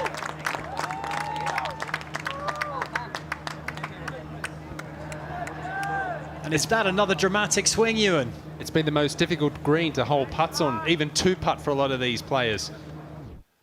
This is a par putt to win the match for Joe Hart. Back up the hill. Needs to go in. If it doesn't, it's a team world win. More green on the board, Robbie. Wow, what a turnaround on that final hole. Henrik Larsson trailing Joe Hart for the most part of this match, and he's sucker punched him on the last. And the world have mounted, as you can see, that block of green there. A real charge on this board.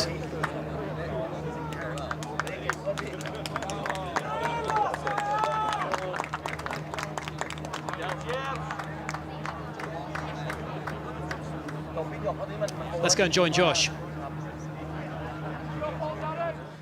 You can see what it means for these icons of football to win that cream jacket in the Raywoods Icons of Football trophy. And I'm with Damien Broderick, who is our resident style expert. And next to you, you have the famous cream jacket that we saw last year. I mean, how stylish. The moment that these guys put that jacket on their opponents. Yeah, absolutely. Danny will have the experience of having someone place a green jacket on his shoulders, and this is what it means to these players. Not only did you get that beautiful trophy, but they also get a beautiful bespoke handcrafted jacket from our partners at Suited and Booted. Each player's jacket will be embroidered with their initials on the inside. So not only is that a prize, this is a prize, and they also have their opponents, the people they've beaten, place it on their shoulders. And that is a moment that I'm telling you, these icons of football do not want to do. They don't like losing, and let me tell you, they do love looking good. And what is better than looking good in a nice suited and booted Icons cream jacket? I mean, it is absolutely iconic. But listen, they've got to play golf to win it. They've got to win golf games to win it. So let's get back to the golf right now. Well, we've seen ebbs and flows across these 2 days of action. It's been absolutely captivating to watch. As we go back down to the fairway and find Ryan Giggs, Robbie Fowler has already laid up. This is Ryan's second shot. 7 matches left on the course. We've got 3 Team World leads, 2 Team England leads, 2 all square. This could go any direction at the moment. Ryan Giggs, he's second. He bailed out right. Well, I think he did. Maybe because yesterday he found the water.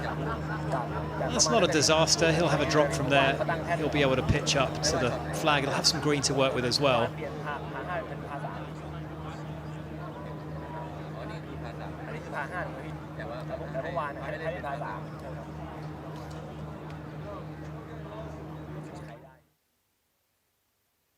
And it's just everything, really. It's not only the golf, it's just being with your mates, that competitive edge, being out in the fresh air, and of course hitting nice shots, a couple of beers afterwards. So yeah, it ticks all the boxes.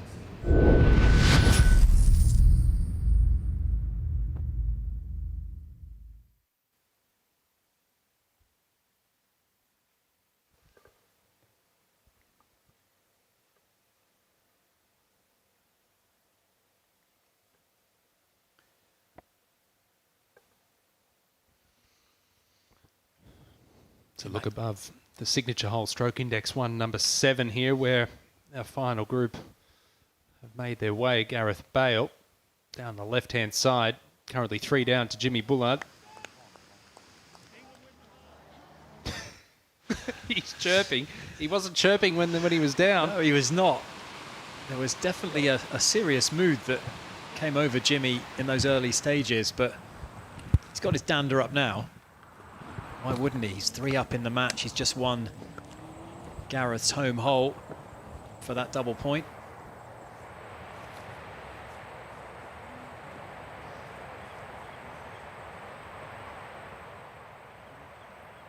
Gareth's been touring the property these last couple of holes. Yeah, there's been some long slithery things out here this week, Radar. Be careful. Oh, it's okay. He's down. This is just got to be a pitch out. Lucky to find it.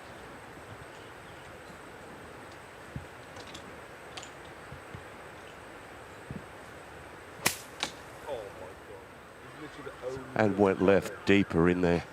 Jimmy's hit a little low stinger down the left-hand side. In good shape.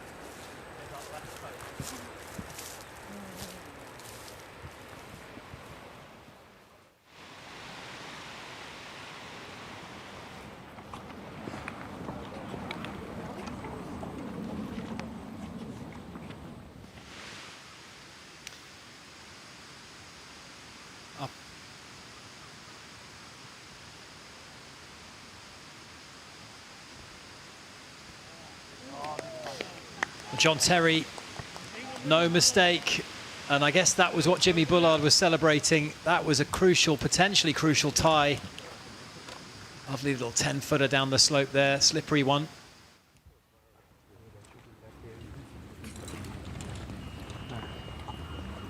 Gareth had a go over the left-hand side, and he's going back, so he's played 2. He'll be dropping outside the penalty area, so he'll be playing 4. And as I say, Jimmy hit that stinger down the left-hand side in perfect shape. It's been, with the beautiful Thai food here this week, the stinger has been quite a common occurrence. Got to be selective at the buffet. So this, I think Gareth is in a spot of bother. Playing 4, needs to knock it up there. Roll it in, make 5, put some sort of pressure on. Jimmy's not making bogey, not from where he is. So he's got to hold the shot. shot. Pulled it and got very lucky down the left wing. It's just couldn't be in a better spot. Let me move my car. That's fine.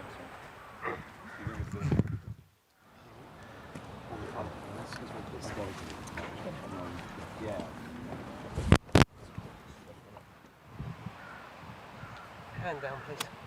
Hand down.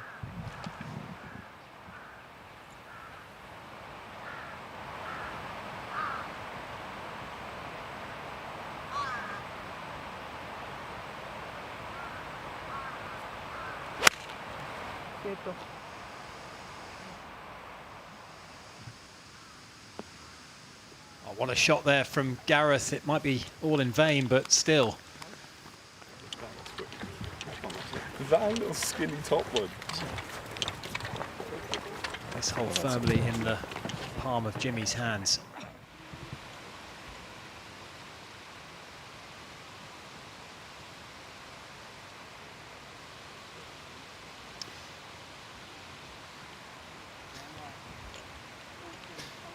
So this will be the second shot coming up for Jimmy Bullard in a good angle too, Radar. Can't have much more than a wedge. If he wants. He can drop it if he wants. He's on the crosswalk. But the lie's so good and the angle's even better.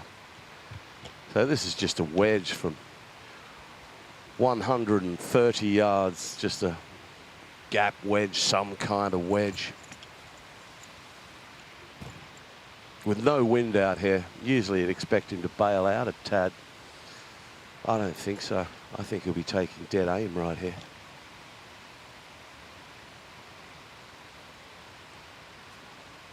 The way he slots it at the top is so very good. He crosses the line a little at the top, and that's not a bad thing because it makes him come over the top of it just a little, and that's not bad either. It means you can hang on, and he hits this beautiful, soft, leaky fade. Distance control sublime once again. Jimmy Bullard take a bow. That was a beautiful shot.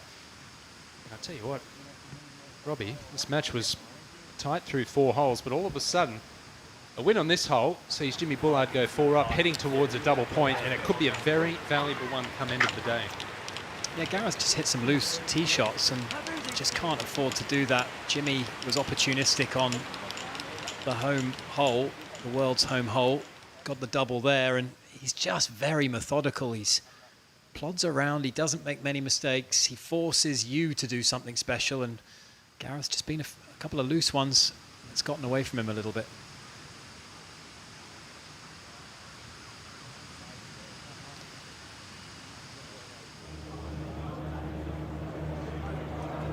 Reminder, this final hole is worth double as we go down to watch Ryan Giggs.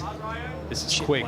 Once it gets over the hill, Robbie Fowler's already got a birdie putt. He's got a 1-up lead, Ryan Giggs. And this is superb. This is.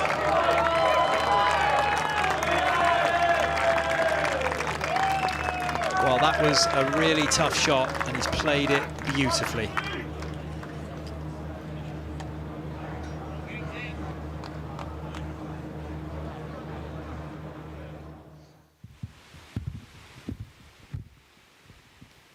think.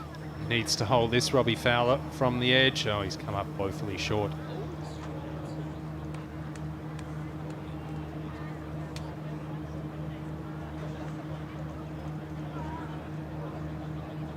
Ryan is 1 up on this hole, so a tie is no good for Robbie.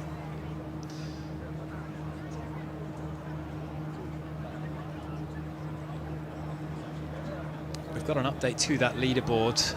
The eagle-eyed among you will have noticed that England's lead has increased. That was because we've discovered that Henrik Larsson's putt was actually for 6 and not par, so Joe Hart and he halved that final hole, and that restored England's advantage in the match. So Joe Hart, courtesy of Danny Willett's approach shot and a fine chip of his own, managed to get the win there. So there's 4-point cushion still remains for Team England. Work to do, and I think it's all from here. Every member of Team World will feel like their matches must win.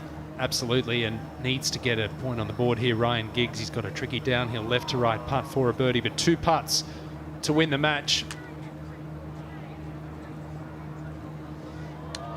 He's just cozied it. Was not going to send that one 3 feet by. The handshake with his old rival. They both wore red, but on this occasion, it's the red of Wales and Team World that celebrate a point. Ryan Giggs, he was up against it against a really in-form Robbie Fowler, and he stood up to the plate on debut for the Icons. And that will be a precious point for Team World.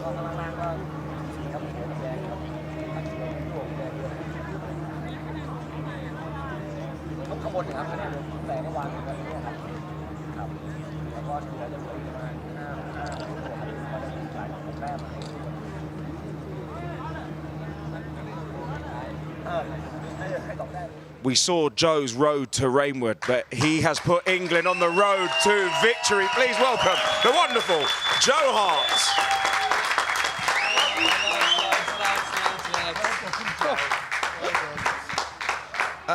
Joe, it was squeaky bum time there, wasn't it, on the 10th? The 10th? It was squeaky bum time on the 7th, mate. Yeah, that was some experience. Got to share the stage with somewhere where I've played in for 3 years. I've never seen anyone treated like that before, and he deserves it. He's an absolute god at one of the clubs that I absolutely adore, and he's a true gentleman. Look, we didn't play some great golf today, but we battled it out. We shook hands at the end, and it was a good scrap. Joe, before we ask you a little bit more about how it all panned out for you, there's a lot of people supporting you around the world, including one of your ex-teammates. Take a look at this. Hi guys, just wanted to wish all the England boys the very best for the Icons tournament coming up out in Thailand. Yeah, I know we won comfortable last time. It might be a little tighter this year, but I'm still backing you boys to win it for us. So have a great time. I'll be watching when I can for sure. And yeah, go and smash it. All the best. Oh, danke schön, Harry. You coming out of retirement to go play in Germany? No, quality. Look, it's great. It's made people smile. It's it's united people. Some people like Harry Kane tuning in. You know it, Josh. You know it, Nick, as well. You've met superstars. They're just humans who love sport, and he loves his foot and he loves his golf, just like all of us. So I'm sure he'll be sat on one of these sofas soon when he's finished smashing goals in. Joe, just before we go, you're as good a guy as any to ask this because I know you're passionate. I've been waiting. I thought you could do it off the first. Today you smoked it across the corner. Where was the reaction? You thought it might be in the water. No, I didn't. It was part of the plan. Okay. Tell us though, what is it that emotionally brings you alive when you have to leave football behind? What is it about this sport that taps into it, especially an event like Rainwood Icons of Football? Mate, to stand over the ball, to be working out, to being a mathematician, to asking questions, to seeing that everyone's okay, to working out who gets a shot here. Like, it's just an incredible way to get your brain ticking, your emotions going. It's such a hard game. Like, I'm back to the drawing board, no doubt about it. I should be put off by what happened over the last 2 days. I should be.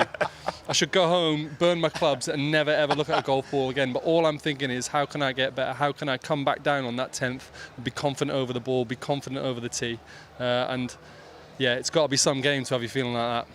Let me tell you, we saw your road to Rainwood.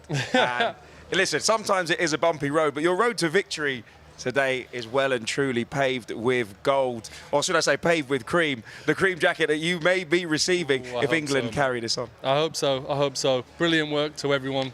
Shout out to Rainwood, shout out to everyone who's invited us, and the course was absolutely superb out there, immaculate. I've had an incredible 2 days. Well, one of the things that's been so enjoyable for people at home is how interactive it's been, the opportunity to engage you guys, to actually have an impact on what happens with groupings, with call the captain, all of this stuff. And we want them to keep getting involved. Lucas here, you're a great guy to ask. What has been your favourite hole to play over the weekend? Oh, great question. I don't think you can look past this 10th. You know, even when it's a par 5, obviously it's exciting. You've got a big drive, you've got a fairway that you can look at. And don't forget, it doubles up as a $10 million swing. Sorry. So, no, brilliant hole, grandstand, the emotion, the theatre. Great place to play golf. Talk to me about the call to captain. It's a massive honour to have, but break it down for me. Couldn't believe my luck, to be honest. Everything's gone against Henrik today. I just knew at some point I had Danny. To know I had him in my back pocket, his support. Danny as a captain has been excellent, really good to me as well. I'm sure he's been great with everyone, but the likes of myself, just calming things down, simplifying. And look, all I had to do was keep it in play on the last. And I've asked a big question of him, and he's absolutely smashed, I think, a 3-wood and give me a chance to flick it on. So, look, top man, top player. Whatever happens, it's been a great experience, and yeah, really, really honoured to work under him. Well done, Joe. Brilliant. You might have helped deliver the bit that makes the difference for Team England in making your secure defence happen here today. We're going to have to swap hats because we're doing the England hat here. We're going to swap it over now for Team World. We'll get you to skedaddle as we make room for Giggsy. Thanks for having us. Well done, mate. You've done brilliant. Awesome. Go on, Giggsy. Well done, mate. Brilliant playing. Well, go on then. Is it a sense of relief, joy, all of it? How do you feel? At 11:30, I was nearly going to the airport this morning. Honestly, I was nearly crying because me and Nigel played so well, and we're 1 up. And obviously, the 2 points I hit it in the water. Honestly, I was never playing golf again, and I was getting in a taxi and going to the airport. Honestly, I went to my room, just watched a bit of TV. So I'm so glad I've won. Honestly, against Robbie as well. Arguably the underdog there in the Liverpool-Manchester derby. You know, a lot of doubt was going into that game, I can't lie. No. But you pulled it out the bag. Yeah, and played a practice round with Robbie, played him twice in the game, so this is the 4th time I played him, and he's just such a good player, so I'm so happy. Honestly, I'm so happy. Every time I've seen you on this sofa, I've seen all of your team all of the time. It's an absolute pleasure to see you here, see you happy, see you winning. Yeah, no, honestly, it's the best feeling. We'll let you crack on with pulling for your team. They've still got a job to do. No, Ryan, well done. Questions. I want to sit here. I know you I don't want to be in that losers' lounge. They've got to go, but you can stay. You enjoy it. I think there's a beer over there. There's the refreshments over there and a cold towel. You definitely deserve it. Well done, Giggsy. Thanks, mate. Well done, in a few minutes. Mate, absolute pleasure. We're back with more golf after this.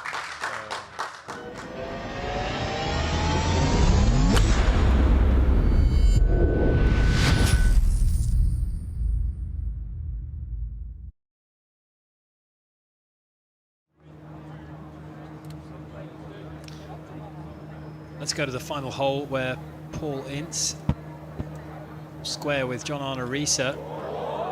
Oh no! Incy! Oh, he's just got double holes on the previous hole, making a birdie to get it back to all square. Looking to go 4-0. Let's go back to the 8th where John Terry still scrapping. He's got it back to 1 down against Gabriel Batistuta. Wow, what is that? Oh, he just had a Things are wedge fraying in. at the edges here, Ewan. Didn't Ryan Giggs and Joe Hart's comments, are they relatable to anyone who plays golf? 1 minute, you're ready to give it away. John Arne Riise, then can he respond to what Paul Ince has just done? Sorry. Yes, he can. That's good enough. It's not over just yet. That's his 4th. Ince in the water for 4. Takes a penalty drop, gets up and down for 7. It'll force Riise to 2-putt for the match. That was a golden chance for He's giving it Ince to do something that I think he would have dined out on for a long time, which is to get 4 wins out of 4. But that's a concession. Good enough. So no clean sheets. No clean sheets in this Rainwood Icons of Football 2026. John Arnorisa claims the scalp of the governor. Not many saw that coming with the form Paul Winitz was in. But a big move for Team World, and just 2 points in it now. 17.5, 15.5.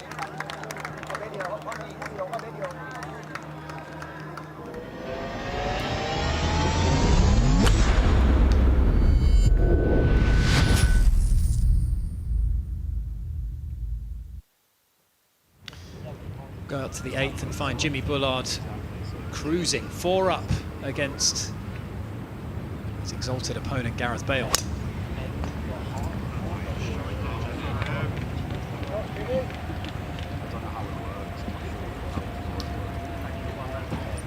And I like what he did there, Jimmy Bullard. Teamed that down a little bit. That's an anti-left shot. Squeezed a little fade out there. Finding the short grass, putting the pressure on Gareth Bale. Putting a good scorecard together as well. Okay, not as many birdies as this morning in partnership with Lee Sharp, but he still made 2 birdies, just the solitary bogey, 1 under for his round thus far. Just steady golf. He's asking the questions of the Welshman.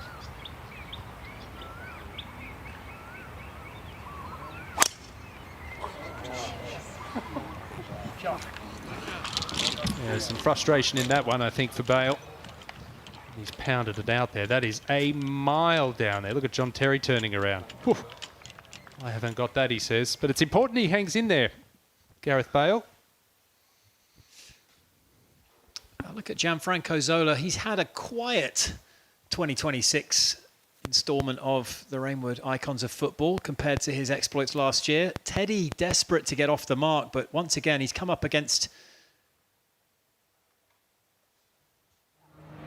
a strong opponent in Gianfranco Zola, and Teddy will need to win that final hole to claim his first half point as we watch Dwight York. His 4th shot. He's been in trouble here. Saw the frustration a couple of holes ago, and there is more trouble and more frustration to come.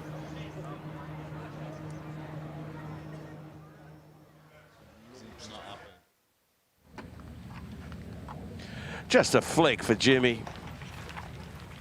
Yeah, now he's just turning it on, showing you what he can do. Just a field shot. 99 yards, that was. Confidence growing by the minute. Hey, better. Little Razza. Or caddy, big shout out to Giant. Best Jai. Oh boy.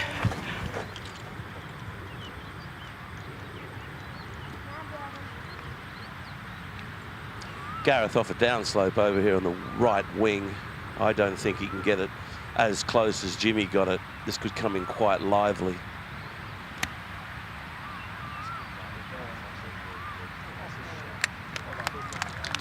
It's a good effort, good rotation through the ball, but as Radar said, 30 feet behind, about as good as he could do.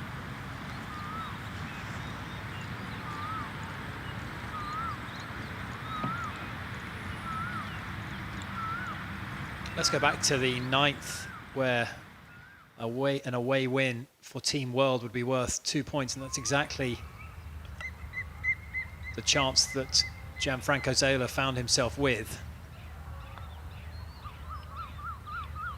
Downhill left to right, you can't hold this unless you're a magician, and that's what Gianfranco Zola is. 4 up, and if he remains 4 up, that'll be double points for Team World and would tie this series up. Well, you're going to have to expect Jermaine Jenas to earn his point. He's chipping here on the final hole, and it's a beautiful shot as well. Dwight York in all sorts of bother. That could be a handshake right there.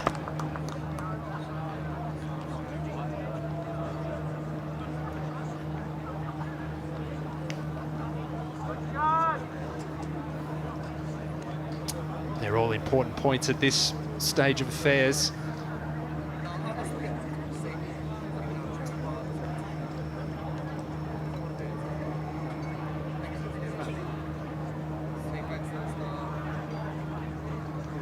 This is his 6th shot. And I'd expect him to have to hole it to extend any interest in this match. It's a good chip, but it's not in the hole, and the hat comes off. The hand is offered, and that will be a great win for Jermaine Ginas over an incredible golfer in the shape of Dwight York, who didn't have his best day, but Ginas played really solid golf. 4 birdies on his card, the Englishman. Really impressive stuff.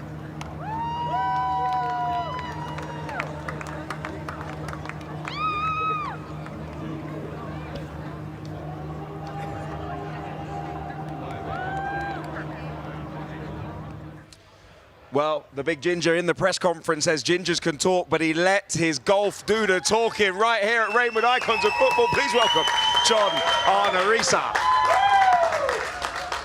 Big John. Well done, mate. Well done. Cool, blimey. Hard work? Yeah, that was a tight game, very tight game. It was up. I was up 2 up quite early, and then he won the double hole on the par 3 with almost a hole-in-one, and then he was 1 up, and it just went, yeah, back and forth. You know, when we watch Ryder Cups, watching the board, knowing how other guys are getting on in your team can spur people on. Paul Ince was the only perfect player to this point. He was going for 4 out of 4. He's the only guy who could do it. You ruined that, but did it send a good message to the team, do you think? Yeah, I was just focusing that I know that he's a great player, but I know what I can do, and hopefully I was trying to win the 9th hole, to go 3 up, because I was 1 up by then. But then he put like a 5-yard birdie, and then he won the hole instead. So it was all play for on the 10th, and I just saw on the 10th hole he drove in the bunker, just got just about out, and I just knew I wanted to go for the green in 2, because I just want to play my game. But my caddy said, "Listen, Johnny, play safe now." But yeah, so at the end we managed to get in. Knowing your match was all on the line, coming down the 10th, knowing it's worst double, what were your nerves like on that tee? Was it different to any of the other holes? 100%. I mean, I didn't know any other scores, so I just tried to. I want to win my game. That's all I can focus on. And then I even asked Thomas Björk for some advice on the 3rd shot, and I still messed it up. But yeah, unluckily for Ince, he just topped his bunker shot in the water, and then all I had to do was get out of the bunker. I knew it was game over. John, from playing under these captains to the $10 million swing to what you've enjoyed playing for Team World, what has this experience felt like compared to what you thought it would be? This is by far the best experience when it comes to Legends events or whatever. It's just so fantastic, organized, amazing people. Obviously the legends that I know from before, but the people behind you guys, it's just unbelievable. I haven't been sleeping that much because I've been so happy and just excited. I just want to get on, and no, it's been amazing. Even though the heat is in the afternoon is really, really hard to handle, it's been by far the best experience when it comes to Legends activities. All right, mate, we're going to let you move on because we're going to bring in another winner, other team, I'm afraid. There, it's Jermaine We can't keep them on the same sofa.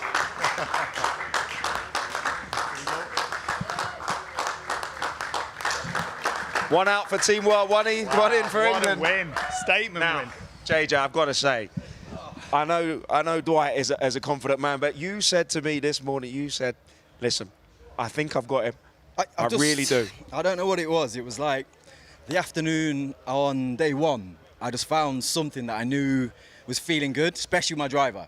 And I just thought I could be in the game. He obviously gave me 2 shots over 10 holes. You know, I find myself, I'm a decent player, and I just thought if I can just win those holes, which I did, but he really put me under the squeeze. We get in a car on the way to the last hole, and he's like, "This is what we do at Manchester United. Late winners." And I was like, "Why did I get in this car?"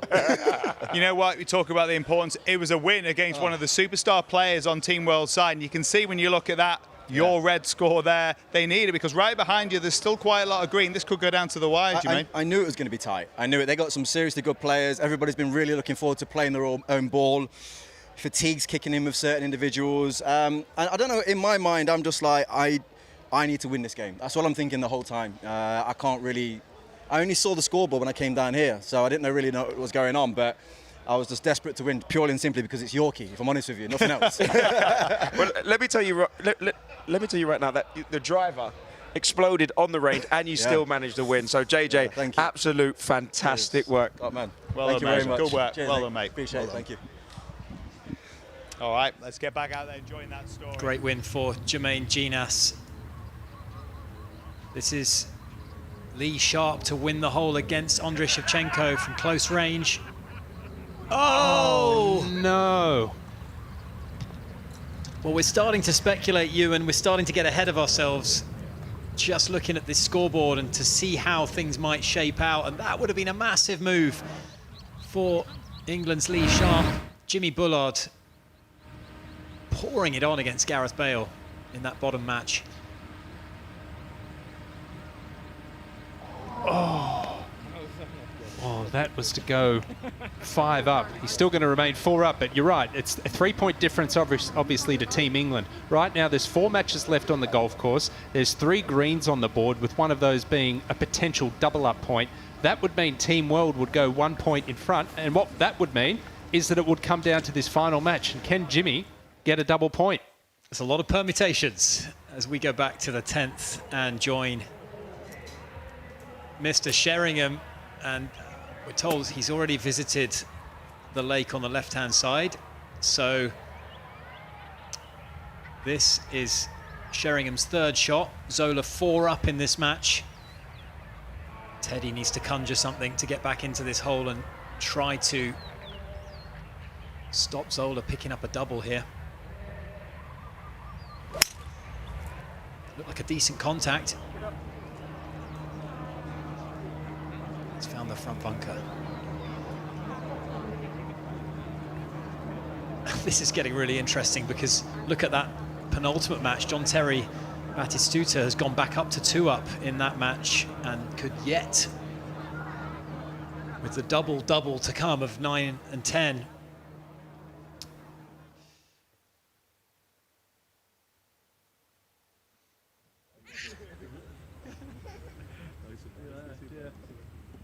let's go. Well, Suan, our heads are spinning. I don't know about yours. This is John Terry. This is a putt for the win across the green.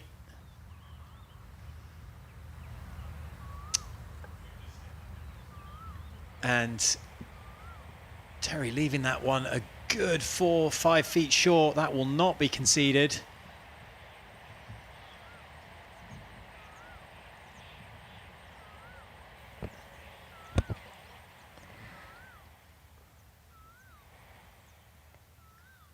Well, now Batty hit it to the right side. Was a tough chip. Didn't hit his best, trying to bump one up and just caught a little bit of that green. It's got a tricky putt here, but John Terry had a massive opportunity. He really just needed to get it close to the hole, tap it in. That could potentially swing this match with the 10th hole coming up. But to answer your question, my head is spinning. It's hot out here. Well, what's coming up, Robbie, is a putt for John Terry to ensure that Team World don't claim a double point. But more importantly, Team England could still earn a point if this goes in because of the double up on offer on the final hole. I think this is the biggest putt we're going to see so far this weekend. Jimmy Bullard back on the tee, watching with interest, as is Gareth Bale. Isn't this terrific, though? It was a whitewash last year. Team World made 7 changes, and this is the reason why, because it's coming down to the death, and it is anyone's tournament. Yeah, it was a procession in 2025. It's a dogfight in 2026. And we know a man who used to like those in a Chelsea shirt. John Terry, as combative as they come when on a football pitch. What about from 6 feet? How's his nerve here? He's done it.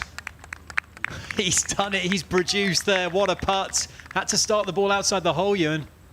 Well outside the hole. He held a clutch putt a couple of holes ago, turned around to Jimmy Bullard and raised his fist. He's done it again. Team England still in with a chance for a point in that match. And that's removed the chance for Batistuta to win the double. So that was a big move, regardless of what happens down the 10th.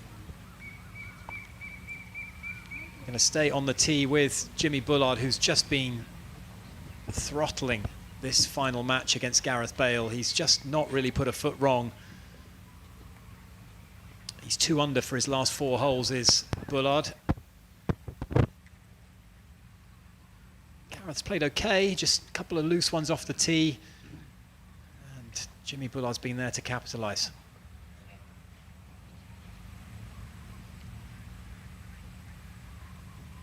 Playing 160 yards today. Just be an A-time. Shot, Jim. Wow. Oh, well, this iron play has been so good, and that is easily his worst shot of the week.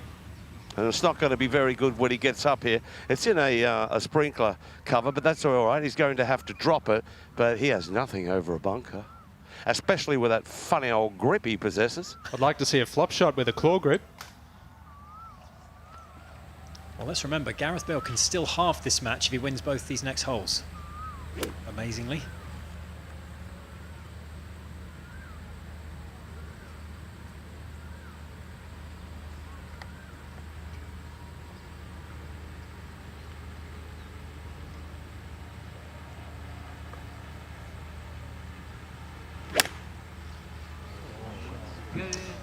He's played it safe, Radar. It's exactly what he needed to do. Potentially double up here for Gareth Bale. Essentially got a free kick to come.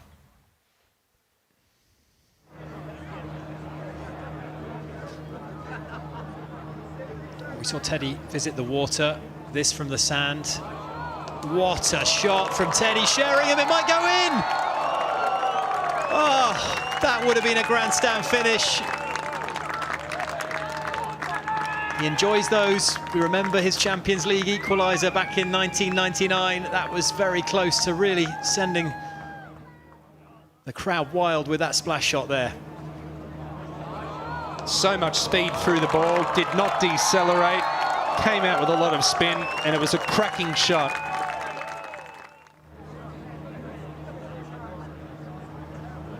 Gianfranco Zola for birdie. He's got 2 putts to pick up the priceless double points. Ooh. But I think he's still got work to do.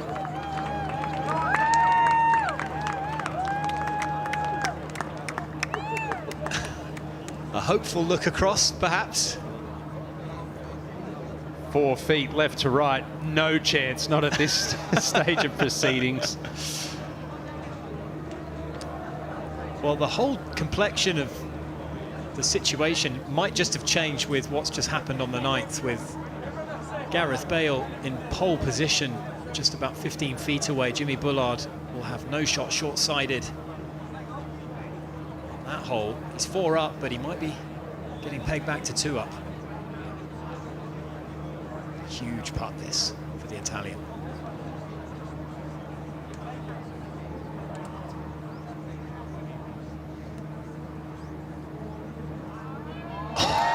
He's dribbled it in.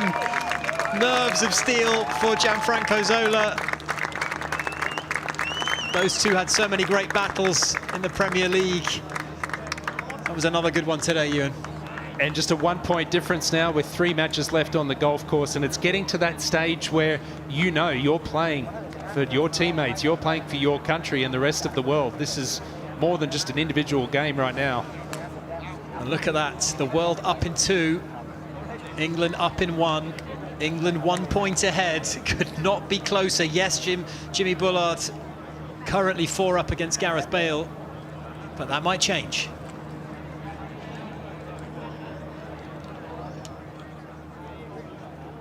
And let's go back to this pivotal moment on the par 3 9th. Jimmy Bullard, tough shot this, Ewan.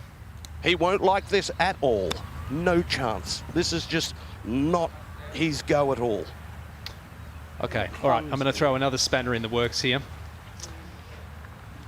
Team World win the next 2 matches. They go 1 point ahead. Jimmy Bullard only wins 1 point, doesn't get the double up. It's all square. What happens? Do we send Bullard and Bale down a playoff hole a la 03 President's Cup? That's above our pay grade, Ewan. We're back on the fairway of the 10th with Lee Sharp.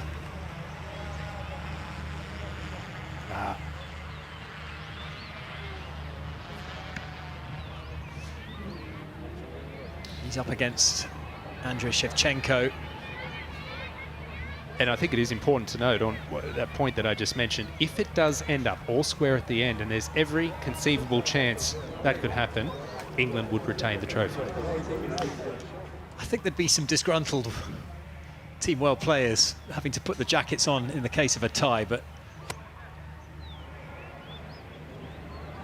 it's definitely going to be tense. It's going to be great viewing. Don't forget, this par 5 is worth double holes, the final hole. Lee Sharp, one down. That's not a bad miss. Plenty of green to work with. A win here would mean a point for Team England. Wouldn't it be valuable? It would almost ensure victory.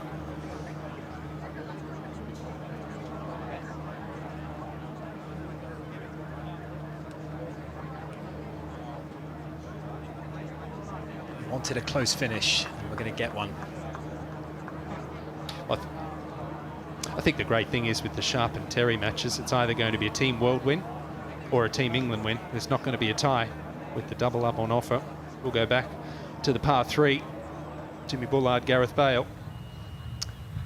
Jimmy Bullard has not lost his turn. Left to right.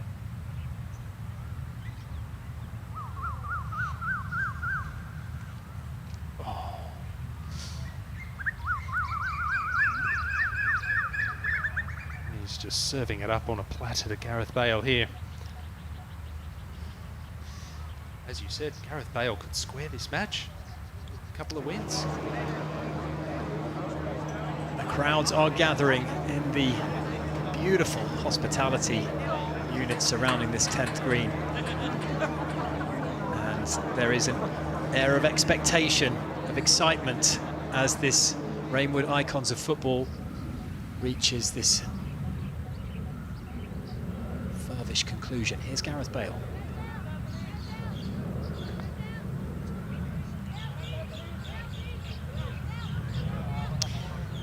Well, good enough, surely, for the par and the double up.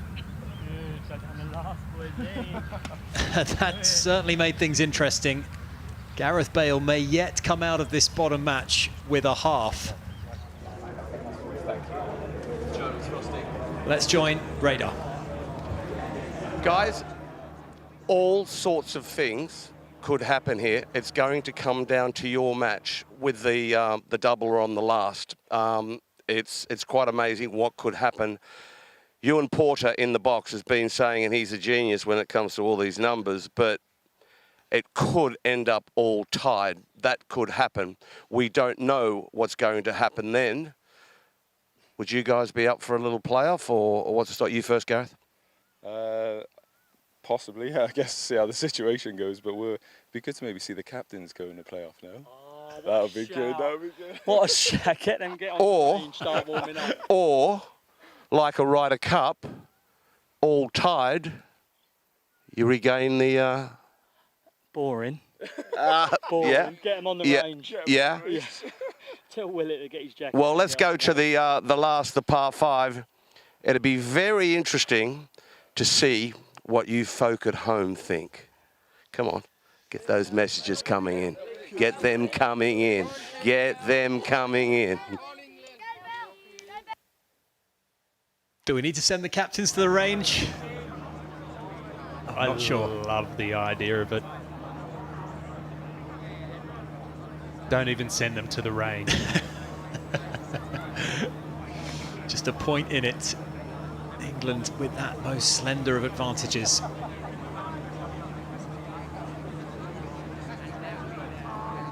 Imagine doing that at the Ryder Cup. Hey, Rory, Scotty, it's coming down to your match on the final hole. Yeah. Stop the mid-flow. This is brilliant. Brilliant theatre. And things could change. Lee Sharp and John Terry could yet still earn a point for Team England on this final hole.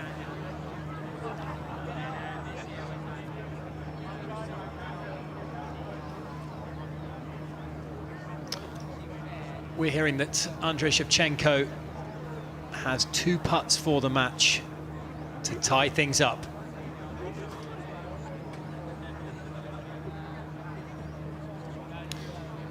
2 putts. Needs to be careful. We've seen a few go by, Ewan. And don't forget, he holed a 60-footer on the first day, and oh my goodness, has he de-greened this? He has. Oh, it's good for the putting statistics, but terrible for the state of affairs.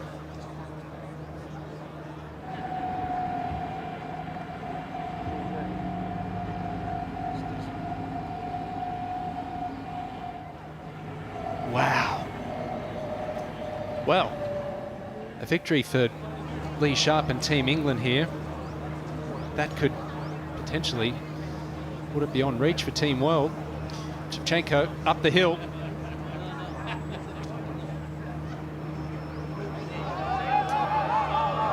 And he's left it short.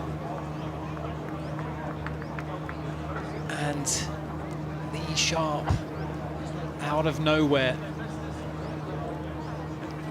has a chance.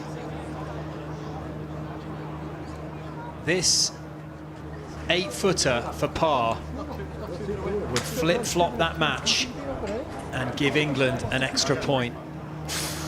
This is a huge moment.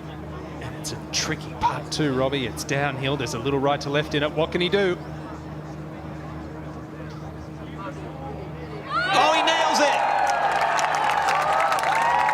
He stepped up. Coolness personified. Shevchenko blinked under the glare, but Lee Sharp remained ice cool. And that might be decisive.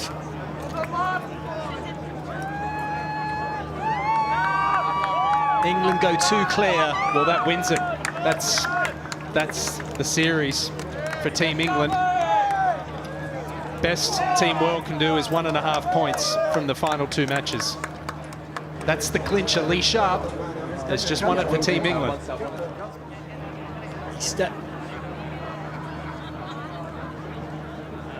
He stepped up when the moment demanded. He had his opportunity. It was given to him by Andrei Shevchenko.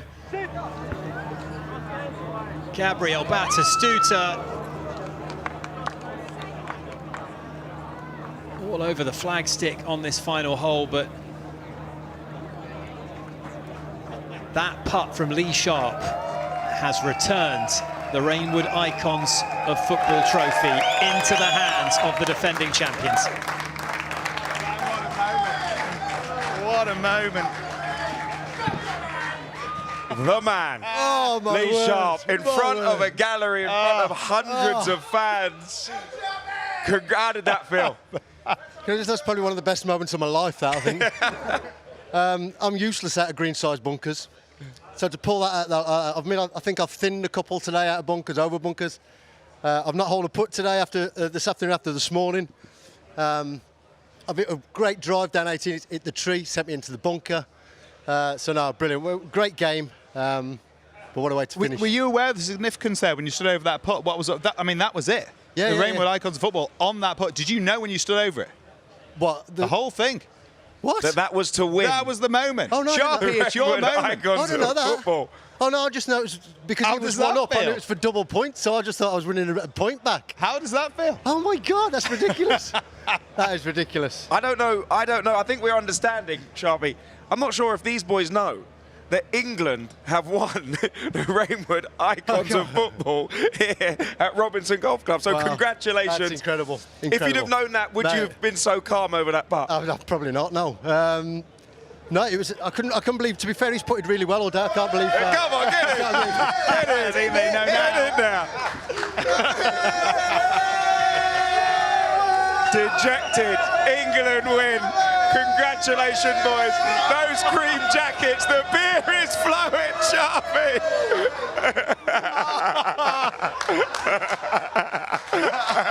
Big round of applause for England there.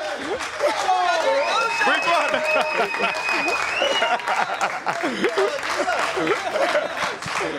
I was wondering why Sharpie was so I had no idea. No, I had no idea. I just knew it was for a point because I was 1 down. So yeah, that's even devastation for Team World because it was all in the balance. We were talking about a playoff between the Bulldog and Bale, but instead it came down. You flipped the match on his head. 1 down. to 1-up. And even, I mean, oh, no, well, I don't know what to say. Sharpie, Incredible. those sorts of celebrations we've just witnessed there, they're synonymous with what you did in your career across the clubs you played for, and particularly Manchester United. How does it feel to have that vibe again right now in a golfing arena? You can't explain it, can you? That's why we play team sports, because you don't just share on your... I've heard you guys say, you know, you win trophies, you go and sit in the locker room on your own. You don't do that in our game. You don't do that in a team sport. It's for everyone, and you buzz off everyone's vibe. It's unbelievable. I feel like we should make you go back out there and do it again. Now you know what it was worth. Oh, no chance. No chance. That's a slippery putt as well. No chance. Listen, last year it was a bit of a whitewash. They ran away with it, but this it came down to you on the 10th. I think we see that winning moment again. Yeah, here we go. I mean, so assured and so confident. Talk us through what you were thinking there. Like I say, I'm just thinking I've won a point back because I've had a couple of nightmare holes. And I'm obviously one down, coming down the last. I've hit in the bunker, I've hit a poor shot out of the bunker. Then I've hit in another, but and I hate greenside bunkers, so I'm absolutely papping myself. I think we all hate greenside bunkers. I'm papping myself, hitting that in front of the crowd, just thinking, don't put it in the water, don't put it into the water. And it just popped out nice, and the putt was, I can't believe he put his putt so far past. What's it like playing for all these lads as well? Oh, mate, they're fucking nutters, aren't they? It's great. It's great to have just all the characters and the camaraderie and the team spirit. That's what we've spoken about so much throughout last year, about through these last 72 hours. That it is a real feeling, that team spirit, that togetherness, from all the way down from Danny Willett, the captain, all the way through the players. You boys really love it, don't you? It's just, it's what gets us here. You know what I mean? We played in a team. We play for a team.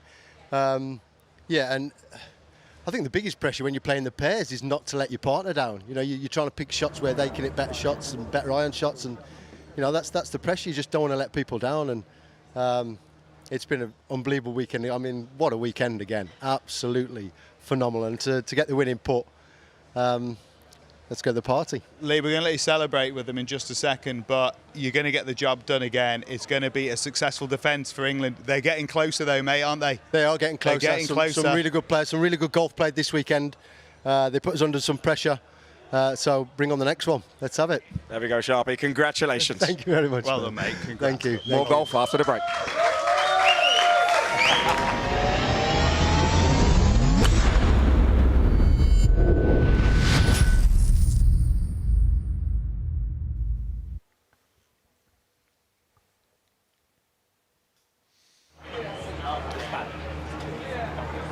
Well, that all happened so fast. We were scrabbling to figure out the permutations, Ewan, in the comms here, and what a moment for Lee Sharp. He didn't know the significance of the moment. Had he known it, he might have been trembling a little more, but that was still a nerveless effort, 9 feet, and he just rolled it hard to the middle.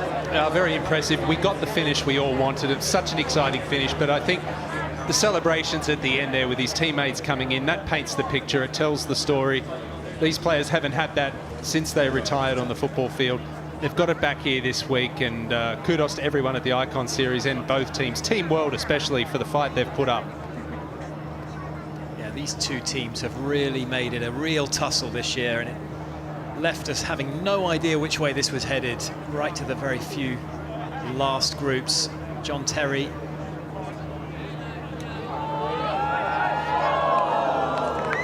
see how fast that putt rolls. Looked like a perfect weight, but it's gone 4 feet by. But he will be a mightily relieved man that there's no significance on that match. A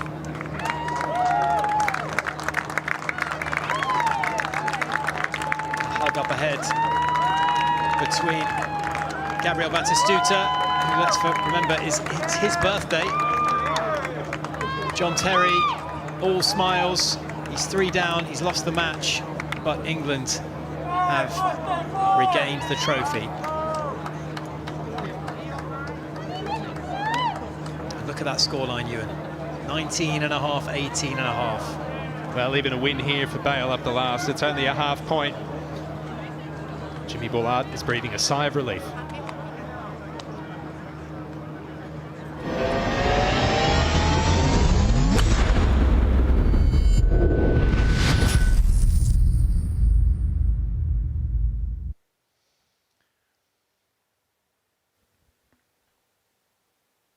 Just one match remaining, but the result decided. England 19.5, World 18.5. That is how close it was in the end. Jimmy Bullard is 2 up against Gareth Bale. He's played some beautiful golf over the course of the last couple of hours, has the Bulldog. And he can relax. The tension can just escape from his body. Oh, my. We're hearing that Jimmy Bullard, having struggled on the 9th hole and ended up conceding a double to Gareth, has actually hit it into the water. So this could have been all so different. Andrei Shevchenko, 3-putting from above the hole. Lee Sharp responding.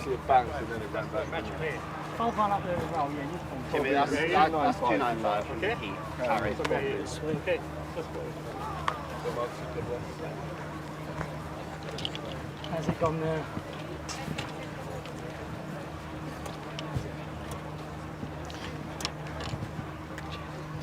There's all sorts of things happening in that final match. Gareth Bale looks like he's found the water. Jimmy Bullard has found the water. Radar's down there.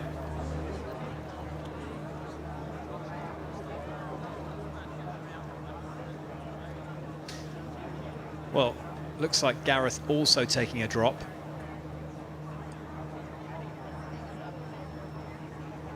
I guess the significance here would be a win for Gareth Bale on this final hole would tighten it all the way up to just half a point, separating the two teams.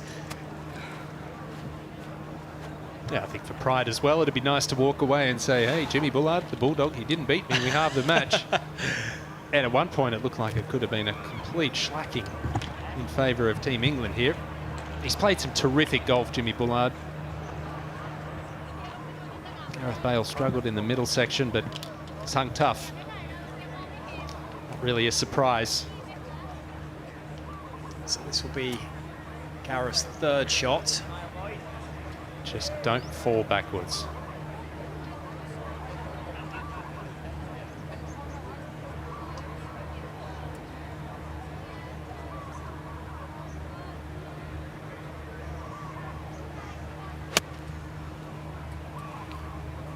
Seemed to be a good contact. That's a decent effort.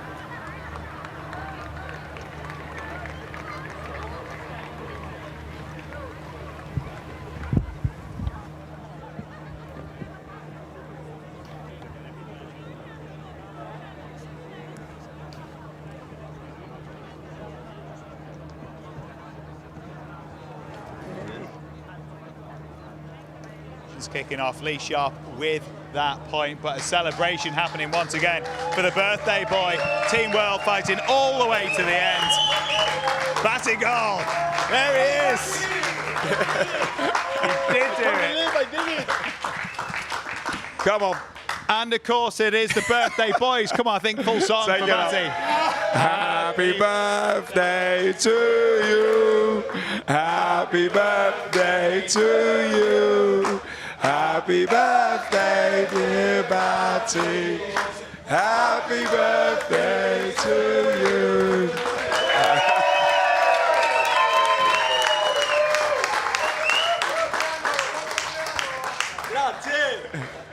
Batty, you got half a birthday present today. You know, you got your win against JT. That must have felt nice.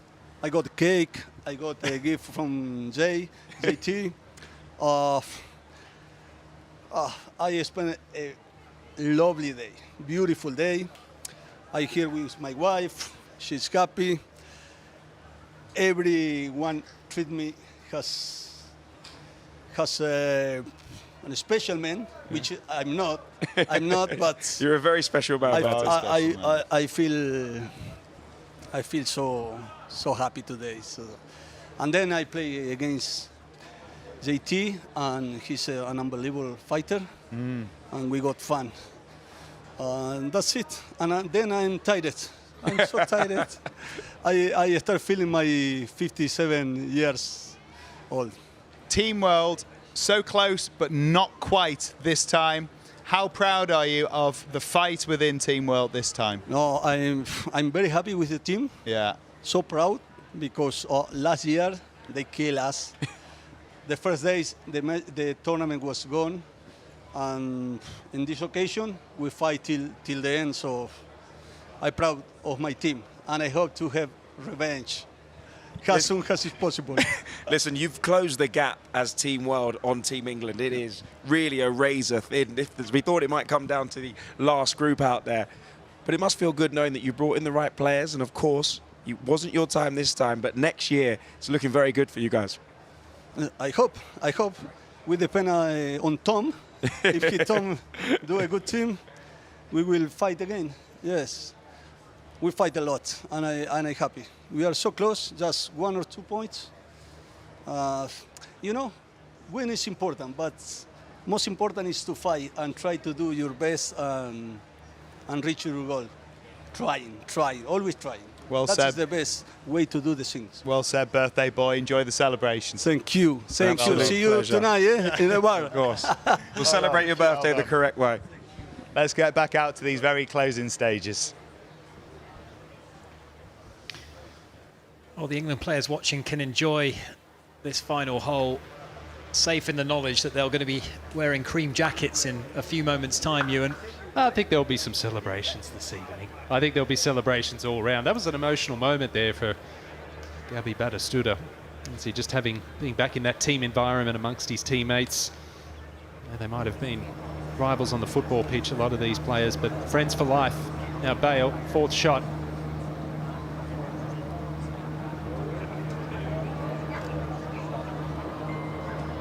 As he judged the pace after a few players have charged it forward past the pin. Gareth a little bit tentative there.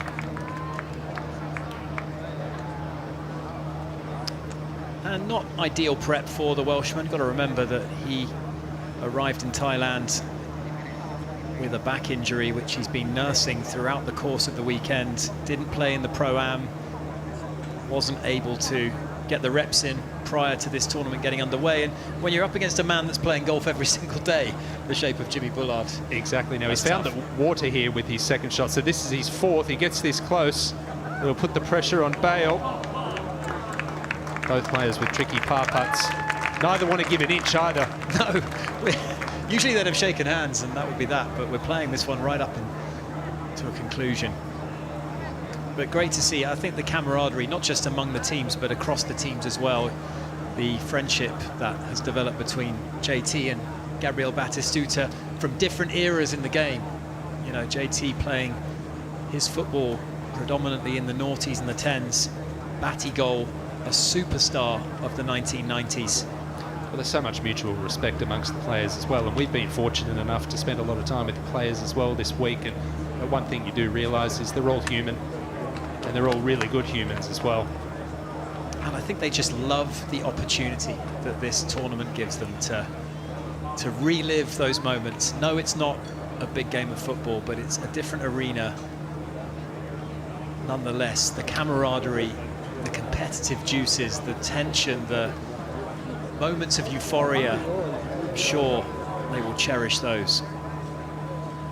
Almost an identical putt to the one that Lee Sharp holed about half an hour ago to clinch this Icon Series for Team England. It's quick, it's a little bit right to left, and it's for par.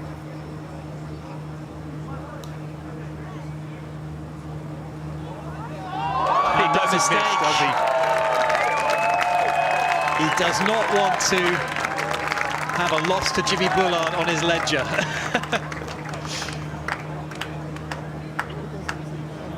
He's going to ask the Bulldog to putt this one out and claim the win. Some people are just made for the moment. He did it yesterday, Gareth Bale. He's done it once again today. How different this might be.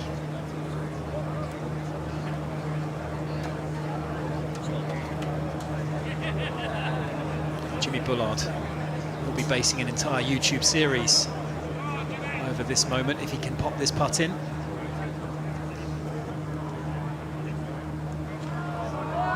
Just lost it on the right side.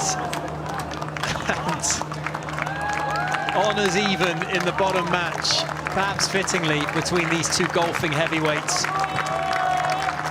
And a great moment between the two, Ewan. They've really enjoyed it, haven't they? There was a lot of good golf there. It wasn't some of their best golf.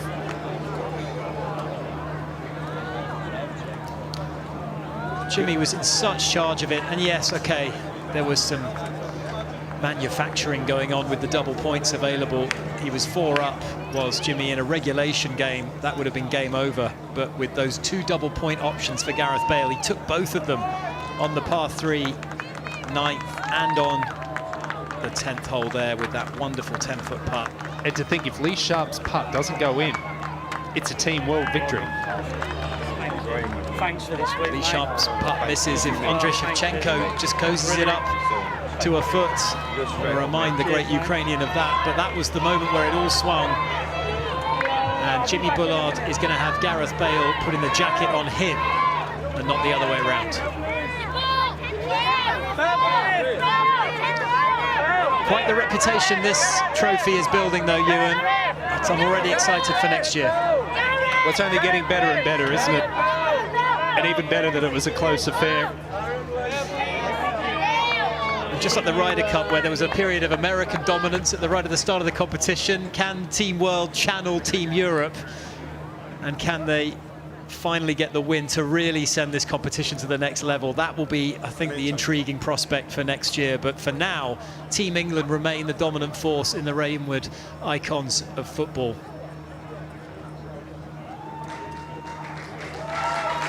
Here they come, a couple of anchor men with a difference. Gareth Bale and Jimmy Bullard. What a match, Gaz, what a match. Oh, come and sit down. Jimmy's still lapping up the celebrations. He's going to join us. Come on, Jimmy. You could not write it. What a finish. Congratulations all round there. You get that pillow. You relax. First of all, round of applause for gutting it out. Bad back all week, and here you are. You made it through every session, Gareth. I honestly do not know how I did. Well done. Jimmy, well done, mate. Congratulations on the team victory. Well done. Thank you. Bit closer than you expected, was it, Jimmy? Yeah, it was. Well, the full game was. We didn't know where we were, did we? Yeah. Well, Radar said it could come down to us, so it wasn't exactly nice on the tee, but it's what it is. He's put it on us there, didn't he? Yeah, he's put it on us dirty. You know what? I felt for you guys. That was massively bigged up, wasn't it? That clash between, I mean, you are the 2 highlights on both sides, all of your icons, but in golfing terms, this is the one everybody wanted. How did it feel out there? It was very ugly. I'm used to winning like that with Wigan, but I don't know about you, son. I'm really not. Oh, mate, it was just, I don't know, we didn't find any rhythm, didn't really hit any good golf shots, and it was just like we hit a few. Yes, we're better than that. But we are better than that. But it's the end of a long week, so it's to be expected. That's part of it as well. It is tiring out of the heat, and it's on you. Do you know what I mean? But still enjoyed it. It almost brought me back to my football days, you know, gritting it out and like bit of pressure. You know, there's pressure over your shots. That's what makes this event so amazing, because we've all finished that competitiveness and that fighting for trophies, fighting for your place in the team and everything like that. So to have kind of this as a big event, and everybody at Icons is literally amazing. They've done an amazing job. You guys have produced it amazingly. So yeah, for us to be able to come out here and compete again, it kind of brings back old memories, which is nice to have those feelings still, and I'm sure everybody still misses it. Let me tell you, you've spoken about trying to fight for your place in the team. I mean, you boys are honorary playing captains. And when you knew that it could potentially come down to the last, and you said it, you got to be honest. Yeah. If we're before the watershed, you maybe keep it a little bit more PG, because you've been quite respectful to each other, even though the build-up has been tense. And that's surprising from Jimmy. No, with all the banter, I said to him out there, I hope you don't think I'm digging him out, because, you know, I love everyone here. And it's part of it, you know, the camera's about, so I tried to put a bit of spice in it for us all. It's a bit like boxing, you have to create a bit of hype, don't you? Yeah, it's what we're about. But no, the utmost respect to all of them. Thoroughly enjoyed it. You played really well as well. So. No, you did as well. Now, guys, we have a unique scoring system here, obviously, with Rainwood Icons of Football. But because of it, there has been history made throughout the week. I don't think it's great news for you, Jimmy, because in history you've become the first man to be 4 up with 2 to play and not 1. But for you, Gareth, you turned it around with a couple of double-ups on the last 2 holes, including this putt on 18. How did it feel when you poured this one on to pile the pressure on Jimmy? No, it's good, because off the tee, I obviously knew I had to win the hole. So I went really tiger line, because again, it's a short par 5 for Jimmy. You can get into. It's normally an easy birdie for him, so I'm thinking I have to make eagle. So I really had to take tiger line. Now, I wasn't expecting the lapse in concentration, but I truly appreciate it. We don't usually see a lapse in concentration from either of you, but Jimmy, coming down those last few holes, it was a little bit wayward. Was the pressure getting to the Bulldog? Yeah, it's on. It was on you. You know, I had a putt on 7 or I had a putt on 8, I think No, it it was a was. smelly putt. And it was like, that was It was for the a game, and it smelly putt. lipped out. That's how close it is. Double points are great in this. I love the, you know, a few boys don't like it, but I love the double point. You're never out of it. Yeah. It can work for you, it can massively work against you, but it's absolutely class. Yeah. Yeah. When you look at the pressure that you've had through the week, people at home would look at it, and of course you're an avid golfer. I know for a fact that you would love to play in a tour event because neither of you got to where you are in your own sport in football by being afraid of failure. You have to put yourself out there, don't you? Try and describe, though, the emotions throughout all of it, from the first tee experience to being in the anchor match to having all of these icons behind you watching you play the last hole. Utmost respect to the pros that play this game for a living. And then putts and every shot is for a pound note. That is like on you. We said on the It's like- 18th tee, imagine how Shane Lowry felt in the actual Ryder Cup. Yeah. Because we were on obviously 18 thinking, oh, it could come down to us. And we were like, oh, could you imagine? And then we obviously spoke then about in a football match, in a final, in the last minute of a game, I guess probably they wouldn't like to feel that. So it's obviously they're in their comfort zone. And honestly, even people say to me, oh, are you going to go pro? I'm like, you don't understand how good these pros are, and they need more respect than they actually get. Like, absolutely. I'm an okay club golfer. I love it as a hobby. Jimmy's a very, very good player, but like these guys are under the most serious pressure, toughest conditions. You've obviously played at the elite level, and honestly, those guys are just beyond belief. There is a difference, Nick, isn't there? To that Yeah. step up. I don't know, guys. You can really play. I mean, We can yes, hit there a is a good ball, difference to that's the it. elite professionals in the game, but to have done what you've done in football and to play golf under the spotlight to the level you've just played there, I think you can give yourselves a pat on the back. Well done, mate. boys. Cheers, boys. Thank you. Congratulations. Cheers, boys. Thank you. All right, we are Absolute edging pleasure. towards the conclusion here. An epic battle at the bottom of the order. Jimmy Bullard, Gareth Bale, you picked it, they played it, and they did themselves proud. We'll see you in a All got few it, man. moments for the presentation. Well.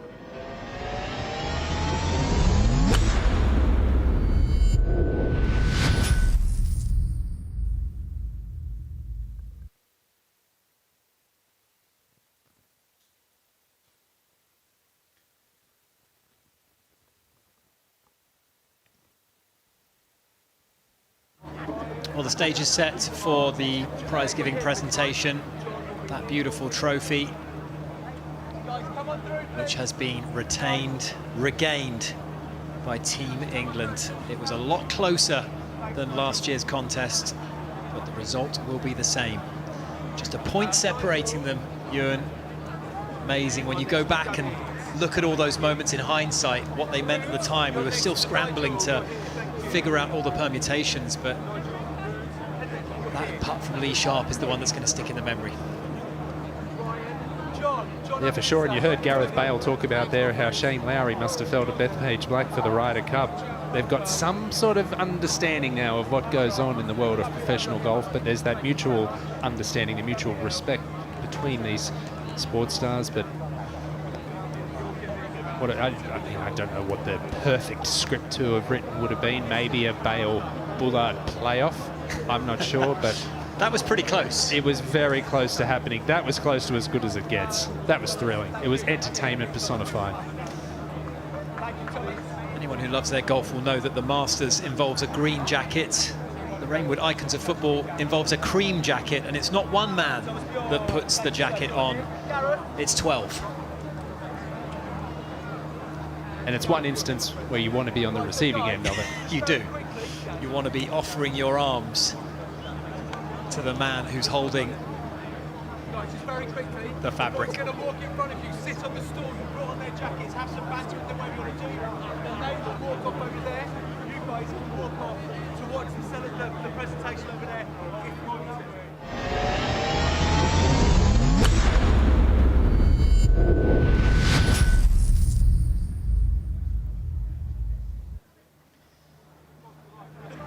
Confirmation then that by the narrowest of margins, Team England have regained the Rainwood Icons of Football trophy for 2026. They won it with a rout last year.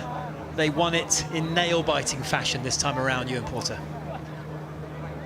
There were lots of fluctuations. There was a lot of volatility throughout each session. At one point this afternoon, it was a 5-point lead for Team England. Towards the end, it looked like it could have even been a team world victory. In the end, it came down to Lee Sharp's putt from 8 feet. If it didn't go in, well, as it turns out, it would have been a team world victory, but not to be. It's Team England by 1 point.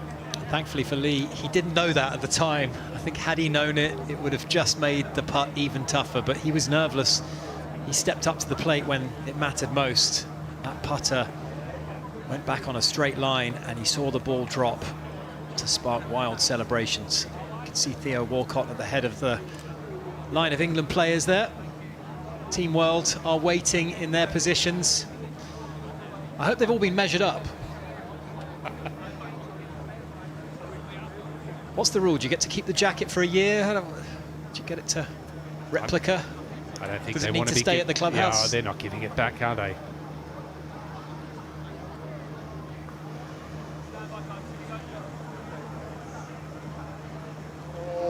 We are where all the drama happened, Josh. We are where everything took place down the home straight, both teams fighting for it. And you know what, last time it came home, and it came home in a hurry for England. This time, not so much. What a contest. Unbelievable contest. You said it came home. It didn't come home in a hurry. Right now, listen, it took a little bit of a detour. 2019, it was very, very tight, but it's been completely special. Yeah, it really has. But we're going to move for our prize-giving presentation, but as always, we are Rainwood icons of football, so we do it with a difference. Because yes, there is, of course, our trophy, but before that, greatness recognises greatness, and it's where rivalries are born and continue to live as well. So the cream jacket being put on the shoulders of our winners by, dare I say it, the losers. It's going to happen, and we're going to invite our players out now to take their positions. Please put your hands together for Team England, our winners.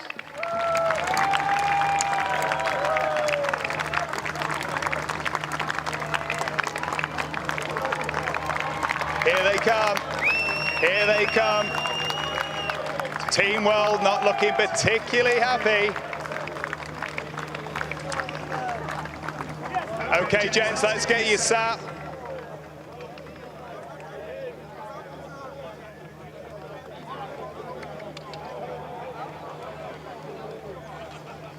So the players are in position, and we've got the lineups here, Ewan. A couple of rivalries that have developed over the week, especially that bottom match. We heard from Gareth Bale and Jimmy Bullard at the head of affairs that they would love to put the jacket or to receive the jacket from the other, and it's Gareth Bale with the task of putting that jacket on Jimmy Bullard. He won't enjoy that. No, he won't, but it's a special moment for Team England. Well, Danny Willett's helped him in there. Gareth Bale might have refused. Thomas Bjorn, I think, was supposed to put his jacket on Danny Willett as the two captains just on the left-hand side of your screen there, the two icons of golf. They must have had a blast this week, because we've heard they spoke at length about how they idolise many of these players growing up as well, playing golf and watching football. So much synergy between the sports, but great to see the camaraderie, Ewan. Absolutely, and we heard it several times throughout the week, the respect that the players had for their captains as well. Danny Willett now a green jacket and a cream jacket. And as they shake the hands of their fellow competitors, they'll also be shaking the hands of some special guests here at the prize-giving presentation. We have from the KIS International Licensee, we have Pachia Ratapong Paisan. We also have Parit Ratapong Paisan, also from KIS International Licensee. Permanent Secretary, the Ministry of Tourism of Sports, Nataria Pangkoon. The Governor of the Tourism Authority of Thailand, Tapani Kitpaiboon. And the CEO of Rainwood Group, Warapanit Roy Reng Reng, in attendance, and delighted to have them with us.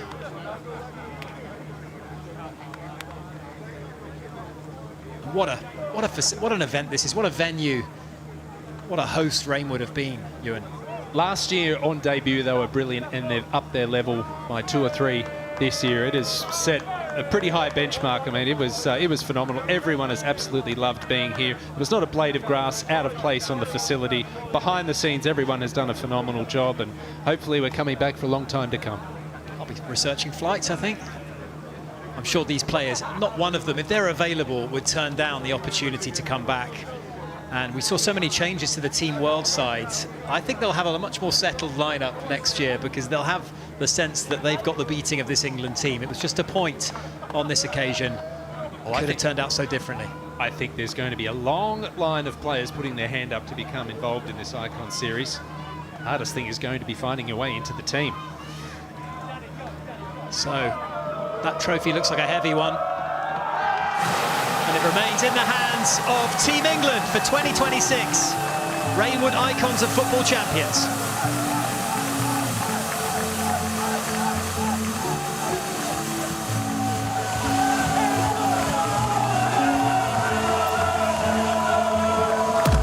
And looking at the face of Danny Willett, one of the best moments of his career as well.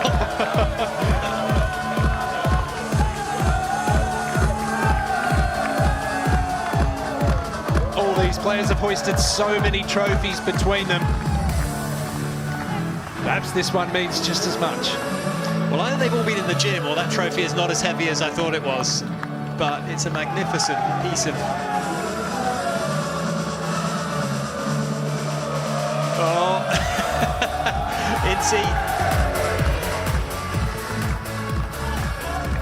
What a player those two were. Robbie Fowler kept it solid out there.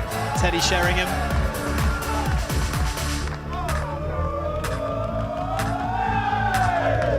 JT didn't have his best stuff this week, but he'll be back.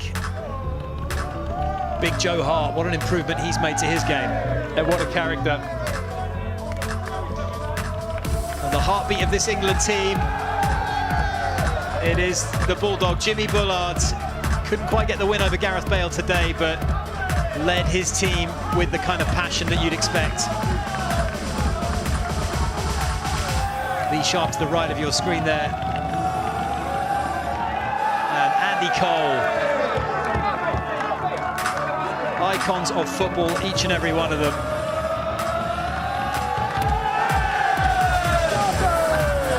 And the man who hold the winning putt, Lee Sharp. Well-deserved victory for Team England.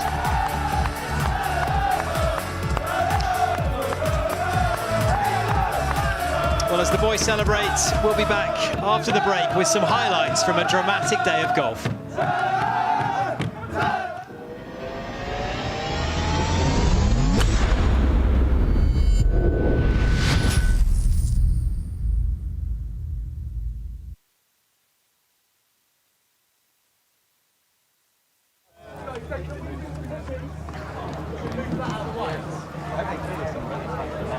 I think the celebrations will go well into the evening, Robbie. Yeah, I mean, you can see on the joy on the faces of all the players, and Danny Willett as well, just kind of tells the story. They've been a tight-knit group, and they've kept themselves largely together. 11 out of the 12 that were here last year returned, and I think this has become something that gets circled in the calendar pretty early on. I think 2027, they're going to be on the phone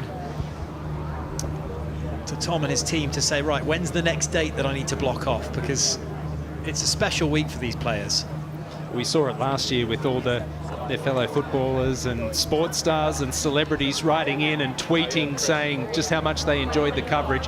That's only been enhanced this year. There is a long line of people wanting to be involved in this, no question.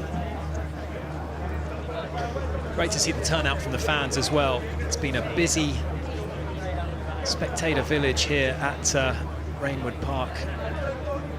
Well, there are so many moving parts to this. It's not an easy product to deliver, and the mix of golf, the mix of entertainment, everyone's got it spot on.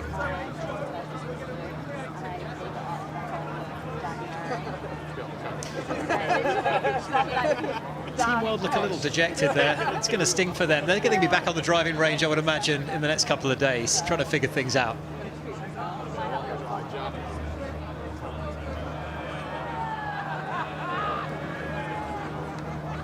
The sun sets on a memorable performance.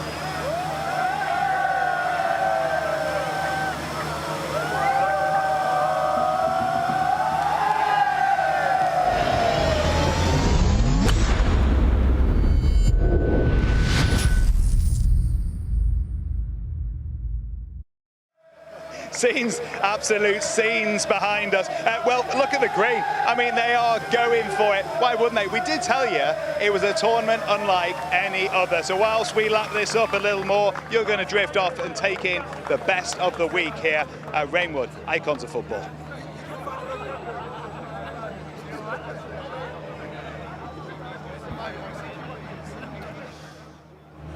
All right, this is the 6th match where Ryan Giggs showed all of his touch around the greens. This one ran downhill, Ewan, but it was a beautifully played shot. Certainly was. Very tricky chip from over the back. It was very, very fast. One up playing this hole, and it would ensure a one-up victory against Robbie Fowler.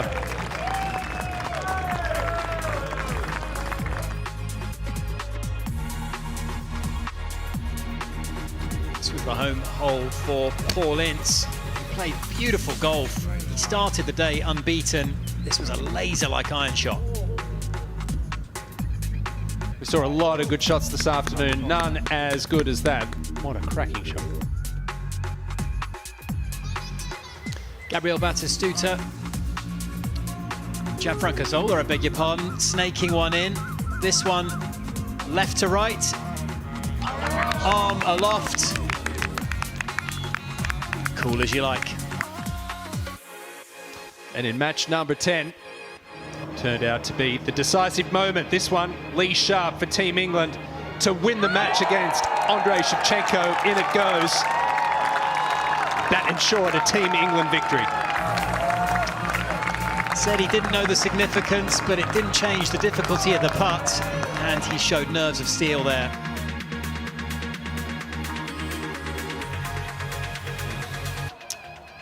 Batistuta on his birthday, looking to get things going early in his match against John Terry, and Terry had hit it close. Batistuta bettered him. What a shot that was. The final match, it's the one we all wanted to see. Gareth Bale, Jimmy Bullard. This for par on the last hole. Gareth Bale, in it goes to square the match.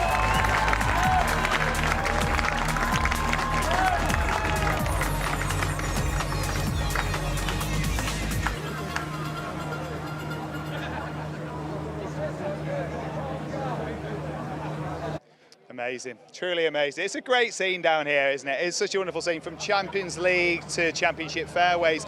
The Icons have proved that class really can travel. What a week, Josh. I've thoroughly enjoyed myself, but not as much as these boys are Icons. Well, less so these ones. Bless them, they're having to come in now. The guys on the receiving end, Team Well, but didn't they put up a good fight? They put up an incredible fight. Last year, we saw England run away with it. I think it was 77-33. This year, it went absolutely down to the wire. I mean, without Lee Sharp's, 8-foot putt, I mean, Team Well could have won it. What's your biggest takeaway from what these guys have told you? We know that you can't mimic Gareth Bale, an overhead kick in the Champions League final. You can't mimic that in golf for them because they can't play to that level. But what do you take from what they've said that makes you believe that it captured something for them this week?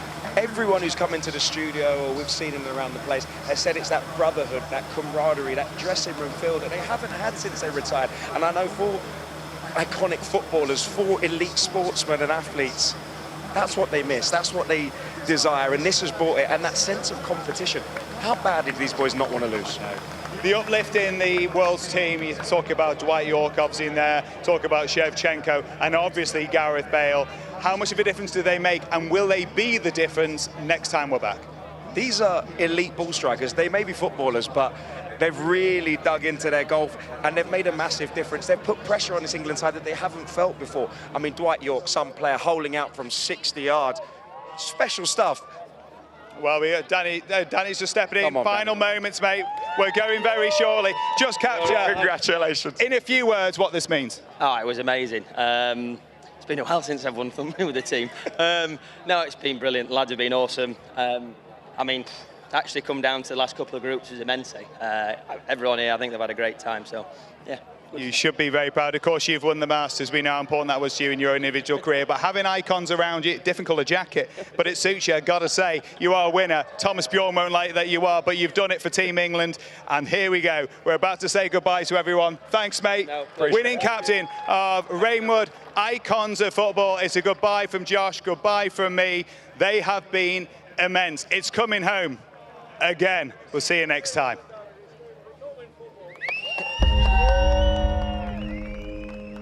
What does golf mean to me? It might take me a while.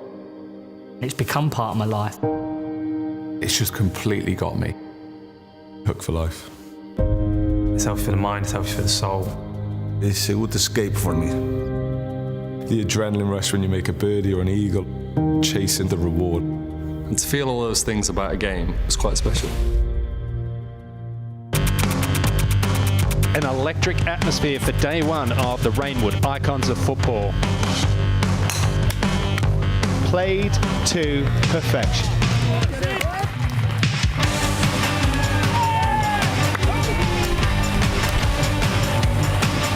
I'm tiptoeing in the bunker, I do like this. Day 2. Get in!